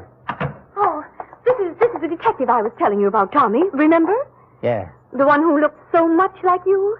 Yeah. No. Oh, excuse me. This is my brother, Tommy Lane. Yeah, I mean, Tommy, won't you run down to the corner and buy me some cigarettes for about 20 minutes? I have something to talk over with Mr. Spade. Yeah. nice boy, your brother. Small vocabulary, but big feet. Well, he's shy. Now, what did you find out about my husband, Mr. Spade? He dropped $100,000 in a gambling joint. Ernie Nogales' racket club. You know it? No, but I know Ernie Nogales. I knew him in Reno before I met Leonard. He lost his license there for running a crooked wheel. The way Kilcourse was playing tonight, that wheel didn't have to be crooked. He was trying to lose that $100,000. But why? Why would he do a thing like that? One of two reasons. Either he's paying off to Nogales or he's paying off to somebody else, and Nogales is the go-between. Well, I don't believe it. Ernie is a crooked gambler, but he doesn't touch blackmail. And your husband isn't stupid enough to drop $100,000 in 3 turns of a wheel. Anyway, I'm not tangling with him and or the Ernie Nogales mob for $100 of your money or anybody else's. Here, take it. Well, and here are your car keys. No, wait, please. You can't desert me now. Why not? Well, I haven't told you everything. I'd hoped I wouldn't have to. About your brother? How did you know? The only place you get a green suntan is in a pokey. Besides, he acts kind of stir-crazy. Spent a little time in solitary, didn't he? He won't talk about it. But that's it, Sam. That's why Leonard is paying that blackmail money to Nogales. You just said Nogales wouldn't touch blackmail. Any other corrections you'd like to make in your copy before we proceed? Yes. Well, I might as well tell you everything. Why not? I knew when I came to you this morning that my husband was paying this money to Nogales. I knew because I asked him to. You and Ernie Nogales are working together? I'm not that rotten. I didn't say you were, but you're a rotten liar. There's that much in your favor. But I'm telling the truth now, Sam. You must believe me. Everything that has happened is my fault.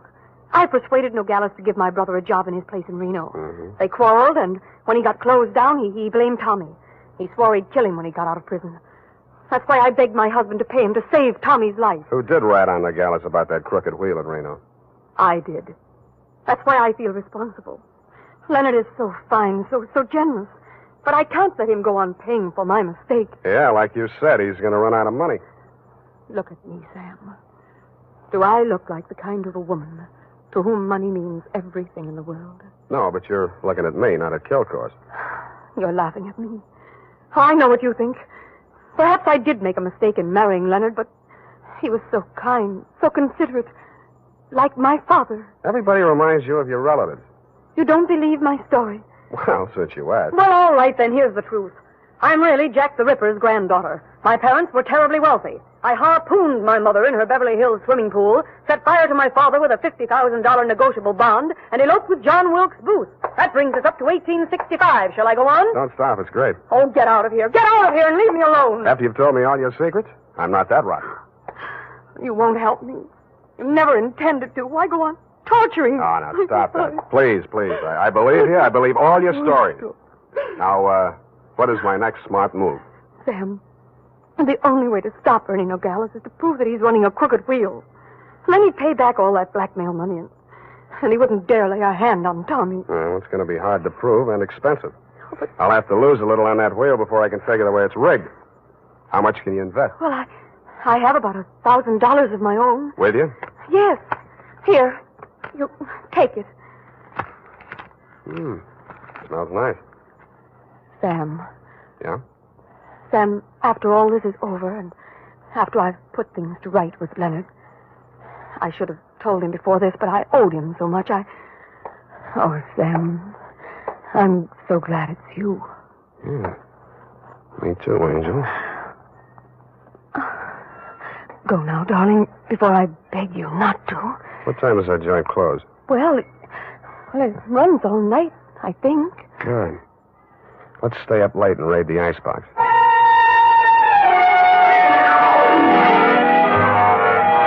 Around 2 a.m., when I low-geared the Plymouth up the long, steep driveway to Ernie Nogales' racket club, backed into the parking space nearest the road with the car headed downhill for a quick getaway just in case, and I went in.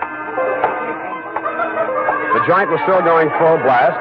I bought $500 worth of chips, swaggered over to the table where Kilcourse had dropped his $100 and nonchalantly flipped the blue chip onto the red. Appalachia, ladies and gentlemen. Make your game. Okay, that's all. Around and round the little ball goes. I didn't look to see where the little ball went. Most of the money was on red, so it was bound to turn up black. A red, please. What? Number 15. Place your bets, please. Make your game, ladies and gentlemen. Around and round it goes. The chips were spread around more the next turn, so I stacked 100 at the bottom of the 1 to 34 column. With a crooked wheel, my 100 made it the best bet to lose. And 19, and the red wins again. Hey! I plunked 500 down on number 5 and raked in 17,500. I left my original bet on the table. When the little ball fell into the pocket, I was $35,000 to the good from my point of view, but not for my clients. I doubled my bet and looked apprehensively around. There were no surly characters edging up behind me. In fact, the only surly character in sight was Ernie Nogales, and he looked happy. That didn't make much sense. When my bankroll got to $105,000, I played a hunch. I threw $5,000 of it back on the table and lost it. That made a kind of sense. I cashed in the rest of my chips and squeezed the $100,000 U.S. currency into my inside pocket. If anybody aimed for my heart, it was thick enough to stop the slug, which was some comfort. But what I saw when I walked out to the parking lot was no comfort at all. I'd gotten just a glimpse of it through some trees. A sedan backed into a driveway halfway down the hill. It was blacked out except for 5 glowing cigar ends that showed through the windows. I could think of only one reason for 5 cigar smokers to be parked in that particular spot at that particular moment. The Plymouth was where I had parked it, pointing straight down the hill. I slammed the door but didn't get in. Then I listened. The car down the hill was getting ready, too. I cracked the door of the Plymouth wide enough to get my arm inside and pressed the starter with the heel of my hand. I switched on the lights, pushed the clutch with my left hand, used my right to shift it into low. Then I pulled the hand throttle out all the way and let it go.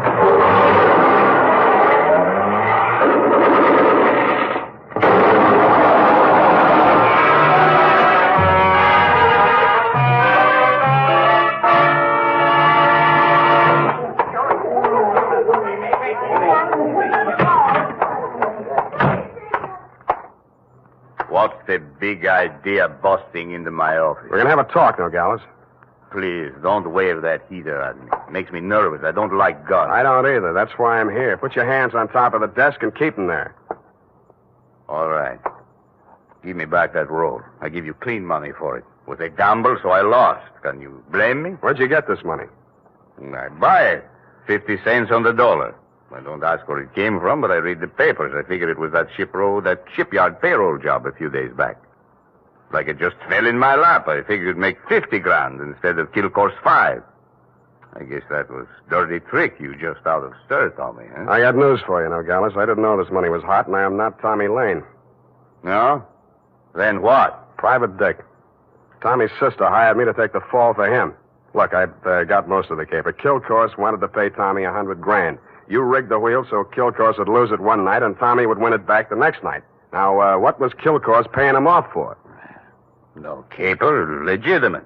He was sent up for bribing a public official. You mean he was the payoff man for Kilcourse's contracting firm? Sure, legitimate business. And the grand jury went out after Kilcourse. Tommy took the rap, that's all, for a price. Yeah, $100,000. Thanks, Nogales. That's all I needed. I was afraid I might be too late. You are, Oh, I sweetheart. have so many things to explain. Where can you talk? Right in here. Who's this man? Why, that's your old sweetie from Reno, Ernie Nogales, remember? What's the matter with you two? You crazy? Oh, Sam, I should have told you the truth from the beginning. Check. The Nogales yarn, I can understand, but why did you tell me you were Kilcourse's wife? I was desperate. I had to say something. It was the only explanation I could think of for my interest in this case without telling the truth. But you were making a pigeon out of me. I don't know about such things, Sam. All I know is I'm here in time to warn you. You mustn't walk out of here with that money. Listen. They may kill you to get it back. They already did. They're combing the wreckage of that car right now, looking for my body. Then Tommy was right. They did mean to kill him. How'd he get the rumble? While he was in prison, from another man that Kilcourse framed. He was in for life, so it was safe for him to talk. Hey, you two. Yeah, Nogales? That car that just drove up. I think that's Mr. Kilcourse. Oh, Hey, what's your hurry? Don't let me go. Come on, what's your hurry?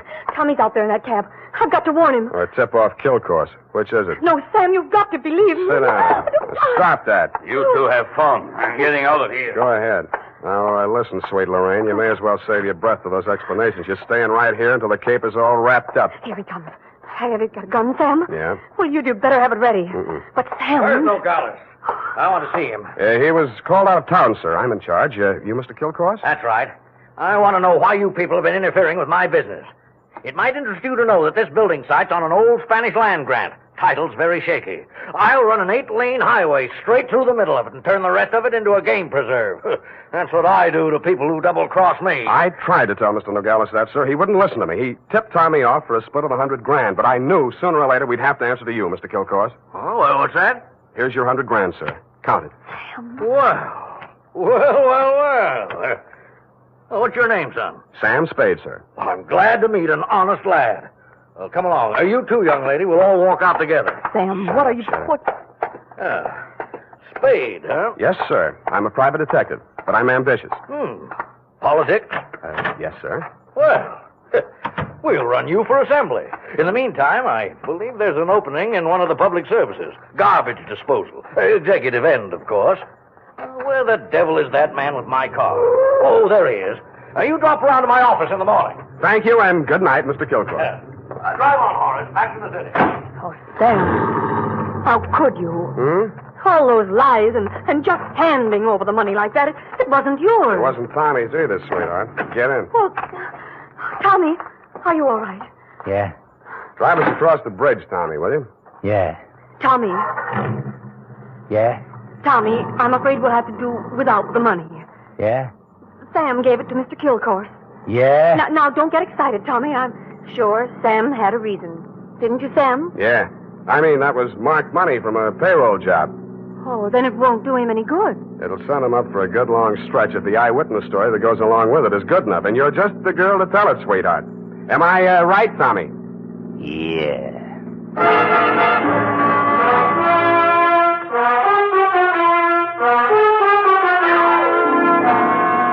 Period. End of report. Already? But Sam. Yeah? What happened? Who were the 5 men in the car, the ones who shot at that Plymouth in the mistaken belief that you were in it? Their names are of little account, Effie. Suffice it to say that Kilcourse pointed his pudgy finger at them in the hopes of keeping the charge of attempted murder out of his indictment. But I was too clever. I identified them. But Sam, you didn't see anything but their cigars glowing in the darkness. Have you never heard of Sherlock Holmes' monograph on the 49 varieties of tobacco ash, you fool? Oh, but Sam, Sherlock Holmes is only the segment of someone's imagination. He's a fictional detective. Well? You mean... Oh, Sam, you're tired. Yes, I am. It's affected your mind, winning all that money. Now, you just sit here and rest. What? Think of the snowy mountaintops and blue skies. I'll just go and type this up. Snowy mountaintops. Winter sports yet. And now, listen to this. If you haven't yet tried Wild Root Cream Oil, the famous hair tonic that grooms your hair neatly and naturally, relieves dryness, and removes loose dandruff, then here's a wonderful way to get acquainted. Buy Wild Root Cream Oil in the new 25-cent size bottle at your drug or toilet goods counter.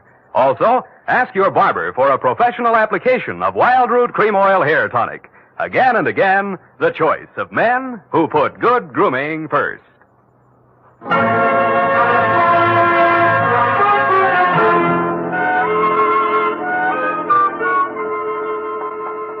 here it is, Sam.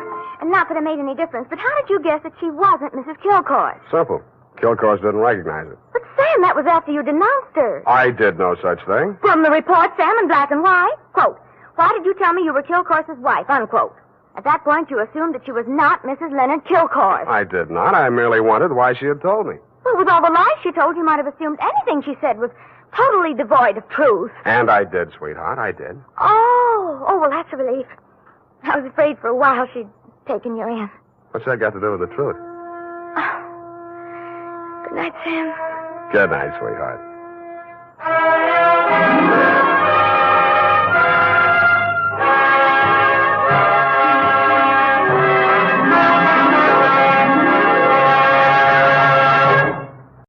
The Casebook of Gregory Hood. Presented by the American Broadcasting Company.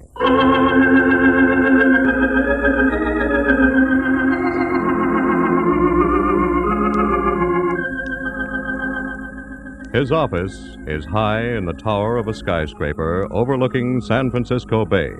His name is Gregory Hood. By day, president of the Hood Importing Company. By night, criminologist and man about town. Tonight's story from out of his casebook, The Carnival of Death. Good evening, ladies and gentlemen. This is Gregory Hood. Let's understand this from the start. I'm not a playboy. But when a hot blonde who's due to inherit a cool million suddenly writes me, "Be sociable, Greg. Drop around for a drink." It's 3-1 I'll drop around. That's how I got involved with Leora Thorne.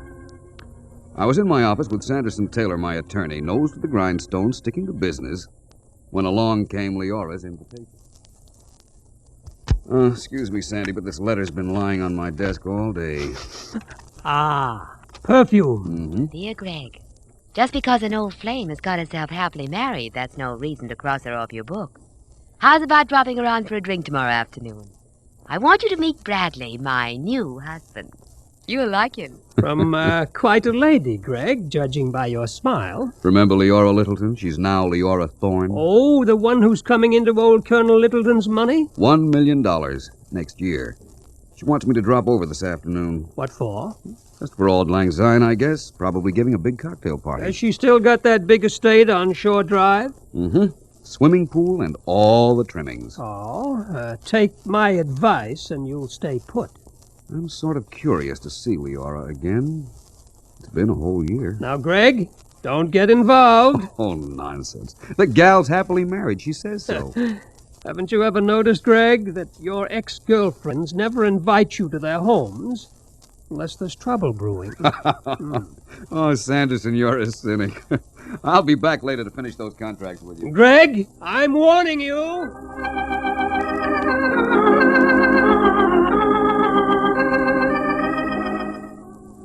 My attorney, Sanderson Taylor, is heap smart Injun. I should have avoided that perfumed billy-do like rat poison. Because when I got to Leora's, there wasn't any party. There wasn't so much as a friendly Greg. How have you been? Instead... Greg, you're just in time. Hey, what gives? This is Brad, my husband. I'm glad to know you, Mr. Hood. I've been meaning to drop around ever since I read about you two getting married. Never mind the chit-chat. Go into that small room over there. And listen. Listen to everything that's said. Wait a minute. All I came for was a nice sociable visit. Greg, I need you. I'm desperate. That's right, Mr. Hood. We're both desperate. Before I could say, "I'm booked for this waltz, thank you," and walk out, they'd pushed me into a small powder room. I watched them go into the library right alongside. I watched the butler usher in a little runt who wore a face like a dachshund plus a twitch. An unsavory type. I listened to Doco Face talking to Leora and Brad. My boss says to tell you an old Chinese proverb. Confucius say, a Welsher gets it in the neck. I'm not Welshing. $3,000 worth. I don't owe him a penny. What about the IOU? The game was crooked. I only signed it to get out of the place. Better pay it, girlie, to stay out of a coffin. Say, look, whoever you are, have a heart. That crap game was rigged. My wife was cheated into losing all that money. Please, I need time. Tell your boss to give me time. A week from today, my boss says. What about a week from today? That's how long you get. Or else. Girlie, that chassis of yours won't look so pretty with a bullet in the upholstery.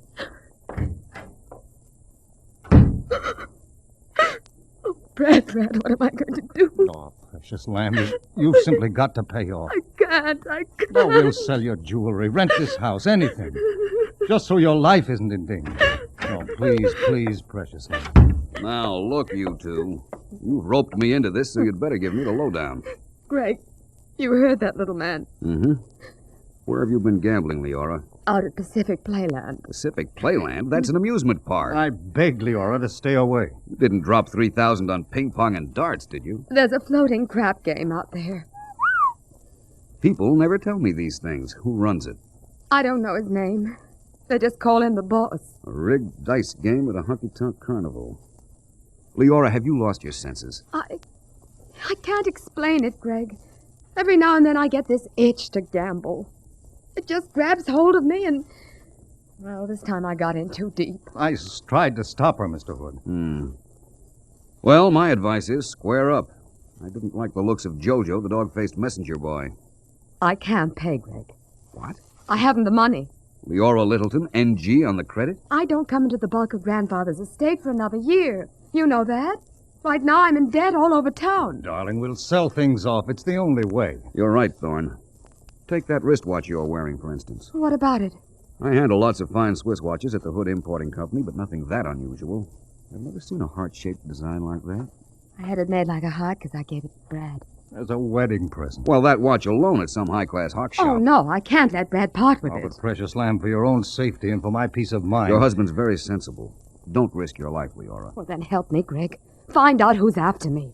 Well, I'll think it over. Oh, you were the one person, Greg, I knew I could turn to. If you help us, Mr. Hood, you'll never find two people more grateful. Well, I have to go now, but you'll be hearing from me, Leora. I'll show you to the door, Mr. Hood. This way. I'm so worried about her, Mr. Hood. Naturally. Oh, sometimes I wish Leora didn't have, well, all this. She's a swell kid. Just needs taking care of. I'm doing my best. You know, I think you are. I think you have a pretty level head on your shoulders. Oh, thanks. Well, I'm so crazy about her. A lot of folks probably think I just married her for the money. Well, anybody can see that isn't the case. Well, chin up. Don't let Leora get too upset. Well, I'll try not. Good meeting you, Thorne. It was grand meeting you. And please, help us out of this mess.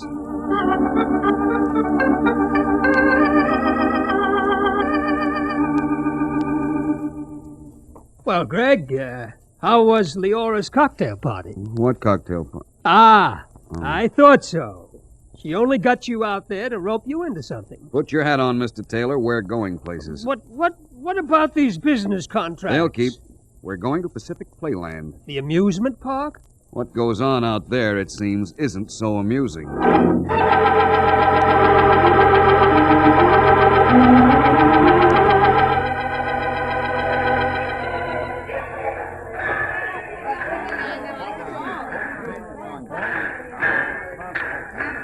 What did you find out, Greg? I've been pumping some of the concession owners. Do they know anything about a floating gambling game? They do. They're keeping mum.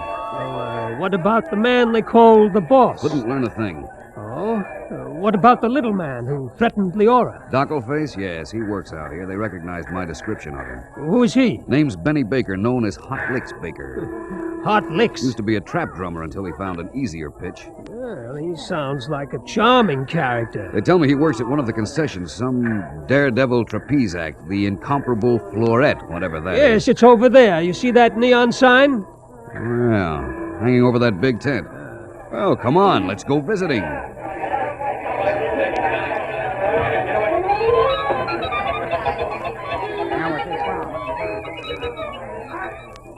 10 cents, ladies and gents, only a tenth of a dollar. See Fleurette, Fleurette the incomparable. Watch her death-defying leap through the air. The trapeze act of the century. At 200 feet, with perfect precision, the little lady will defy gravity. Buy 2 tickets, Sandy. Greg, that Barker. What about him? I have a feeling he's looking at us. No law against giving his customers the once-over. No, it's just that, well, he kind of nodded when he spotted you. As if... Look out, Greg! That neon sign is coming loose! Greg, get out of the way!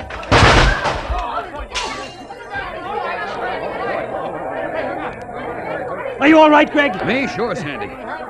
You. Lucky thing you pushed me. Oh, I had heart failure. You were standing right under it. You had heart failure. Brother, I could feel the breeze as that sign went past me. Everybody okay out there? Accidents will happen. We'll have the debris cleaned up in a jiffy. Meantime, just step up, ladies and gents.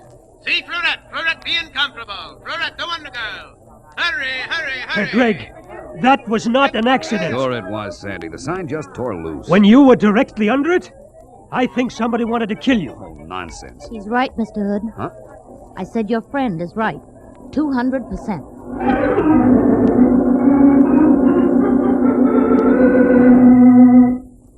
She was dressed in a kind of spangled costume, a carnival performer. She'd inched her way to us through the crowd. She pulled Sandy and me over onto one side and talked in quick whispers, as if there wasn't much time. He knows you're after him. Who does? The boss, the man I work for. Who is he? What's he look like? Where does he hang out? What's it worth to you, Mr. Hood? To find out who's threatening Leora Thorne. Suppose you tell us first who you are. What's a diff who I am? Make with the cash offer and you'll get what you really want to know. 50. Oh, chicken feed, Mr. Hood. 100. Come again. Double or nothing. Step in, folks. Big show's about to commence. You will see Fleurette, the incomparable. Oh, that's my cue. I gotta go in the taxi. You're Fleurette. Yeah, for a crummy 65 a week. All right, you win, Fleurette. $200. Let's have it. Where can I find this man they call the boss? Well, he's always at the same place. You'll find... Oh, look, I ain't got time to talk now. Why not? Wait! Come back here! After my act. Meet me back at the tent in my dressing room.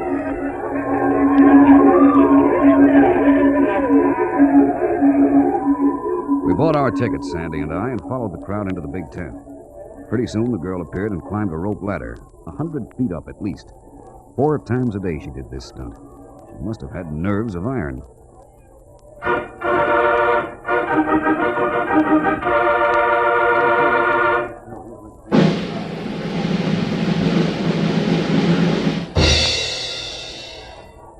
Ladies and gentlemen, without nets, without safety devices, Fleurette will now perform her triple somersault in midair. With perfect timing, you will see her move from one trapeze to the other. One mistake, ladies and gentlemen, will mean instant death.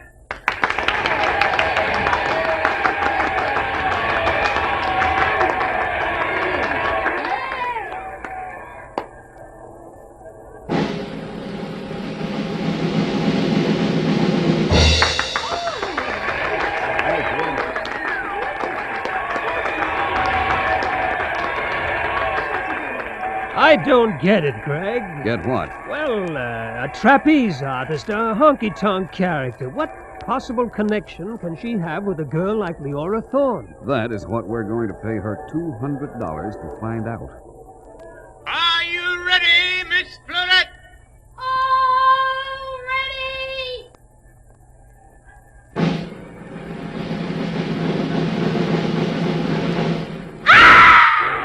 Greg, she missed!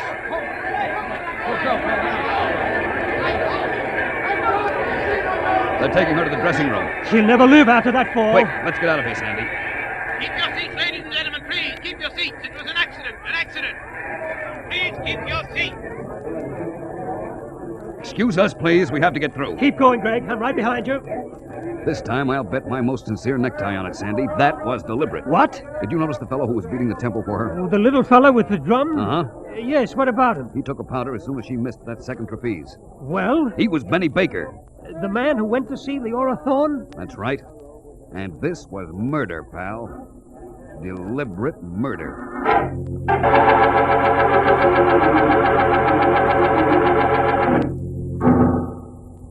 In her dressing room, the incomparable Fleurette was dying a death I wouldn't wish on my worst enemy. We pushed our way through before anybody could stop us. An ambulance intern was already there, shaking his head. A policeman was there, too, making duck tracks in his notebook. I could see what was in the wind when I heard the copper say, Open and shut case, looks like. Just an accident. We may as well get out of here, Greg. Not yet, Sandy. But it's too late. The girl won't be able to talk to us. Maybe she will. Look at her eyes. Her eyes? She's staring at us. I think she wants us to come closer. Can you speak, Fleurette? Try. Try hard. Who is he? This boss person. The man who made them do this to you. Oh, Greg, it's no use. Wait. She's moving her lips. The death ride. What's she saying? Something about death. Something about a death ride. Shh, listen. Last boat. On the death ride. Come on, Greg. She's dead.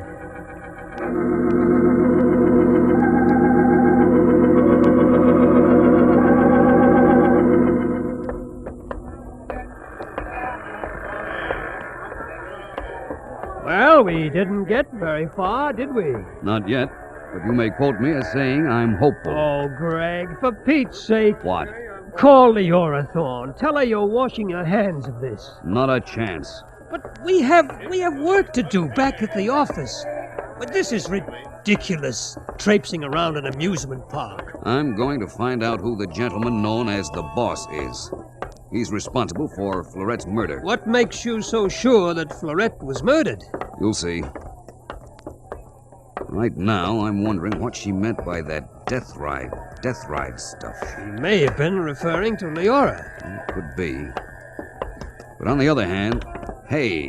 What, Greg? Down there on the midway in colored lights a mile high. The death ride. 25 cents. An amusement concession. Well, things are adding up. Come on.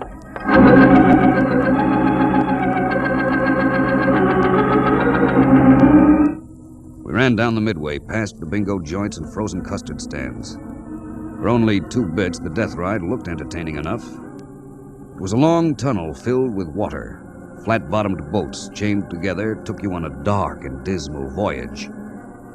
But we didn't go on it. Not yet, we didn't. Because just as we got there...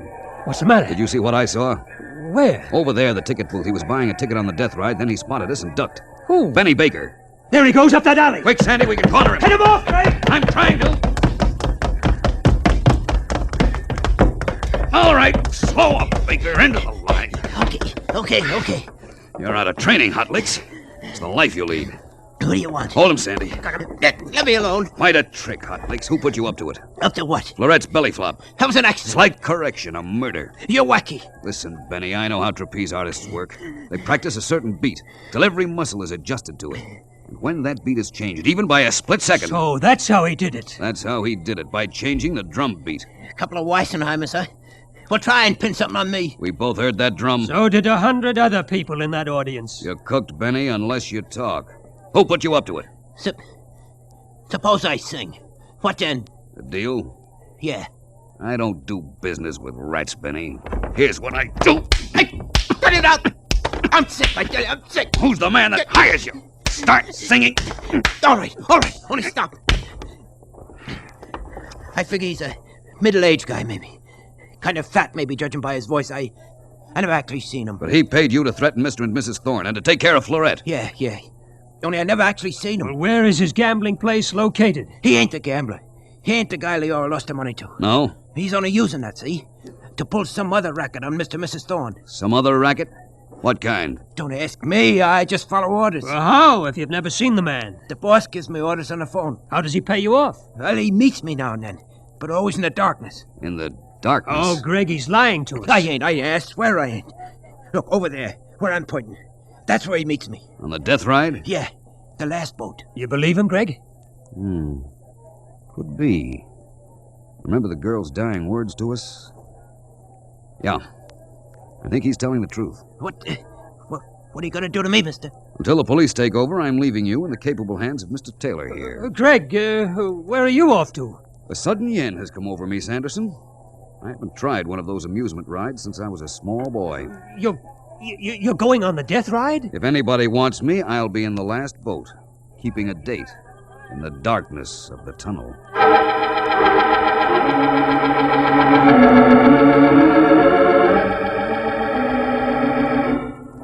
I strayed over to the ticket booth and put down my quarter.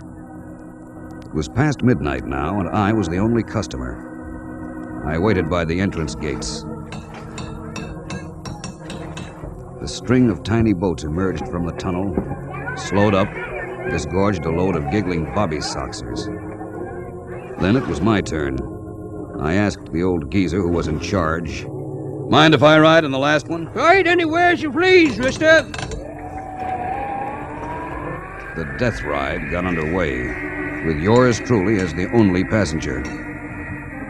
Suddenly, I felt lonely, as if I didn't have a friend in the world. The boats headed into the long, black tunnel. I couldn't see my hand 2 inches in front of my face. In the inky blackness, I lost all sense of direction. I felt stifled, beads of perspiration collected on my forehead. But, so far, no fellow passenger. You know that feeling you get in a dark room, that a stranger is right alongside you? Well, suddenly I knew. I could sense him sitting behind me in that last boat. I waited for him to speak, but all I could hear was the water in that tunnel and his watch, the ticking of his watch. I remember how it echoed. Finally, when he talked, his voice was muffled. When I answered, I tried to sound like Mr. Benny Hotlick's dockle-face Baker. That you, Benny? Yeah. Take care of Florette? Yeah? Good boy. Got another job for you, Benny. Okay. Up near Tahoe. Gonna be an accident up there. Tomorrow morning. What kind of accident? Fallen rocks. Automobile's gonna get out of control. Will someone get killed? A girl.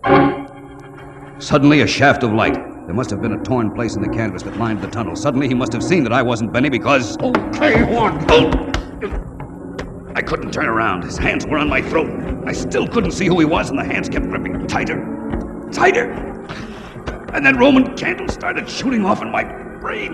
Bonfires danced before my eyes, and then I blacked out. So long, Hood. Here's where you get off. Only 2 feet of water, but enough to drown you.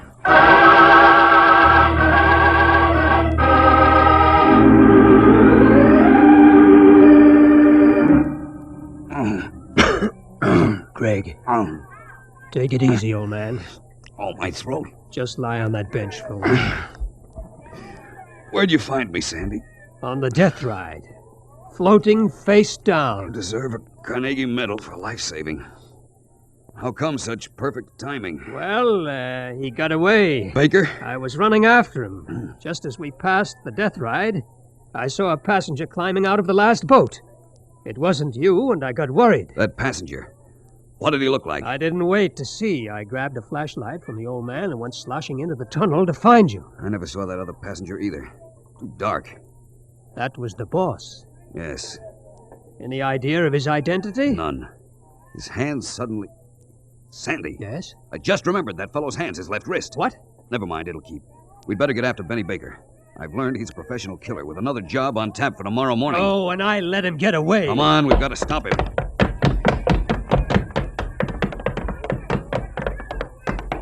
What are you stopping for, Greg? We won't have to look any further for Mr. Benny Hotlicks Baker. Where? I don't see him. Look. Now do you see him? Where you're pointing? Yes. That concession over there. Hilbert's Waxworks Museum. Those figures on display outside. Look at those wax figures. Oh. Greg. How fantastic. Fantastic was the word, all right. 3 of them standing upright and motionless. Napoleon, Mary, Queen of Scots, holding her head in her hands, and Jack the Ripper, all built of wax. Alongside, slumped over and equally motionless, was Benny Baker. They made a lovely foursome. Oh, that green spotlight on them, you'd almost swear that Benny was a wax figure, too. Yeah, except for the bullet hole and the blood. Sandy, let's get back to the car.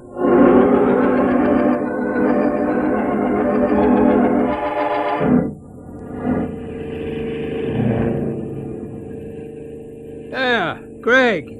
Where are you driving to? You'll see. This isn't the direction to my house. I'm not taking you home, pal. Oh, now see here, Greg. Enough is enough.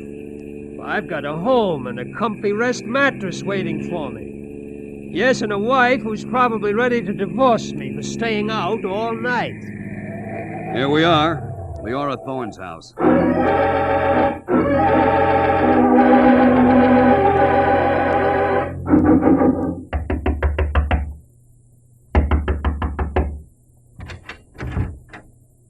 I know it's late, Leora, but I've got to see you. This is Sandy Taylor, my attorney. How do you do? How do you do? Come into the library, Leora. I want to talk to you. I'll wait out here in the hall. Yes, Greg? Are you, by any chance, planning an auto trip? How did you know? A little birdie told me. In the morning, Brad and I are driving out of town for the weekend. Up to Lake Tahoe? Who told you? You're not going, Leora. But, Greg, Brad and I were The counting trip is on... off for a very simple reason. If you value your life. Greg, what are you talking about? Why, hello, Mr. Hood. Oh, Brad, darling, you better come in and listen to this. Oh, I woke up as I heard you going downstairs, Precious. Greg insists that we call off our trip to Tahoe. Oh? Well, why's that, Mr. Hood? Falling rocks. What? There's to be an accident on that mountain road to Leora's lodge. Leora is scheduled to be a corpse. Greg! You mean they'd actually kill her because of that gambling debt? That petty crap game operator hasn't been threatening Leora at all. Well, then who... Somebody who figures this is a perfect time to put you in a nice marble mausoleum, while he can use that gambling debt as a cover-up. But who? I haven't any enemies. You're absolutely sure of this, Mr. Hood. I've met the gentleman in question. You've seen him? I didn't say I'd seen him. We met in the darkness. He tried to kill me. What? Oh, he's a bad boy. He had 2 Confederates working with him. When they talked too much, he put them both out of the way. It all sounds so fantastic. Laura's right, Mr. Hood. Like a bad movie. You don't care for melodramatic doings, eh, Thorne? Well, I guess I'm just not used to them. You like things to be calm and serene, eh? Well, yes, I guess you'd call me the matter-of-fact type. Mm-hmm. Tell me something, Thorne. Yes? Don't you ever get tired? Tired of what? Of playing cat and mouse, you filthy Greg, squirt. you're out of your mind. He knows you love him now, Leora. He knows he's mentioned in your will. He also knows how changeable you are, and he'd rather be a rich widower than a poor ex-husband. What? Get out! I'm not listening, Brad. I'm just not listening. You used to work in carnivals in the old days, didn't you, Thorne? With Florette and Benny, you knew they could be hired for a price. Brad, don't let him say these things. That's right, Thorne. Don't let me say them. Okay, Hood. This is how you want it. Stand up. Brad, that gun. You too, precious lamb. You once told me you'd die for me. Here's your big chance. Oh, no. You see, he's right. You are too changeable, Precious. You'll be getting tired of me one of these fine days, and we mustn't have that. What are you going to do? What are you going to do? Finish up what I started. Okay, Sandy, you can come in now.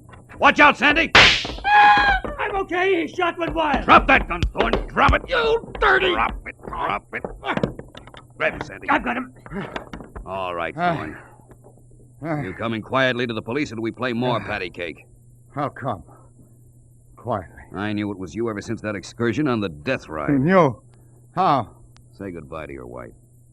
Goodbye, precious lamb. Now take off the wristwatch and give it to her. I don't want it. But your love gift to him is what put me onto him. What? In the darkness, Thorne, it was like an engraved calling card. A wristwatch? Heart-shaped. Extremely unusual. And you forgot all about the luminous dial.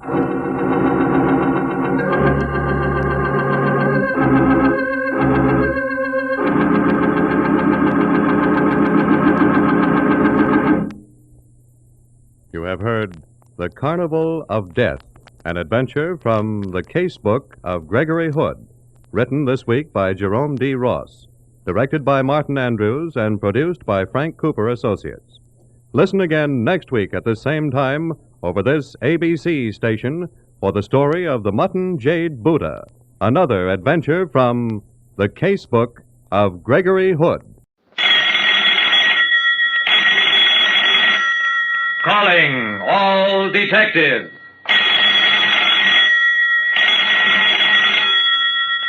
When too many Santa Clauses came to a Christmas party, what happened was something new in the way of crime. That is the situation on this page from my casebook. The casebook of Jerry Browning, private detective. Even a private detective like me, Jerry Browning, can sometimes be a party to crime. It was Christmas Eve, and I was having an office party for some of my friends and clients. I had a date for later that evening to play Santa Claus at a settlement house party, so I'd rented a Santa costume for the occasion. And when I got the idea of having some Christmas cheer at my office, I thought it would be a fine idea to wear the costume, sort of give the party an air of authenticity. Wearing my costume was a fine idea, except that it also occurred to a good many of my guests. And there already were 4 other Santa Clauses milling around my office. I went up to greet the 6th Santa as he pushed his way in. Hello, Mr. Browning. The season's greetings to you from Santa Claus. Oh, hello, Dawson. You're the first Santa I ever met with a southern accent. Doggone it, Jerry, I've been working on that accent. That's all right, Dawson. If any kid asks you how come, you tell him you're from the South Pole. Come on in, meet some of my friends. Dawson, you know Louis, though you may not recognize him behind that beard. Hello, Lieutenant. Sure is nice to meet a cop and not worry what's he got on you. So right, Louis. Dawson, I want you to meet Mr. Wilbur Norris, Vice President of the Great Valley Railroad. Lieutenant Dawson of Homicide. Pleased to meet you, Mr. Norris. So you're Santa Claus, too? I am Santa Claus. At the party in the terminal tonight. I'll come in on a special train direct from the North Pole. No reindeer, Mr. Norris? Reindeer? Lieutenant, I ask you, do children demand electric trains or electric reindeer? I steered Dawson away from Norris, took him over to meet the leanest Santa Claus in the room. Lieutenant Dawson, meet Mr. John Cooley, head of the Investigations Department of Consolidated Insurance. Pleased to meet you, Mr. Cooley. I've heard a lot about you. It's not true. I'm just as easygoing as the next man if I find anything to be easygoing about, which I seldom do. I left them to welcome a few more guests. None of them in costume. It looked like 6 Santas would be par for the course. Circulating among my guests, I noticed with amusement that the other Santas had gradually drifted together, like people all of one kind usually do. Then, about an hour later... Hello, Jerry Browning speaking. Who'd you say this was? Mr. Standish at the Veterans Hospital? Is there some trouble at the hospital, Mr. Standish? What? You're counting on me to come out there this evening as Santa Claus. Oh, there must be some mistake, Mr. Standish. I have a date at the Sarah Jennings Settlement House as Santa. Well, no, sir. I never got any message from you last week. I'm very sorry, Mr. Standish. I just can't disappoint the kids. I'm sure you'll be able to get somebody else. It was just one of those things. A message I didn't get. But I felt terrible all the same, thinking of those guys at the Veterans Hospital. Well, if I couldn't be there, at least I could pay for the price of a professional Santa. I reached into my pocket for my wallet and felt nothing. My wallet was gone. And only a second later... I've been robbed. My wallet has been stolen. John Cooley grabbed his own pocket. Lock the door. My wallet has also been stolen. We locked the doors all right, and then took inventory. My wallet was gone, so were those of Wilbur Norris, John Cooley, Lieutenant Dawson, and Louis. Every man in a Santa costume had been robbed, and nobody else. Just a minute, Jerry. There was one more Santa Claus in this room than there are now. Who was the 6th Santa? I thought about that for a while. Why, I don't know. I just assumed he was somebody I knew. Didn't anybody get his name? It developed that nobody got the strange Santa's name, and that the Santas in conversation had referred to one another as Santa or Mr. Claus. And nobody had noted the exact moment when the 6th Santa left the party with the wallets of the others. At that point, John Cooley had a thought. Browning, you were not one of our little group in costume. When did that spurious Santa have an opportunity to steal your wallet? Why, he didn't have any chance. I took my wallet out to pay the delivery boy just before I got that phone call, and there was nobody near me while I was talking on the phone.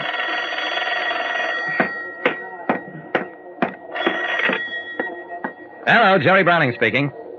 Lieutenant Dawson? Yeah, he's here. Dawson walked over, took the phone. Lieutenant Dawson, homicide. Wilton's department store burglarized? But Commissioner, I'm homicide, not burglary. Well, no, Mr. Commissioner, I wasn't arguing with you. I was just explaining that I... Yes, sir, I'll go right over there. I'm sorry, Jerry, I gotta go over to Wilton's, find out who'd steal a flock of stuff, and then leave the money to pay for it on a cashier's counter. Wait a second, Dawson. Somebody broke into Wilton's after it was closed, took a lot of things, and left the money to pay for them? Dawson, this I have to see.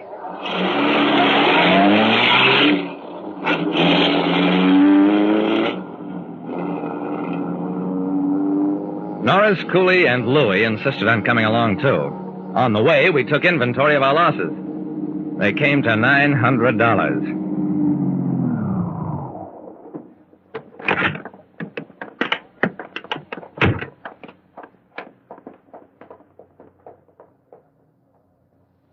The situation at the store was exactly as the commissioner had said. A flock of merchandise removed from departments all over the store, and on the cashier's table... Well, I'll be doggone.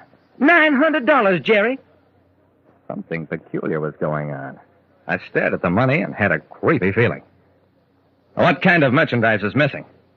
The store manager answered that one. We haven't fully accounted for everything, but it seems to be all things for men. Shirts, jackets, shaving sets, writing paper, fountain pens, pipes, tobacco. That's enough. I turned to Dawson. I've got a hunch, Dawson, and don't ask me how I got it, but I think we'd better go out to the Veterans Hospital.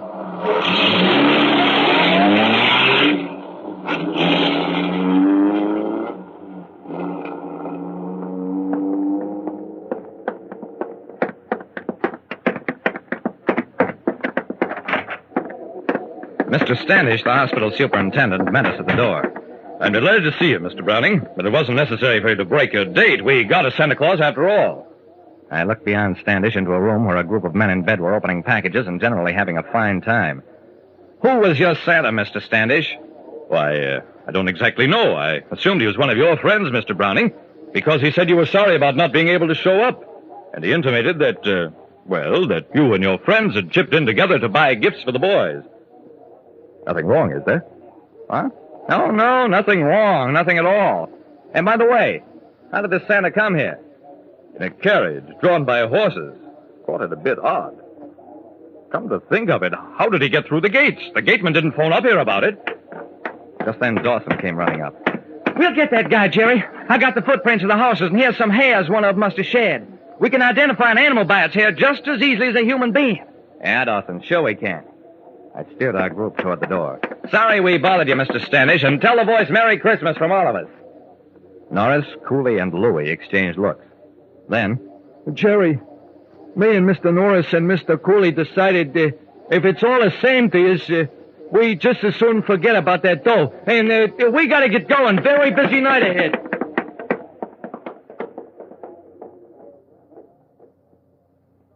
Well, that was just about all. We never did recover the money, though each of us got his wallet back by mail. Nothing missing except the money. We never learned the identity of the sixth Santa Claus either. But the day after Christmas at the crime lab, where Dawson insisted on taking the horsehairs for examination... Jerry, the lab man says these are reindeer hair. What do you think about that? I smiled at him. Dawson, I haven't got a thought in my mind. And that was absolutely all. Like I said, there are parties to crime, and mysterious parties are the second part. And for my part, my sole comment is, Merry Christmas to all, and to all a good night.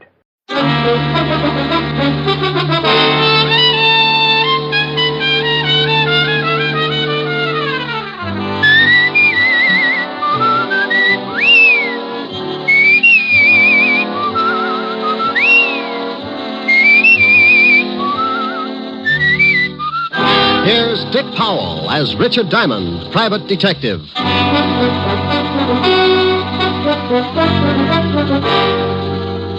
Hello there, this is Diamond. Well, it's Christmas Eve. And every year about this time, my business takes a big nosedive. People usually pack up their troubles and start unpacking colored lights and Christmas tree ornaments. So tonight, instead of telling you about one of my hair-raising exploits, we're going to tell you a Christmas story. So with apologies to Mr. Charles Dickens, we'd like to bring you an adaptation of one of his most famous stories, A Christmas Carol. Now, I'd better explain something first. This version isn't exactly the way you've heard it many times before. Because of the particular type of characters I usually get mixed up with, this story is written to fit their talents and characteristics. Different from the Dickens original, certainly, but we feel that this story could easily happen today, anywhere. Like maybe right here in New York on a little side street just off the Bowery. So now I'd like to introduce our characters. Mr. Ebenezer Scrooge will be played by my good friend and guiding hand of the 5th Precinct Homicide Division, Lieutenant Walter Levinson. Walter? Otis. The character of Jacob Marley will be played by one of my dearest friends and constant companions. Otis, that's you, huh? Oh, Sergeant Otis Loveloon. Loveloon. Walsh. Oh, sorry, Helen. Tiny Tim will be played by our corner newsboy. Johnny Rawlins. Tiny Tim's mother will be played by my red-headed gal friend. Helen Asher. The rest of the characters will be played by members of the 5th Precinct Police Station. Officer O'Reilly. Officer Lund. Officer Lefkowitz. Sergeant Miller.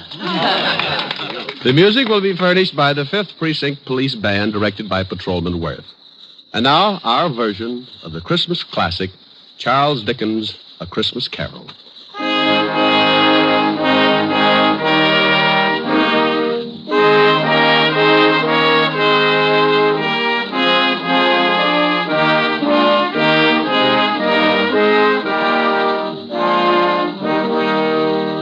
Once upon a time, there was a nasty old guy named Ebenezer Scrooge.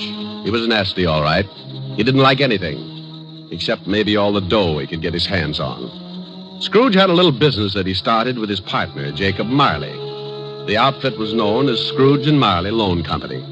But one day, poor old Marley just up and keeled over.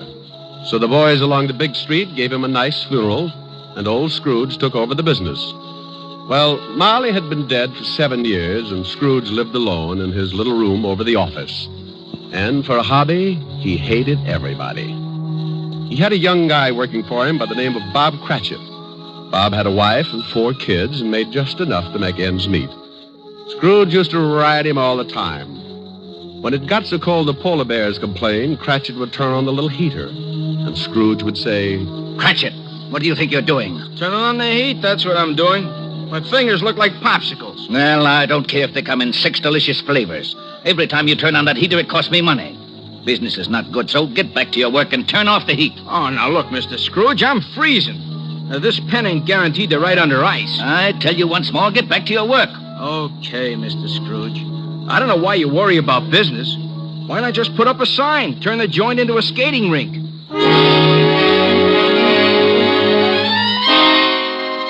Well, this was no time for any decent guy to act like that. It was Christmas Eve. Along about 5 o'clock, into the office came Scrooge's nephew, Fred. Well, Merry Christmas, Bob. Oh, Merry Christmas, Fred. You get back to your work, Cratchit. Okay. Yeah. Well, Merry Christmas, Uncle. Oh, swell. Merry Christmas. Humbug. Humbug? Yeah, humbug. My old man didn't like Christmas, and that's what he used to say. Humbug. Okay, humbug. But it's still Christmas, and I don't see where you get off not liking it. This is supposed to be the time everybody gets with it. Everything stops that ain't much good, and you put your arm around the next guy, you tell him Merry Christmas. I'll put my arm around you with a hammer on the end of it if you don't lay off that goodwill stuff. Look, what's with you? What have you got against Christmas? You show me a way to make $100 every Christmas, and I'll fall in love with it. Every time the holidays roll around, nobody pays their bills, and they all run around like they own the Chrysler building. Look at you. $60 a week, and you're coming on like Rockefeller. Well, sure, I make a lousy $60, but it ain't easy. But once a year, something happens with everybody in this big world. Well, nearly everybody. Because this is a day that somebody else started to make things right for us, and he had a really tough time doing it. It's more than just remembering. It's feeling. It's all around you. Christmas has got to be merry. Don't you get it? You want me to be merry? Well, sure. Then go get some of these joyous clients of mine to pay off their loans. The missus asked me to invite you over for dinner tomorrow. Now, don't hold your breath. Okay. Merry Christmas, Bob. Merry Christmas, Fred. Merry Christmas, Uncle. Merry Christmas. Merry Christmas. Humbug.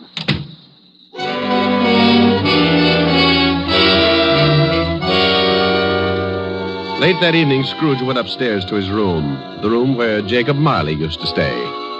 It was dark in the little hall, and when Scrooge reached for the door, he looked up at the big brass knocker and saw... Holy cow. I could have sworn that was old Jake's face in the knocker. I must be working too hard.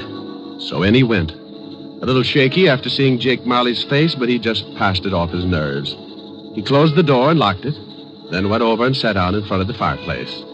He got a fire going and started to relax. But every tile around the fireplace started looking like Jake Marley's face. Oh, now, come on, Abe, old boy. You got to get hold of yourself. This is ridiculous, and I haven't touched a drop in weeks. He got up and walked around the room a few times, and went back and sat down again. He stretched, rested his head on the back of the chair. From somewhere a bell started chiming, and Scrooge sat straight up in his chair. He heard something else, too. Something from downstairs. What the... Oh, now, what is that? What's going on? Who's that? Come on, who's out there? Then all of a sudden it came right through the wall. Marley! Jake Marley. Oh, no. I got to stop eating lobster. Oh, it couldn't be. Hey, what's with you? Who are you? Jake Marley. Who else? You're dead. The deadest. But nevertheless, Jake Marley. His ghost. You're very sharp today, Scrooge, old boy. I don't believe it. You got eyes, ain't you? Yeah, and I got a bad stomach, too. That's who you are. Nothing but a bad case of indigestion. You don't think I'm a ghost, huh? Okay, maybe a good scare will change your mind. Whoa! Oh, no. Stay away from me. I believe you. Sold on the idea? Yeah, but why do you got to come to see me? Regulations. Every man is supposed to live his life and help his buddies. If he don't do it while he's alive, then he's got to do it after he kicks off. Oh! Now, stop that. Hey, what's with all those chains and things you got wrapped around you? Oh, these? Well, this here chain is like my life. Each one of these links is something I did wrong. But why do you have to hold it around with you? Why don't you check it someplace? Scrooge, old boy, when we was in business together, I never took time out to do any good. I just kept making a buck and figured that was enough. Well, now I got to pay for it. I got to haul this chain around and try to make up for all the things I didn't do when I was alive. But why come to me? Because you're going to end up just like me, unless we do something in a hurry. Now, I haven't got much time, so you better listen. Oh, I don't want to be like you. I'll listen. Okay. You're going to have 3 visitors. You're going to be haunted by 3 spirits. Oh, no. It's the only way you can keep from being like me. When you hear that bell strike 1, the first one will be here. Well, I got to be going. You won't see me again, but you remember what I told you. So long, Scrooge, old boy. Your goosebumps can relax now. After the ghost took off, Scrooge just refused to believe it. Nuts. It's ridiculous. Humbug. Then he climbed into the sack and was soon snoring up a storm. When Scrooge awoke, it was still dark, and the bell from the church on 53rd Street was striking 12. He laid awake listening and thinking to himself. Oh, just a dream. Ghosts. Bah. Finally, he dropped off again and slept for about an hour. Then the big bell struck 1. 1 o'clock and I don't see no ghost. I knew it was something I ate. Oh! All of a sudden, a big light flashed in the room. The first of the spirits stood before him. Oh, Jake was right. Are you the first spirit that Jake said would come to haunt me? Yeah, you know it. Well, who are you? Me? I'm the ghost of Christmas past. Yeah? How long past? Your past. Come on, we're going to take a walk. Oh, where are we going? Just relax. I'm running this tour. Oh, well, let me get my pants. You got 'em. Hey, they're on me.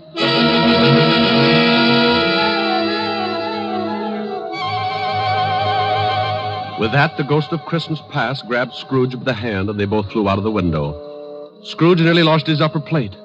But before he could yell for help, he was standing in front of a dirty, ramshackle old tenement building. You know where you are? Sure, I know where I am. This is where I was brought up. Even the garbage cans are the same. You had a pretty tough time when you were a kid, didn't you? The toughest. I wasn't very big, and the rest of the kids in the neighborhood were. I had more black eyes than a crow. You want to go in? What for? To see your folks. My folks died a long time ago. They're in there now. Come on. Well, the ghost took old Scrooge into the building and showed him a Christmas years past when he was a child with his family. Sure, it was tough living in 2 little rooms like that, but Scrooge remembered how wonderful it really was. What's the matter, Scrooge? Huh? Oh, got something in my eye. You were pretty lonely when your folks, when they... Yeah. You know, there was a young kid that came around earlier this evening and sang some carols. I wish... Yeah, what do you wish? Oh, nothing. Come on. I want to show you another Christmas. The spirit showed him another Christmas and still another. And you know, no matter how tough Scrooge remembered his childhood had been, It always seemed that Christmas was wonderful. Then the spirit took him to a building down by the river where Scrooge got his first job. They went inside, and seated behind a desk, Scrooge spotted... Fezziwig. Well, I'll be darned. It's old Fezziwig alive again. And there's Dick Wilkins. He was a good boy. We got along great. He liked me.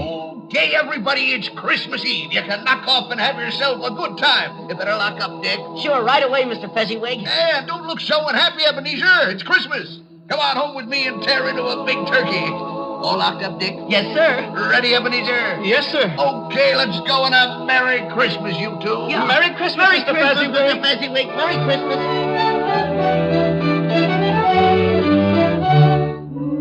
Then the spirit took Scrooge over to Fezziwig's house, and they saw the wonderful party that Mrs. Fezziwig had gotten together. Scrooge watched and remembered, and the spirit said, Wasn't Fezziwig a stupid, sentimental old goat? Oh, yeah? Well, let me tell you something. He was a great guy, he was.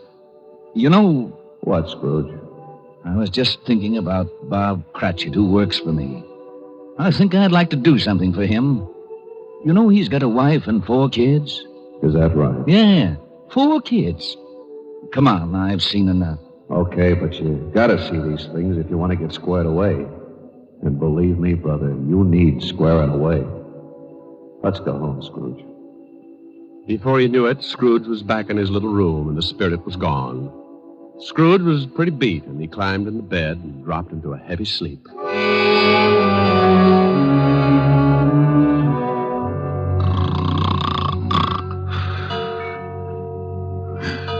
Huh? What's that? It's 2:00. Hey, that light. In the other room, I got burglars. Hey, Scrooge. Scrooge, come on in. Who's that? What are you doing in the other room? Come on in. Take a look. It's pretty nifty. Hey, what is this? What have you done to the room? It looks like Macy's window. Where'd you get all the holly and the mistletoe? And how'd you get it in here? You like it? Oh, for Pete's sake, a Christmas tree. Who are you? The ghost of Christmas present. Now, don't tell me you don't like the way I fix things up. I work pretty hard. Oh, the second ghost. Okay, take me wherever you want to go, but believe me, the next time I try the train. Come on, let's go.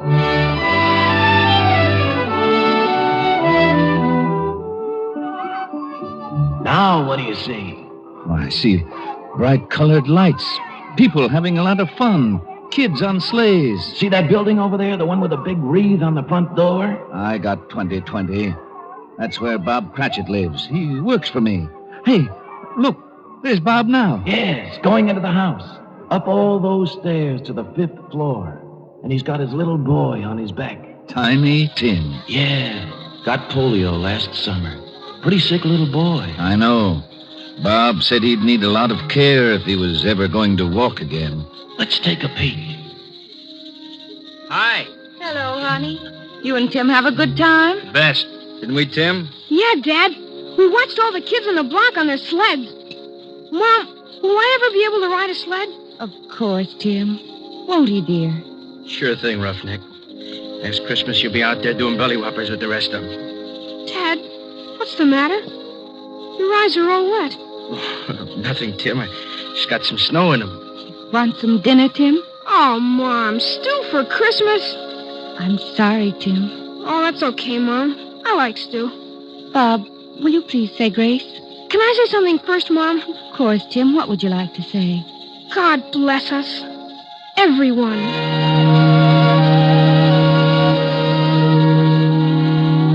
What's the matter, Scrooge, old boy? Got some snow in your eyes, too? Tell me something. Sure, if I can. What about Tiny Tim? Oh, can't say for sure. But if his old man makes enough money next year to get the right doctors, little Tim will get along just fine. But times are tough, aren't they, Scrooge? Yeah.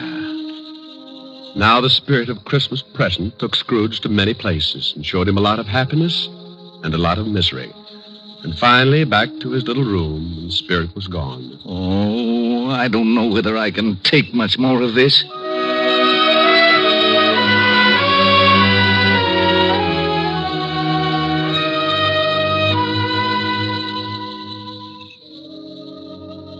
Then a new ghost drifted in. This was the worst yet. He was really done up for haunting. He was all dressed in black with one arm sticking out and pointing right at poor old Scrooge. This was the last one of the spirits. Scrooge's knees sounded like castanets on a reducing machine. Okay. You don't have to tell me. You're the ghost of the Christmas that hasn't come yet. You I'm really scared of. The ghost took off with Scrooge right after him.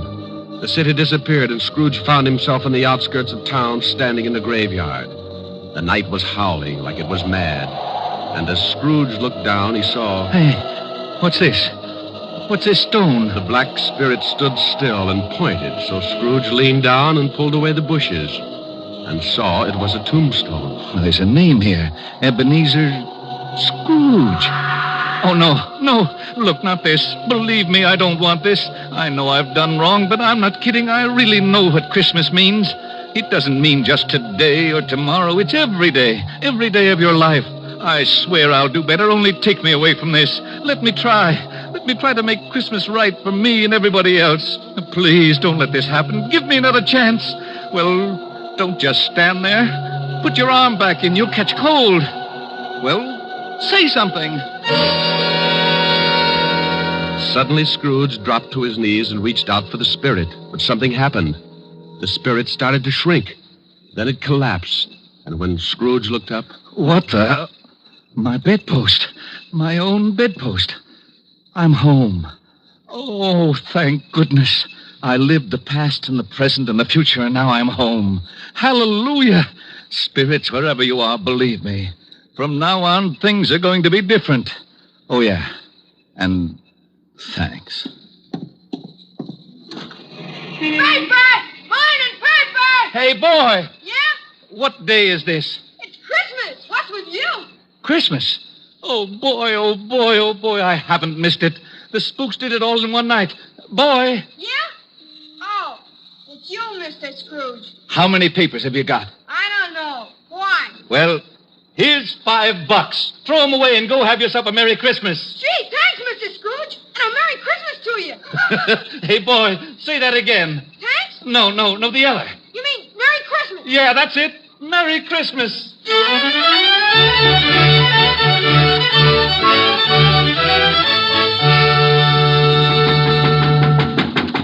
Okay, I'm coming. What's the matter with you? Can't you see the store's closed? Look, mister, this is... Ebenezer Scrooge. Merry Christmas, Barney. Huh?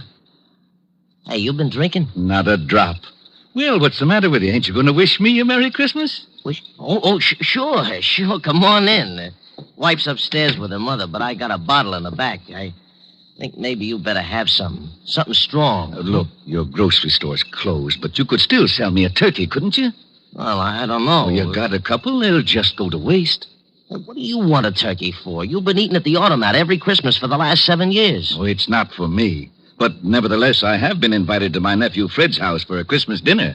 Well, then who's the bird for? Bob Cratchit. You know, the young guy that works for me. Oh, yeah. How much you going to charge him?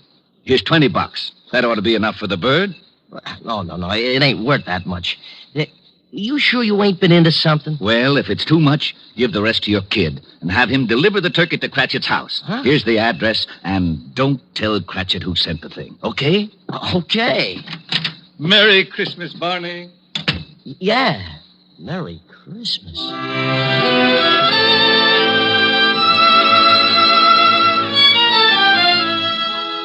Well, old Scrooge went back to his rooms and took out an old blue suit out of the mothballs. He shook it out, put a few creases in it, and went out into the street. The old boy was really with it. Everybody he passed, he greeted them with, Merry Christmas. Merry Christmas. Merry Christmas. Oh, Merry Christmas. Merry Christmas. Merry Christmas. Scrooge went to church and gave a large donation, and Father McCarthy nearly forgot his sermon. And then Scrooge went out on the street again and down into the Bowery. Oh, God bless you, sir, and a Merry Christmas. Isn't it, though? He kept walking and having a great time. Later that afternoon, he arrived at his nephew's house. Well, what the... Merry Christmas, Fred. I've come to dinner. Oh, my gosh. Here, I brought you some presents. Oh, my gosh. Don't thank me. It's Christmas, remember? Oh, my gosh! Next morning, Scrooge was early at the office. If he could just catch Cratchit coming in late. And he did. Bob was a good 21 minutes late. Cratchit? Oh, no. You're 21 minutes late. Yeah. I'm sorry, Mr. Scrooge. I had a big evening last night. You did, huh? You know what I told you if I caught you fancy-footing it in here late again. Okay, so I'm canned. You think you got it coming? Oh, I'm too tired to argue, Mr. Scrooge. Jobs are tough enough, and I hate to lose this one, but I'm just too tired. A raise would help, huh? That's the silliest question of the year. Then you got it. It's in that envelope. What? Yeah, and maybe after we see how the funds are, we can do something about Tiny Tim. No, I don't get it. A raise? You want to do something about Tim? I don't get it. Sure you do, Bob. Haven't you heard? It's Christmas. Now, go on home, take the day off. Yeah. Take the week off. Oh. Come back when you feel like it. Merry Christmas. Mr. Scrooge? Yeah? Merry Christmas.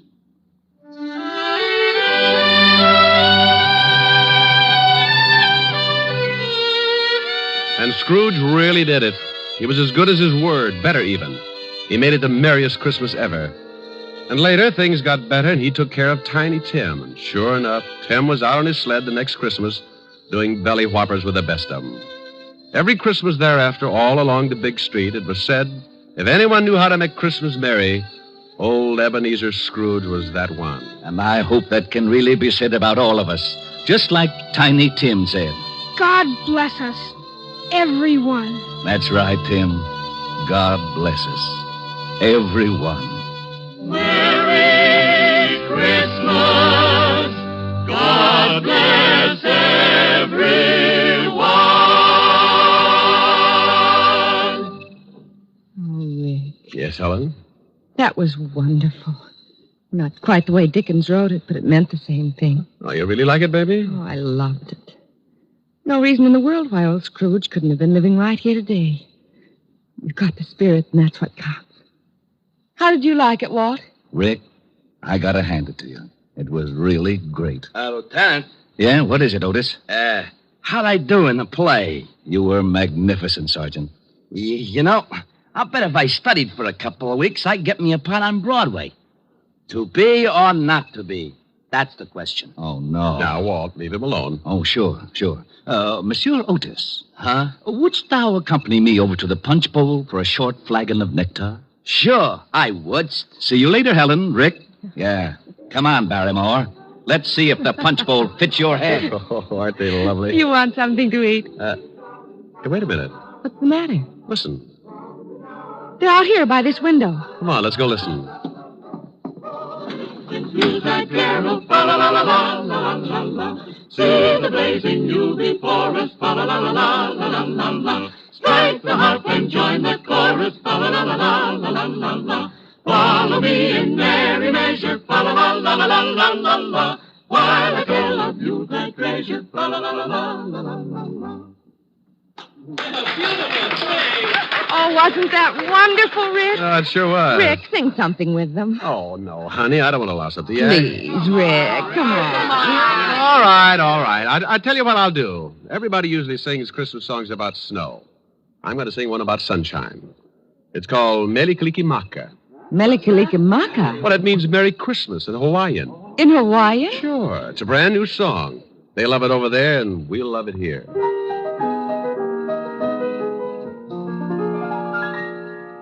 Melikalikimaka is the thing to say, and haole maka hiki-ho.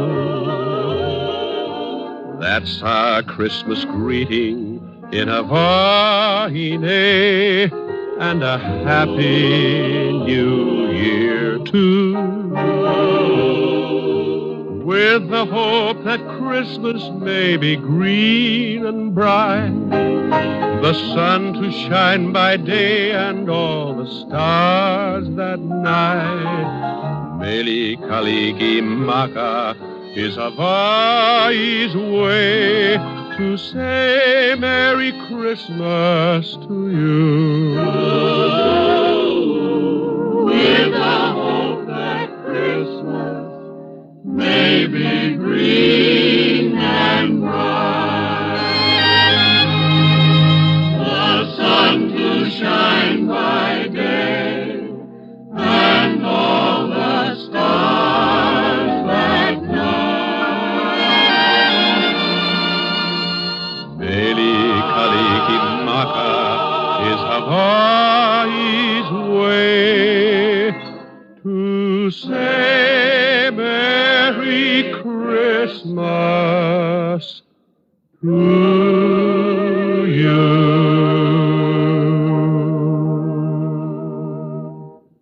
Rick, Merry Christmas. Yes. And a Merry Christmas to everybody. Oh, come, all ye faithful, joyful and triumphant. Oh, come ye to Bethlehem. Come and behold him, born the King of angels. Oh, come, let us adore him. Oh, come, let us adore him. Oh, come, let us adore him. Christ the Lord.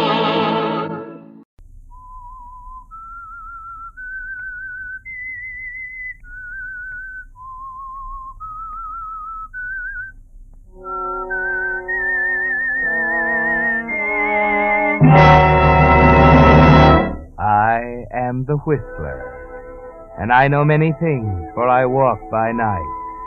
I know many strange tales hidden in the hearts of men and women who have stepped into the shadows. Yes, I know the nameless terrors of which they dare not speak. Murder is a peculiar affair. All it needs in many cases is the right pressure, the right set of circumstances, the right opportunity, and an otherwise respectable member of the community becomes a killer. If you tried to explain that to Arthur Winslow, he wouldn't have understood. If you told him he was in a fair way to become a murderer in a few months, he would have looked at you strangely. For Arthur was respectable, solid, exactly like 100,000 other respectable, solid Jersey commuters. His life was a pretty drab affair. Part of it was the office, J. Simmons and Company, investment brokers. Light 7 1/8, no change. 7 1/8, no change. American Tell and Tell 179 1/8, off an 8. AT&T 179 1/8, off an 8. American Tobacco 77, up 1. 77, up 1. Better leave it there, Arthur. 5 o'clock. Got to make that 5:19. Why? Why do we have to make the 5:19, Stanley? Why, Arthur, because we always do. Why is that a good reason? What? I mean, do you think because we've always made the 5:19 that we ought to keep on making it the rest of our lives? Is something wrong, Arthur? Maybe, I don't know. I've been thinking, Stanley. Huh? For 10 years now, you and I have been analyzing investment securities 8 hours a day, catching the 5:19 every night, arriving home in East Orange promptly at 6:22, kissing our wives at approximately 6:50, eating dinner at exactly 7, reading the evening paper, and then going to bed. Well, it's a little like death, isn't it, Stanley? What in the world's gotten into you, Arthur? I've got a book here. Hey, take a look. Book? That's a novel. Got me to thinking. Moon and Sixpence. It's about a man like us, Stanley. Mm-hmm. A man who got fed up with the 5:19 and dished the whole works. Well, what did he do? Took a chance. He walked out, just picked up his hat, and went off to the South Sea. You mean he just left his family? They preferred the 5:19. Huh. Well, I can't say that I approve. No, I didn't think you would. Well, you better hurry along, Stanley. You'll miss your train. Yes, but what about you? Well, tonight, just for a change, I believe I'll catch the 5:55.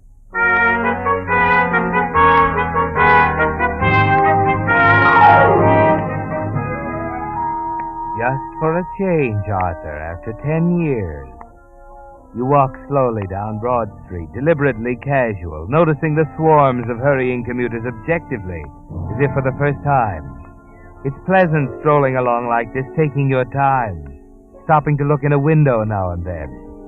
Finally, you stop at a cigar stand. Have you got a pack of cigarettes? Well, if you can smoke 'em. Yeah. Here. 18 cents. 25 and 50. Thanks. Yeah. Say, what's that back there? Oh, you interested in bangtails? What? Bangtails. Horses. Opening up timber go tomorrow. Hey, come here. Sure. Now, there's the board. Take your pick. Carry it out in this car. Huh. Pink Lady.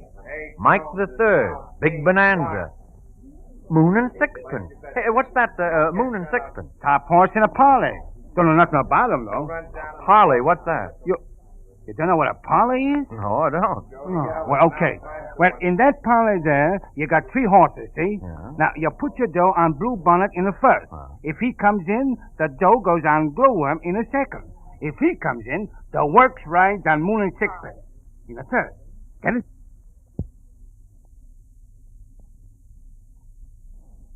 We interrupt this program.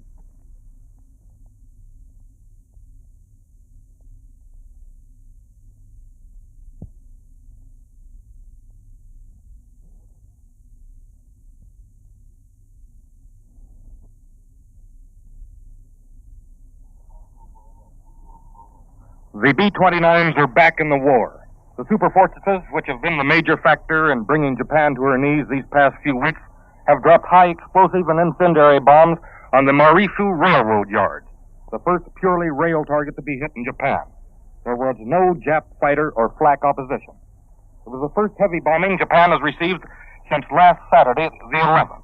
And during the 3 days that the very heavy bombers have rested at their bases, the diplomats have taken over to consider Japan's reluctant offer to surrender. However, the diplomats haven't done so well. If the tension here in the Pacific is any standard of judgment, the Japs have succeeded in conducting a fairly effective war of nerves against us by their failure to reply to the Allies. So now, General Spot's strategic bombers are back over Japan, dropping explosive reminders to the Nipponese people they had better surrender or else. It is a feeling here that the super forts were sent to Japan as an allied prod for Hirohito and his ministers to make up their minds. If they don't, Japan can expect more of the same treatment. As a matter of fact, today's bombing is continuing right now. More and more bombers are over the Jap homeland, and the bombs away signal will come back to Guam many more times today. The Marifu rail yards and shops were hit by the 313th Wing of the 20th Air Force based on Tinian.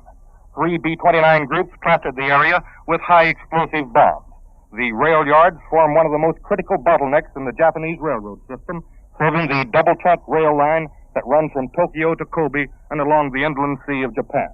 Interruption of traffic on this line will first of all affect the Jap oil supply, and more important, it will affect the critical Jap food shortage already desperate in Japan's big city. The strategic air forces are not playing tag in this operation. Japan right now is being hit and being hit hard. The process will continue until we receive that notification of unconditional surrender, or wrest it from the hands of the emperor himself when we take his imperial castle in Japan itself. If they want it that way, that's the way they're going to get it. And this is Bill Downs in Guam returning you to CBS.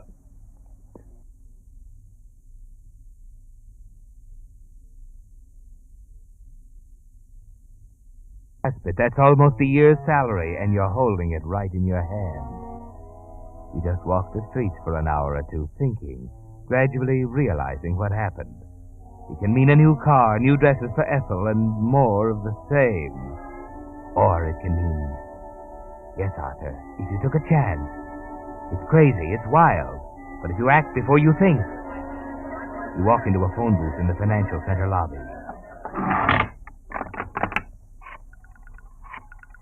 The South Seas. No more figures. No more 519. Hello? Brighton Travel Agency? I'd like to inquire about a reservation to, to Florida. Yeah. The name? Oh, yes, the name is, Charles White.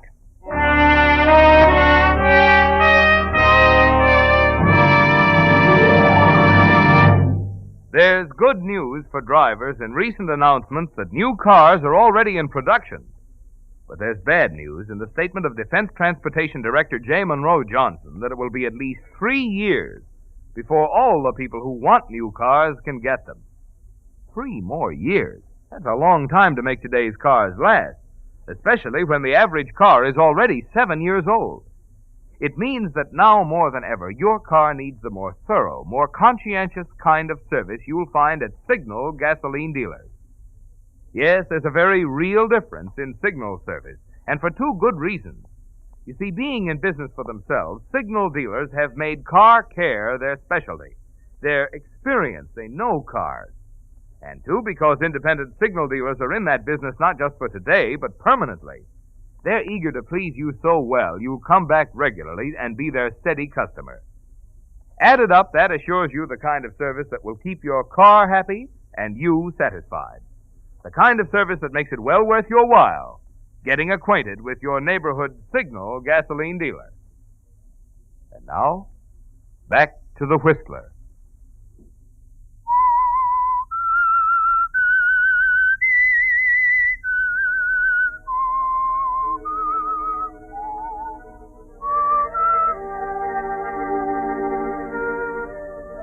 Yes, murder can strike anywhere, even among quiet, drab little people like Arthur Winslow. He has no way of knowing it, of course, as he buys a first-class reservation on the train to Florida.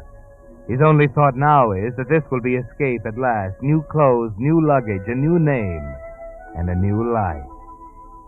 No 5:19 tonight, Arthur. It's the 7:30 to Florida and Waypoint.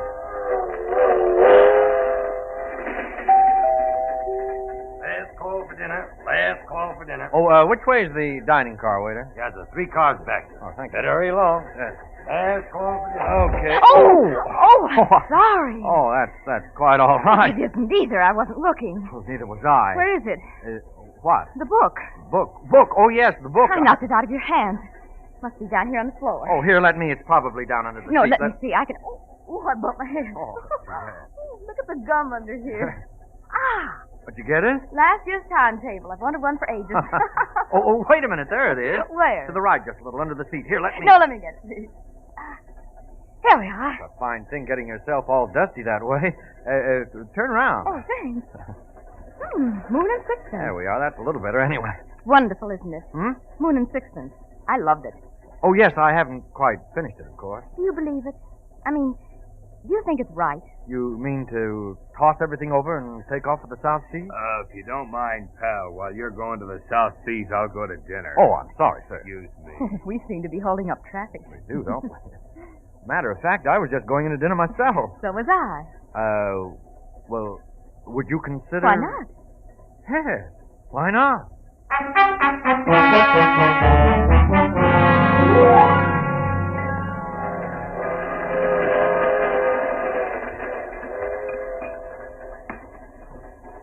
You know, I think Moon and Sixpence was a wonderful story. Of course, I can't say it was very realistic. Well, what do you mean? Well, I admit it was convincing, but when you stop to think about it, this running away business. Oh, you don't believe in it, huh? Well, after all, running away is no solution. Well, sometimes there's nothing else to do. He could have stuck it out. You mean licked it if it took the rest of his life? Yes. Well, all right. All right, he licked it. He's found happiness at last. And he's 70. Mm-hmm. Is that all there is to life? Well, I haven't seen too much of it yet. I know it sounds cowardly, but I think there are times when sticking it out for 20 years is wrong. Time doesn't wait, you know. We beat our heads against a wall day in, day out. We're tied down to a deadly routine. And then the first thing you know, it's too late. No, I think running away is better than that, don't you? I did once. Oh, sorry, I didn't mean to. Oh, that's all right. That's quite all right. You see, I did run away. It was just as you said. It was routine, a deadly routine. And when I couldn't stand it any longer, I ran away. Well, what kind of routine was it? Well, perhaps you've heard of my father, Edgar Brewster. Edgar Brewster? Mm-hmm. He's in Miami Beach now, waiting for me. Oh, I see. I'd finally decided to go back and face it, but, oh, dear. Now you've got me confused again. Oh, I'm sorry if I don't misunderstand. You've really helped me a lot. How do you mean? Well, you seem to know why I did it. It's a kind of moral support. Oh. You're going to Miami? Yes. Oh, by the way, I'm Charles White. I'm Vivian Brewster. Well, perhaps I'll see you in Miami, huh? I hope so. Yes, so do I.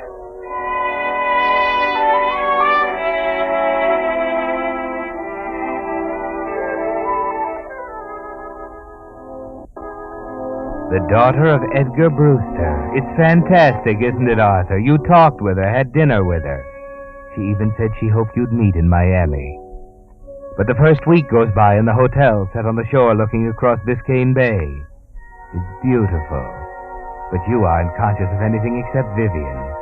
You wait for a call, but it doesn't come. You begin to realize how ridiculous it is. Of course, she's forgotten about you. You were just someone to talk to, a traveling companion. You can't hide the Jersey commuter under that Palm Beach suit. And then...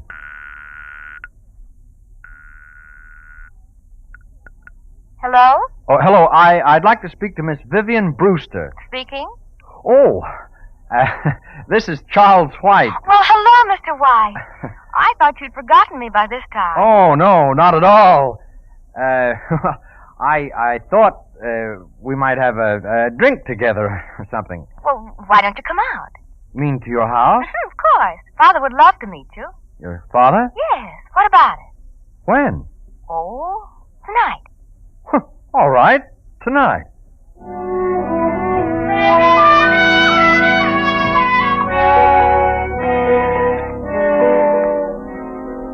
Well, Arthur, you can hardly believe it, can you?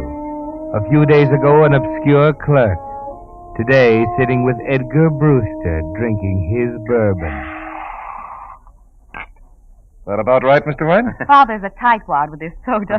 Outrageous way to treat good bourbon.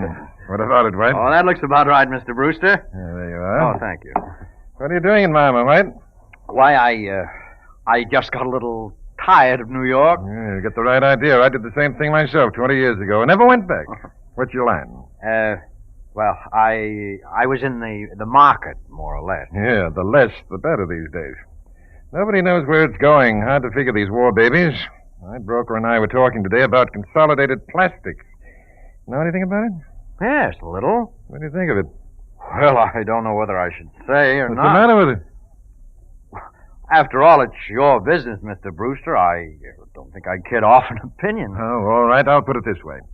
What would you do if you were into it pretty heavily right now? Well, I'd sell out. When? Right now. Any particular reason? Only that I happen to know that stock is being manipulated by an inside ring. That it'll take the Securities and Exchange Commission about 6 months to catch up with them. Why, that's unbelievable. My broker told... I know, it's only my opinion, Mr. Brewster, but I happen to know that company's financial position. You asked me what I do, and I just told you. You seem to know what you're talking about. Investments are my hobby, you might say. I see. May I say something now? Oh, I'm sorry, dear. I forgot you were still with us. I thought so. Well, now that you've settled the stock market problem, suppose we get down to the club. The water should be beautiful tonight. What about it? I'm afraid it's past my bedtime, dear. You two run along. No place for an old duck like me, anyhow. Well, Mr. White? Well, Miss Brewster? Oh, what are you waiting for? Get out of here. I'm going to bed.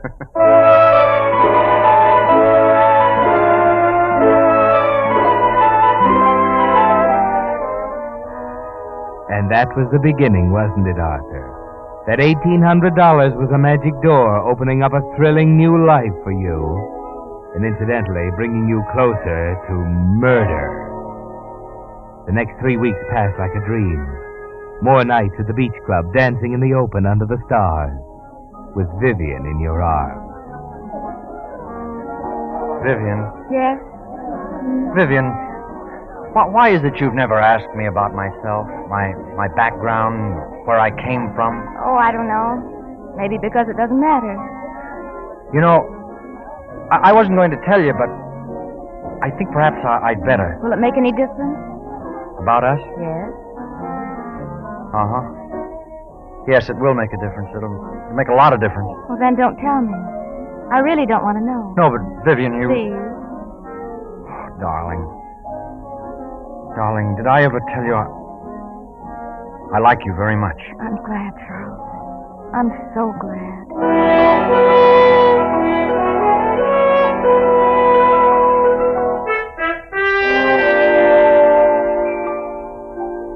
You were in love, Arthur, and for the first time in your life you knew what it really was. Mr. Brewster began to concern you. He'd never approve in a million years. Or you thought so until that evening he dropped up to your hotel room with a copy of the Financial Journal in his hand. Look at that, Charles. Well, what is it? Don't ask silly questions. Look at it, man.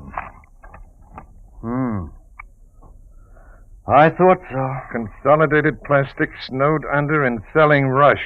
I'm sorry, Mr. Brewster. I'm not. Oh, what do you mean? I took your advice. Sold out 3 weeks ago. I saved myself $100,000. Well, congratulations. Don't congratulate me. You're the one who deserves it. Do you mind if I sit down? Oh, of course not. Here you are. Yeah, thank you.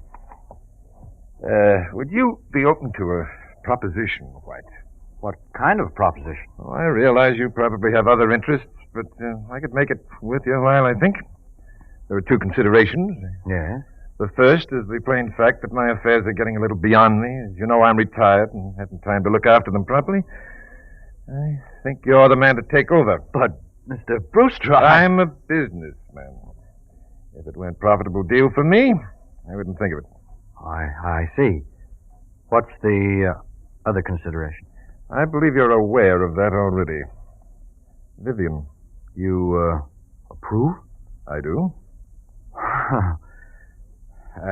May I have time to think this over? Of course. Just let me know in a day or so.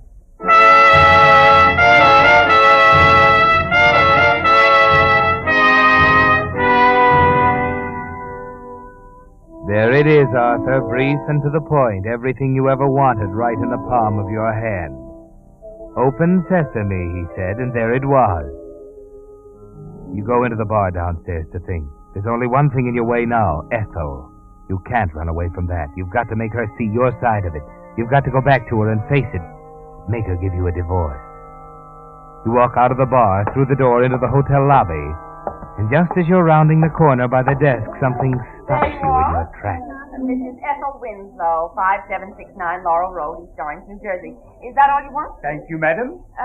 Could I see the register, please? Oh, I'm sorry, madam, but we don't... Well, I understand there's a Charles White registered here. Charles? Oh, yes, madam. Room 132. Is he a friend? Yes. Will this help? Oh, well, in that case, I could give you room 131 next door. The windows open onto the same balcony. Oh, very well. 131.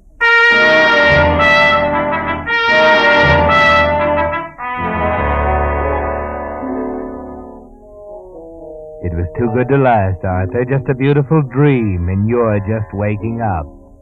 It's all over. Go back in the bar and think. Ethel, your wife, here. She's found you. And she'll never let you go, will she? You know her too well, Arthur. Cold, calculating, heartless. She'd laugh at you, wouldn't she? Yes, sir? What'll it be? Bourbon, straight. Right. Just leave the bottle.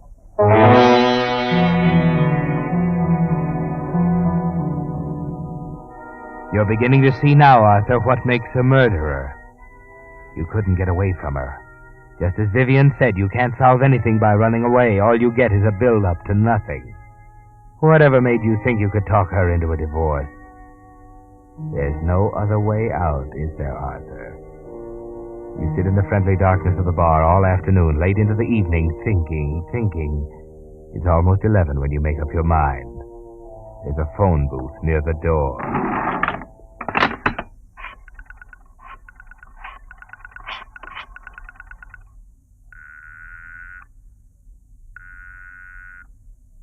Hello? Hello, Vivian. Vivian, I have to talk to you. It's important. Why, Charles, what's the matter? Never mind. Just listen to me, Vivian. Just listen. I'm a phony. My name is Arthur Winslow. I was running away when you met me on the train. I'm just an investment clerk. I have no money. I have nothing. Just $1,800 I won in a horse race. Listen, Vivian, I got a wife in East Orange, New Jersey. I've hated her for 10 years. I'd rather be dead than go back to her.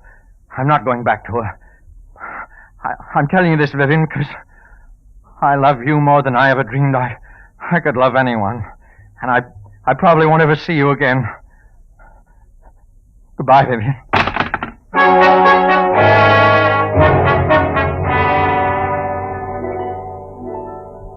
11 o'clock, Arthur. You've got it all planned. Ethel is asleep in her room, room 131. A balcony connected with yours. It's easy, isn't it, Arthur? Yes, there she is. And she's asleep. You take a firm hold on the heavy brass candlestick you picked up from the mantel in your room. A blunt instrument, the police will say. You can hardly breathe, Arthur. Your stomach is full of ice water. You feel your heart's going to burst. Careful, Arthur. Careful.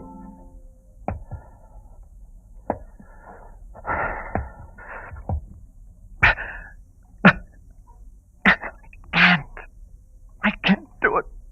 I can't do it.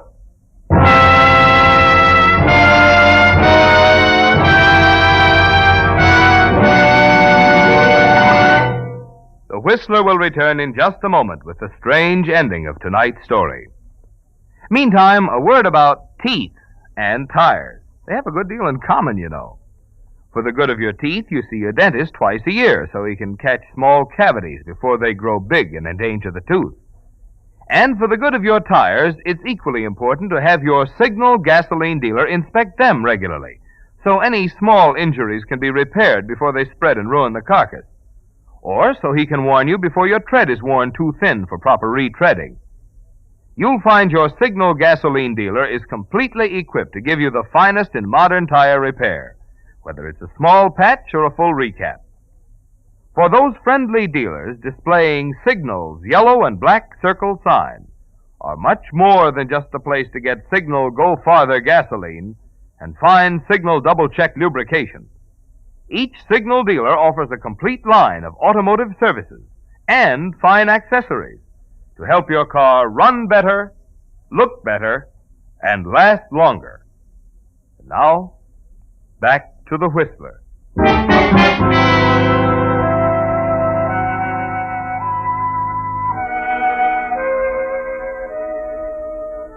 No, Arthur. When the cards were down, you couldn't do it. The wife you hated for 10 years at your mercy, and you couldn't do it. But you came close enough to see what makes a murderer.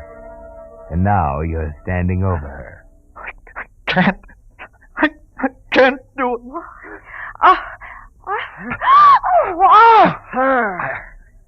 I'm sorry, Ethel.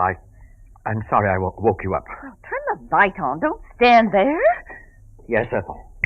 Oh, hand me my other slipper. Yes, Ethel. Well, you thought you could get by with it, didn't you?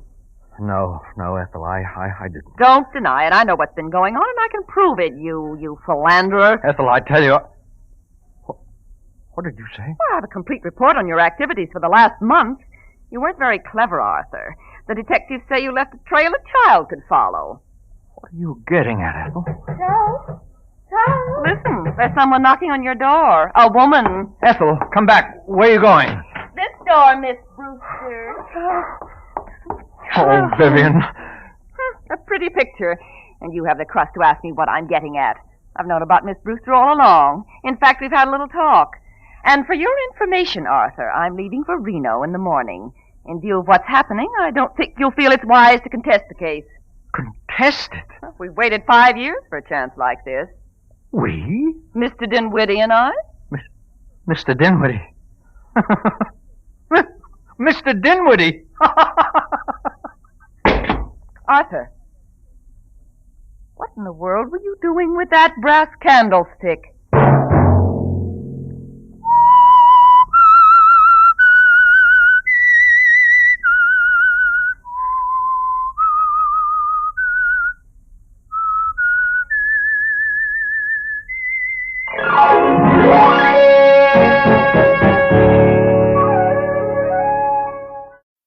From Hollywood, it's time now for...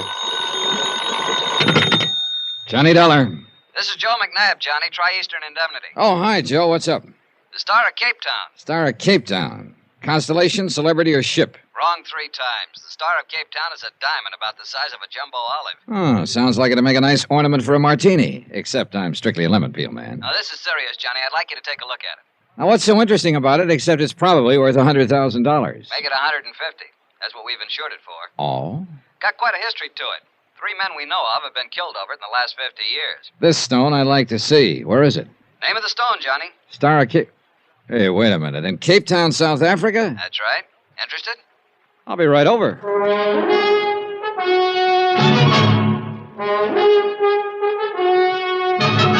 Tonight and every weekday night, Bob Bailey in the transcribed adventures of the man with the action-packed expense account, America's fabulous freelance insurance investigator. Yours truly, Johnny Dollar.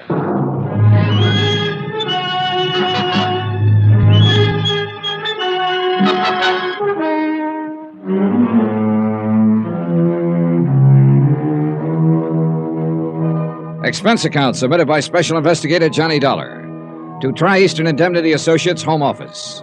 Following is an accounting of expenses incurred during my investigation of the Star of Cape Town matter. Expense account item 1, $1.50 cab fare from my apartment to the office of Tri-Eastern Indemnity Associates. Joe McNabb was waiting for me. Sit down, Johnny. Thanks. So what about the Star of Cape Town? Sounds interesting. You're interested, we're worried. What about? Ever hear of Andrew Lanning Forbes III? Forbes. Seems to me I've seen his picture in the papers a couple of times. International playboy type, isn't he? That's the one. He owns the Star of Cape Town now, inherited the stone after the recent death of his aunt. So? Johnny, like I told you, we've got that diamond insured for $150,000. But Forbes treats it like it was a 10-cent store hunk of costume jewelry. What do you mean? He carts it from place to place wherever he goes. Paris, Rome, the Riviera, you name it, he's been there. And so has the Star of Cape Town. Ooh, you mean that he keeps it in hotel safes, stuff like that, but that isn't good enough. We want him to put it in permanent custody somewhere. Yeah, I see your point. But he won't seem to listen to reason. And right now, it's a particularly bad period for us. How come? Forbes seems to be in one of his party-giving moods. He has them every once in a while. About 3 weeks at a time, a big party every night wherever he happens to be. Then he quiets down for a month or two. Yeah, probably resting up. But how come he's in Cape Town now? Who knows?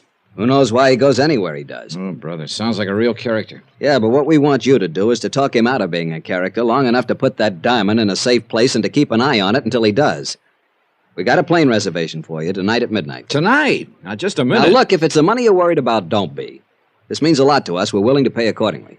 Joe, you may not believe this, but I wasn't thinking about the money. Then what? Those 3 men who got killed over that diamond. You told me about them over the phone. Oh, that. Look, the diamond's 50 years old. Those 3 killings were 20, 30 years ago. Just the same, 3 is always a crowd. And I wouldn't like to see it increase by 1. Expense account item 2, $360 cab fare to my apartment to pack and then to the airport, where Joe McNabb met me and told me 3 tired jokes in 2 minutes in a very subtle attempt to keep my mind off the 3 dead men as he gently steered me to the plane. Item 3, plane fare to Cape Town, South Africa.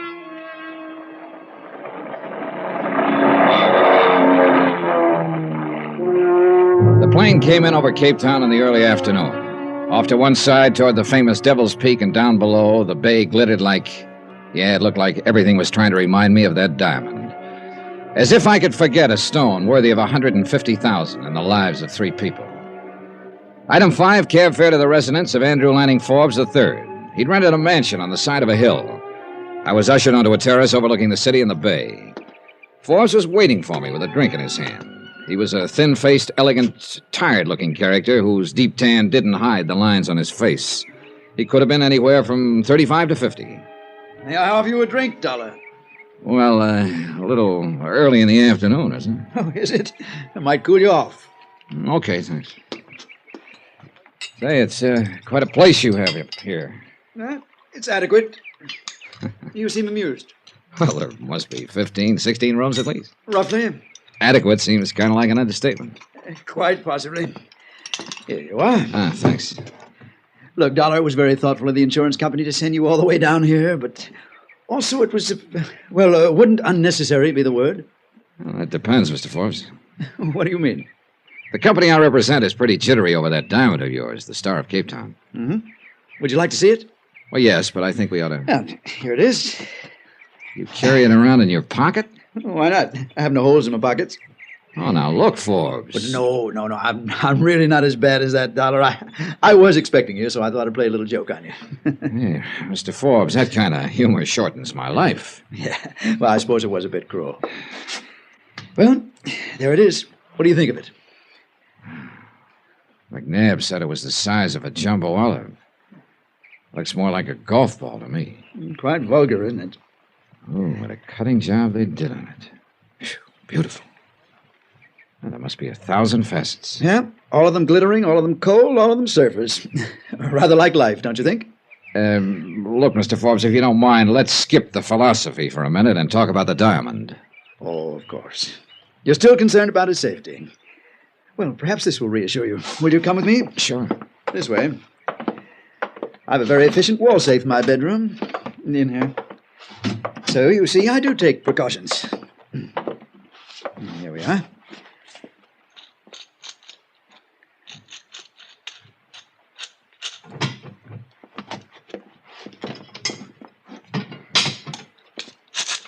There. Are you reassured now? No. Your bedroom opens off the terrace. It'd be too easy for somebody to get at that safe. Very well, Mr. Dollar. After tonight, I shall place the diamond in a bank vault. That's the best news I've had all day. Yes. Tonight's party will be my last for a while. Party? For Agatha. Who's Agatha? Oh, she's my elder sister. She's on a world tour, arriving here in Capetown later this afternoon. I'm going to surprise her. Hey, wait a minute. You came all the way here to Capetown to throw a surprise party for your sister? Well, I wasn't doing anything else at the moment. Why not? Well, I could think of a couple of reasons, but they probably wouldn't sound convincing to you. Probably not. Although they probably would sound convincing to Agatha. Oh? Yeah, she and I are quite different. Half the time she worries about me, and the other half the time she disapproves of me. She considers it quite beneath the dignity of the Forbes name for me to go popping around from place to place like this. I see. She's quite devoted to the cause of the Forbes name. To make sure it keeps standing for, well, whatever it's supposed to stand for. I was never quite sure myself. So you're giving her a surprise party tonight. Will she like the idea? Probably not. That's what makes it fun. Oh, by the way, would you like to come? Well, under the circumstances, I think I'd better. I wonder if I could have a guest list. A guest list? Oh, good heavens. You mean you don't have one? Well, of course not. I just invite people here and there and wait to see who turns up. Then you don't have any idea who all's coming? Absolutely not. Donna, that's the only thing that makes these parties worthwhile. Oh, great.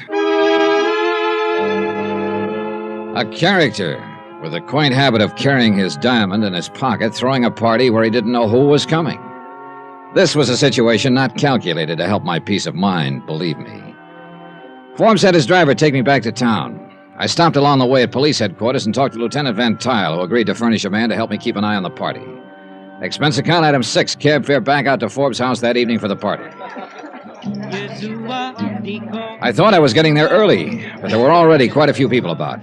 A stocky bartender shoved a drink in my hand as I walked in, and I took a look around. Quite a brawl. Then I spotted a girl with honey-colored hair and a green dress that matched her eyes.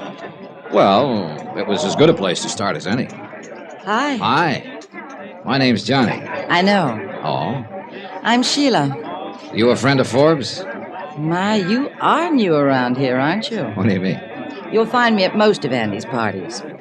He arranges my transportation. Let's see. Do you? What's your excuse for being here in this gay, mad throng? You an old friend, too? Matter of fact, no. I just met him this afternoon, and he invited me to come. That's par for the course. Ah, here you are. Oh, Forbes. I'm glad you two have gotten acquainted. Enjoying yourself, Sheila? Delirious. Oh, isn't she wonderful, Johnny? She's always so gracefully bored. You see, Johnny, I perform quite a useful function around here. I'm always good for laughs. Yeah. Well, is your sister enjoying the party, Forbes? Agatha? Why, of course not. Haven't you met her yet, John? No, I haven't. Oh, she's over by the window. The thin, aristocratic, tired-looking lady.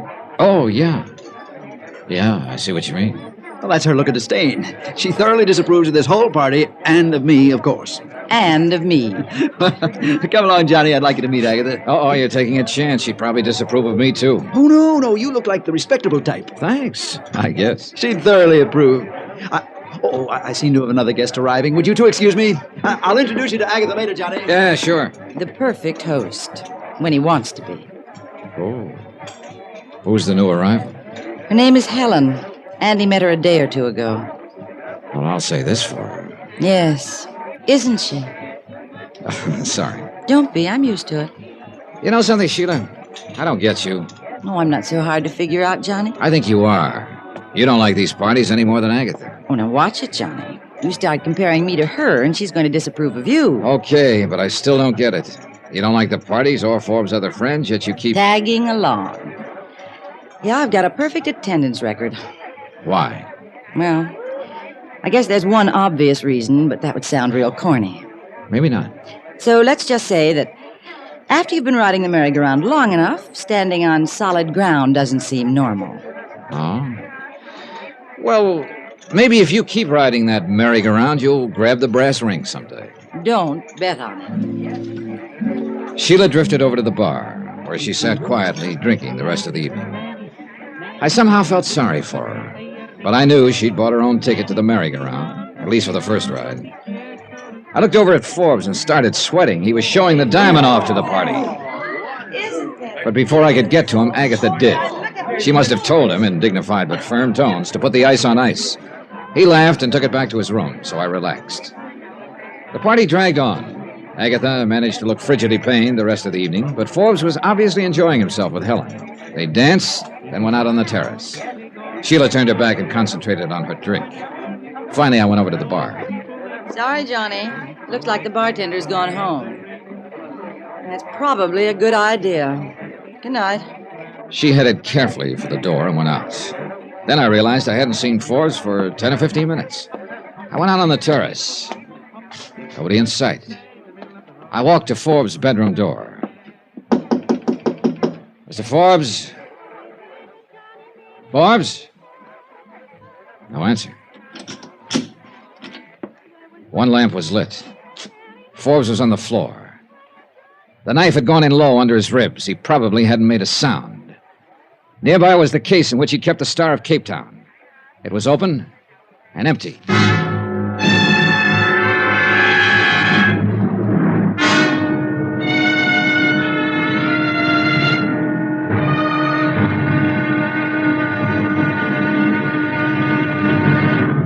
Now, here's our star to tell you about tomorrow's intriguing episode of this week's story. Tomorrow, a girl who was exciting, beautiful, and deadly. Join us, won't you? Yours truly, Johnny Dollar.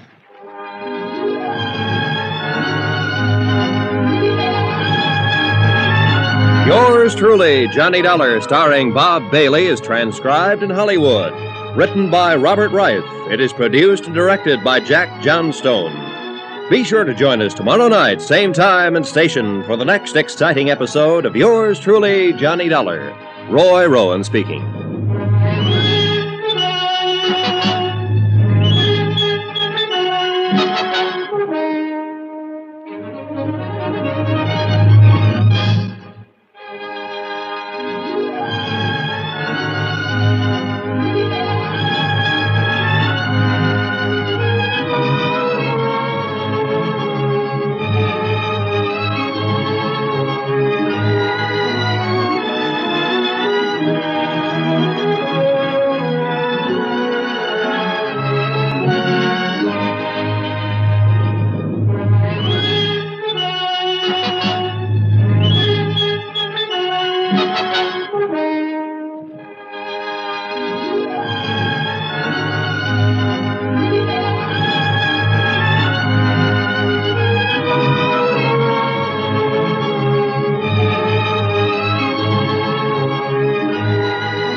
From Hollywood, it's time now for... Johnny Dollar. This is Lieutenant Van Tile of the Cape Town Police, Mr. Dollar. Oh, yeah, Lieutenant. I've been trying to get you. Anything new on the Forbes murder? I'm afraid not. How about the diamond? It's still missing. Oh, so far we're batting 0. Any suspects? Oh, yes, indeed. Who is it? Not it, Mr. Dollar. They. What do you mean, Lieutenant? How many guests would you say were at Andrew Forbes' party last evening? 60? Then we have 60 suspects. Oh, great.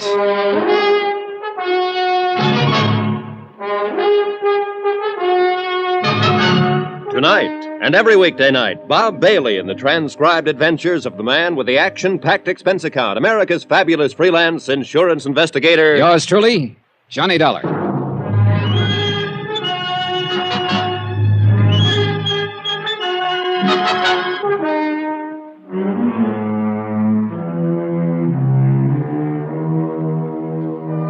From Special Investigator Johnny Dollar, location Capetown, South Africa, to the Home Office, Tri-Eastern Indemnity Associates.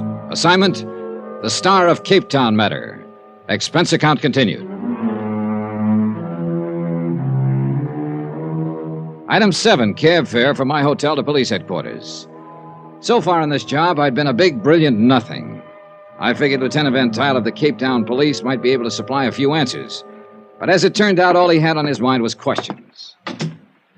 Now, Mr. Dollar, suppose you sit down and explain your connection with this affair. Sure, Lieutenant. I can make it short, if not sweet. Andrew Forbes was an international playboy. I am well aware of that. Capetown has entertained Mr. Forbes before, or vice versa. Well, then you probably also know that he recently inherited a very large diamond known as the Star of Capetown. Yes? The company I represent was carrying the insurance on that stone, $150,000. They didn't like the way Forbes was flashing it around. They thought he was a bit too careless with it. I was trying to talk him into using a little common sense. And that is why you came here to Capetown? Yeah, but it looks like I've struck out. Forbes is dead and the diamond's gone. You were at the party from some time before Forbes' murder until afterwards, hmm? That's right. You stayed in the main room the entire time? Well, yeah. Oh, now look, Lieutenant, I'd hardly fly all the way here to bump off a guy. Just questions, Mr. Dollar, just questions. Yeah, but what I need right now is answers. As do I. These other guests at Forbes' party, did you know any of them? No. Well, I met a girlfriend of his named Sheila, and a couple other people were pointed out to me. Who were they? Oh, Forbes' older sister, Agatha, for one. A real aristocratic type. You can cross her off your list. Oh? Yeah, she disapproved of Forbes, all right, but not to the extent of sticking a knife in him, I'm pretty sure. It would have been beneath her dignity, if nothing else. Besides, she didn't leave the main room during the party either. Then there was Helen. Helen who? Well, I never did find out her last name. She arrived at the party late, and Forbes seemed to zero in on her right away. Zero in? I mean, he spent the rest of the evening with her. They danced for a while, then they went out on the terrace, and... Come to think of it, I never did see her come back inside. And I didn't see Forbes again either until I went to his room and found him dead. I see. We shall try to find this Helen. Can you describe her? Well, I didn't get nearly as close a look as I'd have liked to. Oh? Yeah, from what I could see, a real doll, Lieutenant. Dark hair, turned-up nose, fine complexion. Mr. Dollar, we need an objective description, not an appreciation. Well, at the time, I was more interested in her as a prospect than a suspect. I see. And you say you knew none of the other guests? That's right. We've been unable to find any sort of guest list. Oh, don't waste your time looking. There isn't any. No? Yeah, Forbes explained that he had a charming habit of inviting whoever he ran into. He said that half of the fun was in seeing who turned up. Well, that rather complicates matters, doesn't it? It sure does. Mr. Dollar, diamond thefts are not unknown to us here in Capetown. No, I imagine not. Here are some photos of known jewel thieves. Mugshots, huh? Please see if you recognize any of these people as having been at the party. Well, it'd be a little hard to remember. You know, people were drifting in and out all evening, and there was... Wait a minute. Who's this guy? That is Julio Biak, a jewel thief. Do you recognize him? Starkey guy. Sort of looks familiar, but I can't seem to place him. Could he have been at the party? Oh, it's possible, but I can't be sure. Perhaps it will come to you later. I hope something comes to me sooner or later. That diamond, for instance. But at this point, I had to admit it didn't look very likely. One murder, 60 suspects. You get better odds than that on a roulette wheel.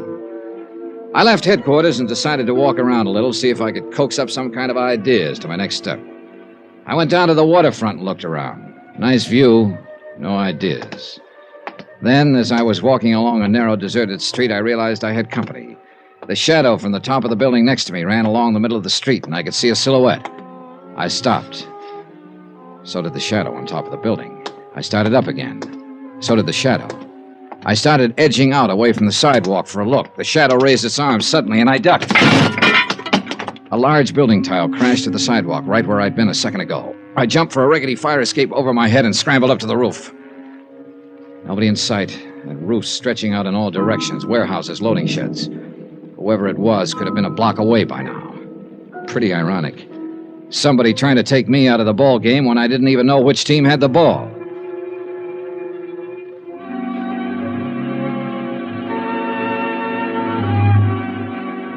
I went back to my hotel room. 2 steps inside, I stopped cold. I'd caught a whiff of what smelled like a pretty expensive perfume. It certainly wasn't my shaving lotion. Hello, Johnny. Wow. Sheila. Yeah. Yeah, I remember now. You were wearing that perfume at the party last night. I've been waiting for you. Let's talk. Uh-huh. Any particular subject? Last night? What happened, Oh, Johnny? give me that. You were there, too. You remember. I left before it happened, I think. What do you mean you think? Guess I had a few too many last night. I don't remember some of it. No? You were making pretty good sense when I was talking to you. Well, after that, I mean. And you were with it enough to react when Forbes and Helen went out on the terrace together. Don't, Johnny. Did you do it? Oh, well, now that's a switch. I'm not kidding, Johnny. You went to his room. There's only one way you'd know that, Sheila. You were outside somewhere watching. Yes. After I left, I went around and back. And? Pretty soon, Helen came out of his room. She was carrying something. Oh, what? Don't worry, it wasn't the diamond. I was close enough to see it. Even if I hadn't been, I guess I'd have known. What do you mean? It was a small bottle of perfume. That was always the first step. Perfume. And always the same kind. Oh, that kind you're wearing. Yes. It's got a great name. Forever. What happened then? I walked around the garden a few minutes, trying to decide whether to have it out with Andy once and for all.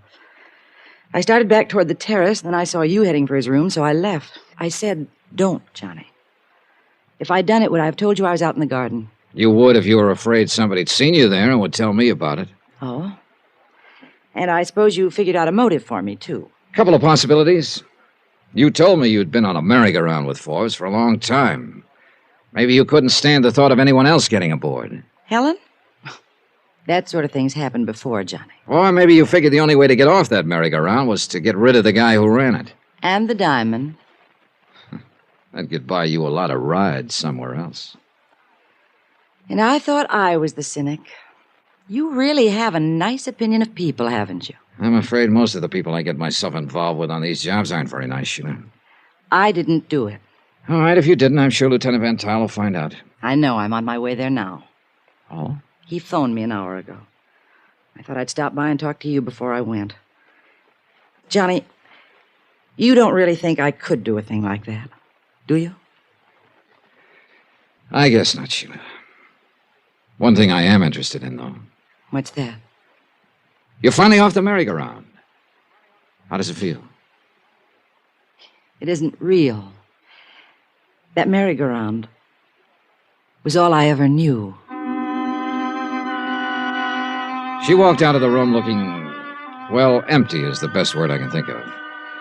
And I kept wondering what she'd been like before the merry-go-round. The rest of the day I spent composing soothing cablegrams in reply to angry ones from McNabb of Tri-Eastern Indemnity. The inquest was the following morning, but the verdict was no help. Death at the hands of person or persons unknown. Lieutenant Van Tile told me that Forbes' sister Agatha had decided to shove off that afternoon on the Southern Empress. So I went down to the dock and aboard ship an hour before sailing, hoping I could get in a word with her. Farewell parties were clogging the lounges and the passageways. I waited outside Agatha Forbes' stateroom until she arrived. Miss Forbes? What? Oh, Mr. Dollar, isn't it? Yes, I didn't have a chance to meet you at your brother's party He last night. told me about you. It's too bad you weren't able to persuade him to put that diamond into safety sooner. Miss Forbes, I wonder if you'd answer a few questions I'm about... very sorry, Mr. Dollar. I am completely exhausted. I don't wish to talk about it. But there are certain... I made my statement to the police. There's nothing further to add. About the diamond, There's however. been too much publicity about the entire tragedy as it is. I have no wish to add to it. I'm very sorry, Mr. Dollar. I shall be in New York in a month or so. Perhaps I shall have recovered from the experience sufficiently by then to talk about it intelligently. Only trouble is, by then the diamond could be in Timbuktu or something. See you later, Miss Forbes. What snapped me into action was a glimpse of a girl at the end of the passageway just entering the lounge. I couldn't be sure, but it looked like Helen. By the time I reached the lounge, she was nowhere in sight. Then I saw another familiar face over in one corner. The mugshot I'd seen at police headquarters, Julio Biak, jewel thief. And now I had him pegged. He'd been the stocky bartender at Forbes' party, the guy who disappeared just before the murder. He spotted me and ducked into a passageway. I went after him. He turned a corner, and that was his mistake, blind alley.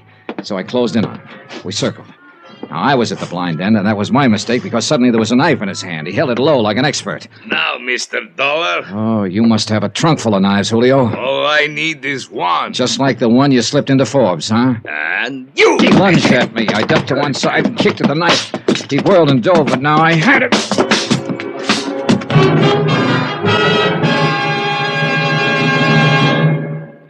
I'm glad you had him sent ashore and locked up, Mr. Dollar. It may be you have found our killer. But not the diamond, Lieutenant. It was not on him, eh? Nowhere. And that can mean just one thing. Either Julio was working with somebody who's sailing on the Southern Empress, or he's after somebody aboard who has the diamond. In that case, Mr. Dollar... In that case, the Southern Empress is going to have another passenger, me.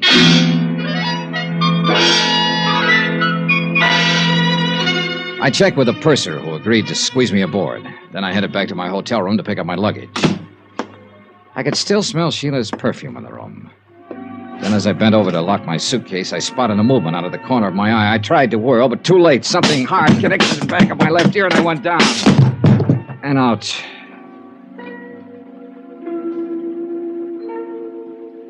I don't know how long it was before I came to. The room was swimming, but I managed to get to the window and looked out. Then I realized somebody had voted me the man they'd least like to take a cruise with. The Southern Empress was underway and steaming out of the harbor.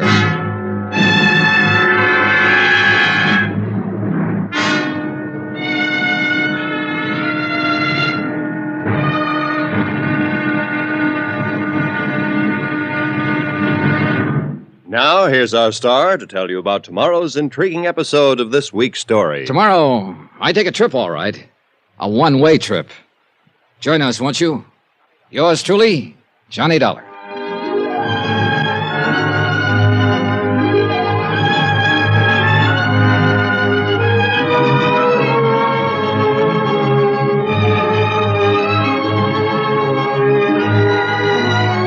Yours truly, Johnny Dollar, starring Bob Bailey, is transcribed in Hollywood. Written by Robert Reif. It is produced and directed by Jack Johnstone. Be sure to join us tomorrow night, same time and station, for the next exciting episode of Yours truly, Johnny Dollar. Roy Rowan speaking.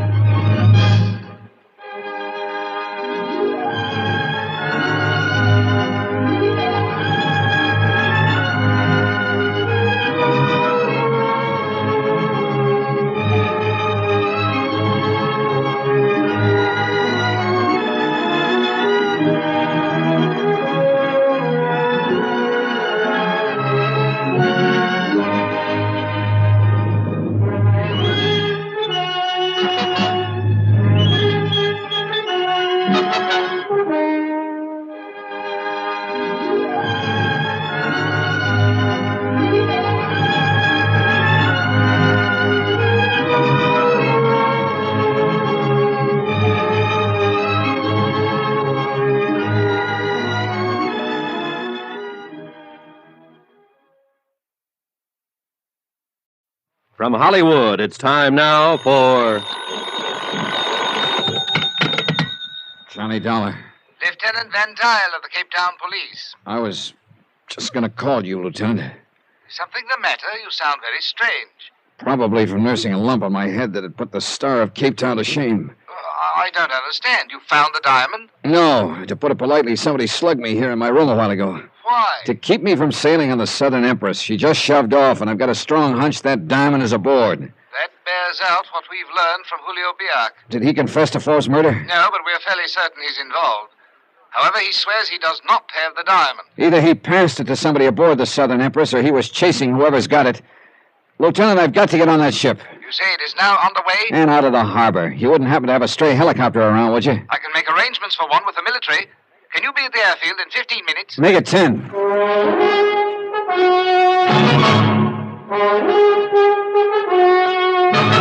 Tonight and every weekday night, Bob Bailey in the transcribed adventures of the man with the action-packed expense account, America's fabulous freelance insurance investigator. Yours truly, Johnny Dollar.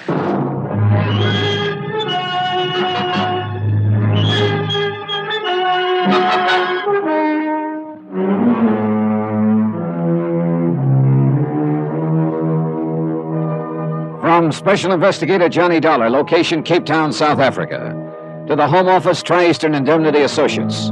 Assignment, the Star of Cape Town matter. Expense account continued. Item 8, cab fare to the airfield, where the helicopter was waiting for me. I don't know which was throbbing the most, the helicopter engine or my head. On the way out to sea, I had time to try to put the pieces together. But as usual, they didn't fit. A playboy named Andrew Forbes inherits a diamond called the Star of Cape Town, worth 150 G's. The insurance company gets fidgety at the way Forbes is flashing the stone around. So they send me to Cape Town to talk some sense to him. But now Forbes is dead and the diamond is missing.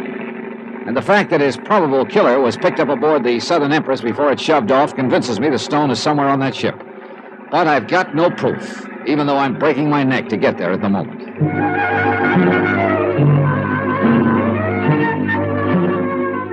We picked up the Southern Empress about 20 miles out at sea, and the helicopter pilot set me down on deck at the stern. A crowd of passengers had gathered, but I didn't see Forbes' sister Agatha, nor Helen, the girl who'd spent so much time with him the night he was killed. I got me a room, then headed for Agatha Forbes' stateroom. As I stood at the door, I caught a whiff of Forbes' favorite perfume, Forever, the kind Sheila had worn. Yes, what? Wow. It's Helen, isn't it? I don't think we've met, Mr. Dollar, Johnny Dollar. No, we haven't met officially, but we were both at Forbes' party the other night. You wish to speak with Miss Forbes? And you too, Helen. Who is it, Helen? Mr. Dollar. I'll be in my stateroom if you want me, Miss Forbes. Well, Very well, my dear. Just a minute, Helen. Well, Mr. Dollar, I must say you are a persistent person. On my job, I have to be, Miss Forbes.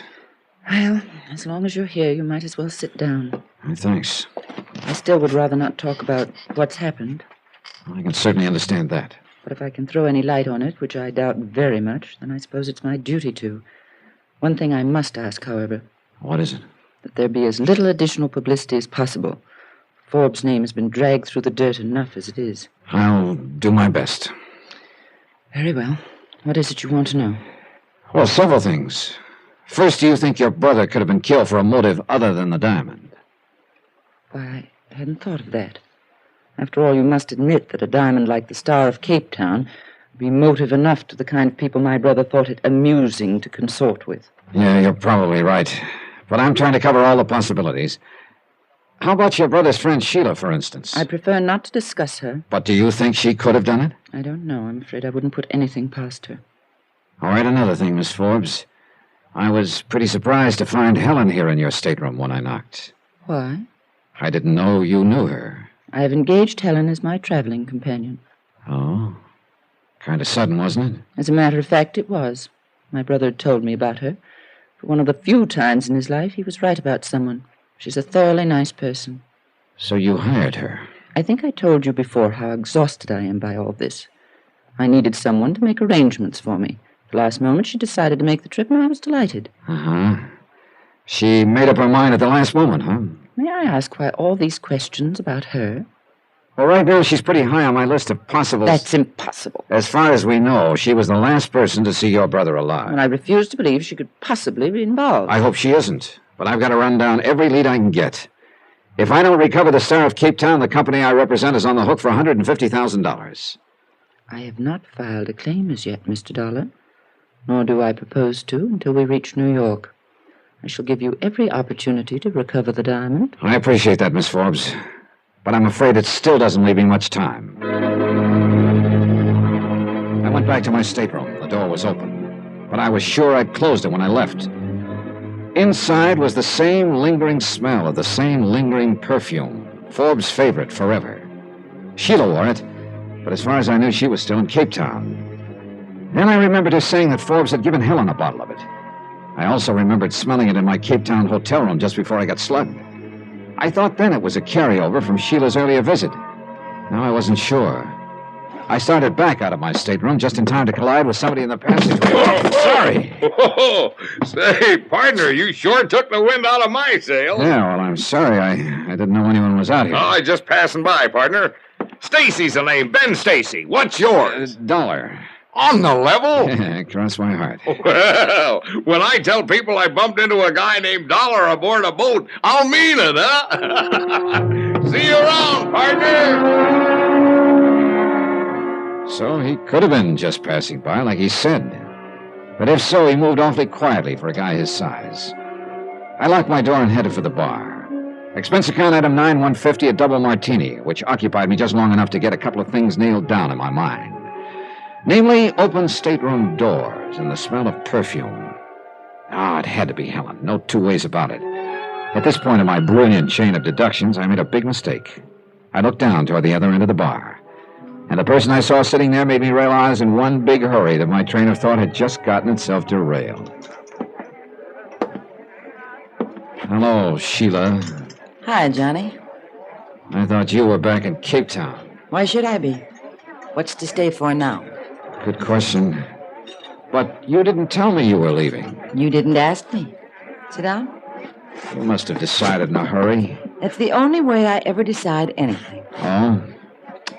Well, you picked an interesting boat to sail on. I suppose you know Helen's aboard. Small boat, isn't it? Oh, look, Sheila, suppose we drop the flip chatter, huh? Okay, Johnny. What do you want me to tell you? That I hate Helen for taking Andy Forbes away from me? Okay, I do. It's happened before, but Andy always came back. What hurts this time is that he was killed before he had a chance to. Sheila... Don't worry. I'll keep out of her way. I won't make any trouble. And, Johnny, do me a favor. What is it? Let's just forget I'm on board. I'd kind of like a decent chance to forget a few things, if I can. Okay. Just one thing, Sheila. Yeah? Were you in my room a few minutes ago? No. On the level? Sure, why? All right, skip it. See you later. Okay. I hope you find your diamond. Thanks. I hope you find whatever you're looking for. You know what it is? No? I got news for you. Neither do I.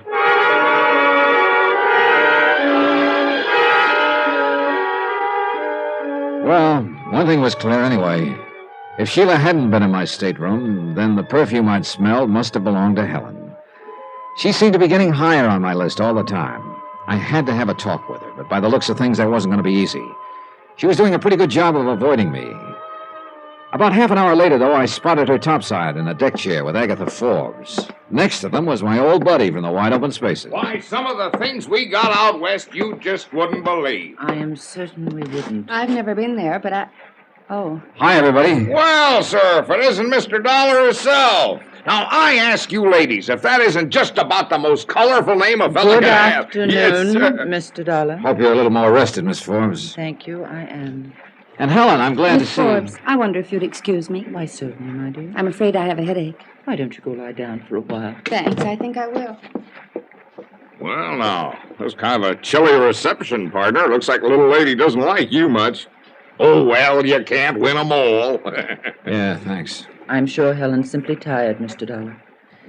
Mr. Stacy here tells me he was quite a good friend of my brother's. Oh? Why, sure, partner. Andy Forbes and I was the best of buddies. Well, I didn't see you at his party the other night. Well, he asked me, of course, but I just couldn't make it.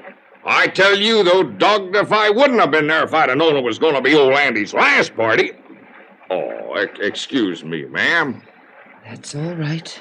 How long had you known Forbes, Mr. Stacy? Years, Dollar, years. Old Andy and me was always bumping into each other in the darndest places. Cairo, Paris, Copenhagen. I tell you, it was always a barrel of laughs when we got together. I'll bet. Why, I'll never forget one night in little old Dakar.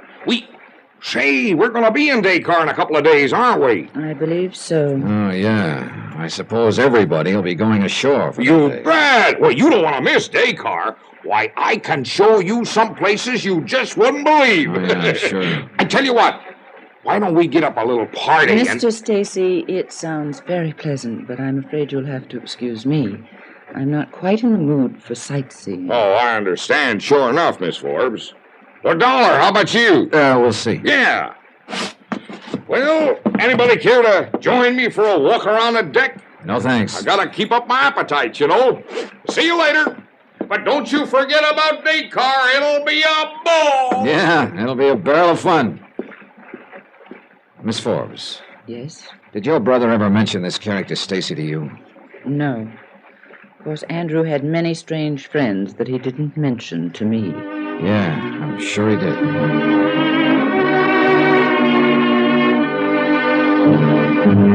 I went back to my stateroom. This time the door was closed and there was no odor of perfume. But when I went in, I saw that I'd had a visitor again, and this time he or she had been much more thorough. The room was torn apart from one end to the other.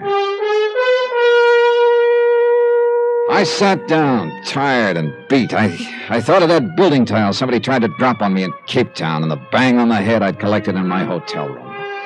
I knew that whoever I was after was also after me. And now it looked like a third party was involved. Whoever had torn up my room must have figured I might have the diamond. Sheila, Helen, Stacy, it could be any of them. Or even worse, it could be somebody I didn't even know about. But one thing was sure, I was no closer to that king-size diamond. Pretty soon we'd be getting to Dakar, and once everybody had the chance to get ashore, my chances of getting the diamond back were practically zero. I had a strong and sickening hunch that Dakar could be the end of the trail for me, and I didn't like it.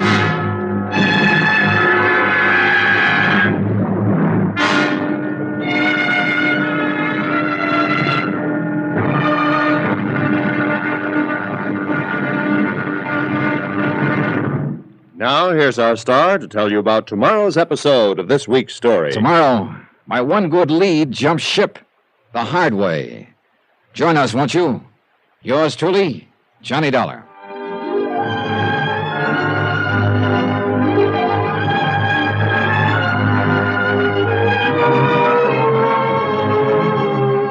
Yours truly, Johnny Dollar, starring Bob Bailey, is transcribed in Hollywood.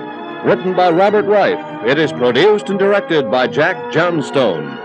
Be sure to join us tomorrow night, same time and station, for the next exciting episode of Yours truly, Johnny Dollar. Roy Rowan speaking.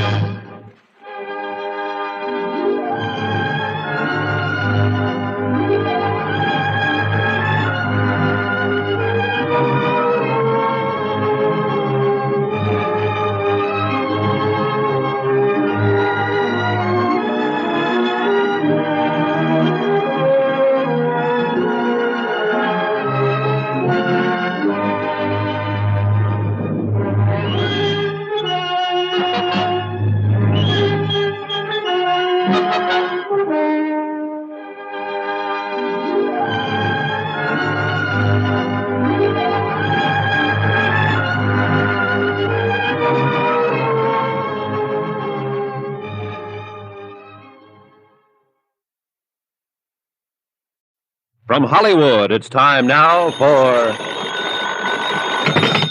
Johnny Dollar. This is the purser, Mr. Dollar. Oh, I was just about to call you. Oh? Better send a steward to my stateroom to put it back together. What happened?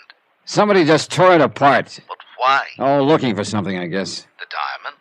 But why would they think you'd have it? Well, somebody's got me pegged wrong. Well, what's on your mind?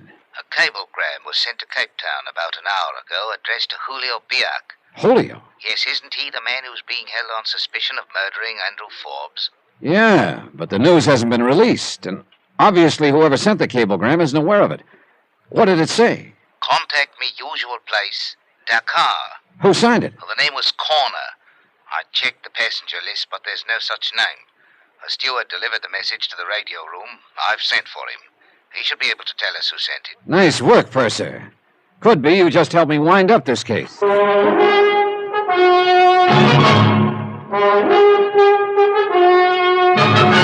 Tonight and every weekday night, Bob Bailey in the transcribed adventures of the man with the action-packed expense account, America's fabulous freelance insurance investigator. Yours truly, Johnny Dollar.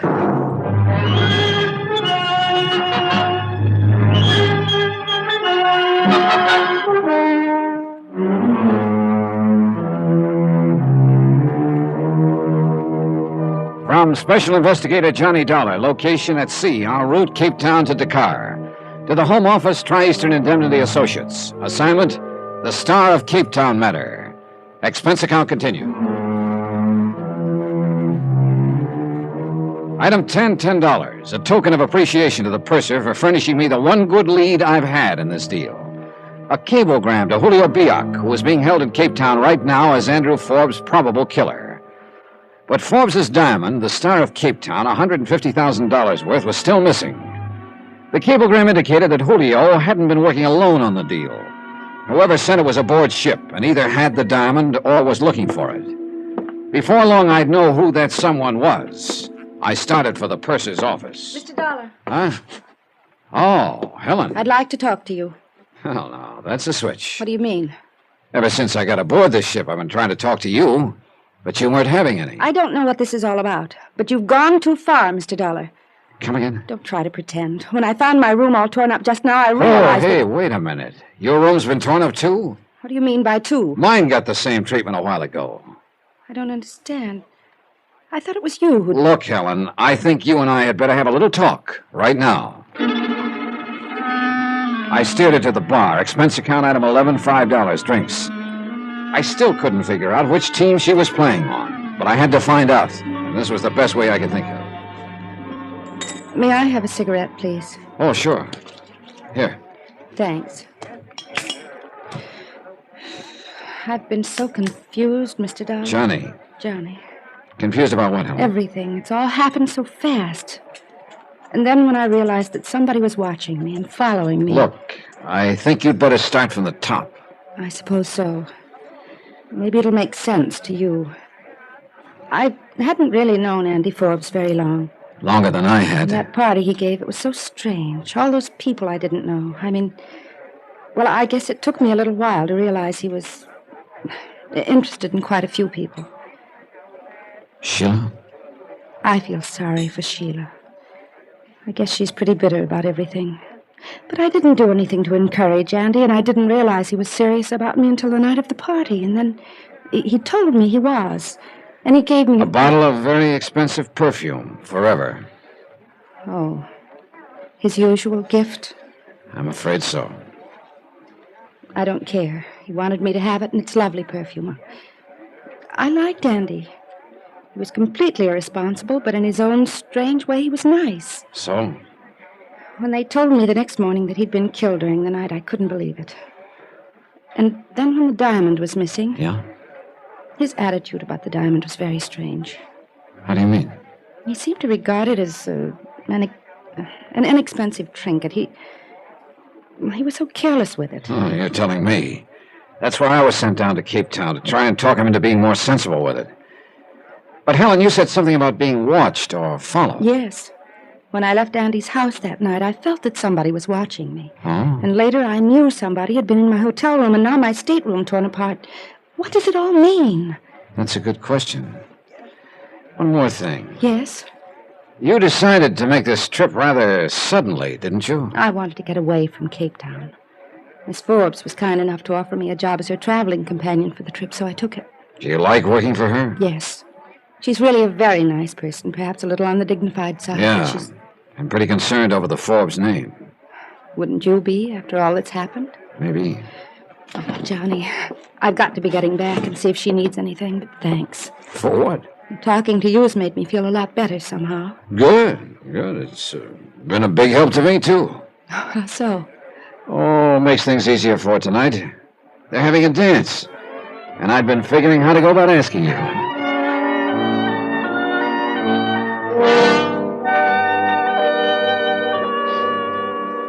No, dear, there isn't a thing I need at the moment. Then if you don't mind, I'll go to my stateroom and change. Of course, Helen. See you tonight, Johnny. Right. Well, you two seem to be getting along pretty well now. Yeah, I guess so. I'm glad. I'm sure you realize by now that Helen couldn't possibly be involved in the murder or the diamond theft. I hope not. You are a very suspicious man, Mr. Dollar. It's part of my job, Miss Forbes. I still don't have any idea who's got your brother's diamond, and if I don't find out before we get to Dakar tomorrow, the chances are I never will. I don't see how you can be so sure the Star of Cape Town is aboard this ship. I wasn't sure until today. That cablegram convinced me. Cablegram? Yeah, it was addressed to Julio Biak in Cape Town. Biak? Isn't he the one who's under arrest back there? That's right. He was posing as a bartender at your brother's party. We think he's the killer. But apparently whoever sent him the cablegram was working with him and doesn't know he's been arrested. Well, I hope you can clear it up, Mr. Dollar, so that all this publicity will die down. It's been terribly trying. Yes, I imagine it has. I know Helen's felt the strain, too. She's been so nervous lately. Oh, if... If what? No, I was just thinking. If only Andrew had met someone like Helen sooner, perhaps none of this would have happened. Maybe not. Had I known she was coming to the party, I don't suppose I'd have tried to talk Andrew out of giving it. She's been the one bright ray in all of this. Oh, if only... But regrets are so futile.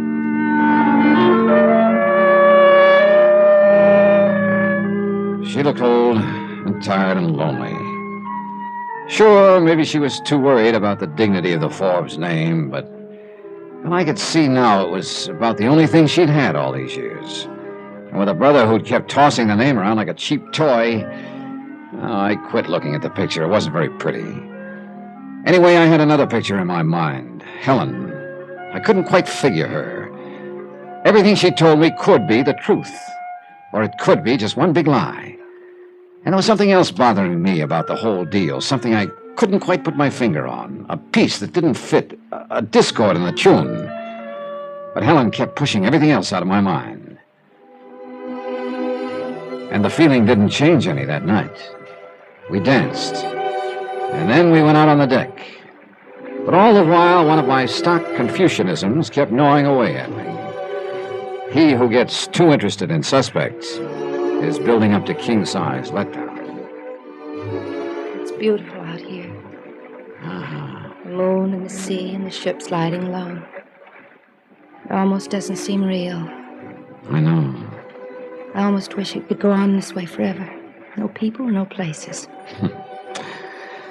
There's just one thing wrong, though. What? That routine doesn't work for very long. I know. Johnny. Is there something wrong? What? He seems so far away, so preoccupied. Well, just thinking about a lot of things, I guess. It's not being very informative. I'm sorry, I guess I'm not feeling informative. It's okay. Sometimes talking isn't very important. You know, Johnny, the last few days have been a sort of nightmare for me. But tonight everything seems so nice. Why would that be, Johnny? Maybe I could make a kiss. Maybe you could. Johnny. I'm sorry, I'm not. Well, say now, if you two don't look just like a picture postcard. Hello, Mr. Stacy. Yes, sir, I tell you, if they could put a picture of what I saw a second ago in all their travel folders, they'd double their business. How nice for them.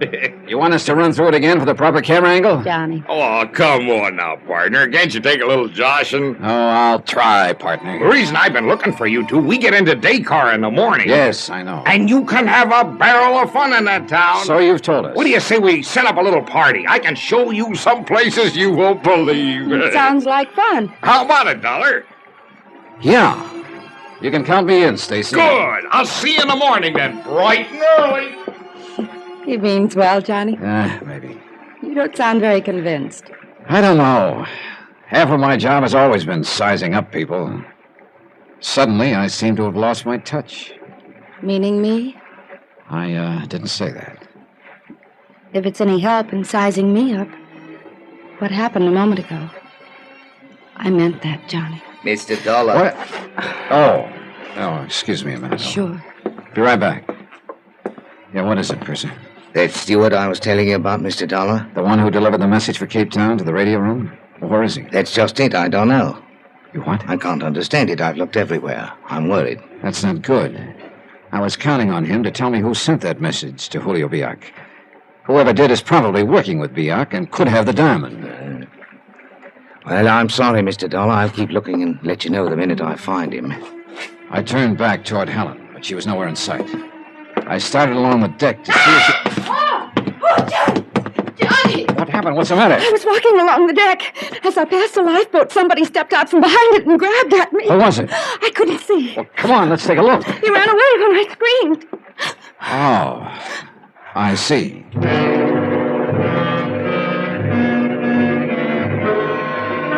So there I was again. Was she lying or telling the truth?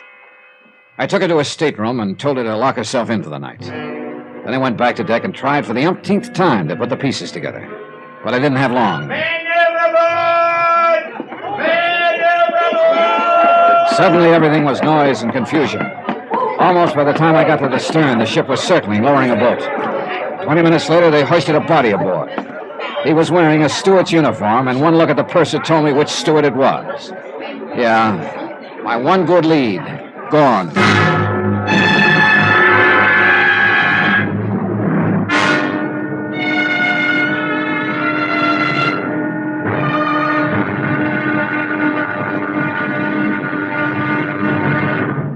Now, here's our star to tell you about the final episode of this week's story. Tomorrow, I finally figure out the deal, only to find that my opponent is holding all the aces.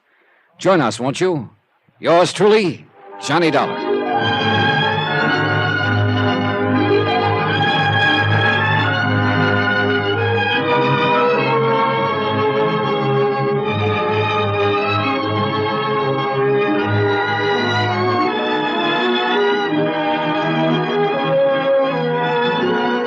Yours truly, Johnny Dollar, starring Bob Bailey, is transcribed in Hollywood. Written by Robert Reif, it is produced and directed by Jack Johnstone. Be sure to join us tomorrow night, same time and station, for the next exciting episode of Yours truly, Johnny Dollar. Roy Rowan speaking.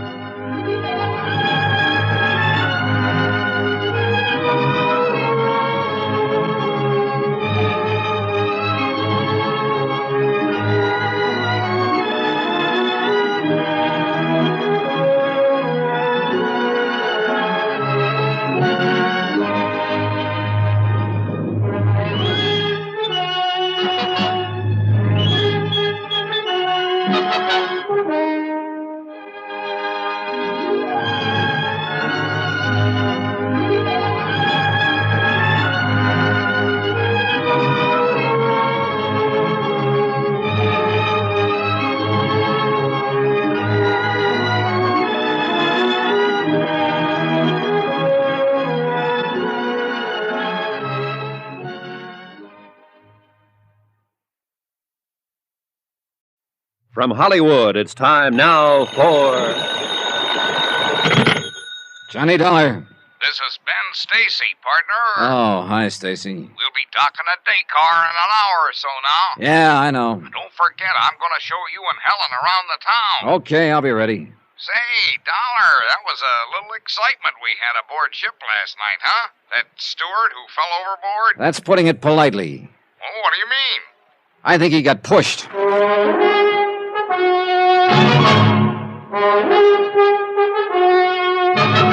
Tonight, and every weekday night, Bob Bailey in the transcribed adventures of the man with the action-packed expense account, America's fabulous freelance insurance investigator. Yours truly, Johnny Dollar.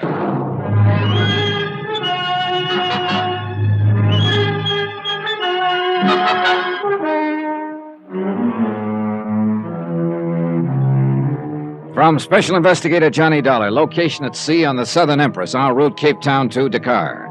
To the Home Office Tri-Eastern Indemnity Associates. Assignment, the star of Capetown matter, Expense account concluded.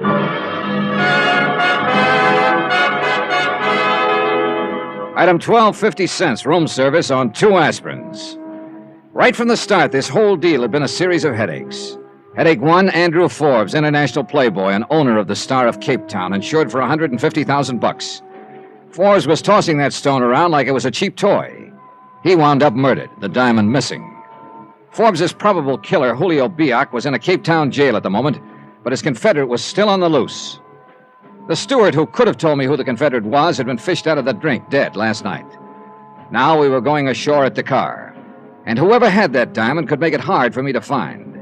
It could be Stacy, the boy from the wide open spaces. It could be Helen, traveling companion to Agatha Forbes. And I knew if it did turn out to be Helen, it'd leave me kind of sick inside. Worst of all, it could be somebody I didn't even know about. Hence the aspirin. Stacy had asked us to meet him at the gangway at 10 o'clock, but he was nowhere in sight when I showed up. Pretty soon, Helen and Agatha Forbes came along. Good morning, Johnny. Hi, Helen. Miss Forbes. Good morning, Mr. Dollar. Helen just told me about what happened last night. Somebody trying to seize her on deck. How dreadful. Perhaps I shouldn't have told you, Miss Forbes. No, I'm glad you did. Anything happened during the night, Helen? No, I kept my stateroom door locked. Well, here you are. Sorry I'm late. I guess I overslept. You all ready? All ready. Say, now, I'm mighty glad to see you with us, Miss Forbes. I was hoping you'd come. I won't be going with you. I'm going to stay aboard and rest. Oh, come on now, Miss Forbes. Do you good to let your hair down and frisk around a bit. Really, Mr. Stacy, I assure you I don't feel like frisking around a bit. I'll see you when you get back. Say, now, I guess I put my foot in my mouth talking that way. Oh, well, I usually do anyway. It's sure big enough. Well, one thing I had to give Stacy credit for, he was a good guide. He threaded us through street after street in the native quarter of Dakar, narrow passageways crowded with people in stalls where native hawkers were peddling all sorts of merchandise. This is fascinating, isn't it? Well, like I told you, Helen, Dakar's quite a place. I love it. I wonder if it isn't about time we started back to the ship. Say, just a minute, Helen. I think there's a shop around here you'd be interested in. Silks, perfume, stuff like that. You interested? Sure. Well, let me get my bearings a minute. You need more perfume? Johnny, does it bother you that I still wear this perfume Andy Forbes gave me? If it does, I won't. Yeah, the shop I had in mind is right down the street. Come on. Stacy led us to the shop. Helen began trying on dresses and robes. This I didn't like. If she had the diamond, this was a golden opportunity to pass it along. But there wasn't much I could do about it. Then all of a sudden I realized that Stacy was nowhere in sight. I went outside and started along the street looking for him. Then I spotted a man following me, a native in a burnous. So I ducked down the next alley to shake him. But he didn't shake. Then I noticed that this was a blind alley. The native was closing in, and what he had in his hand looked strangely like a knife. Suddenly, a door beside me opened. Come on in, Dollar. Stacy. I said come on in. A gun in front of me, a knife behind me. I guess I don't have much choice. So, you had your stooge steer me here. I figured sooner or later you'd start looking for me, so I just thought I'd make it easy for you. Well, thanks. Stick around, Hassan. I may need you. Very well. Hassan's a pretty effective persuader, Dollar. How jolly. So you're the boy I've been after, Stacy. Correction. You're the boy I've been after, Dollar. What are you talking about? A diamond called the Star of Capetown. Let's have it. Oh, look, don't give me that routine. Forbes was knifed by your buddy Julio Biak in Capetown. You killed the steward aboard ship to keep him from telling me it was you who sent the cablegram to Julio. Right, boy, Dollar. That should mean you've got the diamond. Smarten up, boy. You think I'd have arranged this little reception for you if I already had the stone? Wait a minute. You're the one who was doing all the room searching aboard ship? I'm the one. Now let's have it. I don't have it, Stacy, and I don't know where it is. Oh, you got a real sense of humor, Dollar. So has Hassan. Why don't you show him, Hassan? Very well. Oh! Hey, look, this isn't going to do you any good. It's not going to do your face any good either, Hassan. Hey, look, you... Don't try it, Dollar. I guarantee you'll get yourself shot. Now, look. So you're a nice, brave boy, but you're being foolish. It's no good trying to snow me. I got it all figured out. Just what have you got all figured out? It isn't in her stateroom. It isn't in yours. I searched them both again this morning before we came ashore. That's why I was late. You're talking about Helen? Who else? That's why I steered her to that shop to try on dresses. The little lady who owns it is a friend of mine. She'd have found the diamond if Helen was carrying it. Helen? Yeah, Helen. How do you know she had it? Process of elimination, buddy. She was the only one with Forbes before Julio got to him. I've been watching you and Helen like a hawk, Dollar. There's only one time she could have given you the stone. That was during that tender little clinch on deck last night, right under my nose. Right under? What's the matter, Dollar? Nothing. Yeah, what Stacy had just said popped the whole deal into place suddenly. Right under my nose. Right where it had been all the time. I tell you what, Dollar, you got just 5 minutes to tell me where that diamond is. Hassan will be here with you, and he's going to start persuading again if you don't talk. I had to get back to the ship somehow. That meant I'd have to do some fast talking. I looked at Hassan. I couldn't tell which was glittering more, his black eyes or the knife he held against my throat. One wrong word, and I knew he'd start carving. Hassan. What do you want? You come from the desert, don't you? Why? You're a long way from home. Ever get homesick? What do you mean? Oh, I was just thinking, with half the money from that diamond, you could buy yourself an oasis with all the trimmings. Do not worry. Stacy will pay me well when we get the jewel. Well, what's he giving you for this job? 3 goats and a new burnous? $1. Hey, easy with that knife. It's just that everybody who works for Stacy seems to wind up getting paid off the wrong way. The wrong... Take Julio Biak for one. The guy Stacy hired to get the diamond in the first place. He's roosting in the Capetown jail right now. You lie. No, you can check on it. Then there's the steward who sent Stacy's message to Biak. He got shoved overboard. You can check on that, too. But, I'm sure a thing like that would never happen to you. Go on, Dollar. Okay. I know where the diamond is. How do I know I can trust you? You can come with me to get it. I don't know. At least he was thinking about it, and that's all I wanted. His eyes got that faraway look. That's what I was waiting for. I whipped my arm out and knocked his knife loose. I buried my fist in his midsection. He jackknifed. A rabbit punch finished him off. I dove for the wall just as Stacy came charging in. What? I kicked the gun out of his hand. I went to work. Stacy was rugged, but I finally made it. I got the Dakar police to put Stacy and Hassan on ice, patched up my face, and headed back to the ship. But there was something else hurting me a lot more than my face. Helen. Johnny. Yeah, Johnny. Where have you been? Your face. What happened? Skip it. I have to hand it to you, Helen. That was a real Class A snow job you pulled on me. What are you talking about? Yeah. It was right under my nose all the time. The perfume Forbes gave to you. Now, where's the bottle? On my dressing table, Okay. Yeah, pretty fancy bottle. Solid base. Or maybe not so solid. Johnny! Uh-huh. In the base of the bottle. Star of Capetown. I'll bet you're real surprised, aren't you? Johnny, I didn't know it was there. I didn't have any idea. I swear it. She's telling the truth, Mr. Dollar. Miss Forbes. Wow. Well, Agatha, that gun looks sort of out of character. Perhaps. I won't hesitate to use it if necessary. I don't understand. It was cruel of Andrew and me to use you like this, Helen, but we saw no other alternative. Wait a minute. You and your brother rigged this whole deal right from the beginning, didn't you? Sure. Sure, because you slipped yesterday, Agatha, when you told me you discussed your brother's party with him. But back in Capetown, he told me it was a surprise party for you. Johnny, I still... Oh, it's simple, Helen. That bottle of perfume would have turned up missing when you got to New York. Agatha would have appropriated it. One big question, Agatha. Why all this? Have you any idea what it means to see somebody drag the family name through the dirt time after time with his wild escapades? And have you any idea what those escapades cost? Your brother was in debt, huh? Terribly. We were pressed to the wall. Oh, why didn't you sell the diamond? We were bound by the will not to. But arrangements were made with someone in New York.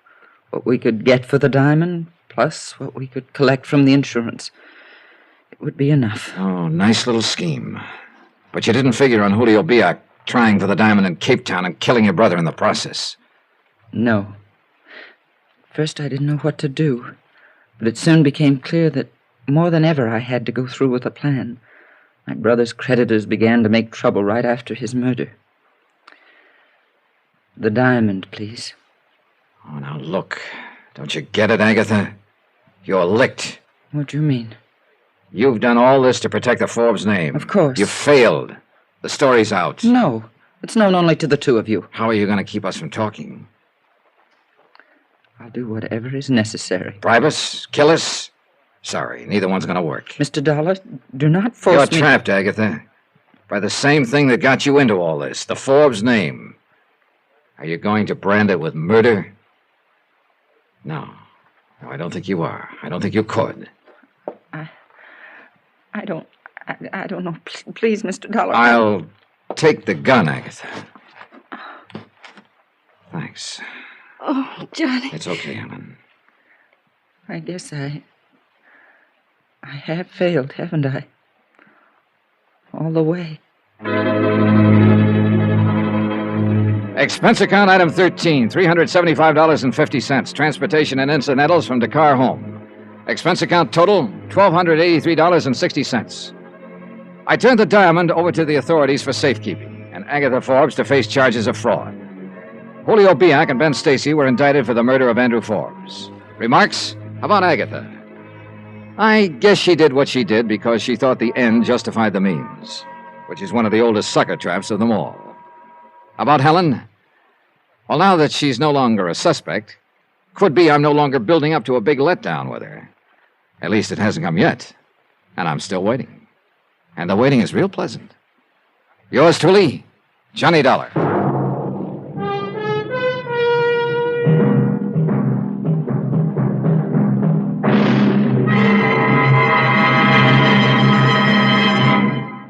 Now, here's our star to tell you about next week's story. Next week, a yacht that wasn't there and a man who wasn't there. They never were. But that's where I found them. Join us, won't you? Yours truly, Johnny Dollar.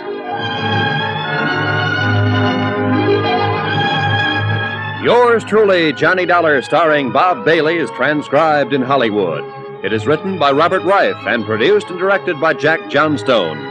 Heard in this week's cast were Gene Tatum, Virginia Gregg, Harry Bartell, Chester Stratton, Marvin Miller, and D.J. Thompson. Musical supervision by Amerigo Marino. Be sure to join us on Monday night, same time and station, for another exciting story of yours truly, Johnny Dollar. Roy Rowan speaking.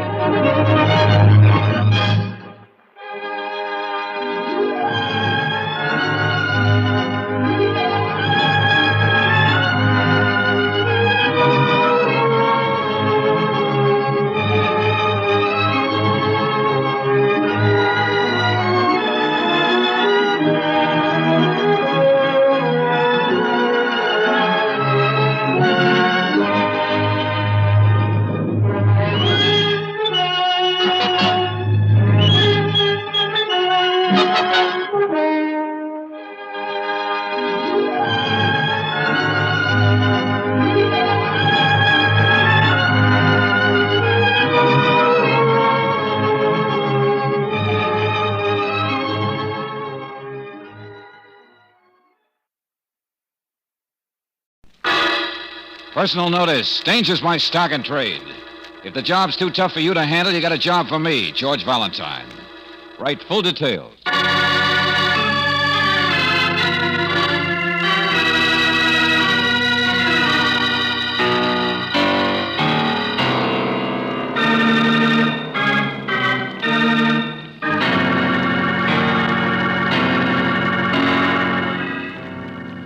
Standard Oil Company of California invites you to Let George Do It.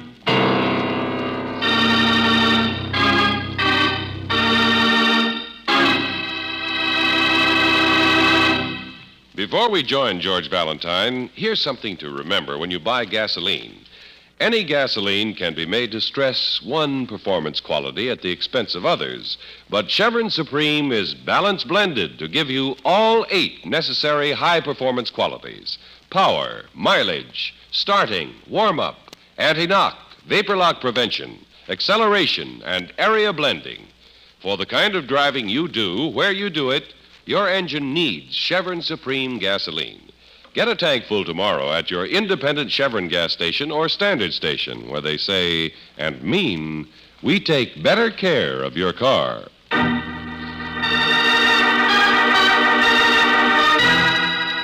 And now, tonight's story, The Woman in Black, another adventure of George Valentine.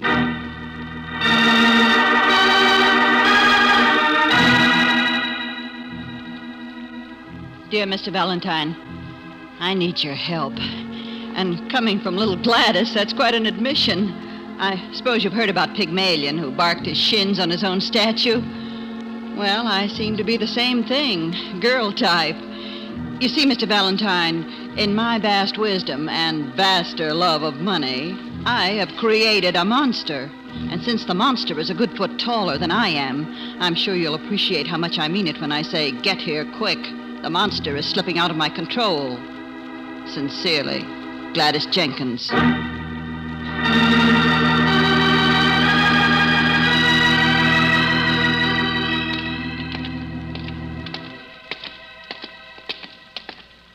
Well, this is the address, all right, George. Yeah, but nobody's lived here for years. Well, they can't have. All those weeds and the paint coming off. It looks like a castle. It was. Hmm? Yeah, that's right. Been deserted since about 1932, as I recall. How do you know? Ever since the Bunko Squad or some jealous movie queen took care of him, whatever it was. George, what are you talking about? Angel, didn't you ever hear about Gregory? Oh! Yeah, sure. Gregory the Great. Gregory the Mighty Soothsayer. Gregory the Widow's Wailing Wall. Yes, of course. The greatest crystal ball man. Yeah, that's the one. Gregory the... What's the matter?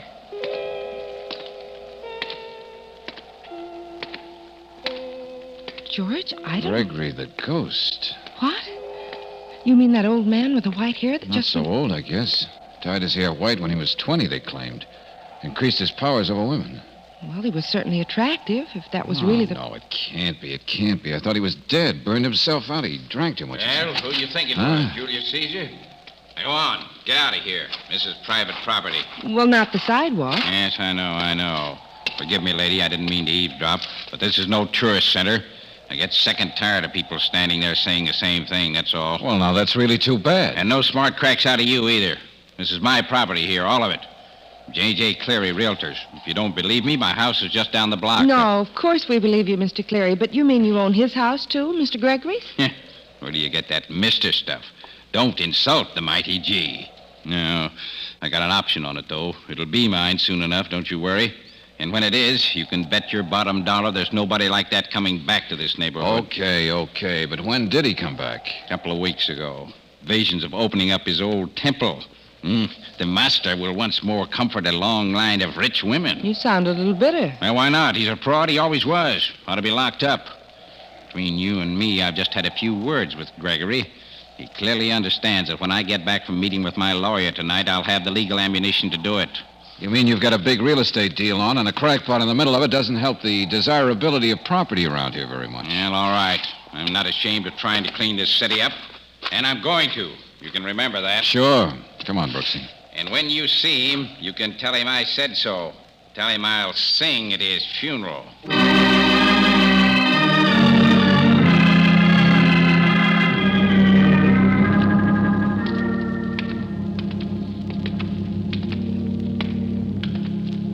Well, be a good place for a funeral, all right, wouldn't it? Yeah. I wonder if... excuse me, lady. Could you tell me where... Oh, I didn't see you. Well, it's a little dark in here, even without a veil. I was only going to What do you ask if you want? could... Who are you? What do you want with him? Are you a believer? Gregory never sees callers and... Excuse me. Well, now, look, you... Well, how do you like that, for the love of... George, there's somebody else behind you. Huh? Look at him jump. It's got him already. What good are you going to be, Mr. Valentine? Come on in and relax, suckers. Just me. Who's the woman in black, Miss Jenkins? How should I know? Sit down. This is the boss's old stomping ground, not mine. Ask Joe Brady. He's up on his ectoplasm, if he's out of the hospital. Who? Now, look, start at the beginning, will you? Yes, we didn't even know that Gregory was still alive. Neither did anybody else until I resurrected him. Hit me with the tombstone, will you? Oh, yes, he's back in business, all right. Been making a fortune with his comeback in the East. Want a drink? No, thanks. Things are muddy enough now as it is. Look, I'm a press agent who should have stayed with her typewriter, that's all. Oh, I understand. You mean this comeback of the great Gregory was your idea. It was my mistake. Oh, I've I've made a lot of money, quite all that I want, in fact. And you've got to understand there isn't anything to all those mutterings and predictions and things of his. There isn't. There can't be. It's just a lot of hokum, dribble. Well? Oh, Mr. Valentine, I found him. Just a burned-out bum last year. I built him up, did the whole thing. Little Gladys pulled the genie out of the bottle. Well, go on. Well, don't you see? Now I can't get him back in. Which way do you mean that?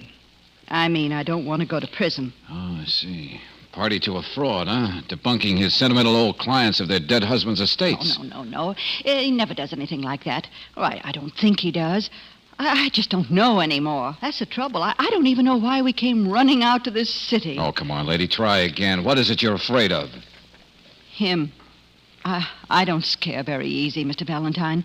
But he used to take everything lying down. Now he just smiles to himself. Well, that still doesn't explain. He had a cook, and she talked back to him, and he just smiled. He started laughing, and she had a heart attack right then and there. What? I know. You think I'm stupid. Oh, he's feeling his oats. He's beginning to make plans. He says nobody's going to stop him. Well, I don't know what sort of thing he really used to do in the old days. Maybe he does have some sort of power. Oh, now, look, he has lady, disciples that come to him. Like that woman in black out there. You saw her. She sneaked in here to see him 5 times since he's been back. I don't know what he does to people, but they get a funny, fanatic gleam in their eyes. Oh, all right, wise man. Joe Brady's a skeptic, too.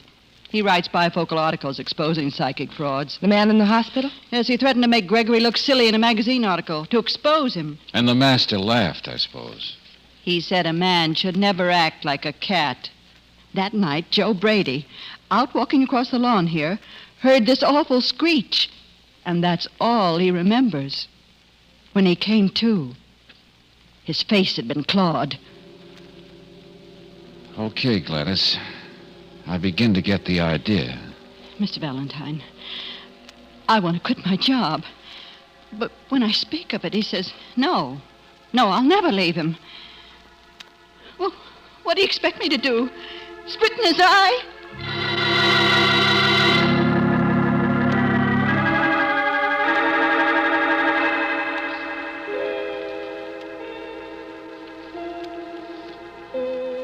And life goes on like a spinning top. Yeah, sure, you said that before. Now let's clear some things up, huh?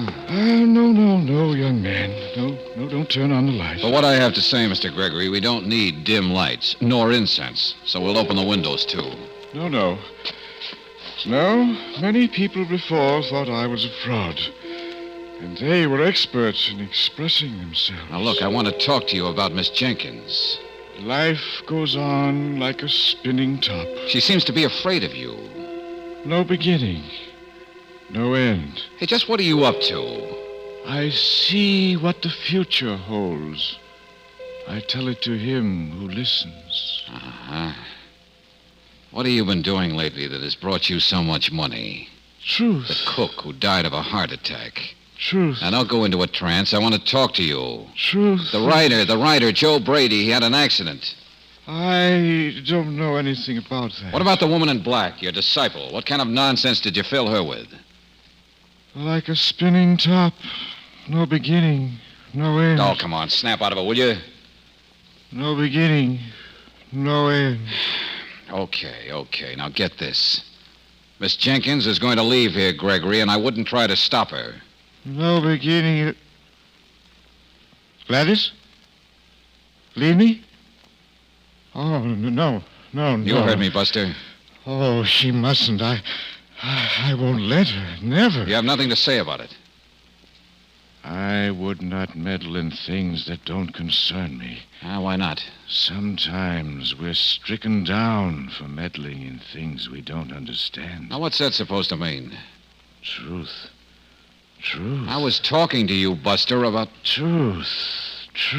I see it. I tell it.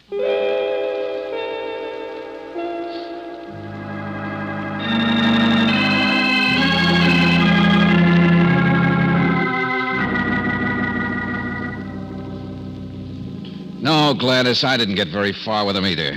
Gregory the Vague. Just as I expected. He's made a lot of money in the last few years, George. Couldn't you find out how? No, Brooksy, I couldn't. And frankly, I think a lot of this is just so much malarkey. You're an optimist, my friend. All right, so you're no use. A temple like something out of India. A woman in black. Life is a spinning top. All the trimmings. Enough to make anybody imagine things. But I know that, and I still don't know what to do. Well, now, did I say I wouldn't take your case? All I want is a fresh air viewpoint on this whole thing. Now, Gladys, the woman in black, you say you don't know who she is? No one does. All right. Maybe I'll find out. And there's this Joe Brady to see, and a side trip to police headquarters to find out what they have on our boy. Yeah, I got work to do, ladies. Oh, George, no, I'll you go stay here with Gladys. Now, even though I have a hunch there isn't much to worry about, someone just might get hurt.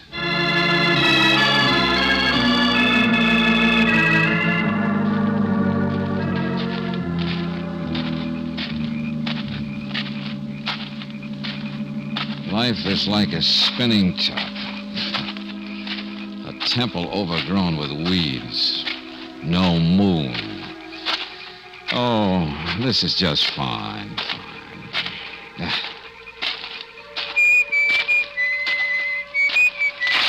What? Who's that?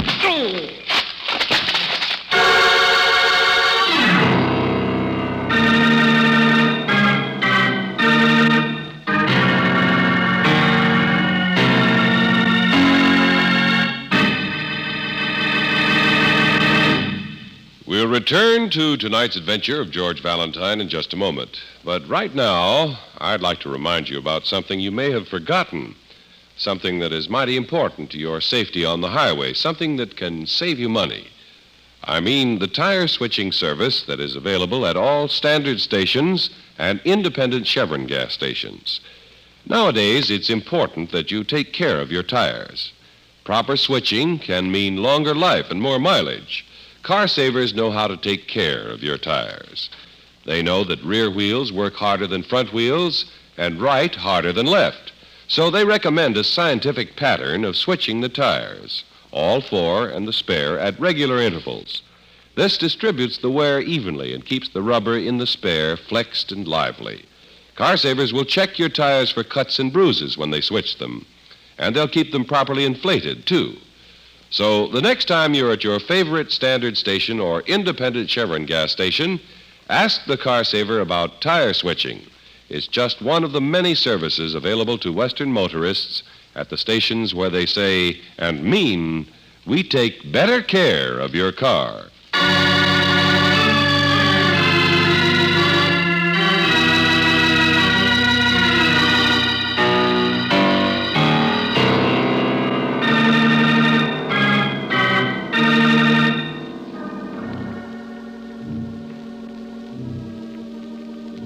Gregory the Enigma, a fabulous crystal ball man who, after 20 years of oblivion, is back in his weird temple, resurrected by a hard-boiled publicity gal.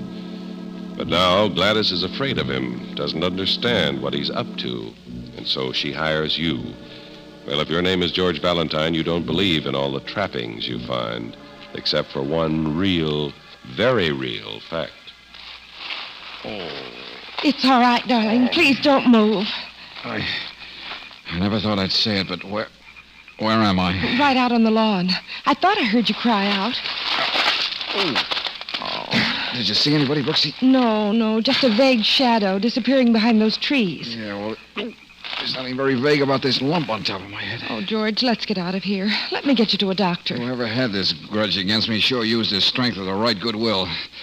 To paraphrase our good friend Lieutenant Johnson, this was done with a blunt instrument with intent of mayhem. Gladys is scared to death. I told her to lock herself in her room. God, she don't... Sometimes we're stricken down. What are you talking about, George? Nothing. Come on, Brooksy. Come on, where? Back to the house. I want to have some very definite words with the vague Mr. Gregory.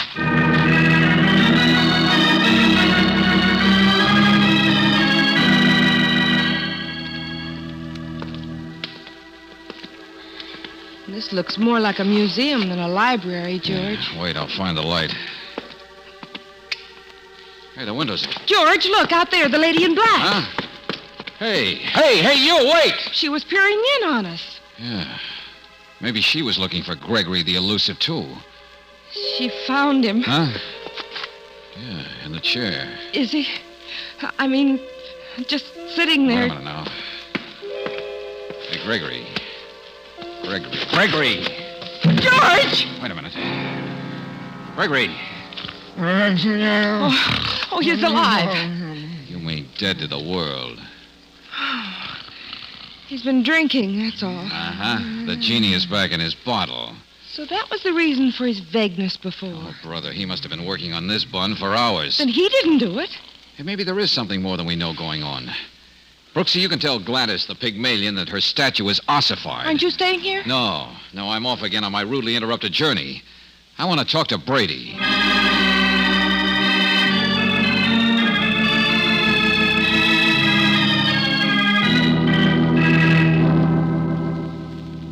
It was very nice to inquire about me, Mr. Valentine. Well, Mr. Brady, I was under the impression you'd be in the hospital. I'm surprised to find you here at home. People underestimate the strength of little men. Gregory always did. Oh. I suppose you can't wait to get even with our mysterious friend. Oh, no, on the contrary, I have nothing against him. I wish him the best. Huh? Don't you see? His is the most interesting case I've ever run up against. I'm not going to stop until I understand it and explain it away. I don't want anything to interfere with that. Well, tell me, Mr. Brady, just what do you know about Gregory's recent activities? Frankly, Mr. Valentine, I thought Gregory was quite through before his retirement 20 years ago. Oh, you knew him even then? Oh, yes, indeed. And he was very excellent in his field. Quite good, really. Well, what does he do now? I'm sure I don't know. But it has come to me that he has made a lot of money. Yes, a lot of money since his, shall we say, rebirth. The ladies still find Gregory quite irresistible. Yes, I saw one of the ladies back there at the temple. A lady dressed in black. Yeah. You know who she is? A very interesting phenomenon. A true disciple, I believe. Even when Gregory wasn't there, she would come to the temple and walk through the empty rooms, a sort of one-woman pilgrimage. Yeah. She'd do anything for him, I suppose. I wouldn't be surprised. I wouldn't be surprised if she already did. What was that supposed to mean? My accident, Mr. Valentine. The doctor who took a few stitches on my face was quite a joker. He made a number of facetious remarks about my wife scratching my face and already fancying herself a widow. A widow? Yes, wearing black. There was some black lint in one of the scratches. So that's the way it is. Of course, I hold no grudges. Each of us fights any way he can. I am Gregory's worst enemy, and I shall solve his mystery. Oh, yes, indeed. In 2 or 3 weeks of investigation, Mr. Valentine... Sorry to walk out on your friend, but you're not Gregory's worst enemy. What? And it's just occurred to me you don't have 2 or 3 weeks. Neither do I. And what's most important, neither does Gregory.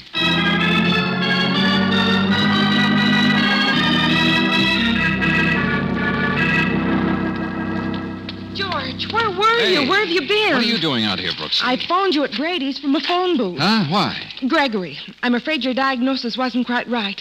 I mean about him being out for hours. What? Well, I was upstairs for a minute, and I looked out of the window, and I saw him talking to the lady in black. Where was that? Out on the lawn, where we found you knocked out. Come on. They separated. I wanted to try to talk to the woman, so I called out to her from the balcony, but she pulled a gun on me. Say that again. A gun from her pocketbook. She waved it at me and then ran out across the back lawn. Well, did you see what happened to Gregory? Oh, he's somewhere in the house. But Gladys was in the kitchen. She saw her, too. George, aren't you going inside? No, that real estate man, that Cleary, he lives out across the back, doesn't he? Well, yes. I was going to phone from there, but his house was dark, so I ran down to the drugstore. Oh, come on, Angel, step on it. Don't you realize? Maybe Cleary is what this is all about. He's the one who said he was out to get Gregory if it's the last thing he ever did. Well, I told you I didn't see any lights in his house. Well, I may be wrong. I hope so. Oh, no. We're too late.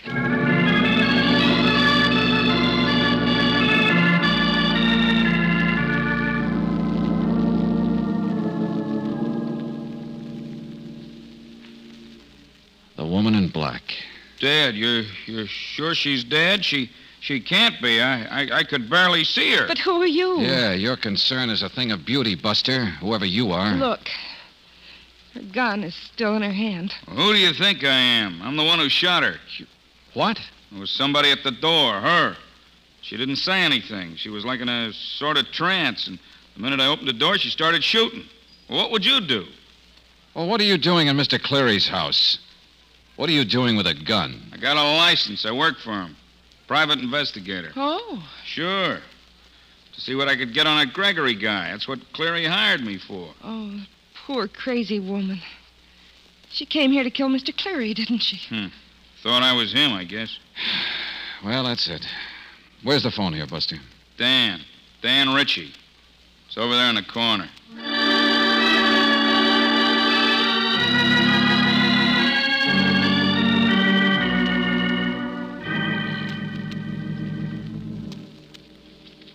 Thanks, Mr. Cleary. That clears up matters fine for the police. Yeah, I guess so, Sergeant. You have any more questions, Valentine? No, Cleary.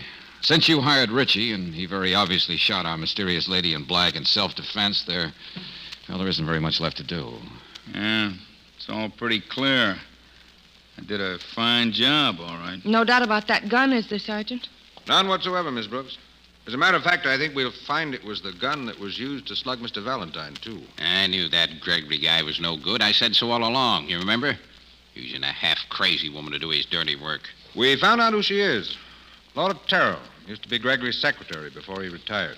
First she assaulted Brady, and then you, George, when she thought you were crossing Gregory. And then she was going to eliminate the biggest enemy Gregory had. With her dead, it's not going to be easy to prove enough against this Gregory character to put him where he belongs. Gregory's still in the house, Sergeant? Yes. And I have some men around, so he'll stay there. Good. While you straighten things out here, Sergeant, I think that if I can get Mr. Cleary to help me, I can straighten out Cleary.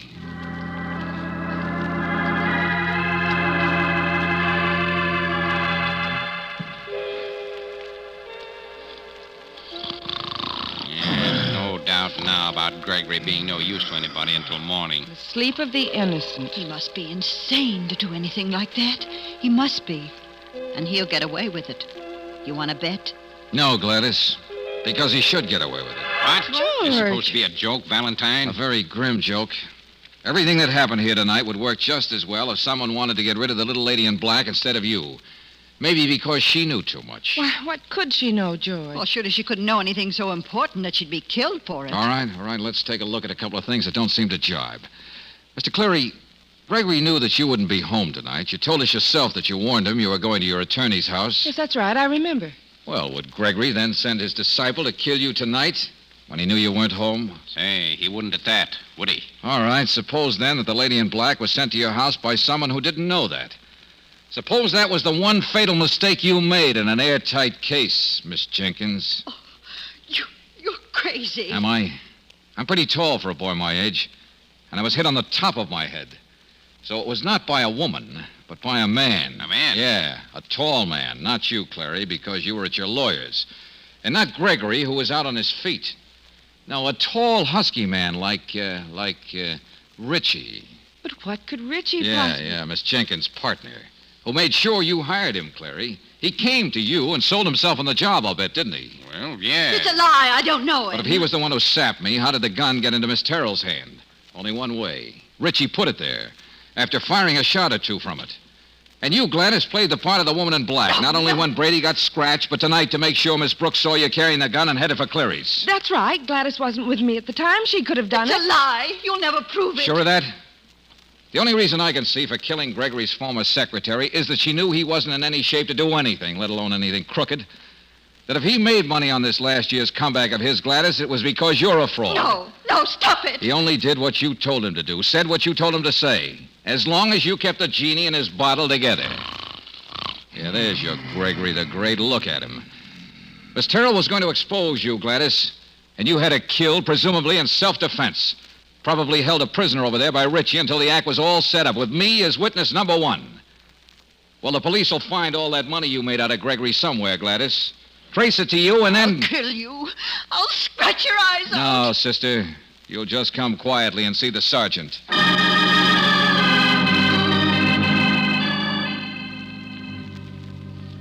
George, it was such a silly, dangerous thing for Gladys to do. She thought she was smart enough, and she and her strong boy almost got away with it. Pygmalion. I only wonder what the statue will have to say once he comes back to life again.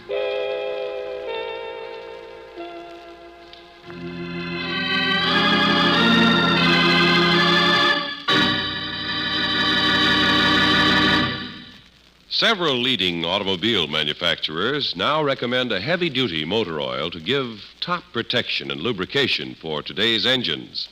New RPM motor oil is the answer. It not only exceeds the requirements of those manufacturers, but compared with premium-type motor oils, new RPM doubles engine life between major overhauls due to lubrication. For better protection for your engine, get new RPM motor oil at independent Chevron gas stations or standard stations where they say and mean we take better care of your car.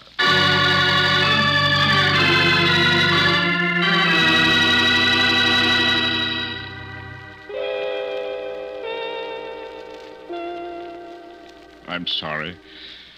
Ashamed and sorry. Yeah, well, it's lucky for you that the police did find enough proof to clear you. Richie worked for Gladys, all right. You didn't know any of those things you told the susceptible rich ladies. Gladys was smart enough to hire a private detective to dig up facts. I don't remember a thing. All these months. They mean nothing. Oh, but I lived well. She kept me living well. Oh, well, now look, Gregory, maybe this time you should sort of retire for good, huh? Life is like a spinning top. No beginning, no end. And cut that out. I'll need some money, though. I have an idea. Huh? I can still use my occult powers to sell a story to Mr. Brady. How could I never tell the future? By Gregory, the fraud. Oh, brother, that does it. Let's get out of here, Angel.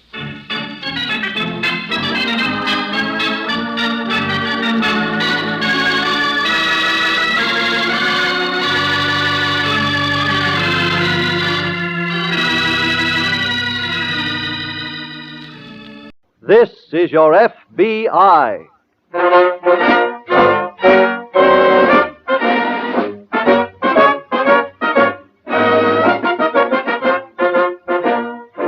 This is your FBI, the official broadcast from the files of the Federal Bureau of Investigation, presented as a public service by the Equitable Life Assurance Society of the United States and the Equitable Society's representative in your community.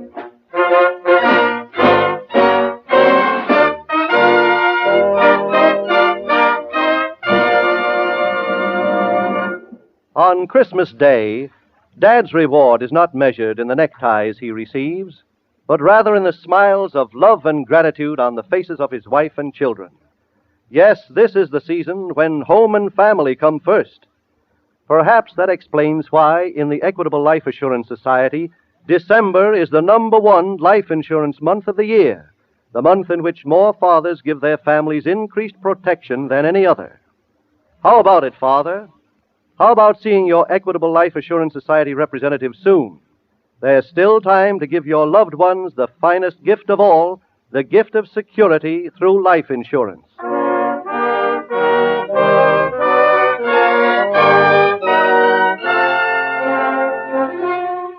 Tonight's FBI file, The Swindling Swami.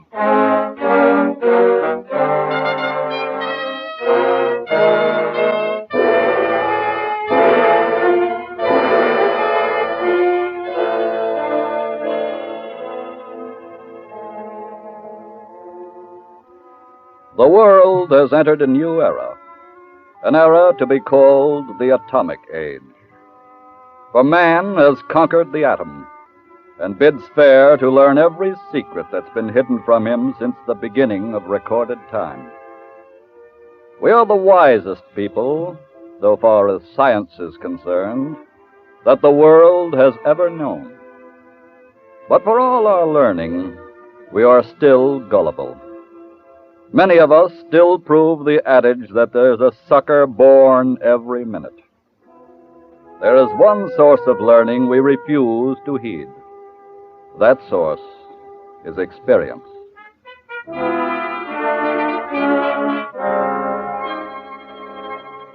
Tonight's file involves a so-called fortune teller named Dr. Arthur St. Clair. His clients come from the very weary, the very nervous, and sometimes the very wealthy. He is just completing his treatment of Mrs. Harriet Brunswick, a wealthy widow. Oh, I'm afraid I'm exhausted, my dear. Oh. I can't go on. Oh, Doctor. Oh, this is very tiring, you know. It requires very intense concentration. Oh, I know. I was wondering, could you just tell me one more thing? What? Well, you mentioned one day last week that you might be able to communicate with my sister. Your sister? Yes. Your sister. Oh, yes. I feel certain that I could. Oh. If you want me to? Oh, I do. When could you do it for me? It takes preparation. Tomorrow? Well, yes. Oh, how wonderful. Same time as today, Doctor? Yes. Come in at 3. Oh, thank you so much. It's nothing, my dear. Nothing. Until tomorrow? Until tomorrow. Huh? Great performance. Great. Were you eavesdropping? No, I just got here in time to catch that little hand-kissing routine. I want to talk to you. What about? This. I found it in your overcoat pocket. Why, it's a scratch sheet. Yes, it is. And it's got the entries for today's races. Now, where in the world does Say that. You've got your bets marked down, and you're betting $90. Now, where did you get $90? Answer me. I cashed a check. Oh, no. Oh, now let me explain, my dear. We just got out of New York in time to beat that last rap. But When we came out here and opened up this fortune-telling dodge, you promised me you wouldn't do any more check writing. I prefer talking about more important things. This is important enough. Now, listen to me. I've got this Brunswick person ready to go. This one could be the jackpot. Oh, yeah. Now, I mean it. She has asked to talk to her dear departed sister. Are you telling the truth? Margaret. All right. When do you produce her? Tomorrow. That is, if you're prepared. Listen, I know that newspaper obituary of her sister like it was my own life story. Very well, then, get behind the curtains. What for? That would be a good idea if we had a rehearsal. You mean commune with the spirit? Yes. And if you contact anyone, find out who won the 4th race.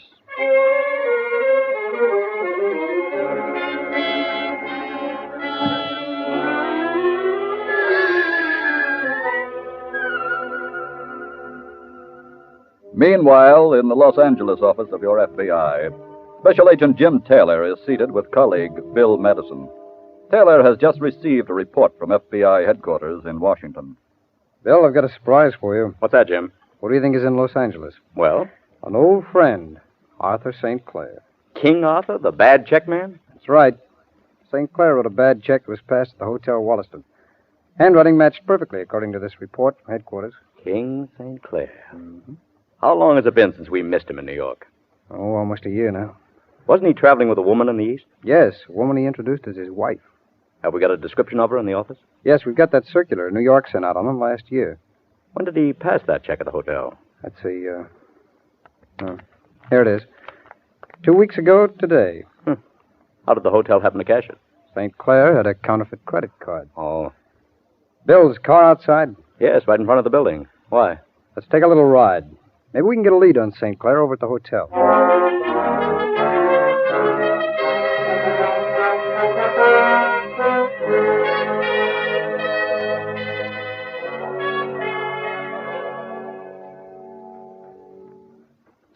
Spirit of Ella Brooks, come in.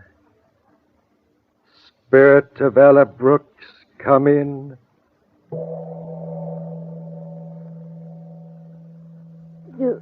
Do you think that will help, Doctor? Oh, I've tried every way I know to contact your dear sister. Oh, but it is difficult. Oh, yes, it must be, Doctor. Look, if you can't do it... Oh, I haven't given up yet. Now, concentrate, my dear. Hold out my hand. Maybe we'll succeed this time. I feel so comfortable holding your hand like this, Doctor. That's fine. Now, we shall try to contact your sister again. Oh, Spirit of Ella Brooks, come in. Oh. Am present. My dear, speak to your dear sister. Oh, yes. Ella, I've missed you very much. I have been with you always.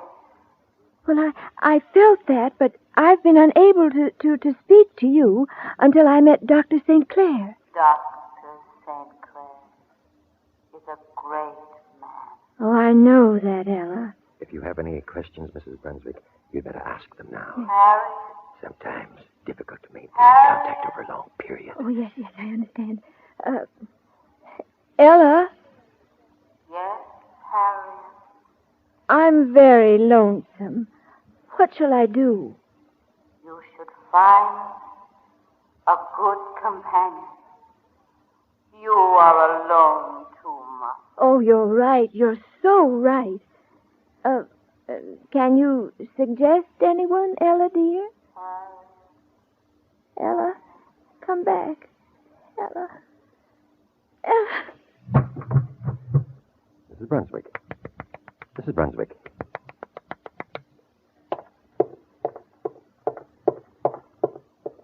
Margaret. What do you want? She's fainted.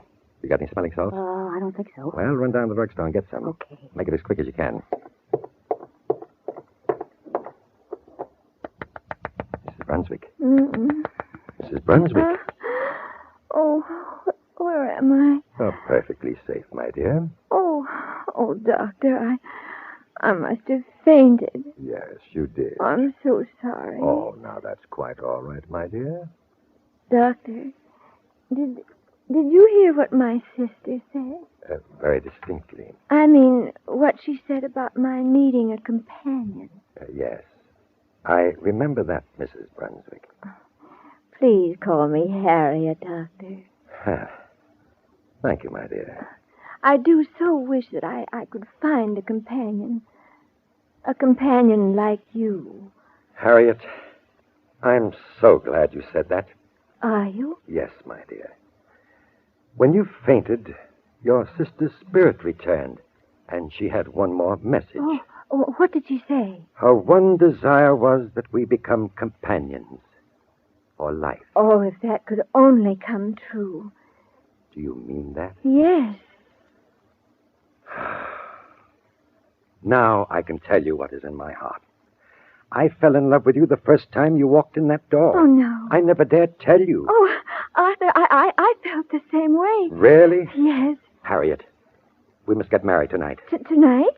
Oh, but this is so sudden. I must have time to think. But, darling... No, please, I'll go home now. I'll call you later. When?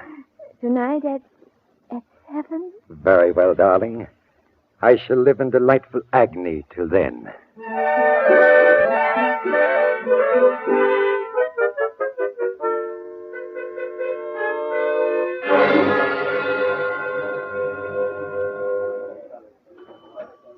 Are you the bell captain? Yes, sir. Something I can do for you? Here are my credentials. Huh? Federal Bureau of... Hey, you're a G-man, huh? That's right. Would you please take a look at this picture on the circular here? Tell us whether you know this man and woman. Uh-huh. I don't know the woman. But you recognize the man? Yeah, that's Dr. St. Clair. I see. What do you know about him? Nothing much. He came in here one day and he wanted to make a bet on a couple of horses. Yes. So I introduced him to a bookmaker who hangs around here. Is the bookmaker around here now? No, sir. The manager found out about him last week and threw him out. I see.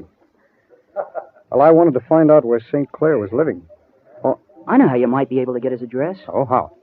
Well, sometimes the doctor used to go out to the track, and he used to take that racetrack cab that runs from in front of the hotel. Uh-huh. Sometimes the cab would pick him up at home.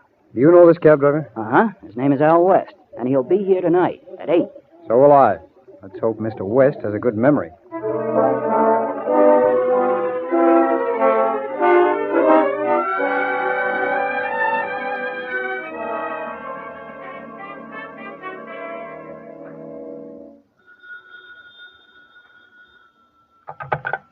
Dr. St. Clair speaking. Hello, dear.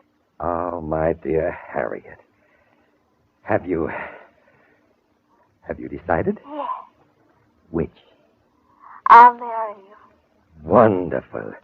Let us run away then, tonight. All right, dear. You wait at home. Yes. And I'll call you when I'm ready to leave. I'll be waiting. Goodbye. Goodbye, my love. Real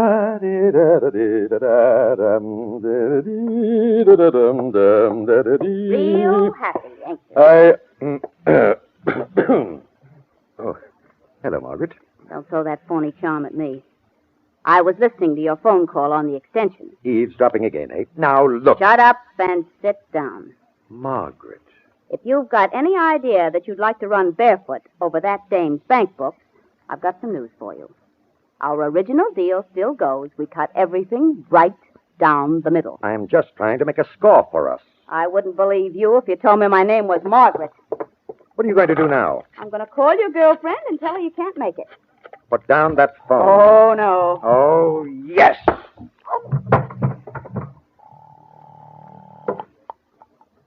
Hello? Hello, darling. I'll be over in 10 minutes.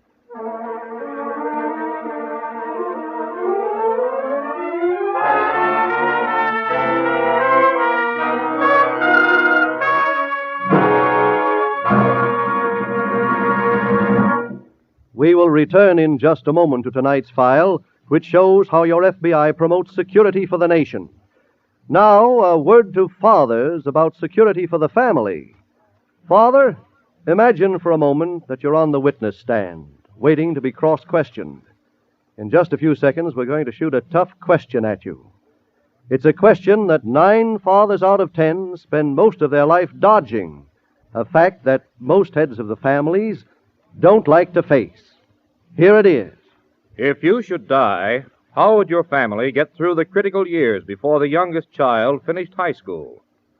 How long would your wife and children continue to be well-fed, well-housed, and well-clothed? Yes, how long can they get along without the breadwinner? Isn't it about time you stopped dodging that issue, Father? Isn't it about time for you to face the truth? To help you do just that, the Equitable Life Assurance Society has prepared a special fact-facing chart for fathers, which has these 3 advantages. First, it's simplicity itself. You can fill it out in 5 minutes flat. Second, you are guided every step of the way by easy-to-understand pictures which illustrate the unavoidable expenses your family will have to meet. Third, when you're finished with this fact-facing chart, you'll have a clear, accurate, and complete picture of just what income your family would need during the critical years. Say, that's something that not one father in 100 knows. Where do I get one of these fact-facing charts, and how much does it cost? Why, it doesn't cost a cent. The Equitable Society representative in your community will be glad to bring you a copy of this fact-facing chart. Phone him tomorrow or send a postcard care of this station to the Equitable Society. That's EQUITABLE. The Equitable Life Assurance Society of the United States.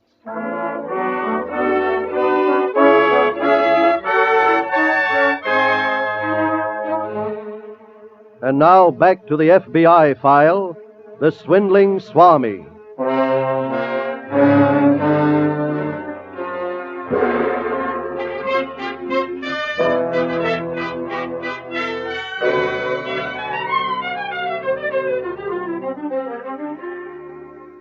Each of us has in him certain desires for things which we do not as yet have the good fortune to possess.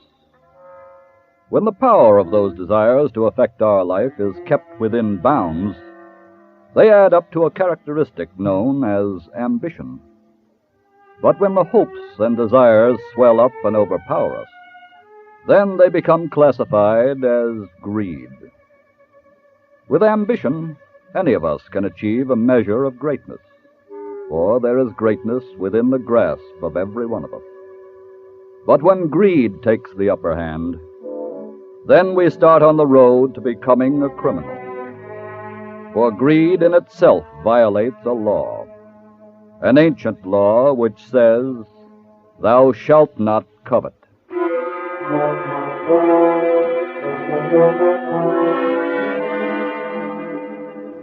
Tonight's file continues in the Los Angeles field office of your FBI. Special Agent Jim Taylor has just returned from his trip to the Hotel Wollaston. Hello, Jim. Get anything? Yes, I think so. Oh, did I receive a phone call in the last couple of minutes? No. Who are you expecting to call? The bell captain at the Hotel Wollaston. Didn't you get to see him? Yes, but a cab driver named Al West is going to give him some information to pass on to us. Who's Al West? Well, he's picked St. Clair up at his home a couple of times. I'll get it. Fine. Taylor speaking. Hello, Mr. Taylor. This is George. Oh, yes, George. What did West tell you? He said that he used to drop Dr. St. Clair off when they came home from the track at this address. 797 Mount Hope Avenue. 797 Mount Hope Avenue. That's right. Thanks, George. Come on, Bill. We've got St. Clair's address.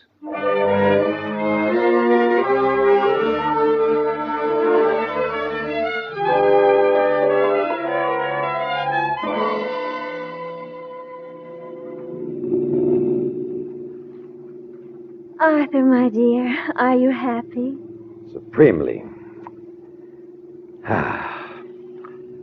Harriet, how did you happen to pick Sunbeam Manor for our honeymoon, dear?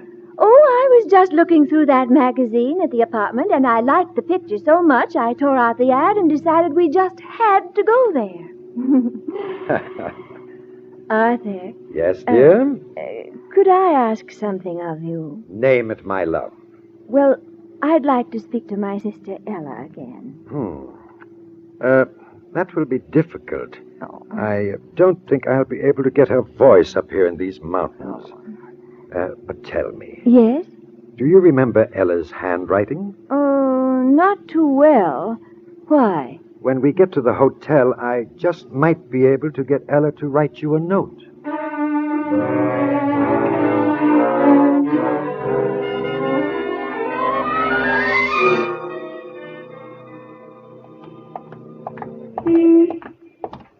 Hey, Bill. Yes? See that woman just coming out of that house? Well? Doesn't she look like St. Clair's wife? Hey, you're right. Come on, let's stop her. Okay. Mrs. St. Clair. Yes? Oh, Mrs. St. Clair, we're looking for your husband. Well, so am I. He knocked me cold and ran out on me. Wait a minute. Who are you? We're from the FBI. FBI? Oh. You know where he went? Well, I might as well tell you. He was going to pick up some dame and elope with her. But aren't you two married? Sure, but that ain't going to stop Arthur. Where did he go? Maybe we can head him off. Well, you'll have to hurry. He went from here to her apartment at 1400 North Dover Boulevard. What was the woman's name? Mrs. Harriet Brunswick. And when you catch him, you can give Arthur a message from me. Yes, what is it? You can tell him I always knew he liked horses, but I never thought he'd elope with one.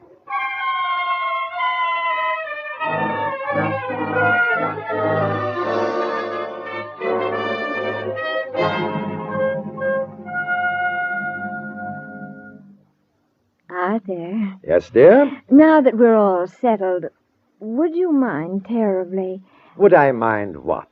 trying to get that note from Sister Ella? Oh, of course not. Wait till I get my slate. Oh, can you get the note with that? Of course. Now, let's see what Sister Ella has to say. Sit right here. Thank you. Now, you must concentrate. Yes, I will. Good. I'm beginning to see writing on the slate. Oh, Arthur, what does it say? And I can't quite make it out yet. Ella never did have a good handwriting. Oh, there. I have it now. She thinks we ought to get a home in the country. That's just like Ella. She never could stand the city. Oh, it's fading now, my dear. And I'm afraid that'll be all I can get today from Ella. Oh, Arthur, well, that was grand. Say, What? do you remember those cottages we passed on the road? Yes? Well, why don't I go down and see how much they want for one? Oh, yes. Oh, my dear, I'm so sorry. What's the matter? I just remembered something. I came away from the house so quickly I forgot to bring any cash. Oh, that's all right. You go find the cottage, and by the time you're packed, I'll have arranged with the hotel to get all the cash we need. Darling, you think of everything.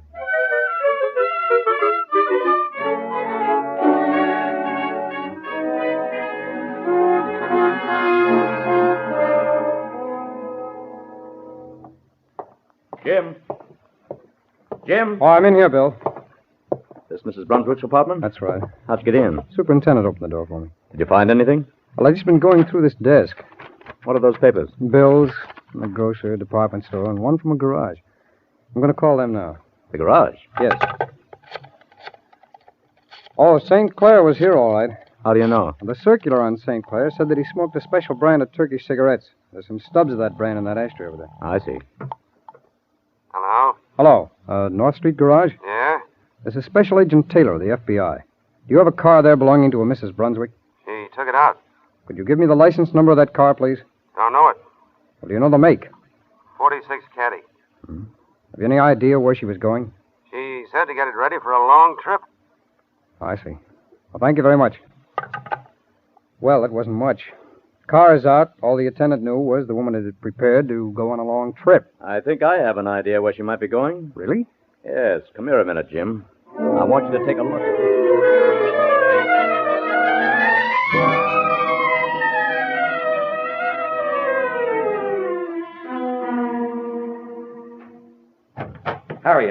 Harriet, darling, I found the most beautiful cottage. Costs only 10,000 cash and... Harriet, you've been crying. Oh, Arthur, how could you? How could I what, my love? Arthur, while I was downstairs, I bought this paper with your picture on the front page. Oh, Arthur. Here, let me see that. Why, I'll sue them for every penny they've got, my dear. It's all a pack of lies. Did you get the money from the hotel? I did, but I'm not going to give it to you. Why not? Well, I'm afraid that story is true. Look, you've got to give me the money. No, Arthur. Give it to me, I said. No, you let go of me. You let go. Take your hands off me, St. Clair. Who are you? We're from the FBI, St. Clair. I should have known she'd call you. Well, Mrs. Brunswick didn't call us, but she did lead us here. Well, what do you mean? Well, that ad for this hotel that you tore out of the travel magazine, Mrs. Brunswick. We just checked with a new copy of the same magazine and found out what was missing. You're a real genius. Oh, no, I'm not a genius, St. Clair. I'm not even a good fortune teller. But I can read your future. What's that? You're going to take a trip, and you will be away for a long, long time.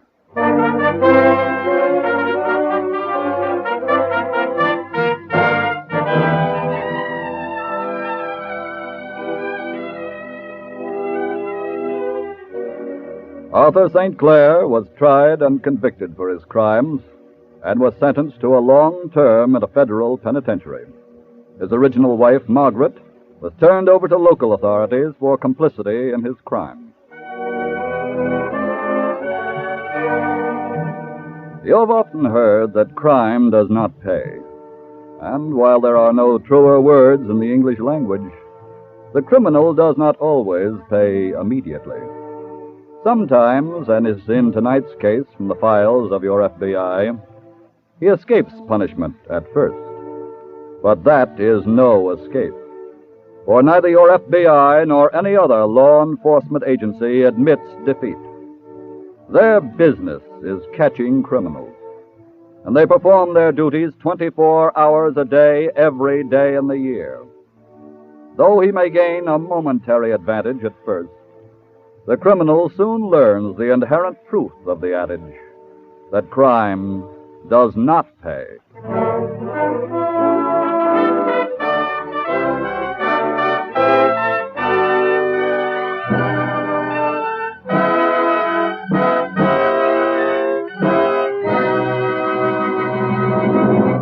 In just a moment, we'll tell you about next week's exciting case from the official files of your FBI.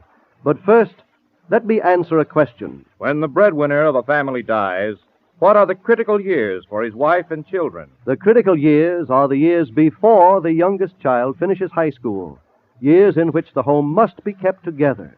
To help you estimate just what income your family would need during those critical years, the Equitable Life Assurance Society has prepared a special fact-facing chart for fathers.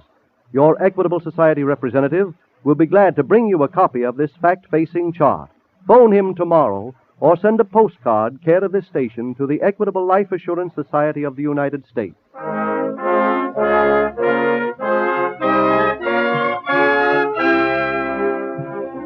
Next week, we will bring you another colorful story from the files of the Federal Bureau of Investigation. Little Tough Guy.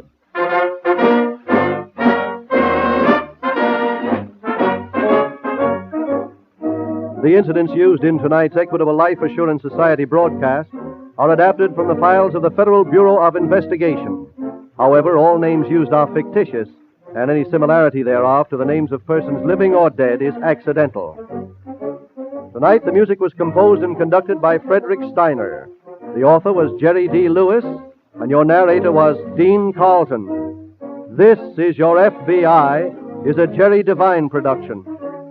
This is Milton Cross speaking for the Equitable Life Assurance Society of the United States and the Equitable Society's representative in your community, and inviting you to tune in again next week at this same time when the Equitable Life Assurance Society will bring you another thrilling story from the files of the Federal Bureau of Investigation, Little Tough Guy, on This is Your FBI.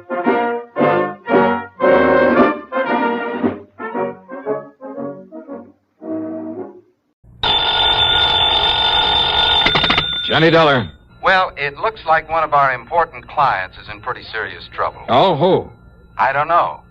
You what? Nope, haven't the least idea. Well, what kind of trouble? I don't know.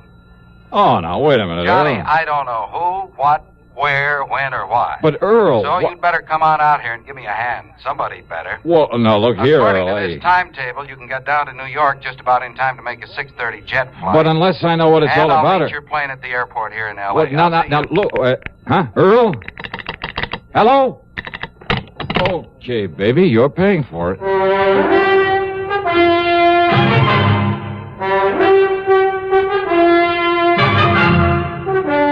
CBS Radio brings you Bob Bailey in the exciting adventures of the man with the action-packed expense account, America's fabulous freelance insurance investigator. Yours truly, Johnny Dollar.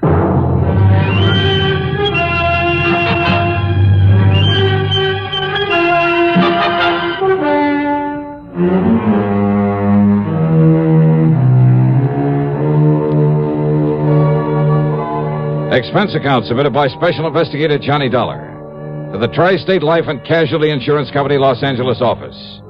Following is an account of expenses incurred during my investigation of the What Goes matter. Expense account item 1, $183.40, cab to Bradley Field, a plane to New York, and one of the jet flights to Los Angeles. The flight was good all the way, and we made the transcontinental part of the trip in a shade under 5 hours, and man, that's traveling. At L.A. International, as I climbed down the steps out of the plane, I could see Earl Pullman waiting for me, over behind the steel fence that separates the main building from the field itself. And then, walking up the long covered ramp along with the other passengers, but I didn't remember having seen this particular man on board. Sorry, mister. Yeah, that's it's okay. Oh, very clumsy of me, though, and I apologize for not watching where I... Say, aren't you Mr. Johnny Dollar? Maybe. No, tell me. Are you Johnny Dollar? Well, now, look. Are you? Please tell me. Well, yeah, but who are you? Come on, Mr. Dollar. Come along with me. Yeah, where and why? This is hardly the place to talk. Talk? What about? Just come along, please. Hi there, Johnny. Oh, hi, Earl. Over here. Yeah, right. Now, listen, mister, whoever you... I am clumsy, and I'm afraid my timing's bad. Just a minute, hey. Later, Dollar, later. Yeah, right over here, Johnny. We'll clear your baggage and hop into my car and be on our merry. How are you, boy? Well, all right, I guess. Yeah, fine, Earl, fine. Well, you don't look it. What's the matter, Johnny? Well, I just want to be sure I still have my wallet. I don't get it. Well, I'm sure I don't. Coming up the ramp, Earl, the well-known jostle. Jostle? Yeah, the old pickpocket's trick. Bump into you so's to divert your attention while he or somebody else lifts your wallet. Oh? Nothing's missing, I guess. Well, maybe whoever it was did just accidentally bump into. Well, I might believe that if he didn't stop and... If he didn't what, Johnny? Now, what's all the big mystery? Well, Earl, I wish I knew. But now what's this big mysterious trouble of yours? This is hardly the place to talk. That's what he said. What? Nothing. Don't worry about it. Okay. Anyhow, we'll pick up your luggage and I'll tell you what I know, or rather what I don't know, on the way in.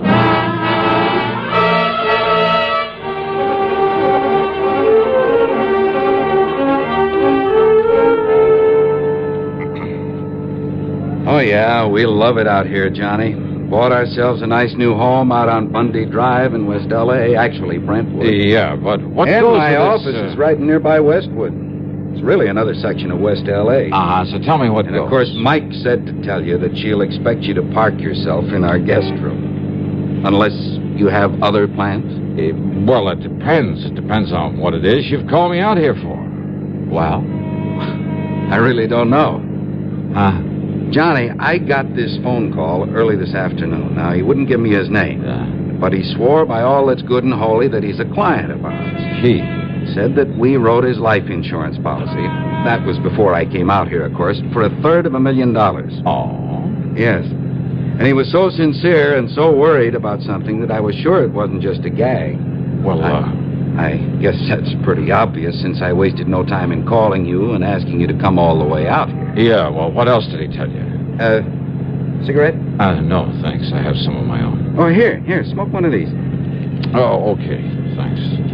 Light? Here you are. Thanks. But now, what else did he say? Only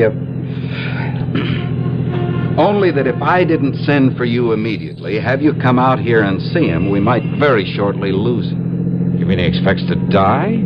I mean, be killed by somebody? Well, what do you think? And that's all he'd say. And he wouldn't tell you who he was? No. But I wonder why. And if he expects me to go to him... Well, maybe, of course, he plans to contact you some way now that you're here. Hey, that man back at the... Huh?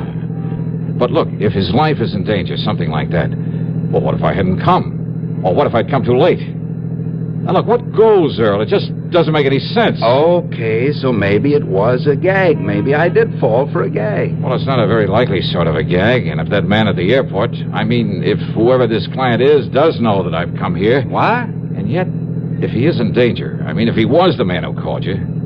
Wait a minute, the minute he saw you there to meet me, the way he bumped into me again and then got lost in the crowd... Johnny... But he didn't take my wallet or anything else that I can think of. You're not making any sense, you know. Oh, yeah, I know. But as I said before... What goes? Yeah. More important, what'll you do? What else? Wait and see what happens.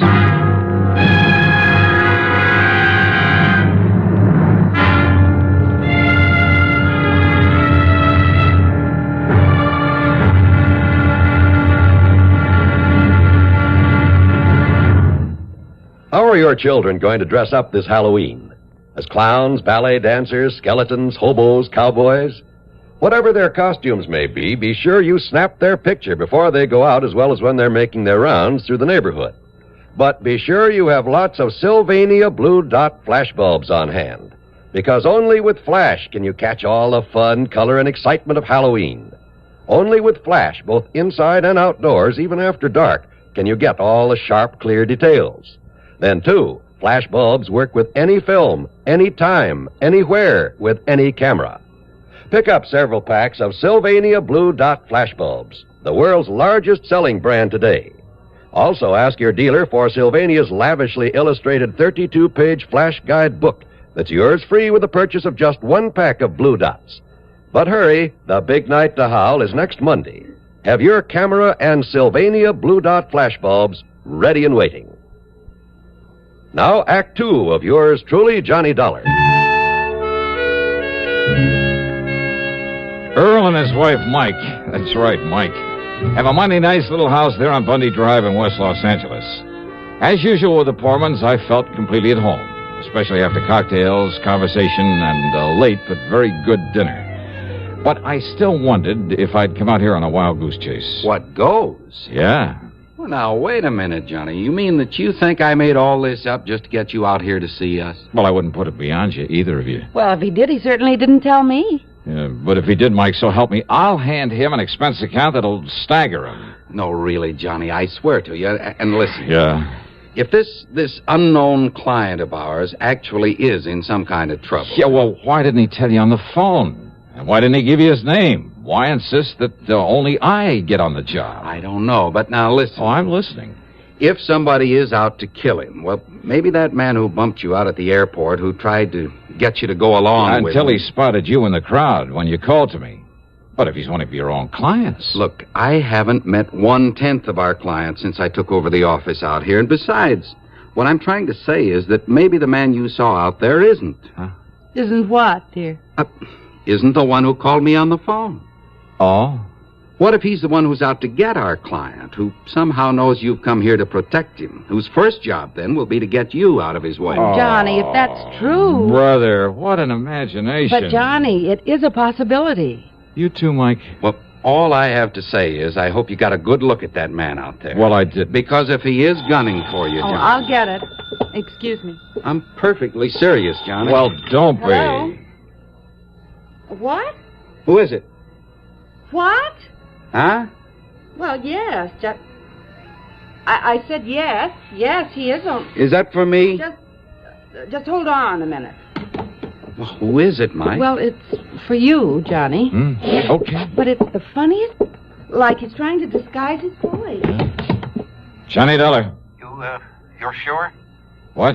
That you're really Johnny Dollar? You swear it? Well, sure, of course I'm sure. All right. I'll have to chance it. What? And listen, please. Well, now, let's get one thing straight, mister. Are you the man at the... Yes, the man who bumped you at the airport. And I'm the one who called Poorman and begged him to have you come out here. Who are you? You must promise me that you won't tell him.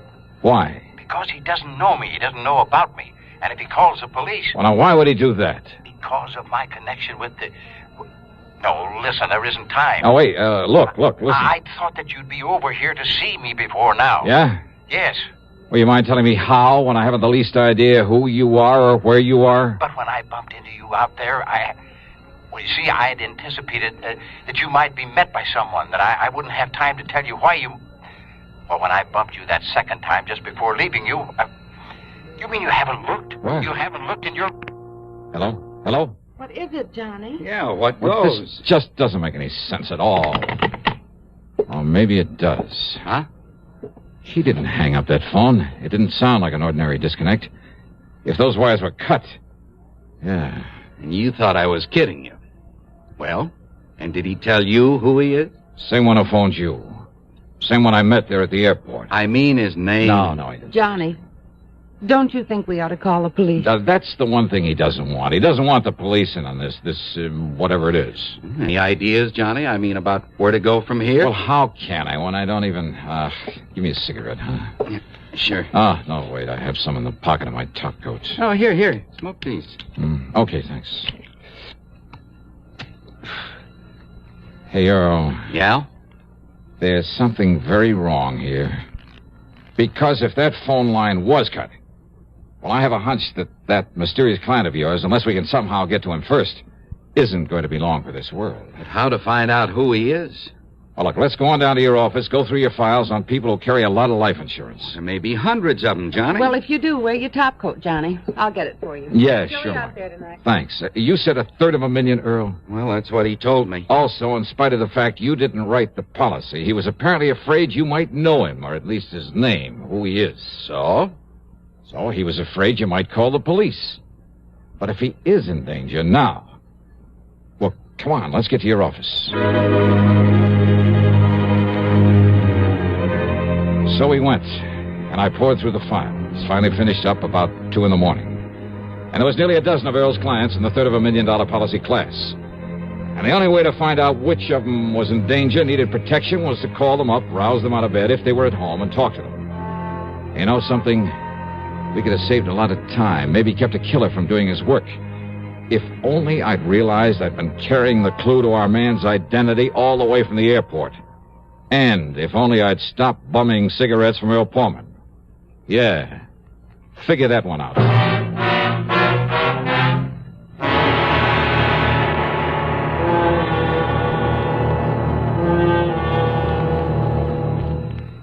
Maybe you're about to hit the jackpot.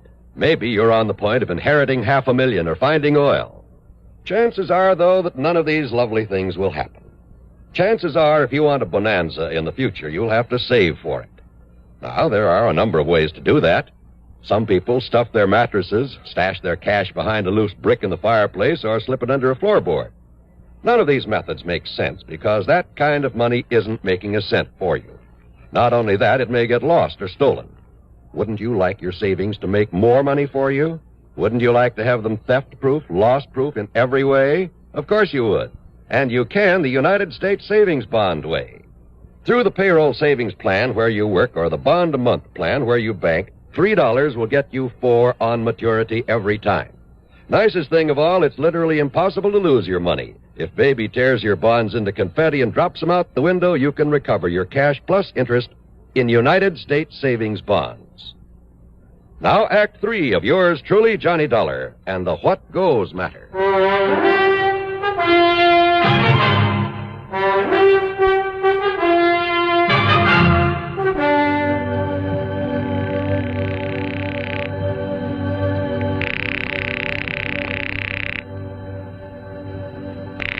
No answer, Johnny? No, I guess not, Earl. Either the Branfords aren't at home or they're too sleepy to get up. Branford? J. Morton Branford? Is that who you're trying to call? Yeah. I should have remembered. They're always in Florida this time of year. All right, then that leaves just one more on this list of big policy holders I made up. Let's see. I was afraid this wouldn't get us anywhere. Seelegger. Except to annoy a lot of our rather... What'd you say? Bernard Seelegger. Barney Seelegger? Barney the Bum? Barney the who? Alias Barney the Butcher, alias Sea Legs Brown, alias half a dozen other things. Let me see that. You know him? Who he is? That's the one, all right. Johnny, the cops have been trying for months to locate this man. No kidding. Yes, in connection with a lot of narcotics running over the Mexican border. Uh-huh. So if he's our man wanting protection, just forget him. If somebody's out to knock him off, it'll be the greatest public service. What? Yeah. Yeah, it looks as though your predecessor handed him insurance for $320,000. Why, he must have been crazy, insuring a man like that, and for that amount. And look, only about 6 months ago. Yeah? You'd rather see him dead and let the company pay off? Well, you're darn right. Well, no, of course not. We've got to find him, Johnny, and somehow we've got to... But how and where? Wait. Yeah, Lieutenant Spaulding, Jim Spaulding. What? He's an old pal of mine, narcotics squad. Here, let me have that phone. By the time they got Jim Spaulding out of bed and put him on through the switchboard, a lot of precious time had been wasted. But that just couldn't be helped. You're right, Johnny. And listen, Barney Seelegger tried to call me earlier in the day, only I was down near the border. He tried calling you? Well, nobody knows it, least of all the regular police. Well, that's the reason he didn't want Earl Poorman to know. We don't dare take a chance on any leaks. But wait, look... But Barney is of more help to us in this narcotics racket than any man alive. If somebody's trying to knock him off... look, did he give you his present address? No. Well, then I'll have to dig it up. Oh, when you do, give it to me, huh? Yeah, I'll have one of the boys call you back after I'm on my way. Okay, the number here is... Hello? Oh, just how does he know where to call me back? I heard all that, Johnny, and if he's swung to the side of the law, it's more important than ever that we... Now, you can give me a cigarette. You've smoked all mine. Mm-hmm. Side pocket of my top coat there. Okay. Now, let me see. Let me see if I can get Lieutenant Spaulding back. Oh, what's the matter? Well, this card in your pocket with the cigarettes. Card? What card? It's the address of some blonde or redhead you plan to call on. Let me see that. On Bundy Drive, too. Just half a dozen blocks north of where we live. Earl, look, don't you see? He told me that when he bumped into me the second time... Don't you see, your pal Barney slipped this into my pocket in case he... 12124 North Bundy Drive. Okay, you call headquarters. Have him tell the lieutenant I'm on my way to this address. Well, now, Johnny... In your car.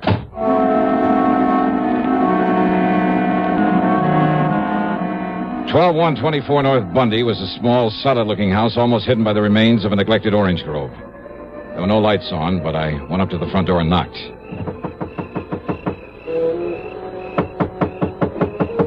No answer. And, of course, it was possible that Barney Seelegger had called me from somewhere else. But this was the address he'd been so careful to slip into my pocket. Then I noticed where the power and telephone lines led over to a service box at a rear corner of the house.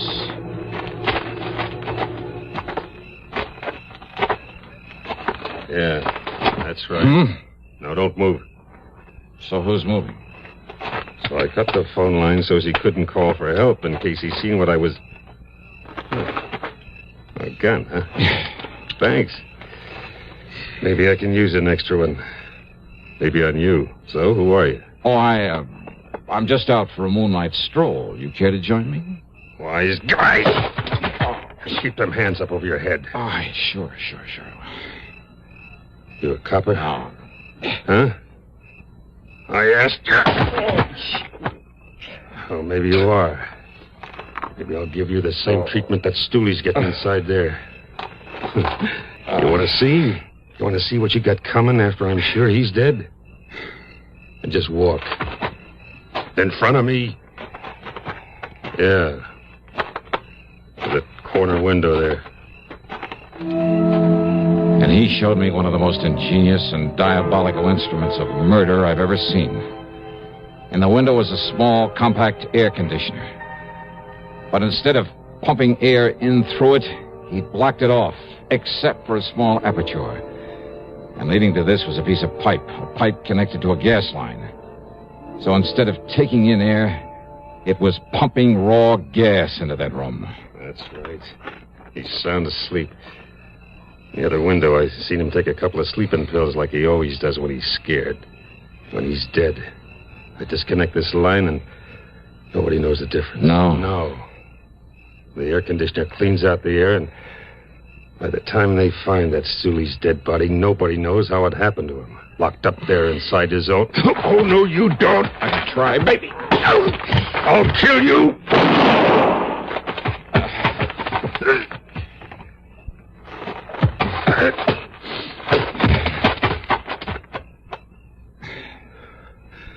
All right.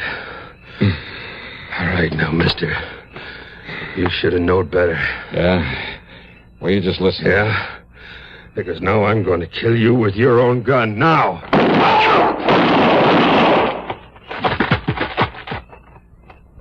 Dollar! Johnny Dollar! It's okay, Lieutenant. Oh, what goes, Johnny? You knew I was coming up here. Why didn't you... Hey, what's this? Yeah, you better shut off that gas. And hope that your pal Barney in there is still with us.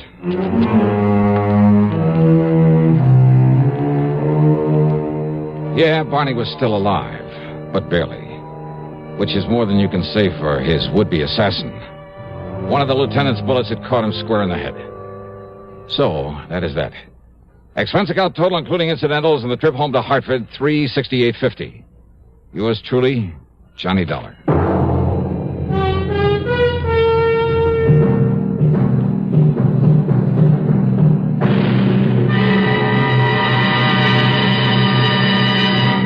Constipation is something people don't talk about much, but it can be a problem for anyone, even doctors. And when constipation occurs, it's interesting to see just what doctors consider important about a laxative they might use or recommend. Well, a majority of the doctors we heard from had this to say. A laxative should be effective, gentle, close to natural acting. A medicine that can be used with complete confidence. Now, X-Lax has been popular with many doctors and millions of people over the years because pleasant-tasting chocolated X-Lax is effective. Overnight, it helps you toward your normal regularity. X-Lax is so gentle, so close to natural acting, there's no upset. That's why many doctors and millions of people use X-Lax with complete confidence. X-Lax, the laxative that helps you toward your normal regularity gently, overnight. Now, here is our star to tell you about next week's story. Next week, a super salesman selling death. But he's not the only one doing a selling job. You've heard the expression, it takes a crook to catch a crook. Well, I'm afraid that's exactly what gets me into trouble on this one. I mean, on account of in order to catch him, I try a little selling myself. I mean, after all, when the potential customer is a beautiful blonde, who wouldn't? That is, until a killer comes in. Then trouble and nothing else but. So join us, won't you? Yours truly, Johnny Dollar.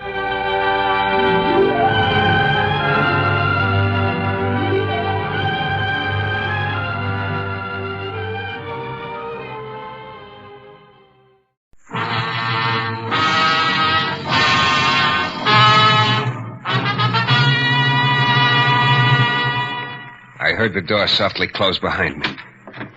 Without turning around, I knew it had been a trap. Then I heard another sound. A gun was slowly being cocked. And I realized that this was the end of the line. Payoff time. Yeah, little Mike had finally solved the case. The hard way.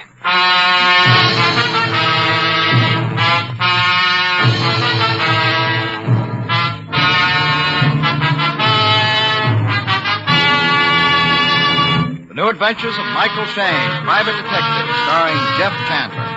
Michael Shayne, reckless, red-headed Irishman, is back again in his old haunts in New Orleans. This is your director, Bill Russo, inviting you to listen to another transcribed episode which we call The Case of the Corresponding Corpse.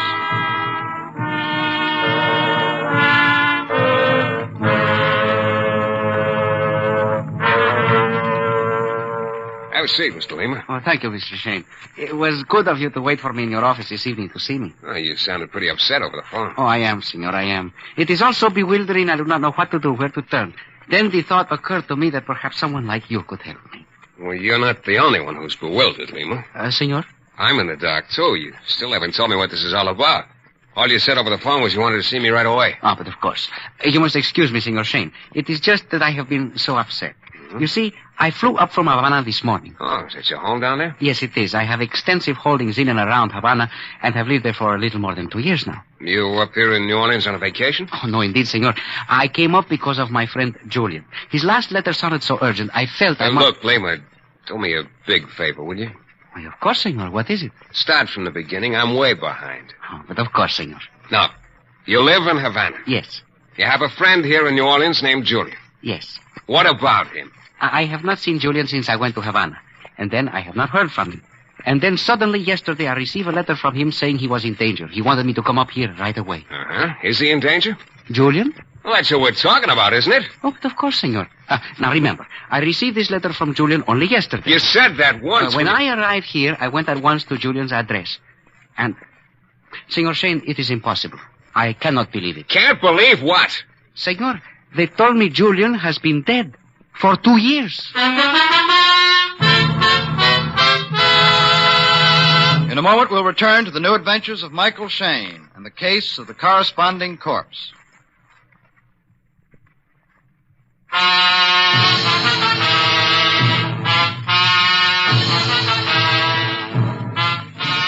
I like to think I've heard just about everything. When a little character named Lima waltzed into my office from Havana and told me he'd just gotten a letter from a man who'd been dead for 2 years, I must admit it rocked me back a little. Judging from the expression on Lima's face, the whole experience had rocked him, and plenty. I tell you, it is not possible Julian is dead, Mr. Shayne. There must be some mistake. Well, look, Lima, maybe somebody else wrote that letter to you. No. Julian was my friend. I knew his handwriting like I know my own. And the things he said in his letter proved to me beyond all doubt that it was Julian who was writing. Well, in that case, it looks like your friend's alive now. But no, senor. They tell me he's dead. Well, now, look, he can't be both. Well, I know it sounds insane, senor. But it is impossible Julian is dead. And yet, they tell me it is impossible for him to be alive. Just a minute. Now, that is where you come in, Senor Shayne. Me? Yes. I want to hire you to try and find Julian, if he, as I still hope, is alive. And if he is dead, then I want you to find out that, too. Here is my telephone number. I don't know. It looks like a pretty crazy assignment. For $100. I'd find the job not half so crazy. Uh-huh. Okay, give me the address where Julian used to live, and drop in here at the office tomorrow. I may have something for you.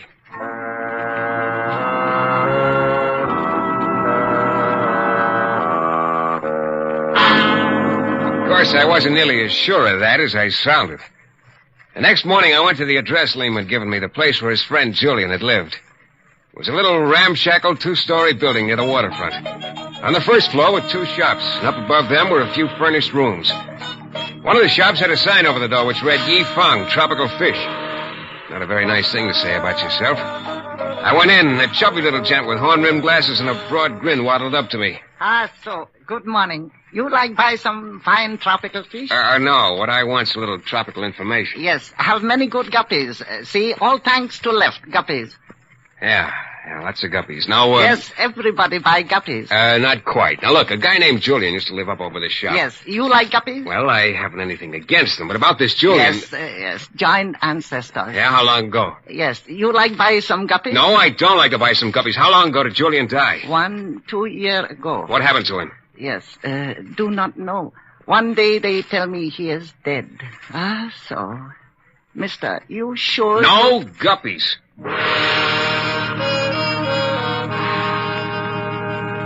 The king of the guppies bowed me gracefully to the door and out. The shop next door also had a sign out front. This one read, A. Valdane, Passport Service. Inside, a tall, thin gent sitting on a high stool greeted me as I stepped through the door. Come in, my friend, come in. A. Valdane at your service. Perhaps a little passport information? Not today. Expert passport photos, too. Reasonable. What I want is... Information. Yeah, how'd you know? Walls, my friend. You're the first man who, to my knowledge, has ever walked out of the place next door without a bowl full of guppies. You know something? For a moment, it looked like Yi Feng was going to keep his record intact. Well, you probably heard what or who I was talking about then. The guy named Julian. You too, hmm? What do you mean? There was a loony little guy in here yesterday claiming Julian was alive. Oh, Lima. Look, did you know Julian very well? No, only slightly. He lived in one of the rooms upstairs. That's about all I knew about him. And there's no doubt about his death, huh? Not as far as I know. Now, how did Julian die? Well, Julian was quite a water lover. He used to go out on a little boat a lot. One night, a storm came up out in the Gulf. The next morning, they found Julian's boat floating upside down. No Julian. No Julian ever since. Did anyone actually see him drown? Who's running around during storms watching people drown? Yeah, you got a point there. Look, did you know any of Julian's friends, who he ran around with, anything like... Well, like I say, I didn't know him very well. He had a girl whose name was Celeste. They used to hang out at Maxim's bar a lot. Okay, anyone else? Not that I can... No. Wait. I did see Julian talking to the professor a couple of times. The professor? You mean the old drifter over on Exchange Street? Yes, that's the one. Character who knows just about everyone. Will gladly tell you all about them for the price of a drink. Mm-hmm. Oh, thanks, Valdane.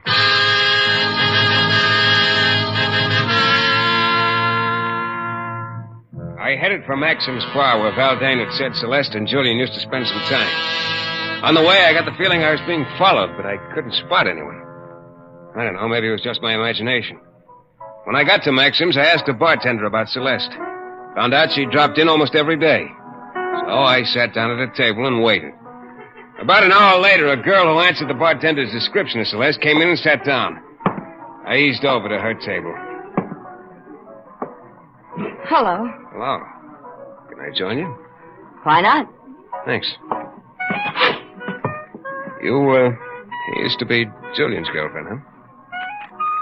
Yeah.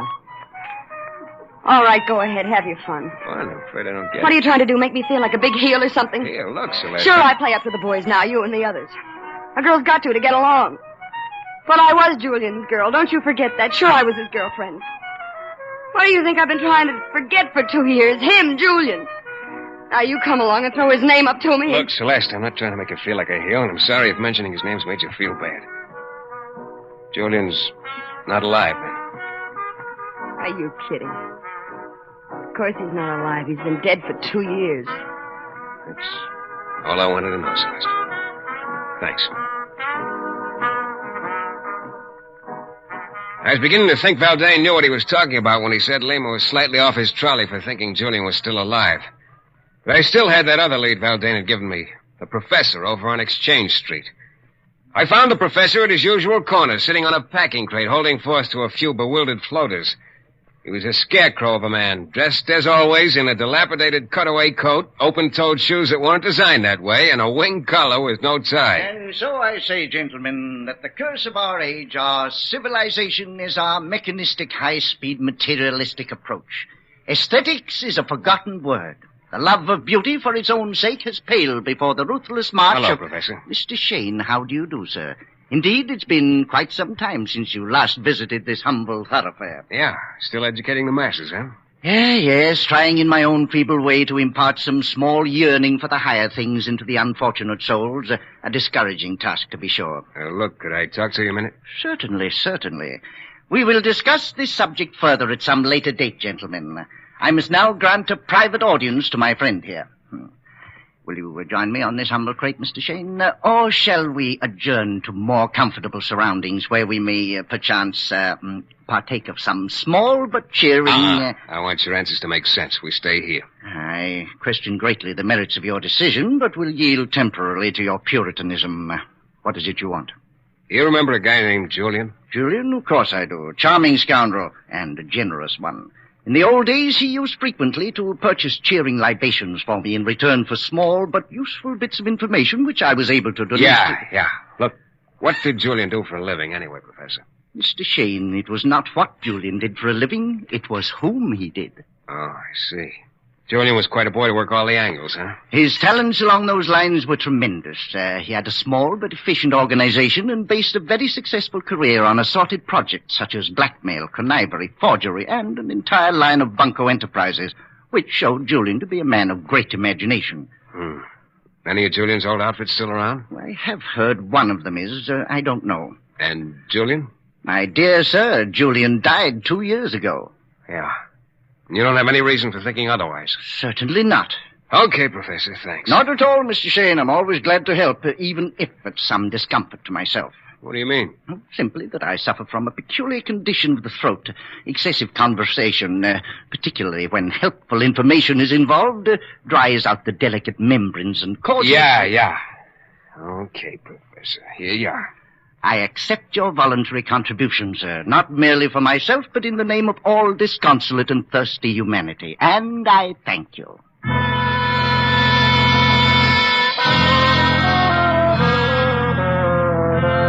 now I was fresh out of Leeds. I'd gotten nowhere. Lima was waiting for me in my office, and when I told him that as far as I was concerned the case was closed, his face fell a mile. But, Senor Shayne, you cannot mean that you will not help me anymore. Look, Lima, Julian died 2 years ago. So a couple of days ago, you say you got a letter which you think was written by him. I do not think. I know. Yeah. Look, there's something I don't quite get about you. You say you and Julian were friends. Yet from what I hear, Julian was quite an unsavory character. Blackmail, bunco, etc. Well, perhaps Julian was a little weak where money was concerned. But he was always a good friend to me. There's another angle about this that interests me, too, Lima. You told me you suddenly acquired some holdings in Cuba a couple of years ago. And Julian was a blackmailer. What are you talking about? You, got those holdings legitimately, I'm sure. Well, of course I did. Mr. Shayne, I'm not hiring you to make foolish insinuations about me, but to find Julian. You're absolutely right, and I'm telling you, Julian's dead. No, please. You must keep looking. Look, it's no use, Lima. Please, Mr. Shayne. Please, I beg of you. Money is no objection with me. You must keep on looking for Julian. You sure have a lot of faith that he's alive, Lima. Okay, I'll take one more crack at it.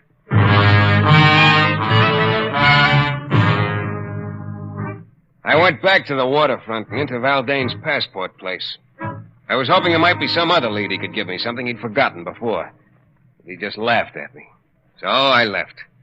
Then, as I was walking along the sidewalk, a little character sidled up to me. Shayne? Well, yeah, who are you? You're looking for Julian, Shayne? Julian? I was, but no more. Why? Why no more?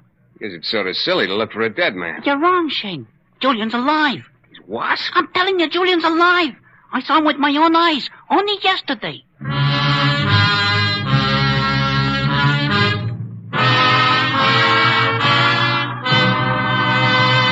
In a moment, we'll return to the new adventures of Michael Shayne and the case of the corresponding corpse.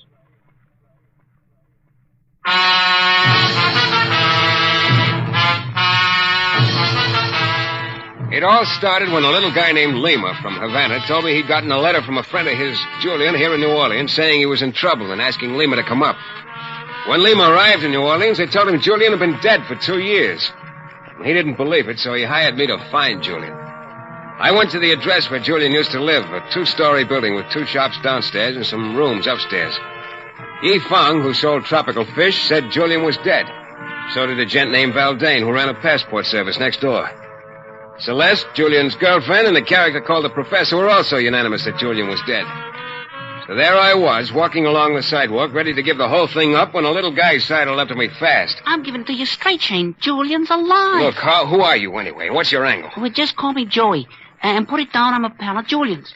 Now, I heard it around you've been looking for him. So I thought if maybe there might be something in it for him, and for me, of course, I could tell you where to find him. Look, there'll be plenty in it for both of you if I find him. Well, okay, I'll take a chance. When I bumped into Julian yesterday, he wrote his address down on a piece of paper for me. Here it is. Okay, thanks.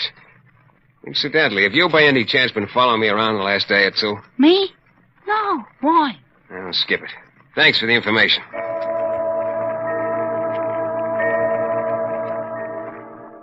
I took the piece of paper and compared it with a sample of Julian's handwriting Lima had given me. It matched. I headed for the address on the piece of paper. And again, on the way over, I had the feeling I was being followed. But like before, I couldn't spot anyone. Julian's address turned out to be just a block away from the place where he used to live.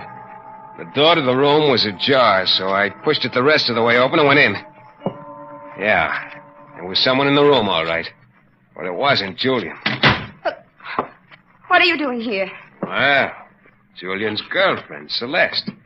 So maybe Julian isn't as dead as you tried to make me think before, huh? I don't know what you're talking quit about. stalling. Come on. All right, but I was telling you the truth before. I didn't know then that Julian was alive. Just an hour ago he called me and told me to meet him here. I came right over. He was here, Julian, my Julian. Where is he now? Well, he said he had some things to do, that he'd meet me later at Maxim's bar. Why do you want to know these things? Who are you and Doesn't matter who I am. You've already told me what I want to know. Just one more thing. What size guy is Julian? Why, he's short. A short guy, huh? Okay, Celeste. Thanks a lot.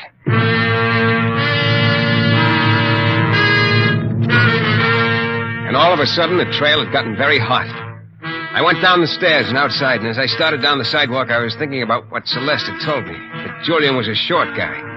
I started checking off the people I'd been running around with lately. The Professor and Valdane, both tall men. And Lima, Yifang, King of the Guppies, and Joey, the guy who'd slipped Julian's new address in my hand a little while ago, they were all short guys. And then I remembered my feeling about being followed. So I decided to find out who it was. I turned a corner, slipped into an alley, and waited. I waited 15 minutes, but nobody came along. I finally gave up and went into the store next door and over to the payphone.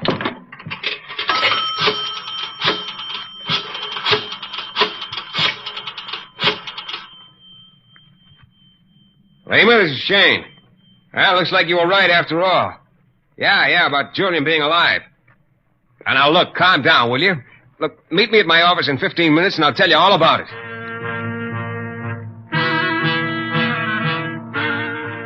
I went outside and continued down the street. As I approached Julian's old address, I spotted Yifang and Valdane both lounging around in front of their shops. So happy gentlemen maybe would like to buy some fine. Oh, so is you. Well, you don't sound very happy about it. I do not like people who do not like fine guppies. Look, I told you I've got nothing against guppies. I just... Oh, skip it. Still running around looking for dead men, Shayne? Yeah, Valdane, only suddenly one of them isn't so dead anymore. Julian? Don't tell me he's come to life. Don't be too surprised if he did. I'd be very surprised. You know, you sound awfully sure about him being dead. Do I? Well, I didn't kill Julian, if that's what you mean. Didn't know him well enough. Matter of fact, if you're really interested, I wasn't even around when he died. Oh? For the last couple of years, up until a few weeks ago, I've been sort of a guest of the state, shall we say. Penitentiary, huh? Well, if you want to put it crudely, yes. Well, I'll tell Julian hello for you when I see him, Valdane. That may be before long.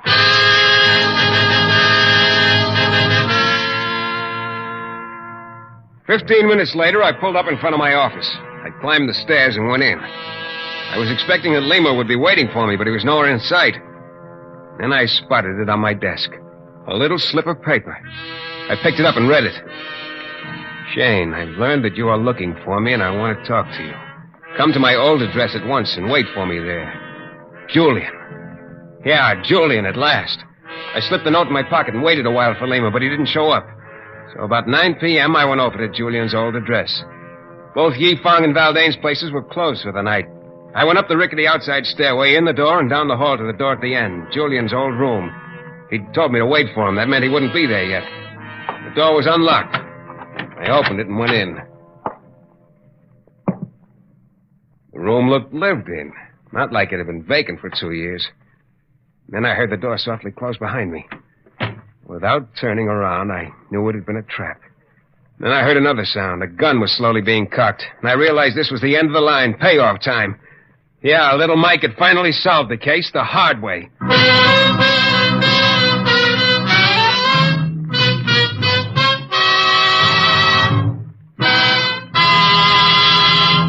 In a moment, we'll be back with a thrilling climax to tonight's Michael Shayne adventure.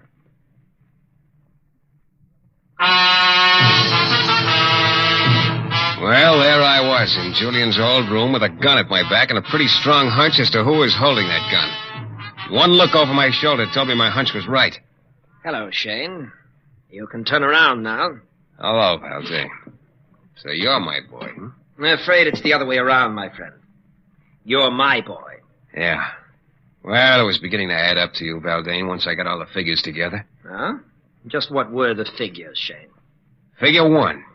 Lima suddenly comes into extensive holdings in Cuba 2 years ago. Now, just suppose it hadn't been quite legal that he'd hired someone like Julian, for example, to help him. Maybe a little forgery to help him acquire those holdings. Well. You added the first column of figures very accurately. Thanks. So then maybe Lima starts getting blackmailed by the guy who'd done the forgery for him. What Lima never knew was that Julian had a few boys working for him. That it was one of those boys who'd done the forgery, not Julian. A boy named Valdane. You're a little sharper than I thought, Shayne. I hadn't figured you'd tumble to that. Well, you very obligingly tipped me off to it a little while ago. I did? Mm-hmm. You told me you'd been in jail for the last couple of years. And just got out a couple of weeks ago.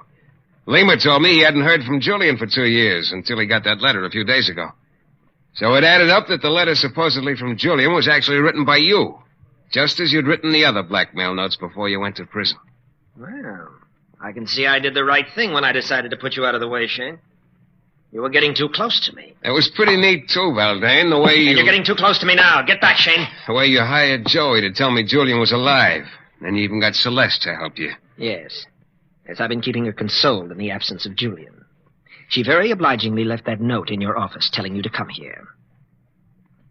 Well, that's just about the story, Shayne. You stalled all you're going to. Well, it was worth a try.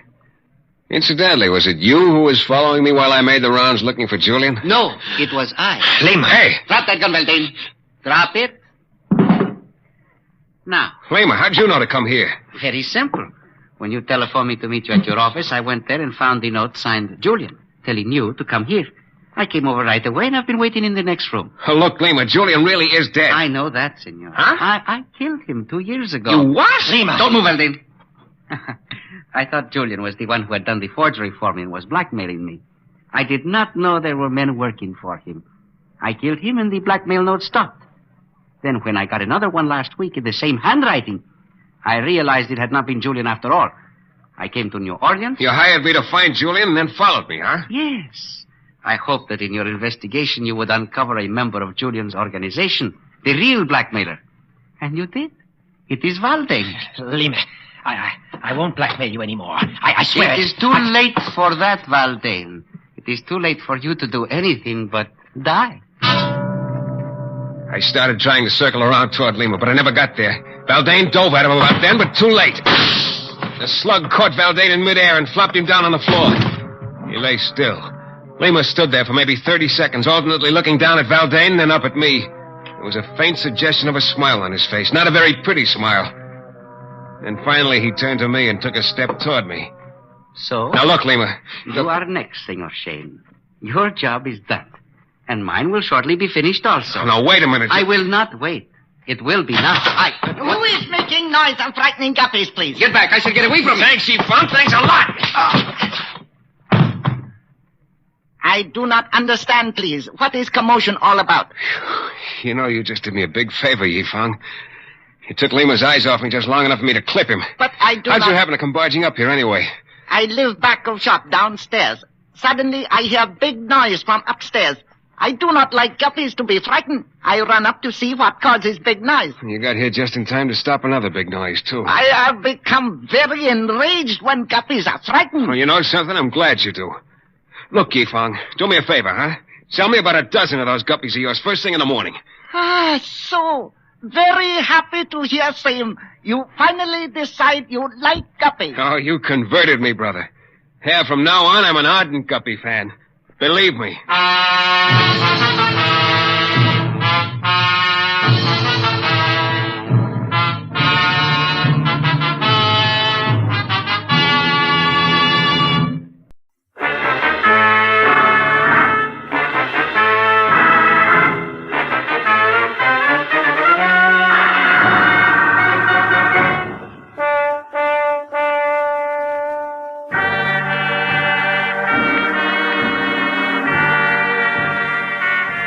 Happened in San Pedro, the harbor of Los Angeles.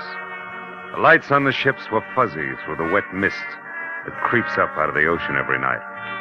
And I drove slowly looking for the establishment of Mike Basso, my new client. One side of the crooked street was nothing but the smell and the sound of oily salt water sloshing through the pilings beneath the piers. On the other side was a tangle of warped, dingy buildings, equipped to satisfy the thirsts of reckless men who never get beyond the waterfront of any port. The foghorn out on the breakwater began to bellow as I parked near a U-shaped pier, labeled Basso Docks Private, and walked past a line of moored fishing boats to a squat two-story office.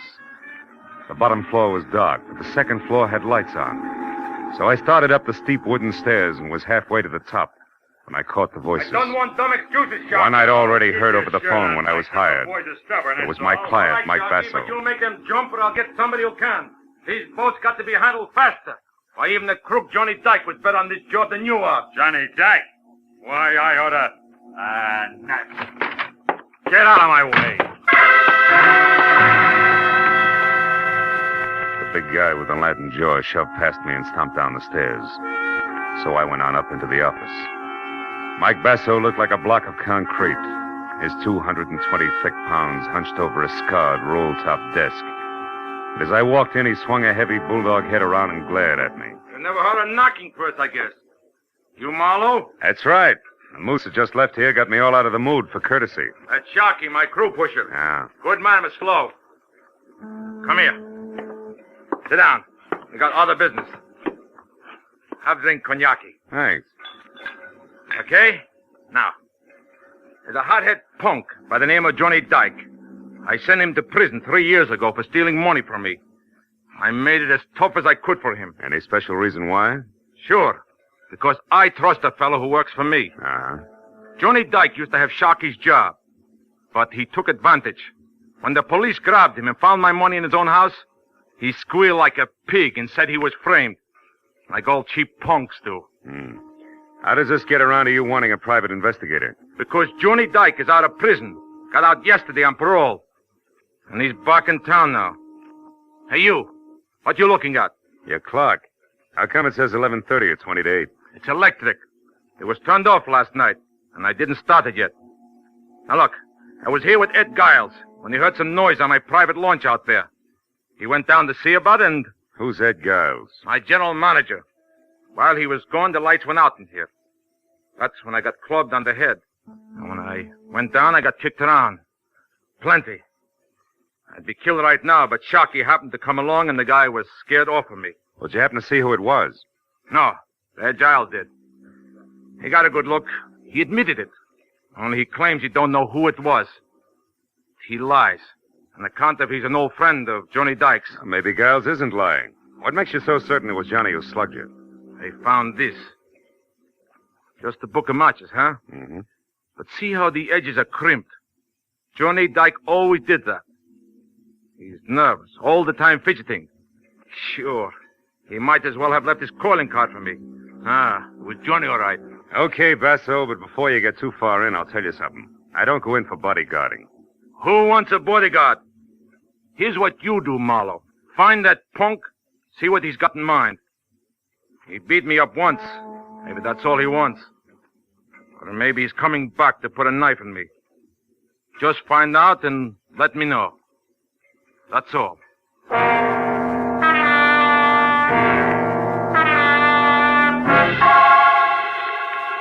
I looked out at the fishing boats along the pier, gently nudging each other, while Mike Basso told me that Johnny had a blonde wife named Christine, who ran the Albatross Cafe, and that Ed Giles lived alone in a house at 43 Terminal Road.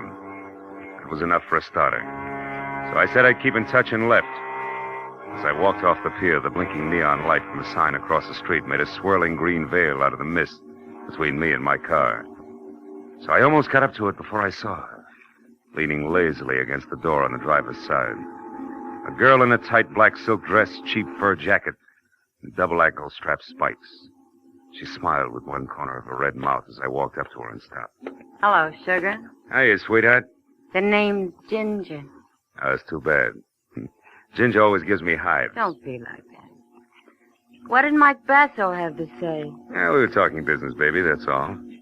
Say, tell me, which way to Terminal Road? It intersects about 10 blocks down. Mm-hmm.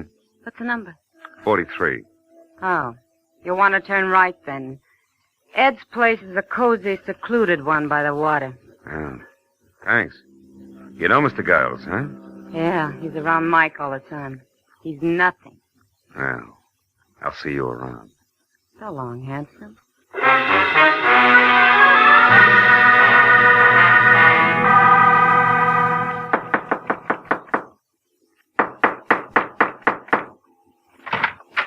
Yeah? Want something? You Giles, Mike Basso's man? Yeah. So what? I'm Marlowe, private detective. I'm looking for Johnny Dyke. Why'd you come here? Is you're a friend of his, the only one? I haven't seen or heard from him, so I'm afraid I can't help you. Now, wait a minute. Let's go inside. I'd like to talk about the kid. Now, look. He's put himself in a pretty hopeless situation coming back here to Pedro. What do you think? Because he's got enemies like Mike Basso and Sharkey? Yeah. What's he going to do? Fight it out or be smart and leave town? Listen, private investigator, I told you once. I don't know because I haven't seen him. You're a liar. You saw him last night. You're working for Mike, aren't you? Get out, beat it. Don't shove. I'll shove harder than that, brother. Okay, Giles. We'll try it the hard way. Now, where's Johnny? I don't know. Come on, get up, get up. Let's play again. You saw him last night, didn't you? Didn't you? Oh, all right. I saw him about 11:30. I was standing on the deck of Mike's launch when I heard a commotion and looked up. I saw Johnny jump down the stairs from Mike's office and run off the pier. I haven't seen him since, and that's the truth. Okay. Sorry I had to make a squeal on a friend. Now, where's the Albatross Cafe? The Albatross? Yeah. On the corner of Front and Castle Avenue. But look, can't you leave Chris out of this? She's a good kid. She's been through a lot already. Think Johnny's going to leave her out of it? Besides, it's for her own good that I want to see her. I suppose you're right. But I'll tell you something for your own good, too, Marlowe. If you find Johnny Dyke, don't push him too hard. He was tough before he left. Now he'll have rawhide for brains. Depend on it.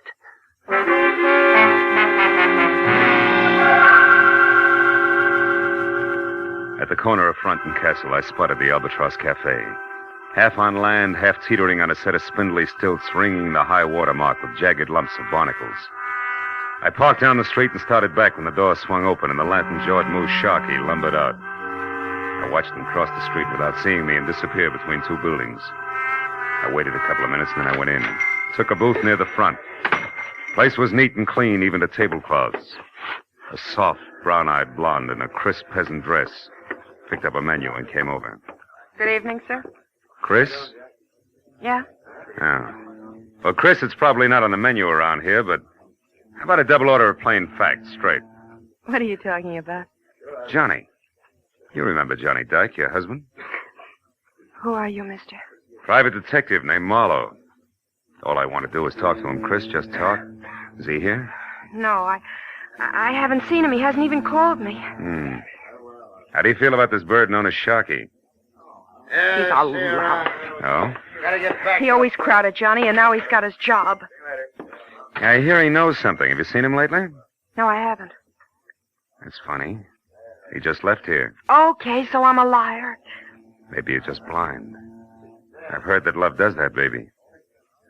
Maybe. Is there any skin off your nose? No. Cigarette? Then how about a match for me, huh? I suppose so. Let's see. Yeah. Here. Thanks.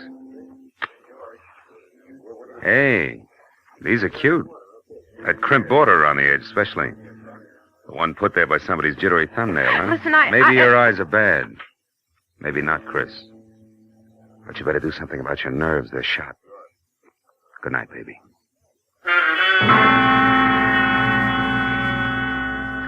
I didn't look back, but I knew she was watching me all the way out the door and down the street, so I made it real good, as far as the next block and around the corner.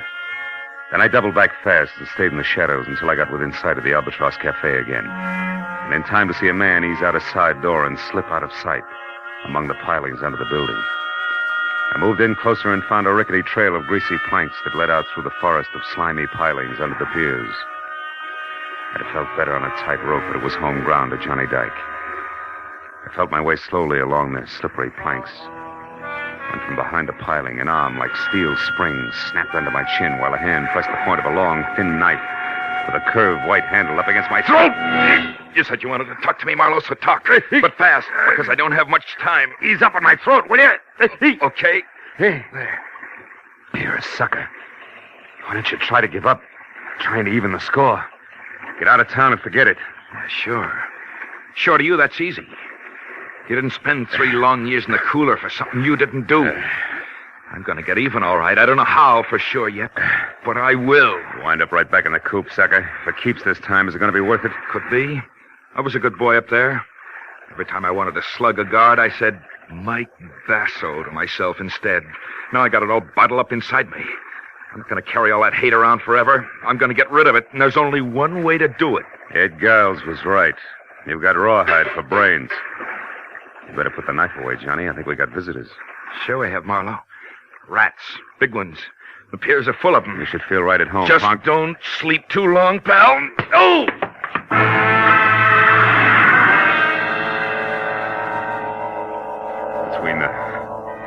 Between the throbbing in my head and the numbness across my shoulders where my back had struck the planks, it took me 5 minutes to get to my feet, and another 5 to climb up to street level.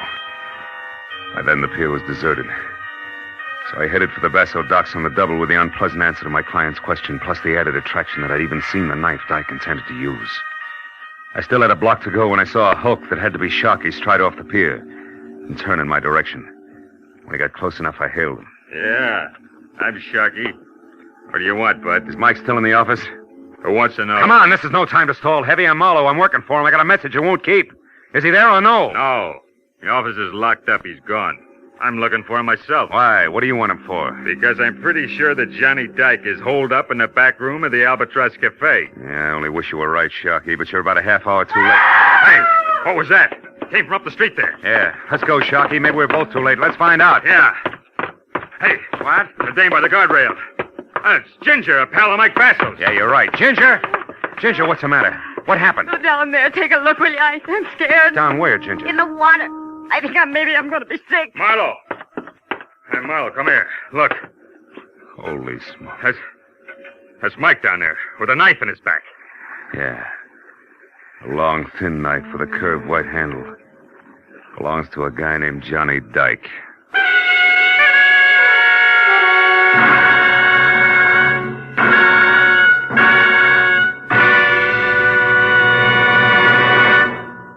In just a moment, the second act of Philip Marlowe. But first, he may be a close neighbor of yours. At least he lives quite near you. You go to the polls, you elect him, you bid him farewell, trusting him to represent you in Washington. From then on, what happens to your congressman in the nation's capital? What pressures are brought to bear on him? In how many hundreds of fields must he rapidly become a good expert? Why does he vote as he does? Tomorrow night on CBS, you'll hear Ralph Bellamy, star of radio, stage, and screen, playing a typical freshman congressman in the 81st Congress.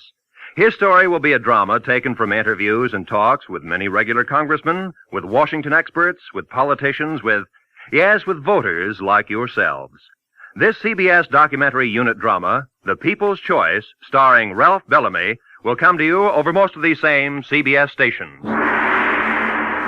Now, with our star, Gerald Moore, we return to the second act of Philip Marlowe and tonight's story, Night Tide.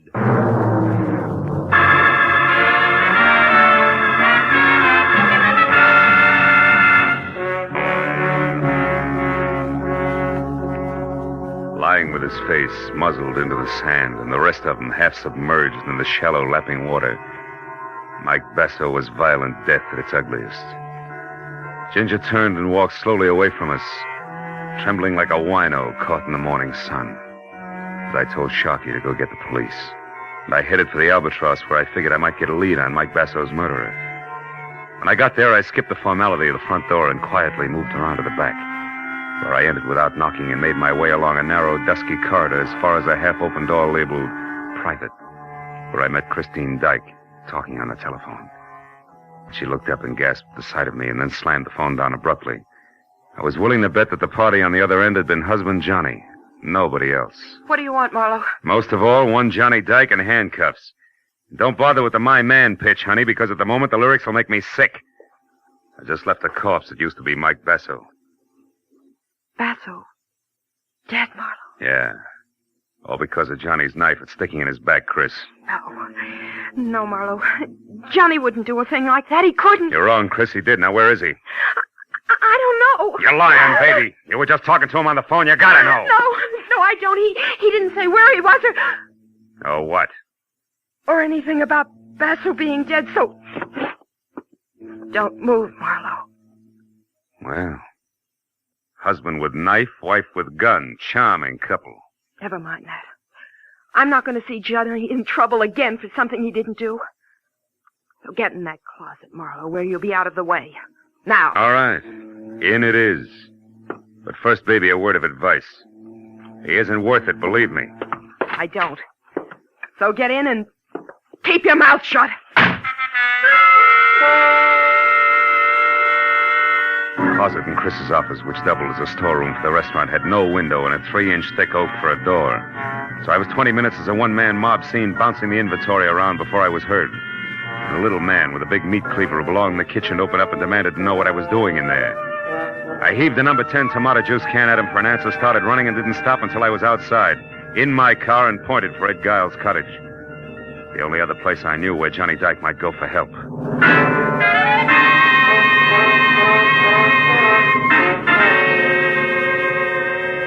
When I came to a stop at the house and found Giles himself standing on the outside steps looking puzzled at a pair of taillights that were blinking out of sight, I knew I was too late. Yeah, Marlowe, it was Christine. And all upset about getting her hands on $500. Said I had to lend it to her for Johnny's sake. She say why? No, only that he needed help. Murderers usually do. Your boy Dyke just killed Basso Giles. A knife in his back. Johnny killed Mike. About an hour ago over on the beach. Tell me, did you give her the money? Ah. She ran out of the house before I even got to my safe. Without saying anything? Without saying a word, Marlowe. I wouldn't even know she was gone yet if I hadn't heard... Heard what, Giles? The desk drawer in the living room. Come on, Marlowe, quickly. I heard the drawer open when I was inside near my safe. I wondered what she was looking for when I called for it. You got no answer. You ran outside after her, is that it? Yeah, and I... Hey, Marlowe, they're gone. The boat keys. She must have taken them for Johnny. Asking for the money was only a trick to get me out of the room. Wait a minute. What boat keys are you talking about, Giles? The master said, Marlowe. 2 keys on a large brass ring. They fit the ignition lock on any boat at the Basso docks. She knew I had them. Yeah, but she also knew that even as a friend of Johnny's, you'd balk at handing him over if you knew he'd killed Basso, right? Or are you still shielding old friends, Giles? Which is it? Don't be stupid, Marlowe. I'd draw the line someplace. All right. Now, one more question. Do you have a gun? A gun? Oh, yeah, I do. Good. And get it, because we're going to the Basso docks, Giles. Come on!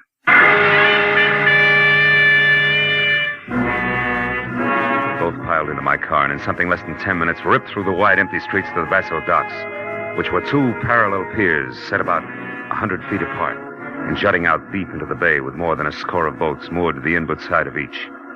But when we were out of the car and saw nothing of Johnny Dyke or the girl, and heard no sound other than the dull thump of wood on wood and the rhythmic slap of water against the hulls, I decided that we should split. And I told Giles to search one pier carefully while I took off for the other. But a minute later, just as I started out alone over the oil-soaked planking, I remembered the panoramic view of the docks I'd gotten earlier that evening from Basso's office. So I stopped, then turned and ran for the flight of wooden steps that led to it. I was halfway up them when I stopped again. There was somebody ahead of me and with a key opening the office door. I crouched low, then moved closer one slow step at a time toward what I knew might be Johnny Dyke. But in the next second, a light clicked on in the office, and I forgot all about being subtle and leveled the .38 in my hand at the belt buckle of the sharply silhouetted figure. It was Sharkey. I wouldn't move if I were you, Buster. Who is it? Marlowe, Sharkey. Who are you expecting? Nobody, funny man. But I wouldn't want it to be Johnny Dyke at the moment. He might want to settle old scores. You know, Marlowe, the price for 2 murders is the same as the price for 1. So I've heard. But now, lest we stray from the subject, Sharkey, do you mind telling me what you're doing here? And don't say I'm getting personal or I will. Come on, talk up like a big boy. All right. I'm here because I don't like cops. Right now, they're down on the beach swimming around Basso's body like kids around a maypole. Also, I figured that before he blew, Dyke might come up here after the money he knew Basso always kept on hand. Satisfied? In a word, no. Why not? Because I buy the switch first. You're here, Sharkey, to steal that dough and let people think that Dyke took it on his way out. You can't prove that, Only Marlowe. because I haven't got time. You see, Sharky, it's an odds-on bet that Dyke's out on one of those boats right now. Just waiting for the... What is it, Marlowe? Sharky, what time is it? Huh? The time! Quick, what is it? It's 11:35. Why? What's that got to do with Dyke shoving off? From where I stand, everything. Now, look, Sharky, get back down to those cops. Get them up here. And... Marlowe, look. Over there at the end of the starboard pier. It's Dyke. Yeah, and trying to get away. Go on, Sharky. Get to the cops fast.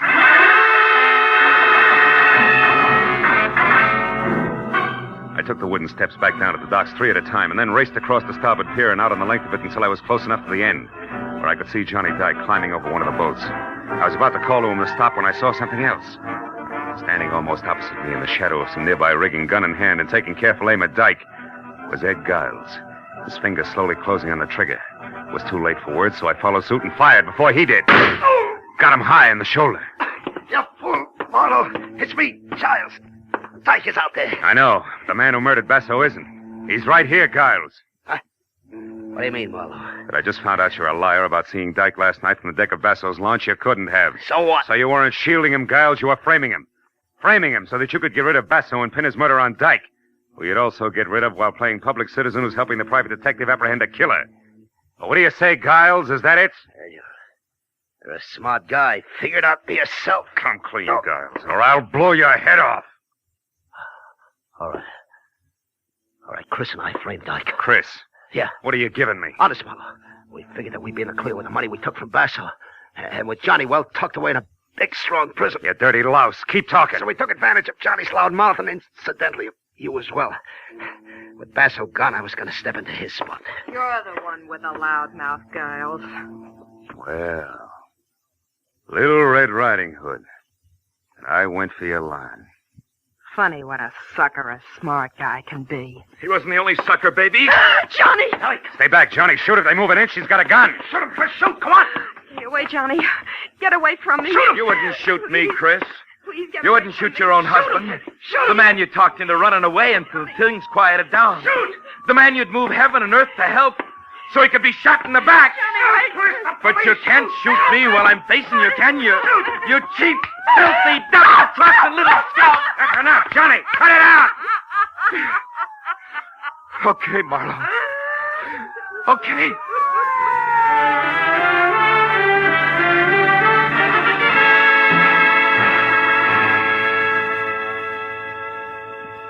It was a long hour of questions and answers before the police were finished. And they'd left with Chris and Giles in tow. And Johnny and I were standing alone out on the end of the pier, where I was looking down into the shallow black water below and listening to him try to convince himself that the whole night had been something more than a bad dream. Chris against me. Giles against me from the very beginning, Marlowe. That's right. Giles because he wanted to be in Basso's place. My wife, Chris, because she wanted him. That's right. When Basso hired me to see what you had in mind after that beating he'd taken from what he thought was you, but was really Giles laying the groundwork, I fell into the role of star witness. Somebody reliable enough for them both to play against. Oh, yeah, I get it. Yeah, so you could testify that at first Giles had tried to shield me like a good friend. Yeah. And in the end had to kill me when I tried to escape. Sure. And just to make sure there were no slips, Cress kept feeding you instructions under the heading of wifely advice. Yeah, it practically ran on a timetable, Johnny. Yeah. But there was one slip. I found out Giles was a liar and trying to frame, not shield you. Huh? How was that, Marlowe? Well, look, he said he saw you beat up Basso in his office at 11:30 last night when he was down on the deck of Basso's private launch, investigating a strange noise. Yeah? Well, Johnny, he couldn't have. Because at 11:30 last night, as well as 11:30 tonight, the tide was low. And of course, the launch with it. And from Basso's office, you couldn't even see the launch. Yeah. Or the other way around. From the launch, you couldn't see the office, right? That's it. So in the end, Johnny, you did have a friend who stuck by you. The sea. Yeah. I guess that's as good a place as any for me. Maybe the sooner the better. Any place in particular? No, just the sea. I'll drop you a card whenever I make port, Marlowe. After all, I really had two friends. I won't forget that. So long, fellow.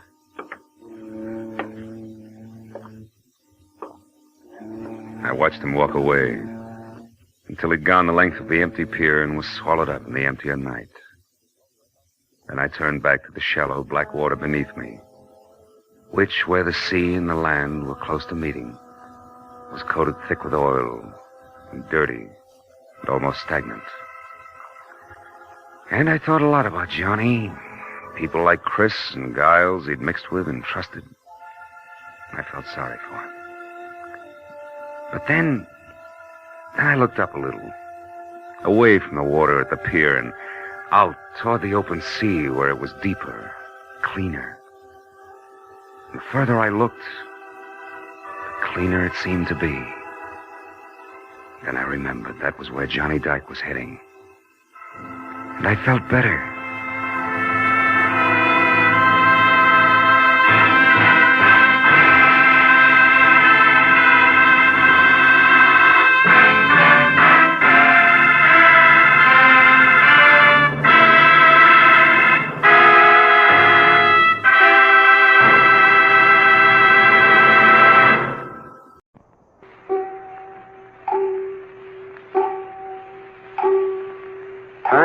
And the little gray cells.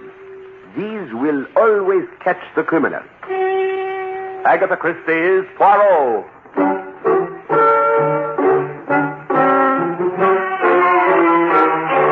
From the thrill-packed pages of Agatha Christie's unforgettable stories of corpses, clues, and crime, Mutual now brings you, complete with bowler hat and magnificent mustache, your favorite detective, Hercule Poirot, starring Harold Huber in The Deadest Man in the World.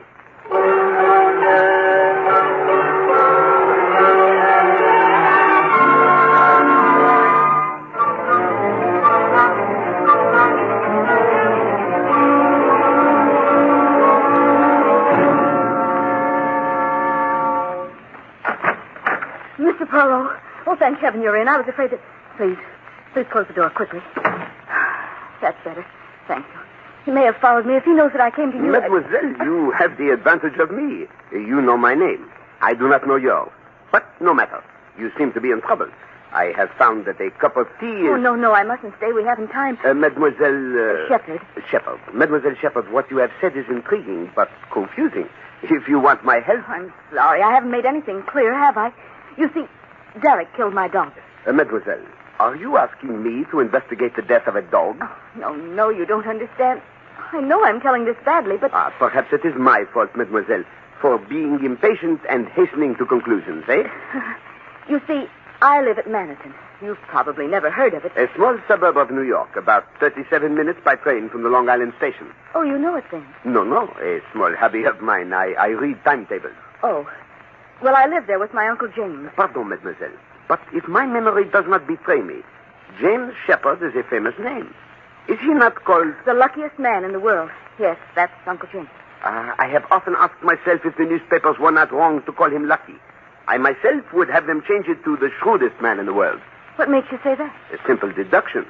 Any man who wins the grand prize in the Dublin sweepstakes 40 years ago takes all his winnings and boldly breaks the bank at Monte Carlo, and then, Mademoiselle, has never gambled since. There is a man who makes good use of his little gray cells. I suppose some people might look at it that way, but others say that Uncle James is tight. Well, no matter. Was it your uncle who sent you to see me? Is he also concerned about the death of this dog? Oh, no, Uncle James mustn't know anything about this. He's very ill, his heart. If he found out what was hanging over me, I'm afraid it would kill him. I see. Everything was all right until about a year ago.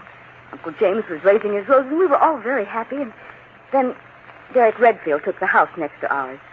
He was young and attractive. And you are also young and attractive, and so you fell in love. Yeah, that is only natural, Mademoiselle. Yes, but what happened next isn't. Derek is... Oh, he's charming, Mr. Poirot, but he was insanely jealous. I noticed it before we became engaged, but he was just difficult then. After we became engaged, well, it was impossible. And so you broke the engagement and returned his ring. How did you know?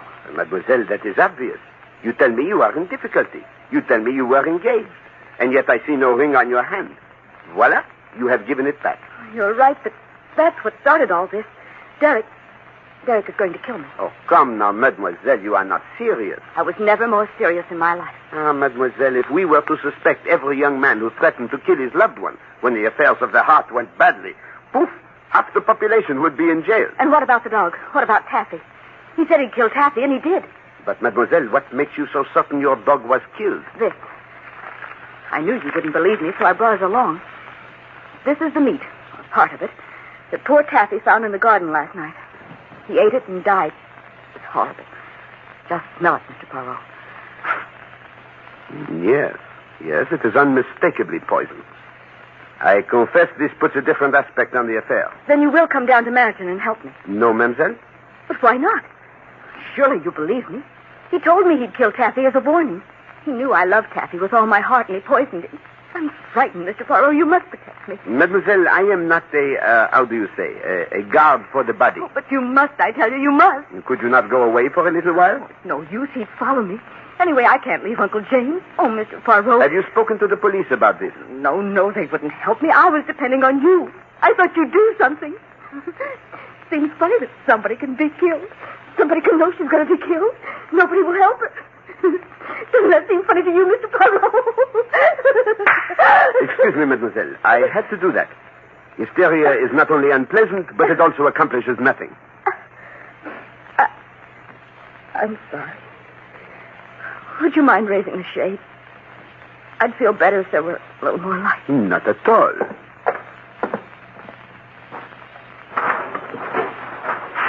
Voilà. Better? Much, thank you. Perhaps a cigarette. I myself find they have a singularly soothing... Pardon.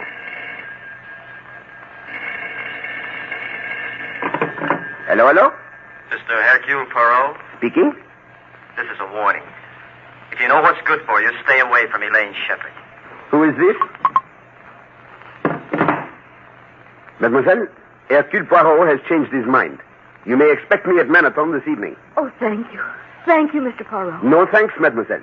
I do not like people who kill dogs, and above all, I do not like to be threatened.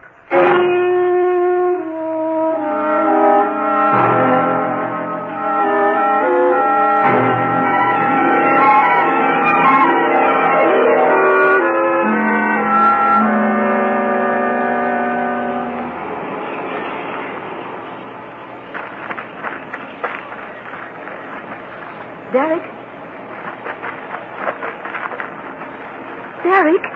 Elaine, here. This way. Derek. Oh, Derek, my darling. Anybody see you? Not a soul. I left the house the back way. You know no one ever comes here. Oh, Derek, why couldn't you come back with me on the train? Are you crazy? We mustn't be seen together now. That'd ruin everything. Just when we have it all in our grasp. All right, darling. You know best. Everything went just as you said it would. I was afraid you wouldn't see him pull up the shade. I knew he might prove difficult, but I was positive that phone call would get him. The clever Monsieur Poirot. He'll be here this evening. Sure, just the way I figured it. The servants will be out tonight, and the luckiest man in the world will soon be the deadest man in the world. And we'll have the money. What about Anne? Oh, he probably got her a few thousand, but what's the difference to us? We can afford to be generous. There's millions there. But Anne's his adopted daughter. He's terribly fond of her. Yes, I know, but Anne's only 7 years old, and you're his niece, his own flesh and blood. You'll see. He's left practically all of it to you. Yes. I hope you're right, Derek. What's the matter? I know we've been thinking about this for a long time, Derek, but the doctors did say that Uncle James doesn't have long to live. Couldn't we... No. We've been waiting a year now, and his luck's still holding. We might go on waiting for another 10. You don't want that, do you? No, but... We want that money now, Elaine. Now, when we're young enough to enjoy it. Oh, Derek, are you sure nothing can go wrong? There isn't a chance in the world for anything to go wrong. Unless you slipped up somewhere today. I did everything you told me to, only... Only what? Oh, I don't know. You're just nervous. Poirot's coming down, isn't he? Yes. Then that means he's fooled. I've got everything all set. You know what you have to do when you get back to the house, huh? I know. I've been through it a million times. That's it, girl. When Monsieur Poirot arrives to stop me from killing you, we'll make him an accessory to another murder.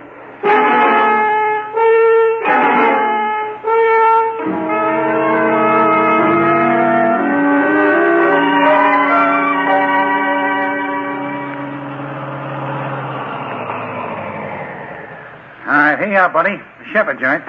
1,000 thanks. Okay, but it's all the same to you. I'd rather have one tip. And that, too. Monsieur Poirot, come in. You don't know how glad I am to see you. Mademoiselle, it is a great pleasure to receive such a hearty welcome. There's a deep, dark plot behind my welcome. I suspected as much. Yes. You see, tonight is the servants' night out. I didn't want you to run away because you'd have to put up with my cooking. But, mademoiselle, that will be a pleasure, if I may help. You? Well, people who have had the pleasure of sampling the cooking artistry of such famous chefs as Escoffier, Oscar, and the immortal Monsieur de Gouy, these people, mademoiselle, say there is yet one greater chef. Who? Hercule Poirot. Then I'm doubly glad to have you. Oh, there's Uncle's phonograph. That means he's awake. Wouldn't you like to go upstairs and meet him? That is, if you don't mind climbing 3 flights. Oh, I should be delighted, but did you not tell me that it would upset him to know that I am in the house? Oh, don't worry about that. I'm going to tell a little white lie.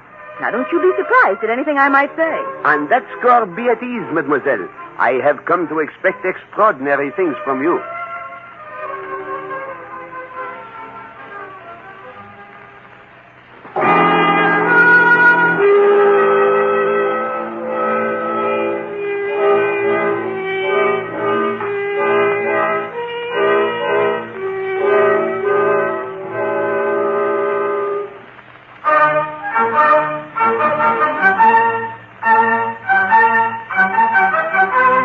Uncle James, this is Mr. Poirot. Mr. Poirot, my Uncle James. I've heard of you, Mr. Poirot. Wait until I turn this phonograph off, and then you can ask me some questions. Questions, monsieur? Sure. And the only reason I can see for a famous detective like you coming to Manorton is that you suspect me of murdering someone. All right.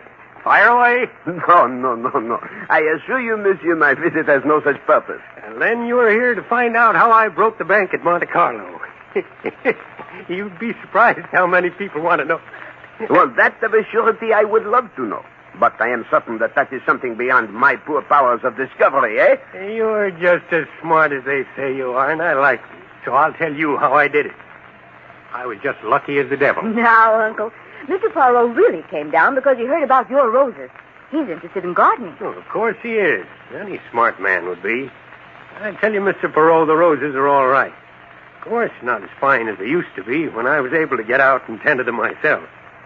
And now my greatest pleasure is playing records on this phonograph. And a very fine machine.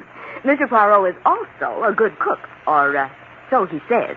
He's going to help me with the dinner. And so I am, mademoiselle. Now, what do we have? Well, there's a duckling. With a sauce bigarade. I insist on it.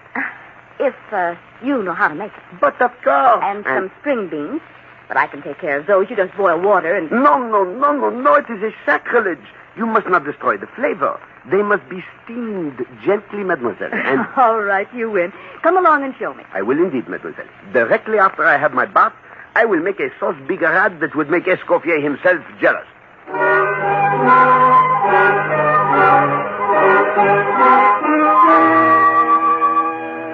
Ah, mademoiselle, I thank you for a magnificent dinner. Superb.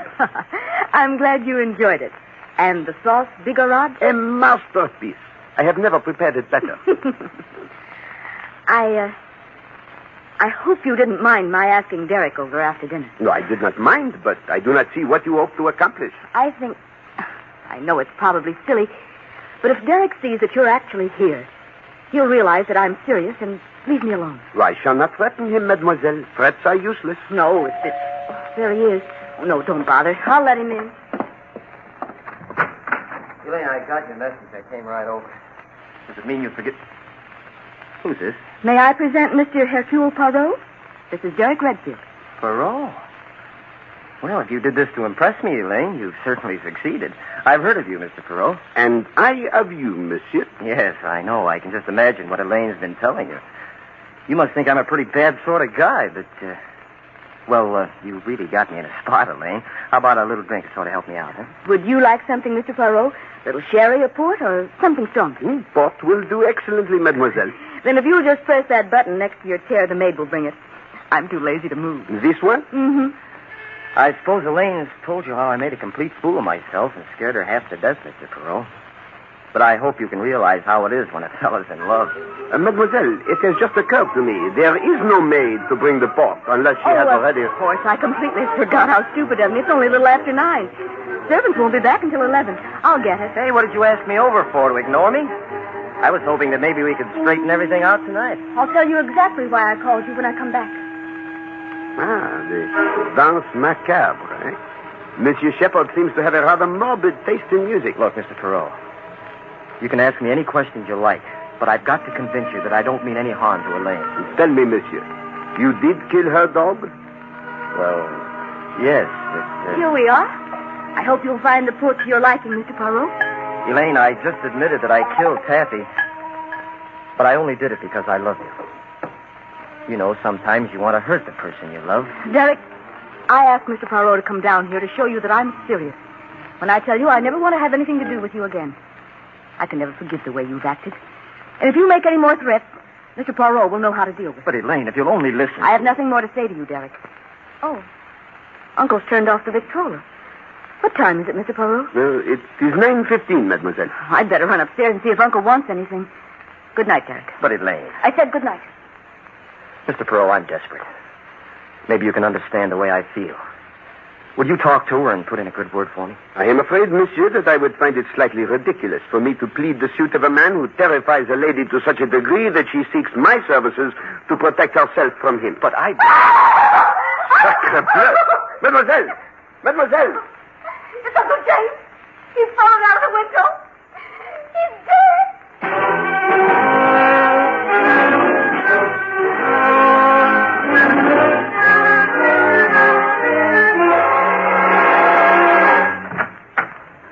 Good morning. What's your name? Hercule Poirot. And yours, my little one? Your name is funnier than mine. I'm Anne Shepard. Ah, then you are the sister of Mademoiselle Elaine. Oh, no, Elaine's my cousin. Not really, you know, because I'm adopted. Ah, yes, I see. Your father was... Do you think Daddy will be away long? He told me this morning that he went away. As to that, I could not say, but... How did your mustache get to grow so long? Daddy has a mustache, but not one like that. Ah, ma petite, very few men have. How long have you been living with your daddy? Oh, a long, long time. But you haven't told me whether your mustache is real. I assure you, my little one, it is real. Just like your hair. Oh, you have to brush your mustache then, like I have to with my hair? Oh, yes, indeed. One has to take care of a mustache, you know. Could you show me how you brush it now? I would like to, ma petite, but I have not the time. What is ma petite? It is French. It means my little one. When Daddy comes back, I think I'm going to learn French. You love your daddy, eh? I should say so. Are you going to live with us now? Perhaps for a little while. How long? I do not know. It depends, you see, my little one. Why? Is it because of the noise last night? Dis donc, do you like fairy tales? Oh, yes. Sometimes I tell them to myself. Go for a walk in the woods and I make them up. Oh, but how that is nice, eh? Perhaps you would tell me one sometime, eh? Oh, no, I'd rather have you tell me one. I like you. And I like you, my little one. Then tell me the story about the Snow Queen. Oh, alas, that is a fairy tale I do not know. But I will tell you another one. Once upon a time, there was a great, big forest. And in this forest, there lived a very little girl. Now I've seen everything. Inspector Stevens, do you know Mademoiselle Anne Shepard? Oh, hello, little girl. Hello. He was telling me a fairy tale. I heard him. But would you do me a favor and leave me alone with Mr. Poirot for a little while? All right. If he promises to finish the story. I promise. Bye. Don't forget to promise. No, Poirot. There doesn't seem to be any trouble about this one. No. The coroner, he has ascertained the cause of death? No question about that. He died from a fall out of his bedroom window onto those jagged rocks while you and Miss Shepard and Mr. Redfield were down here in this room. Are you quite certain, my friend? You told me neither of them left the room. Well, Mademoiselle left to bring some wine, but she did not have sufficient time to run up 3 flights of stairs. And he was wearing a wristwatch, which was pretty well smashed up.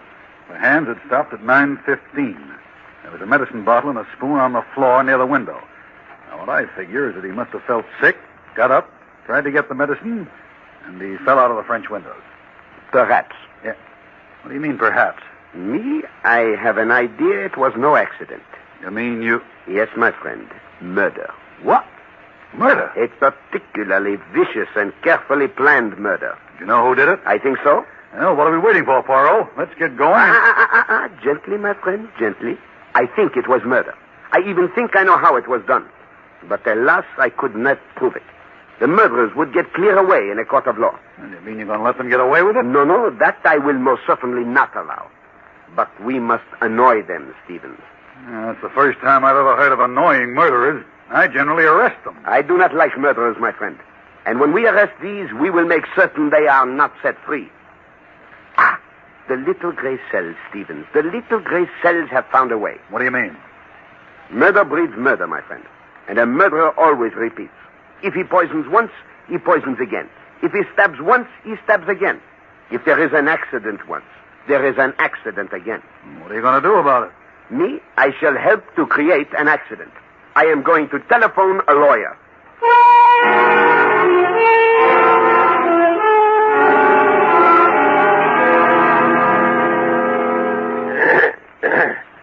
And now that we are all together, I think that we can proceed with the reading of the will. As the late Mr. Shepard's attorney, I am the trustee of the estate. I, James B. Shepard, being of sound mind and body, do him. I believe that we can skip all that. Here. All my property, both real and personal, I leave to my adopted daughter, Anne Mary Shepard, to be held in trust for her until she attains the age of 21. To my loving niece, Elaine Shepard, I bequeath the sum of $2,000. Some water, please. It appears Mademoiselle Shepard has fainted.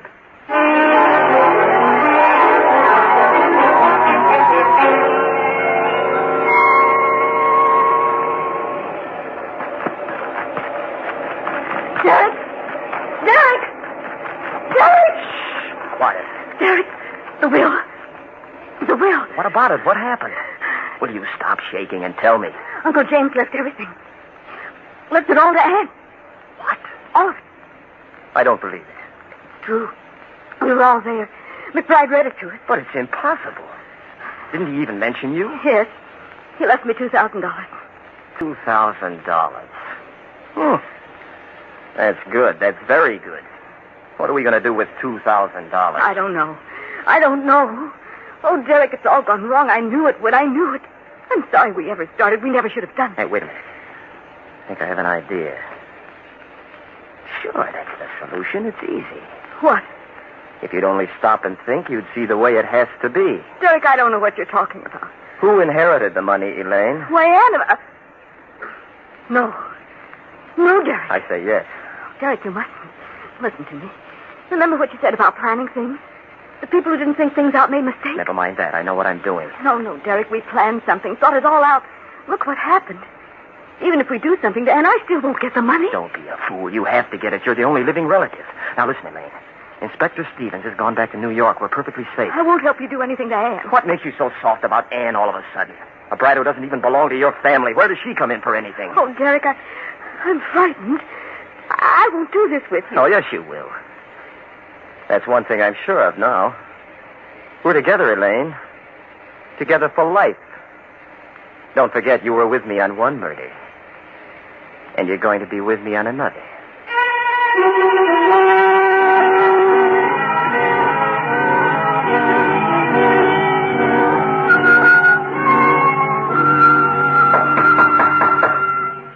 Come in. Mademoiselle, I have come to say goodbye. My train leaves within 10 minutes. Oh, yes. This has been so dreadful, I hardly know what to say to you. Such a terrible accident. If you'll send me your bill... No, mademoiselle. You owe me nothing. That's very kind of you. Of course, now I'm afraid I shall have to get used to economizing. Mademoiselle, before I go, is there anything you would like to tell me? Tell you? Why, no, I can't think of anything. You are no longer afraid of Monsieur Redfield? To tell you the truth, I've had so many things to think about, I haven't even given Derek... Well, he hasn't entered my mind. What are your plans? What? Do you intend to stay on here with Mademoiselle Anne? What? I hadn't considered it. I don't know. She is a very charming child. I spoke to her this morning and told her the truth about Monsieur Shepherd. She is very sad. I think you should see that she is helped. Oh, I intend to. I'll do everything in my power. I am sure you will, mademoiselle. Au revoir.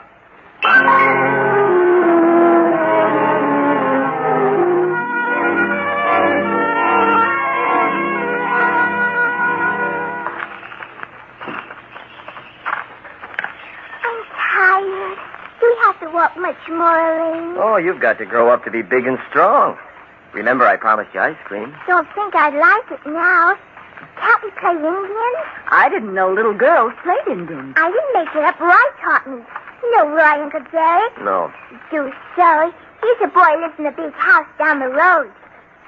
See, this is the way we play. I run away and hide. Anne! Blast that brat. We'll frighten her. Anne, dear. Come back. Where did she go? Here I am. See, I'm very good at it.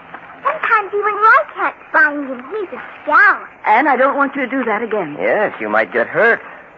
There might be some bad men in the woods. Oh, pooh. Come here, Anne. But you're so near the edge. I said come here. No, I don't want to. Anne, did you hear me? Yes, but I don't like you. Gonna run away and hide. You're not going to run anywhere. There, I've got you. Oh, Mr. Poirot! Mr. Poirot. So you didn't take the train? As you see. I am afraid that woods and flowers do not agree with me. I must have the fever of the hay. Cut it out. Pardon? That means stop trying to fool us. You're a little cleverer than I thought. A little? Oh, monsieur, for the sake of courtesy, let us say a great deal, eh? Come here, Anne. Go! Just how clever are you, Poirot? Hold still, Anne. Ah, monsieur, really. Such a transparent little plan, eh? You send a charming young lady to my apartment with a very sad tale. She is so distrait. I must protect her from this terrible fiancé. And everything prepared for me, even to the poisoned meat. This meat so strongly dosed and evil-smelling that not even a starving dog would have eaten it, monsieur. So I say to myself, these people must have a reason for wishing Hercule Poirot at Manor. What is it? And that evening I find out. You have murdered Monsieur Shepherd. I told you. Shut up, you fool. Is that all you have to say, Poirot? And you, mademoiselle, the window shade. Did you really believe that such an old trick would deceive Hercule Poirot? You become hysterical and you need light. Oh, mademoiselle, you asked me to raise the shade and then the so convenient telephone call. So what? You can't prove we murdered anyone. We were right there with you when Shepherd died. Ah, no, monsieur. Monsieur Shepherd did not die at 9:15. You killed him earlier, much earlier, before dinner, in fact, while I was bathing. That is the only possible time. It is easy to set the hands of his watch. Then you came over and played your little comedy with me. Oh, you're crazy. You heard him playing his Victrola as well as we did. I heard the Victrola, monsieur. Then if he was dead, who started it? That, monsieur, is what makes me to burn. I started it myself. When Mademoiselle Elaine asked me to press the button for the servants. After making so much bother about their being out. You simply had the wire set for that button to start the record automatically in Monsieur Shepherd's bedroom. That was supposed to prove he was alive. You removed the wires last night. All right. You have it all figured out. But you've overlooked one thing. I think not. It is not Hercule Poirot who makes mistakes. But you made one this time. This is the last bit of detecting you'll ever do because you're going over the cliff. No, Derek, no. Here, hold the kid for me. Monsieur, you are even more stupid than I thought. Yeah, this is perfect. Everyone knows the kid liked you. You went walking together and fell over the cliff. Those shoes of yours weren't made for the country. Another accident. I think not. Give me the child, mademoiselle. This is it. All right, Inspector. I believe you've heard enough. There we are, Redfield. You haven't a chance. Oh, you little smart aleck. You'd never have proved a thing if the will hadn't left all that money to that brat. You couldn't have proved it. Precisely, monsieur. That is why I induced the lawyer to read a false will. The real one left everything to Mademoiselle Elaine.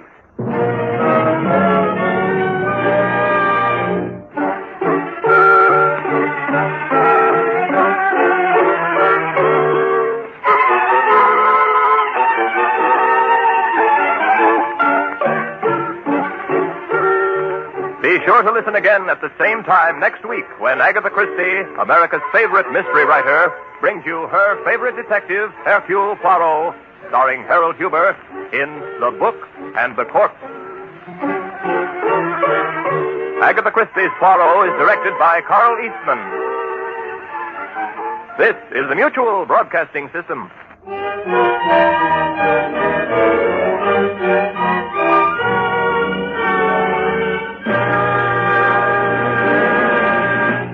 now let's drop in on our good friend, Dr. Watson. Good evening, Doctor. Good evening, Mr. Foreman. Where are the puppies tonight? Well, I found them playing with a dead seagull, so they've been sent up to bed in disgrace.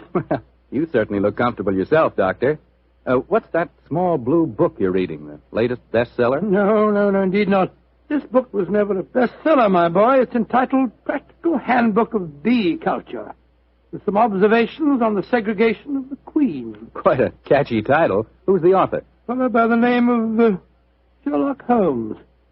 He was engaged in writing it when the adventure I'm going to tell you about took place. Well, you told us last week, Doctor, that a pair of canaries played an important part in the story. That's quite right, Mr. Foreman. It was in the summer of 1908, I remember, and I'd persuaded Holmes to leave his Sussex bee farm for a few weeks and to join me in a holiday at the little fishing village of Kingsgate in Kent.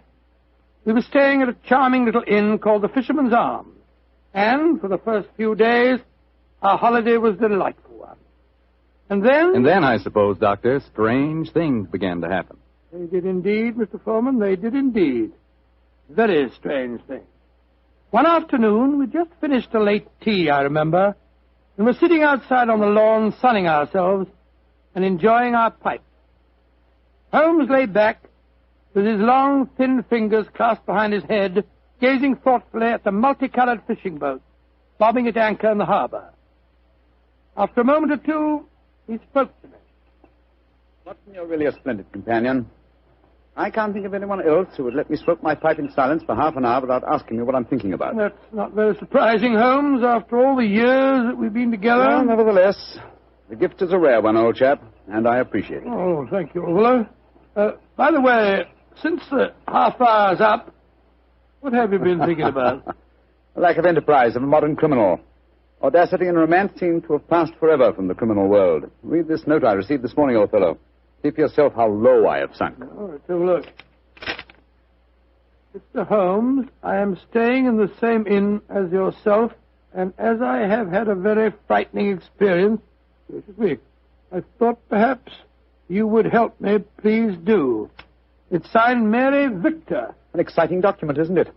Written on lavender notepaper, reeking of perfume, and the handwriting is obviously that of an adolescent girl. You haven't bothered to answer it, of course. Oh, yes, I have. I sent a message back by our good landlord that I would be glad to see her. Why, Holmes? You came down here to complete your handbook on bee farming. Oh. Confound it. Those two wretched canaries are getting their sunbath on the windowsill above us. Oh, I think it's rather jolly to hear little fellows chirping away up there. Well, I find the sound most distracting. Let's go inside. You know, Holmes, those birds are owned by a charming couple, Mr. and Mrs. Wainwright. I was chatting with them on the stairs this morning. I'm afraid their charm will escape me as long as their pets continue to tweet in that irritating manner. You've spoken of the peace and quiet at the country inn, Watson, and yet I find that... Come in. Ah, Miss Mary Victor, I presume. Yes, Mr. Holmes. Please come in and close the door, won't you? Thank you. This is my old friend, Dr. Watson. You may speak quite freely in front of him. How do you do, Miss Victor? How do you do, Doctor? Now, sit down, young lady, and tell me what's troubling you. Mr. Holmes, I came down here from London to get away from someone, but I've been followed. I've been afraid to leave the inn. Until last night I felt I couldn't stand being cooped up any longer. So I went for a walk on the seashore. Someone followed me, Mr. Holmes. I ran back here as fast as I could, but now he knows where I live, and I'm frightened. Please help me. My dear Miss Victor, I'm afraid you must be much more specific before I can help you. Who has followed you down here, and why are you afraid of him? I'll tell you the whole story. It'll sound strange to you, but I swear it's... Oh, there he is again, down by the gate. I'm going to my room. Now. Don't you be frightened, Miss Victor. I'm sure we'll be... Oh, that's all. Extraordinary. I don't see anyone outside who might have frightened her. There are 2 or 3 fishermen loitering about. Wait a minute. Here's a young fellow walking up the path. Come on, Watson. Out through the French windows again. Oh, good gracious me. Here we go again. I think we'll take the liberty of accosting him. Excuse me, sir. Yes?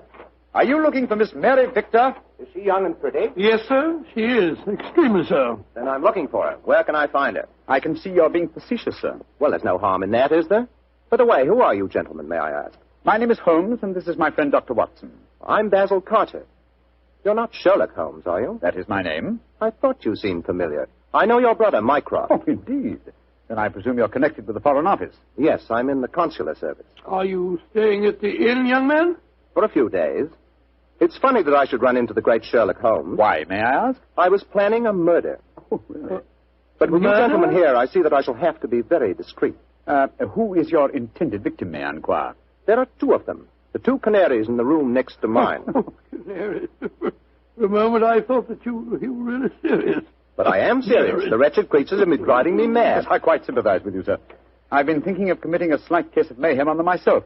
We can take one apiece, Mr. Holmes. Well, I'm glad to have met you both. I'll probably see you again. Goodbye. Goodbye, sir, goodbye. I don't like that fellow, Holmes. If you ask me, he's the man who's been frightening the poor girl that came to us. He had a peculiar look on his face when you asked me if he was looking for Mary Victor. Well, there's only one person who can settle the question, and that's the young lady herself.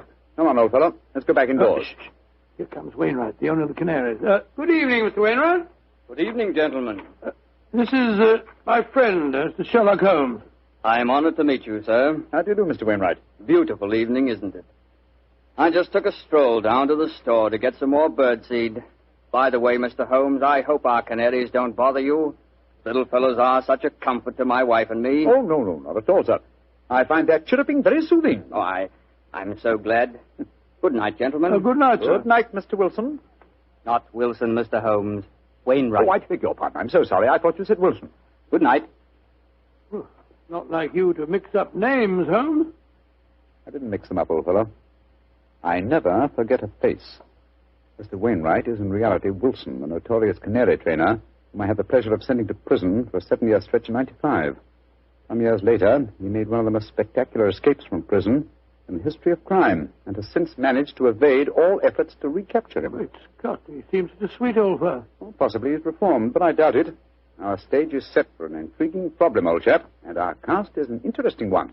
A frightened young girl, a diplomat of uncertain integrity, and a noted criminal. Watson, I have a feeling that once again the game's afoot.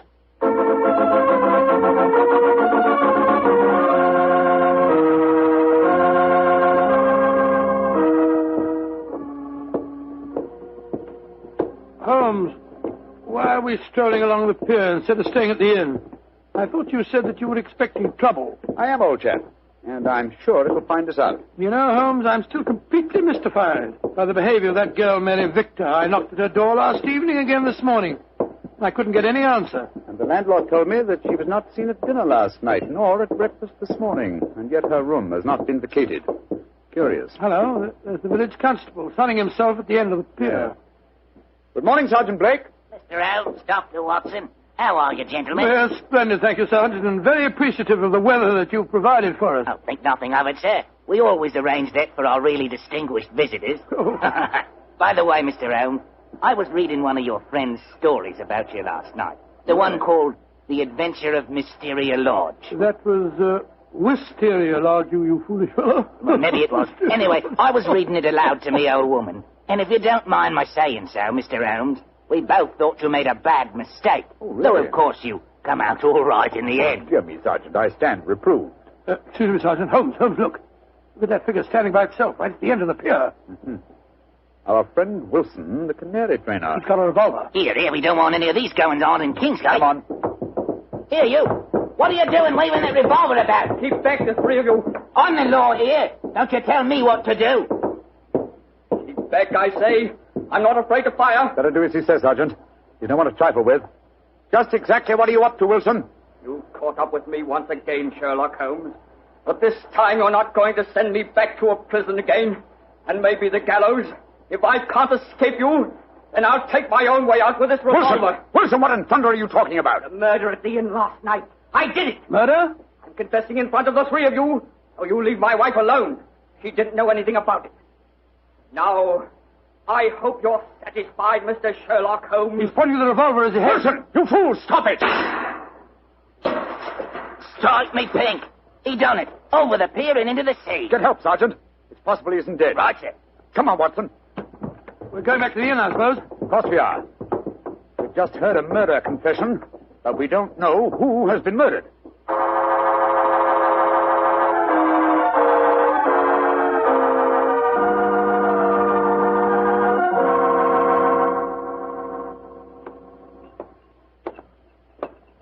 Holmes, what was the telegram that you sent off just now? A message to my brother, Mycroft. The innkeeper informed me that Basil Carter, the young diplomat we met yesterday, left the inn rather hurriedly in the early hours of this morning. Come on, let's go upstairs.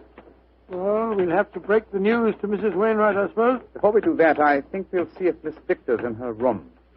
Which one is it? Here, top of the stairs. We'll take the liberty of looking in. Miss Victor hasn't been seen since last night. Uh-huh. Unlocked. Lord, what a mess. Clothes strewn all over the place, open suitcases. Yes, it Look looks at as if the young lady had been planning an immediate departure. Where can she be? No one's seen her since last night. Oh. Oh, I beg your pardon, gentlemen. I thought I heard Mary Victor come in. I'm Mrs. Wainwright. Mrs. Wainwright, I'm afraid we have some rather bad news for you. Your husband shot himself a quarter of an hour ago at the end of the pier, and his body fell into the sea. Is he dead? We must presume so, madam. I left the police sergeant there searching for him. Sergeant Blake should be back here any moment now. So he did it. After all. You don't seem very surprised, madam. He threatened to do it.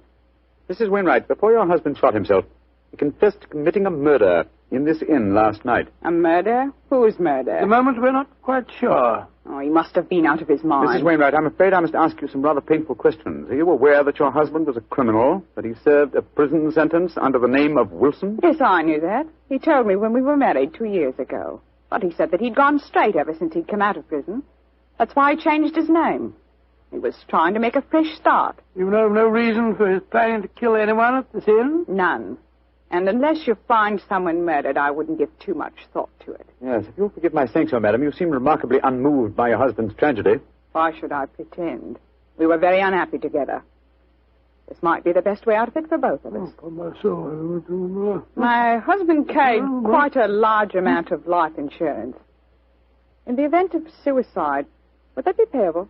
And on the policy, madam, then I must say that from your attitude, I begin to doubt whether your husband is dead. What do you mean? I mean that if Mr. Wilson, or if you prefer it, Mr. Wainwright, wished to disappear in spectacular style, what could be simpler than to pretend to shoot himself, drop into the sea, and... Mr. Elm. I'm up here, Sergeant. Ah, did you find him? Yes, Mr. Elm. We fished him out right away. Dead as a doornail. Shot himself through the head, he did. Well, that disposes of your last theory, Holmes. Did you find the revolver, Sergeant? Yes, ma'am. Got it right here with me. One bullet missing. Have you found out if anyone here's been murdered, Mr. Holmes? I found out very little as yet. Wait a moment. Listen. I don't hear anything. Exactly. You hear nothing. Yet we're within a few feet of the Wainwright's room. What do you mean, Mr. Elm? I mean that there is one sound we should be hearing very clearly at the moment. Why didn't I think of it before? The sound of your canaries chirruping. You've heard little else for days. Come on, Watson. Where are you going? Your room, madam. I'm afraid I must dispense with asking your permission. You're already in my room. It seems a little late even to mention the subject. Here's the bird cage and the windowsill. Oh, the birds are gone. No, old chap. If you look more closely, you'll see them on the bottom of the cage. Let me open this door and get one of them out. By Jove, Holmes. They're dead. And yet when we entered the inn a few minutes ago, they were still chirruping. But who on earth would want to kill a couple of birds? That, my dear fellow, is one of the things we have to find out. So far, I must admit, I'm puzzled. We have a self-confessed murderer, and the nearest thing we can find to a corpse is a pair of dead canaries.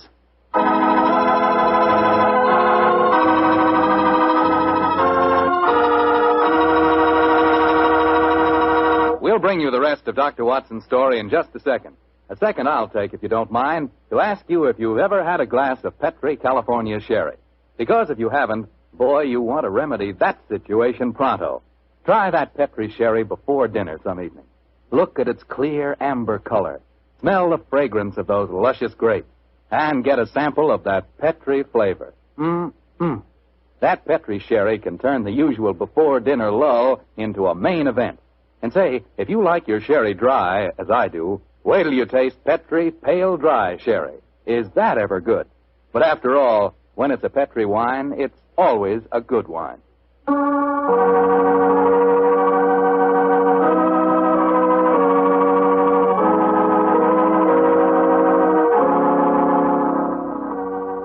now back to tonight's new Sherlock Holmes adventure.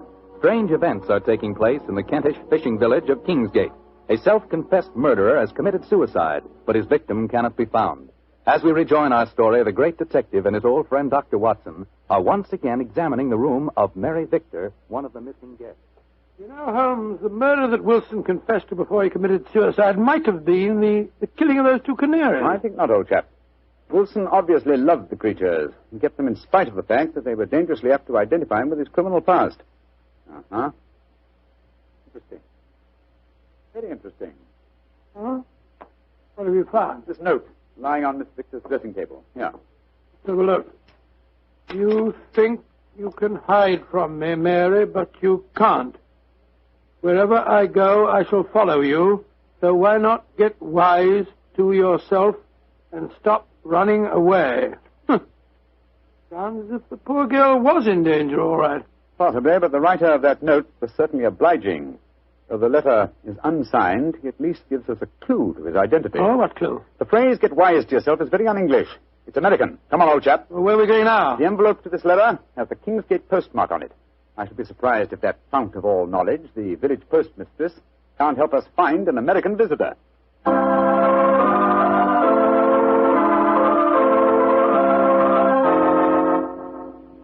Yes, I know the young man you must be looking for, gentlemen. His name's Walter C. Bunker. He's been in here to send telegrams, and his accent's so strong you could cut it with a knife. Just like one of the Red Indian fellows you read about, you know. Can you tell me where he lives, madam? Well, there you can, sir. He's been rooming at Mrs. Bell's house. 15 Laburnum Grove, down behind the gas works. 15 Laburnum Grove, Mrs. Bell. Thank you. Thank you very much. I'm very much obliged to you.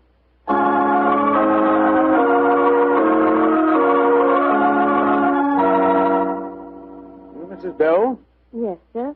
What can I do for you, gentlemen? Well, we understand that Mr. Walter Bunker has been staying with you, madam. Yes, he has. A nice young American gentleman. Is he at home, may I ask? No, sir. And I'm worried about him. This morning, when he goes out, he asks me where the nearest cemetery is. Cemetery? Oh, gracious me. Huh? I tell him, and then he gives a queer kind of laugh. I'm not sure I'll see you anymore, he says. And then he walks off, and I haven't seen him since. I tell you, I'm worried about him, gentlemen. And where is the nearest cemetery, Mrs. Bell, the one you directed him to? About 3 miles from here. Mm-hmm. Just this side of Branson Wood. Thank you, madam. Come on, Watson.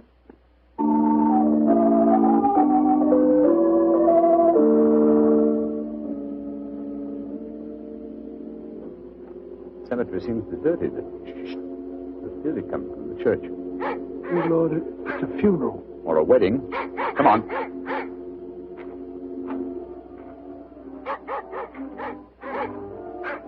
By Jove, it is a wedding, Holmes. I'm afraid we're on the false trail, but we'd better make sure.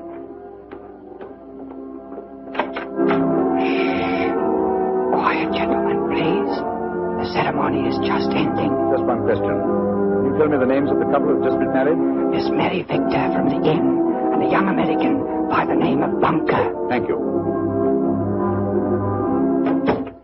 Yes, we have been following a false trail, confound it. The frightened young lady was merely frightened by her persistent American fiancé. The threatening letter that he sent her. Ambiguously worded, when you come to think of it. Anyway, we can cease to worry about Miss Victor. As she is now Mrs. Bunker, I think we can assume that she's out of all danger. We've got to start all over again. Oh, no, my dear fellow. The field is narrowing. We'll head back for the inn now, and I have a feeling that we're on the last lap of our strange adventure.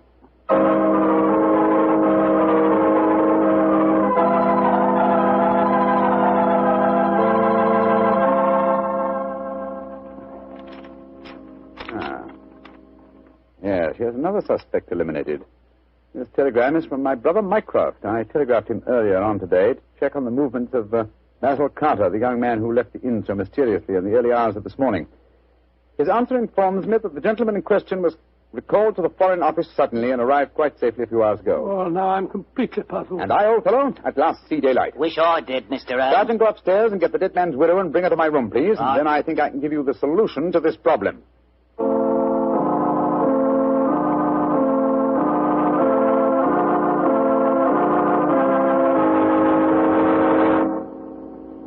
What do you want with me, Mr. Holmes? Sit down, madam. You and Sergeant Blake make yourselves comfortable. Now, in the first place, the murder occurred this morning and not last night. I know what you're hinting at. The Canaries. I admit I killed them. But you can't do anything to me for that. Why did you kill those birds? I hated them. As much as my husband loved them. And when I knew he was dead, their singing drove me mad.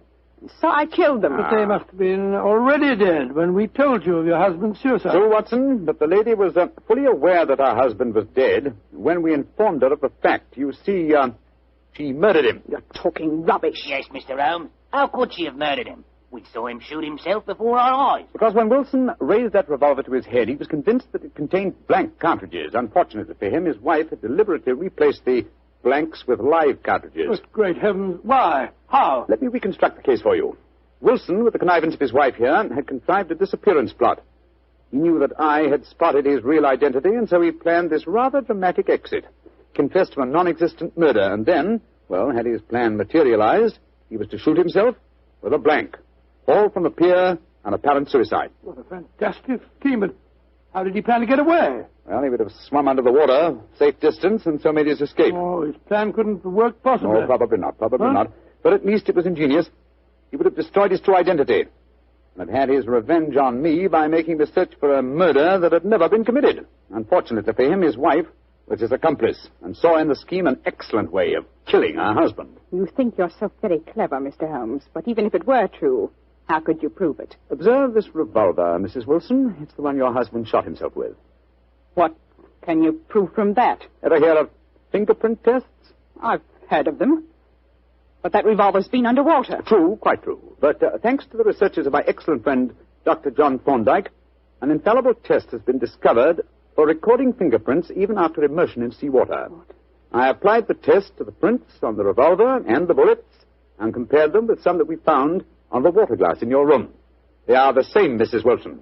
Now, does a man let his wife load his suicide weapon? Sergeant Blake, I think it's obvious that the time has come for you to take over the case. All right, so I did change the bullets. I hated him. I'm glad he's dead. And what's more, I'd do it again.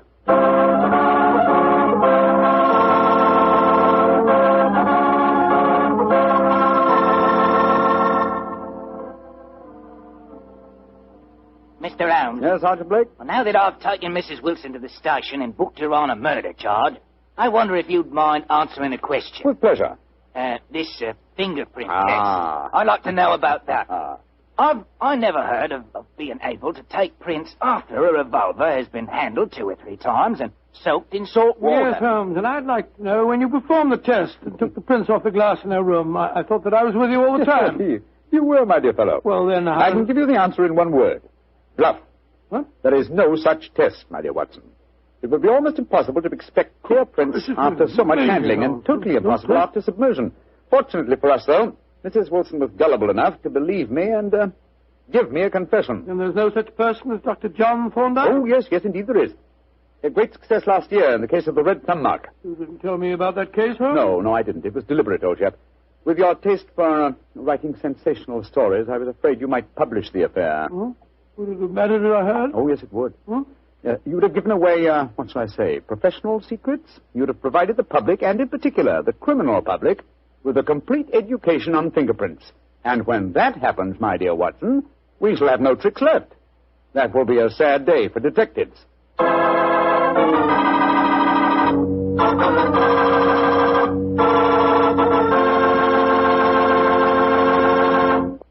The Adventures of Sam Spade, Detective. Brought to you by Wild Root Cream Oil Hair Tonic, the non-alcoholic hair tonic that contains lanolin. Wild Root Cream Oil. Again and again, the choice of men who put good grooming first. Sam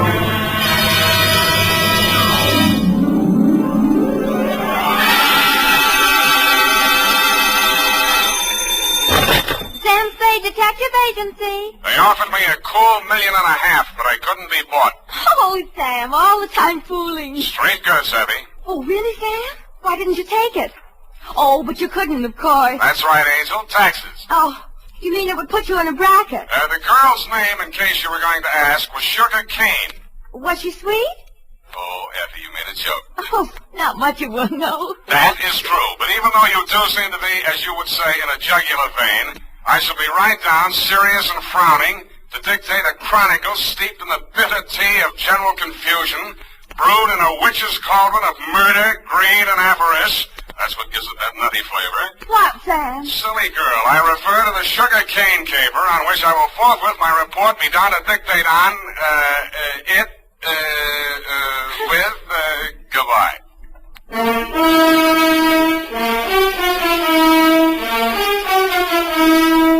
Dashiell Hammett, America's leading detective fiction writer and creator of Sam Spade, the hard-boiled private eye, and William Spear, radio's outstanding producer-director of mystery and crime drama, join their talents to make your hair stand on end with the adventures of Sam Spade. Presented by the makers of Wild Root Cream Oil for the hair. Want to look better on the job? Get Wild Root Cream Oil. Want to look better to that gal of yours? Get Wild Root Cream Oil. Wild Root Cream Oil Hair Tonic improves your entire appearance by grooming your hair neatly and naturally, relieving dryness, removing loose dandruff. If your family hasn't yet enjoyed the benefits of America's leading hair tonic, here's what to do about it. Ask at your drug or toilet goods counter for the new 25-cent get-acquainted bottle of Wild Root Cream Oil Hair Tonic. Again and again, the choice of men and women and children, too. And now, with Howard Duff starring as Spade, Wild Root brings to the air the greatest private detective of them all in the adventures of Sam Spade.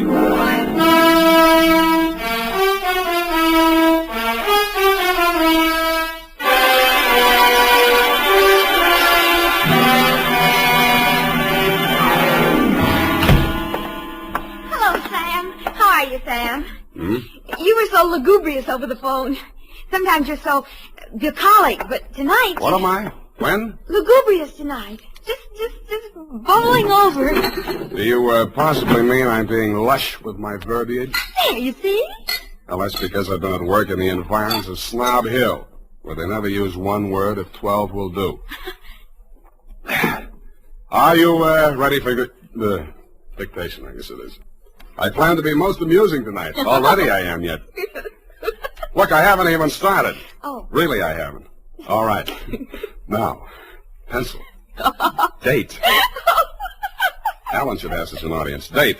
October 3rd, 1948, to Clifton Cavanaugh, Esquire. Down, Effie. From Samuel Spade, license number 137596. Subject, the sugar cane caper. On Thursday last, at 11 a.m., as I waited for the traffic signal so that I might legally cross Powell Street in order to board a cable car, a cat rubbed up against my leg. I leaned over to stroke it and noticed that it had 6 toes. I wondered if that meant anything. It didn't. Most Snob Hill addresses don't mean much anymore, but yours still does. The house was big, hideous, and reassuring. Oh. Are you from Peppersnell? No, I'm in business for myself. Mr. Cavanaugh in? Oh. Well, come on in. I can't understand what happened to that boy from Peppersnell. Oh, pardon me if I seem a little hungover. Gladly, but can you ever forgive yourself? I like you. You got a sense of humor. You'll need it.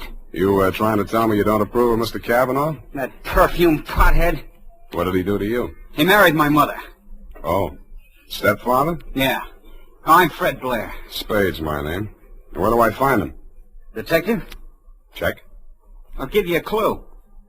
Look behind you. I did. I turned and found myself looking straight into your handsome face. You looked several years younger than your stepson, with regular aquiline features, dark, widely spaced eyes, and blue-black hair. Well, so you're the notorious Sam Spade. Well, I don't want to seem modest. Come into the conservatory. There's just the barest chance that we'll not be overheard. Good. There. Sit down. What's your problem, Mr. Cavanaugh? Problem indeed. Problems, plural. Starting with that junior-grade lush that collared you at the door. He's very fond of you, too. Well, you can't imagine what a trial that boy's been to me. Both the children. For some reason, neither Fred nor his sister Eunice ever quite accepted me as their father. You don't say. I suppose my youth counted against me. I think they misinterpreted my motives. When any man marries a wealthy widow twice his age... Yeah, why did you send for me, Mr. Cavanaugh? Well, it all started several months back, before my wife, their mother, where was I? Oh, died. The scandal quite literally killed her. You're sure that's what did the trick? Fred who, among other talents, was a positive genius for knowing the wrong sort of people, struck up an acquaintance with a hoodlum named Johnny Verona. Nice, clean-cut gangster type, runs a joint on Pacific Street. Precisely. With the positively hysterical name of the Subtropico. Mm-hmm.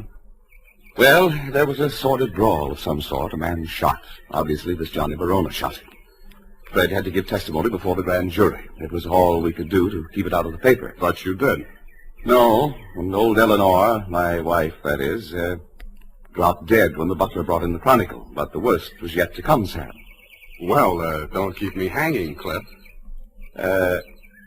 Well, Fred continued to frequent this bistro, this dive of Verona's. I understand. I believe the bait is a toothsome little teaser with the unlikely name of Sugar Kane. She likes Fred. No woman in her right mind would look twice at that idiot, even if he were twice as rich and only half a sovereign. Where was I? Oh, yes, this Verona person came here several times on the pretext of pouring Fred through the front door, and thereby met my stepdaughter, Eunice. Well, that's a very interesting story, Mr. Cavanaugh. Now, maybe you'll tell me what you want a detective for. Because my stepdaughter has brazenly informed me that she intends to marry this gangster. I want you to help me prevent that marriage. I don't see. Don't see what? I don't see how I can. Well, perhaps I didn't make myself clear. When Verona was arrested for that shooting in his club, Fred didn't tell the grand jury all he knew.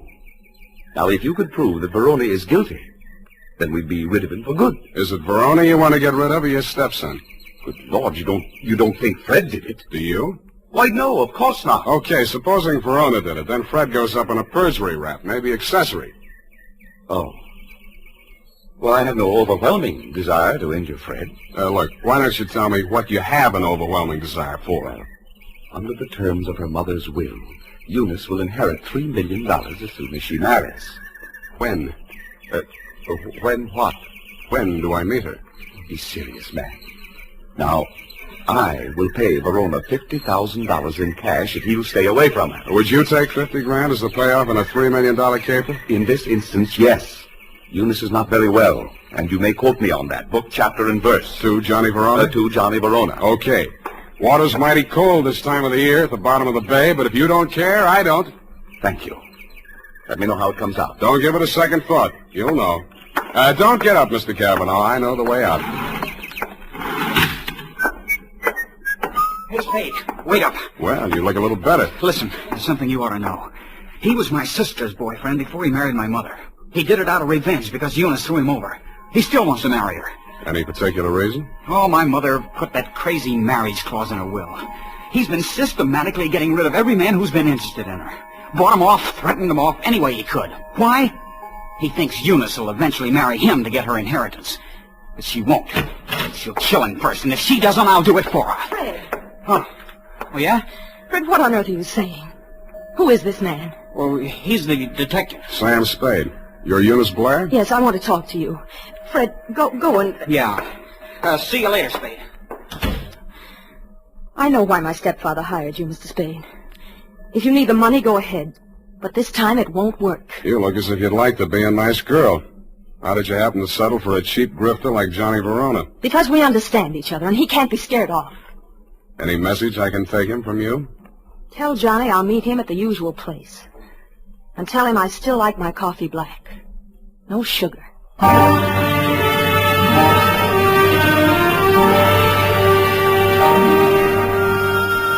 I didn't ask her what kind of sugar she didn't want any of. I thought I knew.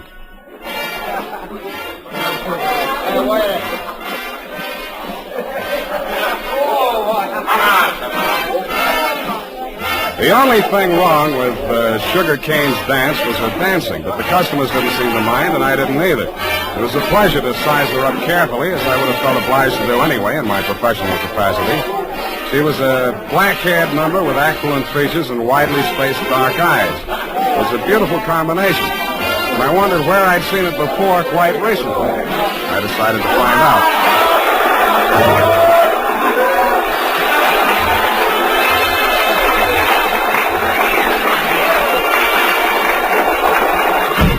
Hey, what's the idea of barging in here after me? Can't you see the sign on the door? No customers in the dressing room. Then let's go someplace else. I want to talk to you. Beat it. Take it easy. This is on business. Good. I'll fix it up with the boss. Johnny! Yeah, Sugar? What's the matter? Is Joe giving you trouble? He trailed in here after me, the cheap masher, on the pretext of discussing business affairs. Okay, out you go. Wait a minute. Come on, move. Don't come back. Well? Sorry I had to give that bum's rush routine. I don't want to get her excited. She's a nice kid, and she doesn't know why you're here. I take it you do. Yeah. Eunice called me and told me you'd be down. Okay, Johnny, I'll give it to you fast and get out. Clifton Cavanaugh will pay you $50,000 to leave Eunice alone. He also made a few idle or not-so-idle threats about what might happen to her if you don't take his money. For example? He said she hasn't been feeling well, might not live long enough to get married. I don't have to tell you what I think about that kind of talk, and I wouldn't be peddling it if my office rent wasn't due. That's why when you started giving me that bum's rush, I made only, shall we say, a token resistance? Yeah. Now, about me marrying Eunice, you can tell Clifton to stop worrying. Hmm? Yeah, Eunice and I got married 3 weeks ago. You what? Married. You want to see the papers? Why the secrecy? I don't want her to get hurt. You're scared of Clifton? Nah. Sugar. She's got a very low boiling point. She's pardon me. Yeah. Yeah, Nick. What is? Go ahead. Yeah, I heard you. No, don't touch anything. Don't let anybody in. I'll be right over. Bad news? Yeah, Eunice. She's dead. How? One of my boys found her in my apartment. She was supposed to wait for me there. How did it happen? He's not sure. He thinks she took poison. I had to give Johnny Verona one thing. He didn't make any pretense about being grief-stricken. But after all, he just inherited $3 million. Sugar Kane took it standing up, too, but she just lost a rival and got her man back $3 million richer. I wasn't with you when you got the news, Mr. Cavanaugh.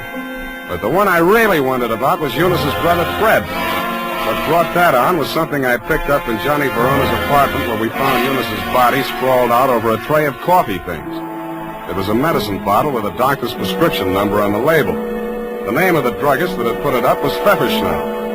I remembered what Fred had said to me when he admitted me to your house that afternoon. Quote, "Are you the man from Pfefferschnell's?" I wondered if I'd answered yes, would Eunice still be alive?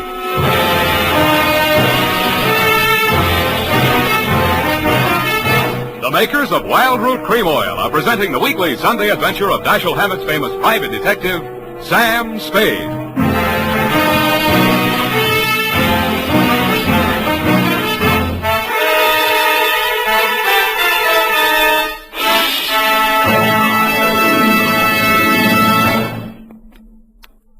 Now, here's important news on good grooming. If you want the well-groomed look that helps you get ahead socially and on the job, listen. Recently, thousands of people from coast to coast who bought Wild Root Cream Oil for the first time were asked, how does Wild Root Cream Oil compare with the hair tonic you previously used? The results were amazing. Better than 4 out of 5 who replied said they preferred Wild Root Cream Oil. Remember, non-alcoholic Wild Root Cream Oil contains lanolin. It grooms the hair naturally, relieves dryness, and removes loose, ugly dandruff. So if you want your hair to be more attractive than ever before, get the generous new 25-cent size of Wild Root Cream Oil, America's leading hair tonic, on sale at all drug and toilet goods counters. It's also available in larger economy bottles and the handy new tube. Get Wild Root Cream Oil. Again and again, the choice of men who put good grooming first. By the way, smart girls use Wild Root Cream Oil too, and mothers say it's grand for training children's hair.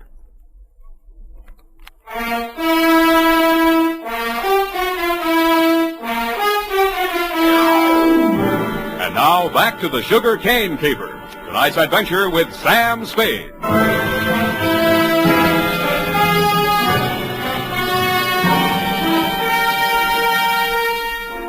The morning papers didn't carry anything new on Eunice's death. Cause was put down to an overdose of a toxic drug. The doctor who prescribed it said she'd requested it for migraine headaches, which he suggested might have driven her to suicide. He did not explain why she had taken 4 doses in capsule form and dissolved the rest of it in a decanter of coffee. I thought somebody else had dosed the coffee, and so did you, Mr. Cavanaugh. Verona did it, of course. We knew she was taking those pills and dosed the coffee just enough to be fatal when added to what she took voluntarily. You knew all that, too. Well, so did Fred. But you had more reasons, 3 million more. But they were already married. You know that when you hired me? Yes. Then how come? I knew she was planning to do away with herself. I thought if we could pin it on Verona, after all, he's guilty of that old murder. Fred's a witness to that. Well, if he were convicted, the money would revert to me. Nuts. You don't believe me? She wasn't planning suicide, and you know it. Well, then? I don't care who takes the fall, but I got less on Verona than I got on you. Then I'll give you something. Here. Take a look.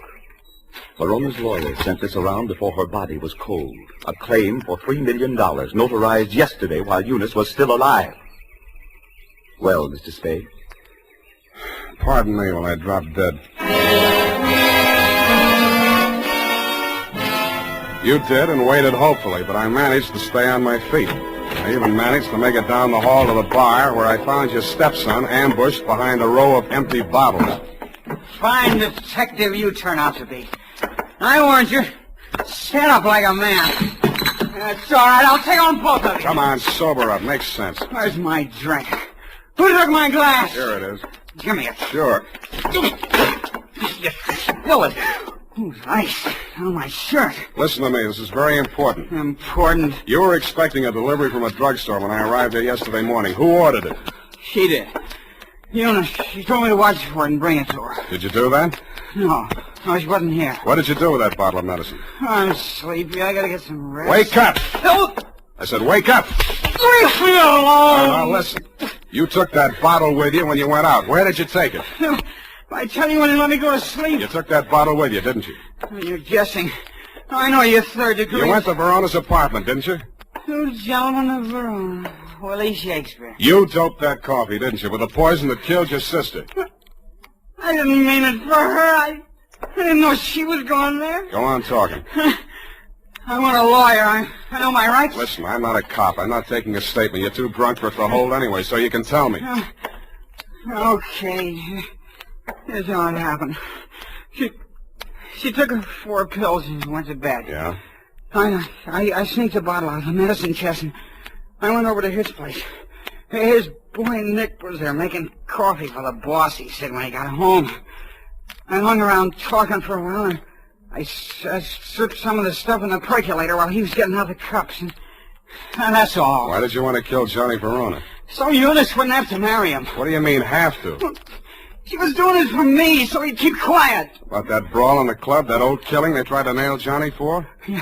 Yeah, that's it. The gun that did it. He got rid of it before the cops arrived. That was my gun. Fred, straighten up. Look. Yeah. Johnny dictated the story you told the grand jury. How do I know he didn't dictate the one you're telling me now? Who are you covering for? I didn't say anything. I didn't tell you anything. Get out of here! What's the matter with you? Get out the window! The revolver barrel that crashed through the darkened window pane behind the bar spoke twice. I answered it. I looked out into the darkness, making myself a good enough target to draw some fire. I fired back at the flashes. I was depending more on luck than aim, and luck was what I wasn't having much of. I went back to the place where Fred had fallen. The shots that had dropped him were luckier. He'd been dead before he hit the floor. What is it? What's happened here? See for yourself. Who? Shot through the window, couldn't see anything but the gun muzzle. Looked like a .45. Johnny Verona, he packs a .45. Who told you that? It came out of that investigation, one of the reasons they couldn't indict for that old shooting. There were a lot of reasons they couldn't get that indictment. What are you driving at? Neither one of the leading suspects was guilty. I don't follow you. Sugar Kane did that job. Well, that's wild. What if I told you Fred made a statement to that effect before he was shot? You're lying. He confessed. Did I tell you that? Well, he must have. He always talked about it when he was drunk. All right, I was bluffing. Why? Just a crazy hunch. I thought there might be something between you and Sugar. Now I'm sure there isn't. Of course not. Should have spotted it before. You're too much the same type. Even look alike. I can't make you out. Well, don't try. It's not worth it. You better call homicide about Fred here. Tell Lieutenant Dundee if he wants my statement, I'll be at my apartment.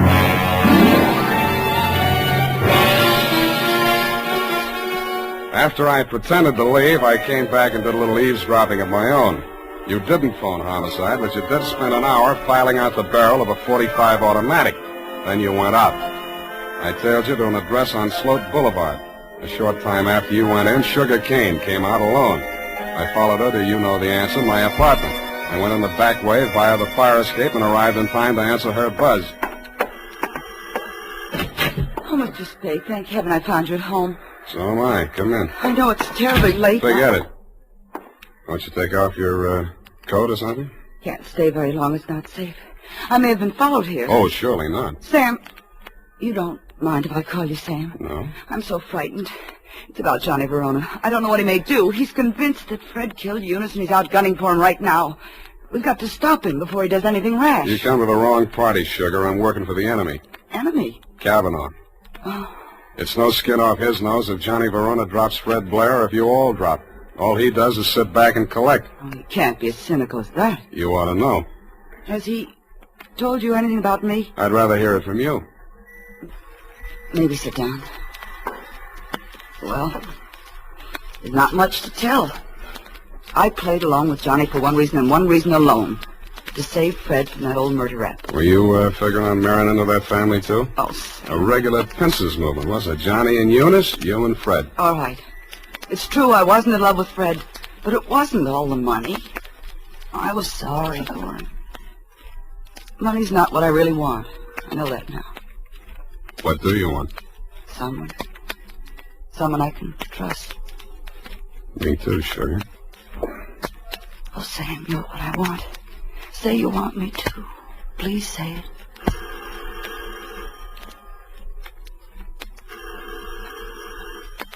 Don't answer it, Sam. Why not? Johnny may have followed me here. He's insanely jealous. Well, I gotta face it out with him sooner or later. Might as well be now. Sam, be careful. Stand out of the way, Sugar. No, Sam. No, please. Don't reach, Johnny. I'm not gunning for you, Spade. In that case, come on in. Well, Sugar, I didn't believe him that you were coming here. I had to, Johnny. He got some crazy confession out of Fred while he was drunk. I had to stall him till you and Cliff could talk to him. To save Fred, I mean. Oh, stop horsing around. We all know that we all know Fred is dead, and we all know that we all know who killed him. Well, then Cliff was leveling. You are trying to pin that on me. I don't need it, but if you want it, you can have it. There's $3 million in my part of it. I'll split down the middle with you. If you throw in with them, it's a three-way split. There's no split at all if you take the rap for Eunice's killing, and you will if you throw in with me. It's their word against mine. 2 witnesses against 1, and all I've got is a confession by a drunk who is now dead. Sam, I was sure for a moment you... Get away from me. Sam, Go on, go to work on him. I should have given you a little more time. That wasn't fair, was it, Sugar? I hate you. I hate you both. I never want to see you again. Get back in that room, Sugar. Cliff. What happened, Sugar? Why were you running away? Johnny double-crossed us. Now Sam knows everything. What does he know? The whole caper. Part of it I wasn't quite sure of until I saw you and Sugar standing side by side. That blue-black hair, the same eyes, plus the fact that the bell on Sugar's apartment on Sloat Boulevard reads Kane, parenthesis, Kavanaugh. You took a crazy chance when you knocked off Fred with me right there in the room. The kind of a crazy chance a brother would take to keep his sister clear. I could have told you that. It would have helped a lot, Johnny, but you didn't. When a man lets his sister go on dancing in a joint like yours after he's in the chips and she goes on liking it, you can be sure they're both playing for big stakes and for nobody but themselves. Where do you think you were supposed to wind up, Johnny? I'll tell you. Drinking that poisoned coffee that Eunice got hold of by mistake. That isn't true, Johnny. I never told Fred a thing. He thought you really loved Eunice.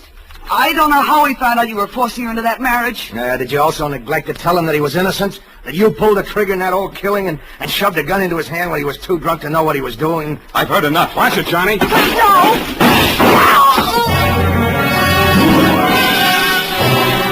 I winged you a split second before you fired. Your aim went wild. All I saw at first was that it missed Johnny. Then I saw him move forward in her direction. She was leaning against the wall, a puzzled expression on her face, her hand plucking nervously at a spot of red that was spreading against the white of her dress. He caught her as she pitched forward and carried her over to a couch. She didn't speak again. You and Johnny knelt beside her until the cops arrived. If you were aware of each other's presence, neither of you showed it. Period. End of report.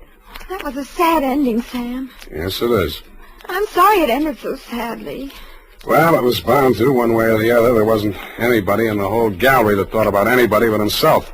Except poor Fred, I guess, and his only friends arrived in bottles and left in the ash can. All those millions and millions. We'll get the money now, Sam. I'm glad you asked that. It leaves me cold. Go tight that up while I knit myself a sweater. And now, listen to this. It's the smart mother who sees to it that Wild Root Cream Oil is always kept handy around the house. For she knows that Wild Root Cream Oil grooms her family's hair neatly and naturally, relieves dryness, removes loose dandruff. Get acquainted by asking for the new 25-cent bottle. Also, ask your barber for a professional application of Wild Root Cream Oil Hair Tonic. Again and again, the choice of men and women and children, too.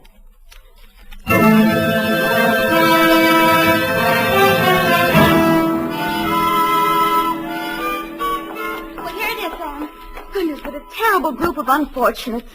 As you say, it just had to end badly. If you hope to get back in my good graces by quoting me, to trick me into agreeing with you, you have succeeded. There you go, Sam. So lugubrious. Effie, what is this? What means lugubrious? Oh, Sam, it's wonderful. It's my new habit. Oh? Every time I read a book now, and you know, like you read a book and there's a word you don't know what it means or you're not sure. Yeah. Well, I make it a practice now to write down and learn 3 new words per day. Wow. And learn the definitions to use them in conversation. You know, like desultory. And lugubrious? Yes, that's one of my 3 for today. You see? Lugubrious, right here it is. To talk a great deal. Bucolic, state of being sorrowful. And verbose, to be out in the country. I see. Very praiseworthy.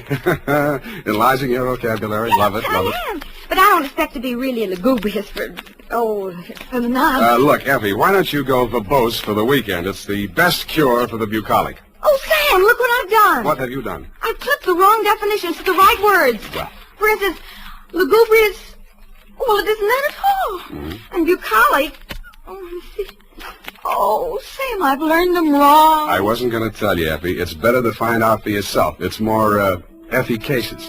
My new habit. Oh, good night, Sam. Good night, sweetheart.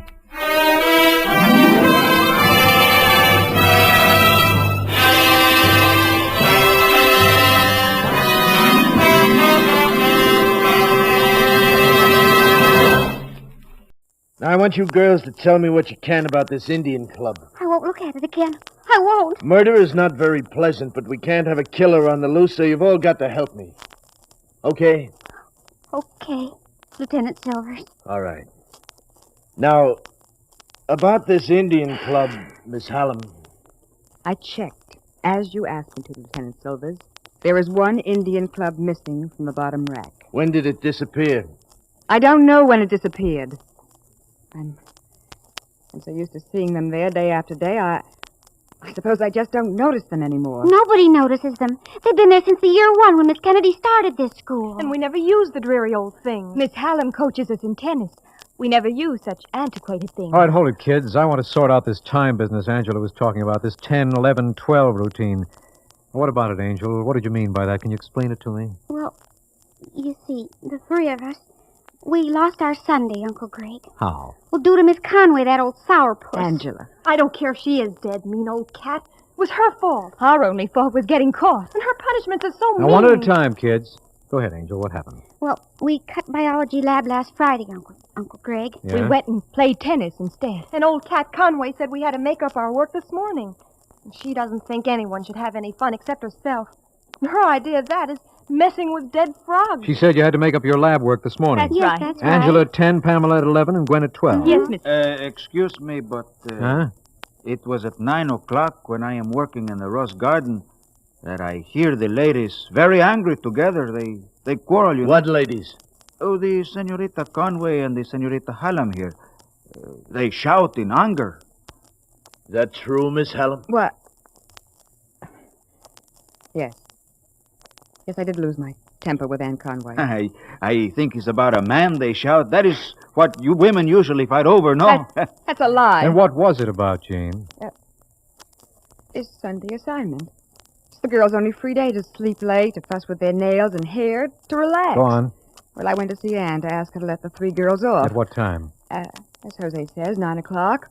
Also, I thought if they had to make up the assignment, Anne might at least let them all work together at 10 and not spoil their whole morning by scheduling them an hour apart. And Miss Conway refused? Yes. Just told me to stick to my half-witted gymnastics and leave the teaching of a subject that required intelligence to her. She was sore because Miss Kennedy always leaves Miss Hallam in charge when she goes away. Yeah, it made her boil. So she was taking it out on Miss Hallam as well as on us. Okay, hold it. Jose, what time did you start work? Oh, early, of course, 7. One does not water roses when the sun is high. I see Senorita Hallam come to the gym and go to this laboratory place where the Senorita Conway is. Was she, carrying anything? I do not notice. I am working. I only hear them quarrel. Jose, you're mean to try to get Miss Hallam into trouble. Angela, please. I tell only the truth, only what I hear. Why Miss Kennedy keeps you around? What anyone Pamela, be quiet. Yes, everyone, please keep quiet. Now, Miss Hallam, is the gym kept locked? Just at night. The girls keep their rackets and sneakers in their lockers, so I open it early Sunday morning, about 8, in case any of them want to play tennis before breakfast, which is late on Sunday. It's at 9. And the lab? Same thing. Anne Conway always opened it early in case any of the girls want to work Sunday morning. Imagine anyone in their right mind wanting to. So anyone could enter the lab from 8 on, huh? Anyone could help themselves to an Indian club from the gym from 8 on. And now, Miss Hallam, a few more necessary questions. After you left the gym...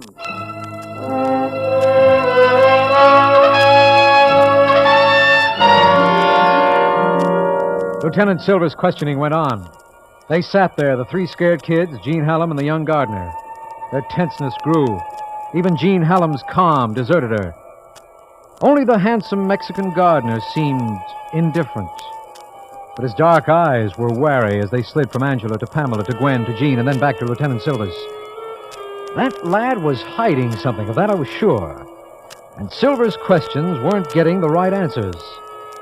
I interrupted and asked Lieutenant Silvers to come outside on the terrace. I had something I wanted to tell him. You see, I had a hunch. Just a hunch.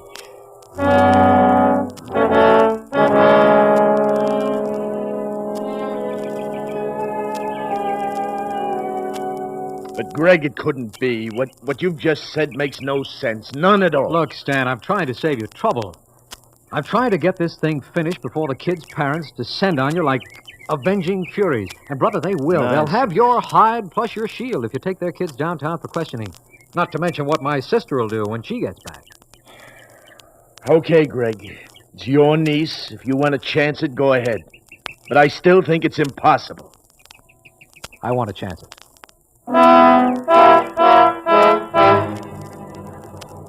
Although Lieutenant Silvers had agreed to let me try it, he was far from convinced. So I went back over my reasons. To be quite honest, I was also trying to prove it to myself, for it seemed, as Silvers had said, it couldn't be. Still following my hunch, I called Angela out on the terrace and told her what I wanted her to do. At first, the kid dug in her heels and refused point blank. I don't want to, Uncle Greg. I've got a reason. What reason, baby? Well, I can't tell you. You mean blood oath and all that? Yes. No, Oh, please don't ask me. I can't tell you. Look, Angel, this is the easiest way, believe me. I'll admit I'm only guessing, but I think I'm on the right track. Pamela and Gwen and I, well, it's a matter of honor. Oh, please, Uncle Greg, please, I can't tell you anymore. All right.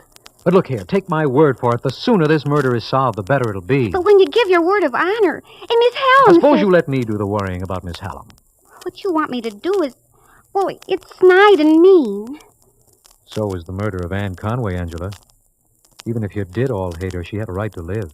Well, yes, I suppose so. Well, will you do it? You think I should, Uncle Greg? I do, Angel, and I promise I'll explain everything later. Well, all right, Uncle Greg. I still don't want to, but I will. Good girl. Now, you know your cue. You know when I want you to start. Yes, Uncle Greg. That's my angel. Now, you go on back inside with the rest. Say nothing about this. Just keep mum and wait for Lieutenant Silvers and me. It was tough on the kid, and I hated to do it. I also felt slightly green about the gills when I thought of what my sister would have to say on the subject of my using her angel child to crack a murder case. Stan Silvers and I left the girls in the room to stew for a bit while we walked with our heads close together, so that the little group would think we were deep in consultation. Fortunately, they couldn't hear us because Lieutenant Silver's sulphurous remarks were definitely not for children. Finally, we tossed away our cigarettes and went back in through the French doors to where they were all anxiously waiting for us. Okay, Jose, let's go. Me, senor? Where do I go? Headquarters. I arrest you for the murder of Anne Conway. Oh, no. But you cannot. I would never touch the hair of her hair except to fondle that beautiful blonde hair you loved, Jose. Senor, I tell you... I'll tell you.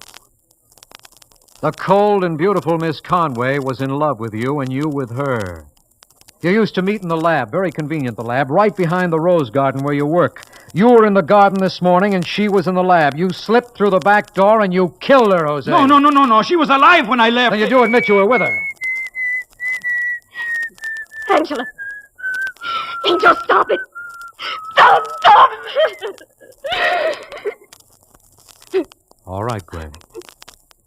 Let's have it. You know. I guessed. Yes, Mr. Hood. I killed her. Oh, no, Gwen. Because of Jose here? Yes. Jose and Gwen. Yes. That's why the habanera upset her so. Pam and Angela whistled it to tease her when she told them about her romance with Jose. Remember that day at lunch? They whistled it then because Vince's handsome, dark, young grandson reminded them of Jose. Carmen, who loved Jose. Angel, you told. And we swore to Gwen we wouldn't say anything about Jose. I just whistled it because Uncle Greg said it would help. I didn't know, Gwen. It's all right, Angel. It's quite all right. Tell me when you did this, Gwen. At 9:30. You went to the lab then? Why? Like Miss Hallam. To ask her if we couldn't make up the assignment together so that we'd get in some tennis before lunch. And? She was in Jose's arms. He was making love to her, just like he did to me. Then? I don't quite know. I wanted to die. I ran down toward the gym thinking maybe Miss Hallam could... Gwenny, had I only been there. And then I saw the Indian clubs. So I snatched one and went back. Yes? I don't know what I meant to do. I couldn't think. And when you got to the lab? I ran up the walk. They heard me, I guess, and when I went in, Jose was slipping out the back door. And she was pinning up her hair. I see. Even then, I didn't mean to kill her. Just to frighten her. But she laughed at me. When you told her Jose was in love with you? He was. We were going to be married. We were going to be married when I was 19 and got my grandmother's money. We were going back to Mexico City and buy a place there and raise the best roses in the world. Yes, Gwenny. But she laughed at me. She said Jose wanted a woman, not a child. So I hit her. And I couldn't stop. Gwen, I'm sorry, kid, but you'll have to come with me. Don't touch me. Don't anyone touch me. You won't arrest me. You won't. Gwen, come back here. Come back. A kid can certainly run. I can't keep up. Wait a minute, Stan. Let's try to head her off. Oh, no, it's too late. She's taking my car. What happens now? Well, she can't get far. I told the man at the gate to let nobody through. You're crazy. Look again. She's already through. What? Look, let's go back inside. We'll have the police pick her up before she can head into town. Yeah, but she's not heading for town. She's gone the other way. Holy smoke! Come on, Silvers, into my car. We'll have to follow her, but fast. I think I know where she's going.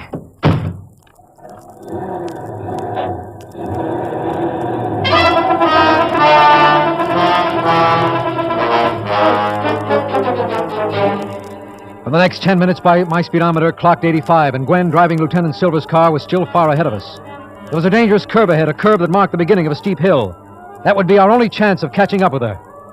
But I was fooled. She rounded that curve like crazy and went on up the hill.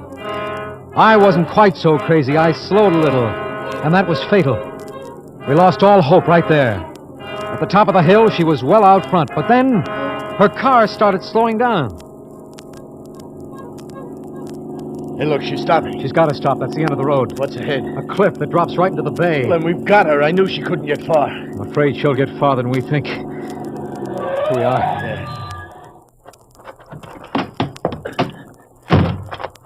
Hey, the car is empty. No place where she can hide around here. It's too late, Stan. She did what I thought she'd do when I saw her head this way. She's gone over the cliff. Here endeth the chronicle. Now you know why I'm inclined to agree with Samuel Butler. Youth is like spring, an overpraised season, delightful if it happens to be a favored one, but in practice more remarkable for biting east winds than gentle breezes. And that's why I say you can keep your sentimental quotations about youth, and I'll take Samuel Butler's bitter one, because I must forever carry with me the memory of Gwen, the memory of a lovely child to whom youth was an overpraised season.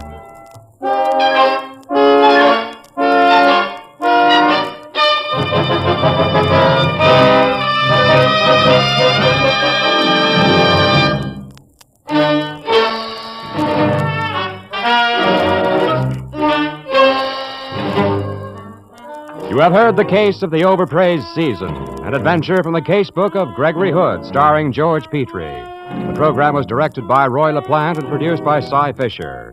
Heard on tonight's program were Julie Bennett as Gwen and Bill Zuckert as Lieutenant Silvers. The music was composed by Ralph Norman. Script written by Sue Taylor White. This was a Frank Cooper Associates presentation. Listen again next week at this same time when over most of these stations, ABC will present the story we call The Case of the Champion's Decision. Another adventure from the casebook of Gregory Hood.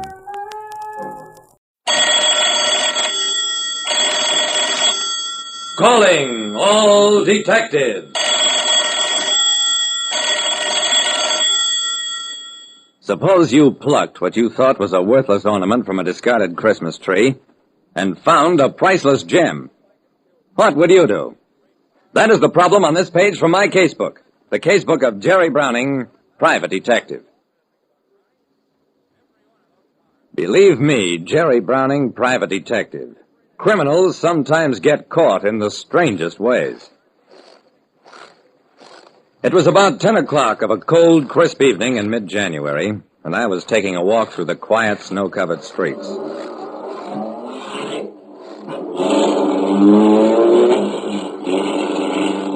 The car shot out of a side street only moments after I heard it start. It whizzed past me as I reached the corner and disappeared around a corner.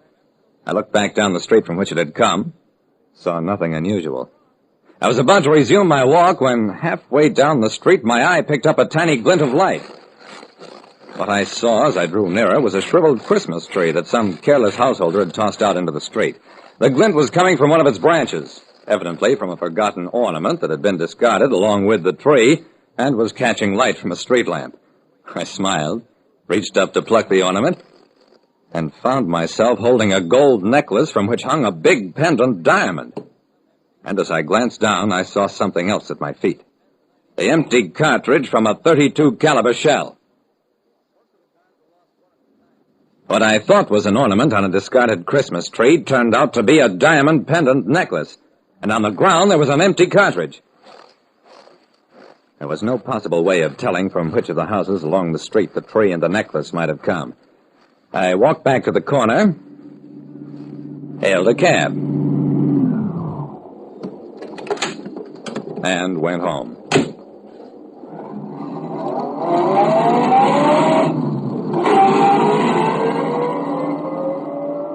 I phoned the police, learned that nobody had reported a lost or stolen necklace, and that no crimes of violence had been reported during the past few hours.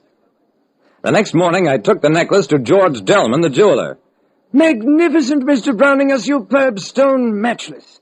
And unless I'm badly mistaken, this is the Rajput diamond from the Ekersall collection. It took less than an hour to learn that the Ekersall collection of gems was insured by the Atlantic Insurance Group. But when I stopped in at their office, "No, Mr. Browning, we've had no report of any loss or theft from Mr. Ekersall."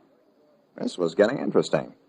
I drove out to the Ekersall home, way out in the swanky suburb of Linwood.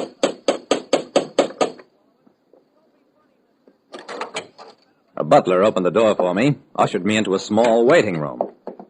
The man who finally came in to see me introduced himself as Carl Flicker, secretary to Mr. Eckersall. I'm sorry, Mr. Browning. Mr. and Mrs. Eckersall have left for Florida, motoring. I can't say when they'll be back. Can I help you? I nodded, took the necklace from my pocket. Recognize this, Mr. Flicker? He glanced at it. It looks like the Rajput diamond, Mr. Browning. An excellent imitation. It is the Rajput diamond. You think so? Follow me, Mr. Browning. The secretary led me to another room. Opened a massive vault. Walked into it. Came out a few moments later. Here is the Rajput diamond, Mr. Browning. See for yourself. I looked at the necklace glittering in its plush-lined case. It was the exact duplicate of the one I was carrying. I'm sorry, Mr. Browning. I commend you for your honesty and good intentions. But as you see, your necklace is obviously an imitation. Good day, sir.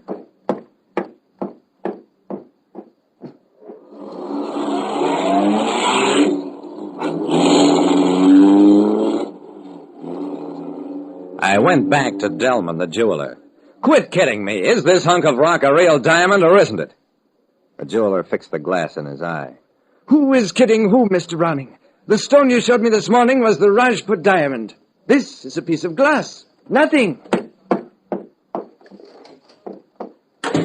How do you like that? I find a priceless diamond, and a smooth-talking, nimble-fingered secretary pulls a switch on me just to save a measly reward. Nobody can do that to me and get away with it. I'd been needing a vacation, and this seemed like a fine time to take it. In Florida.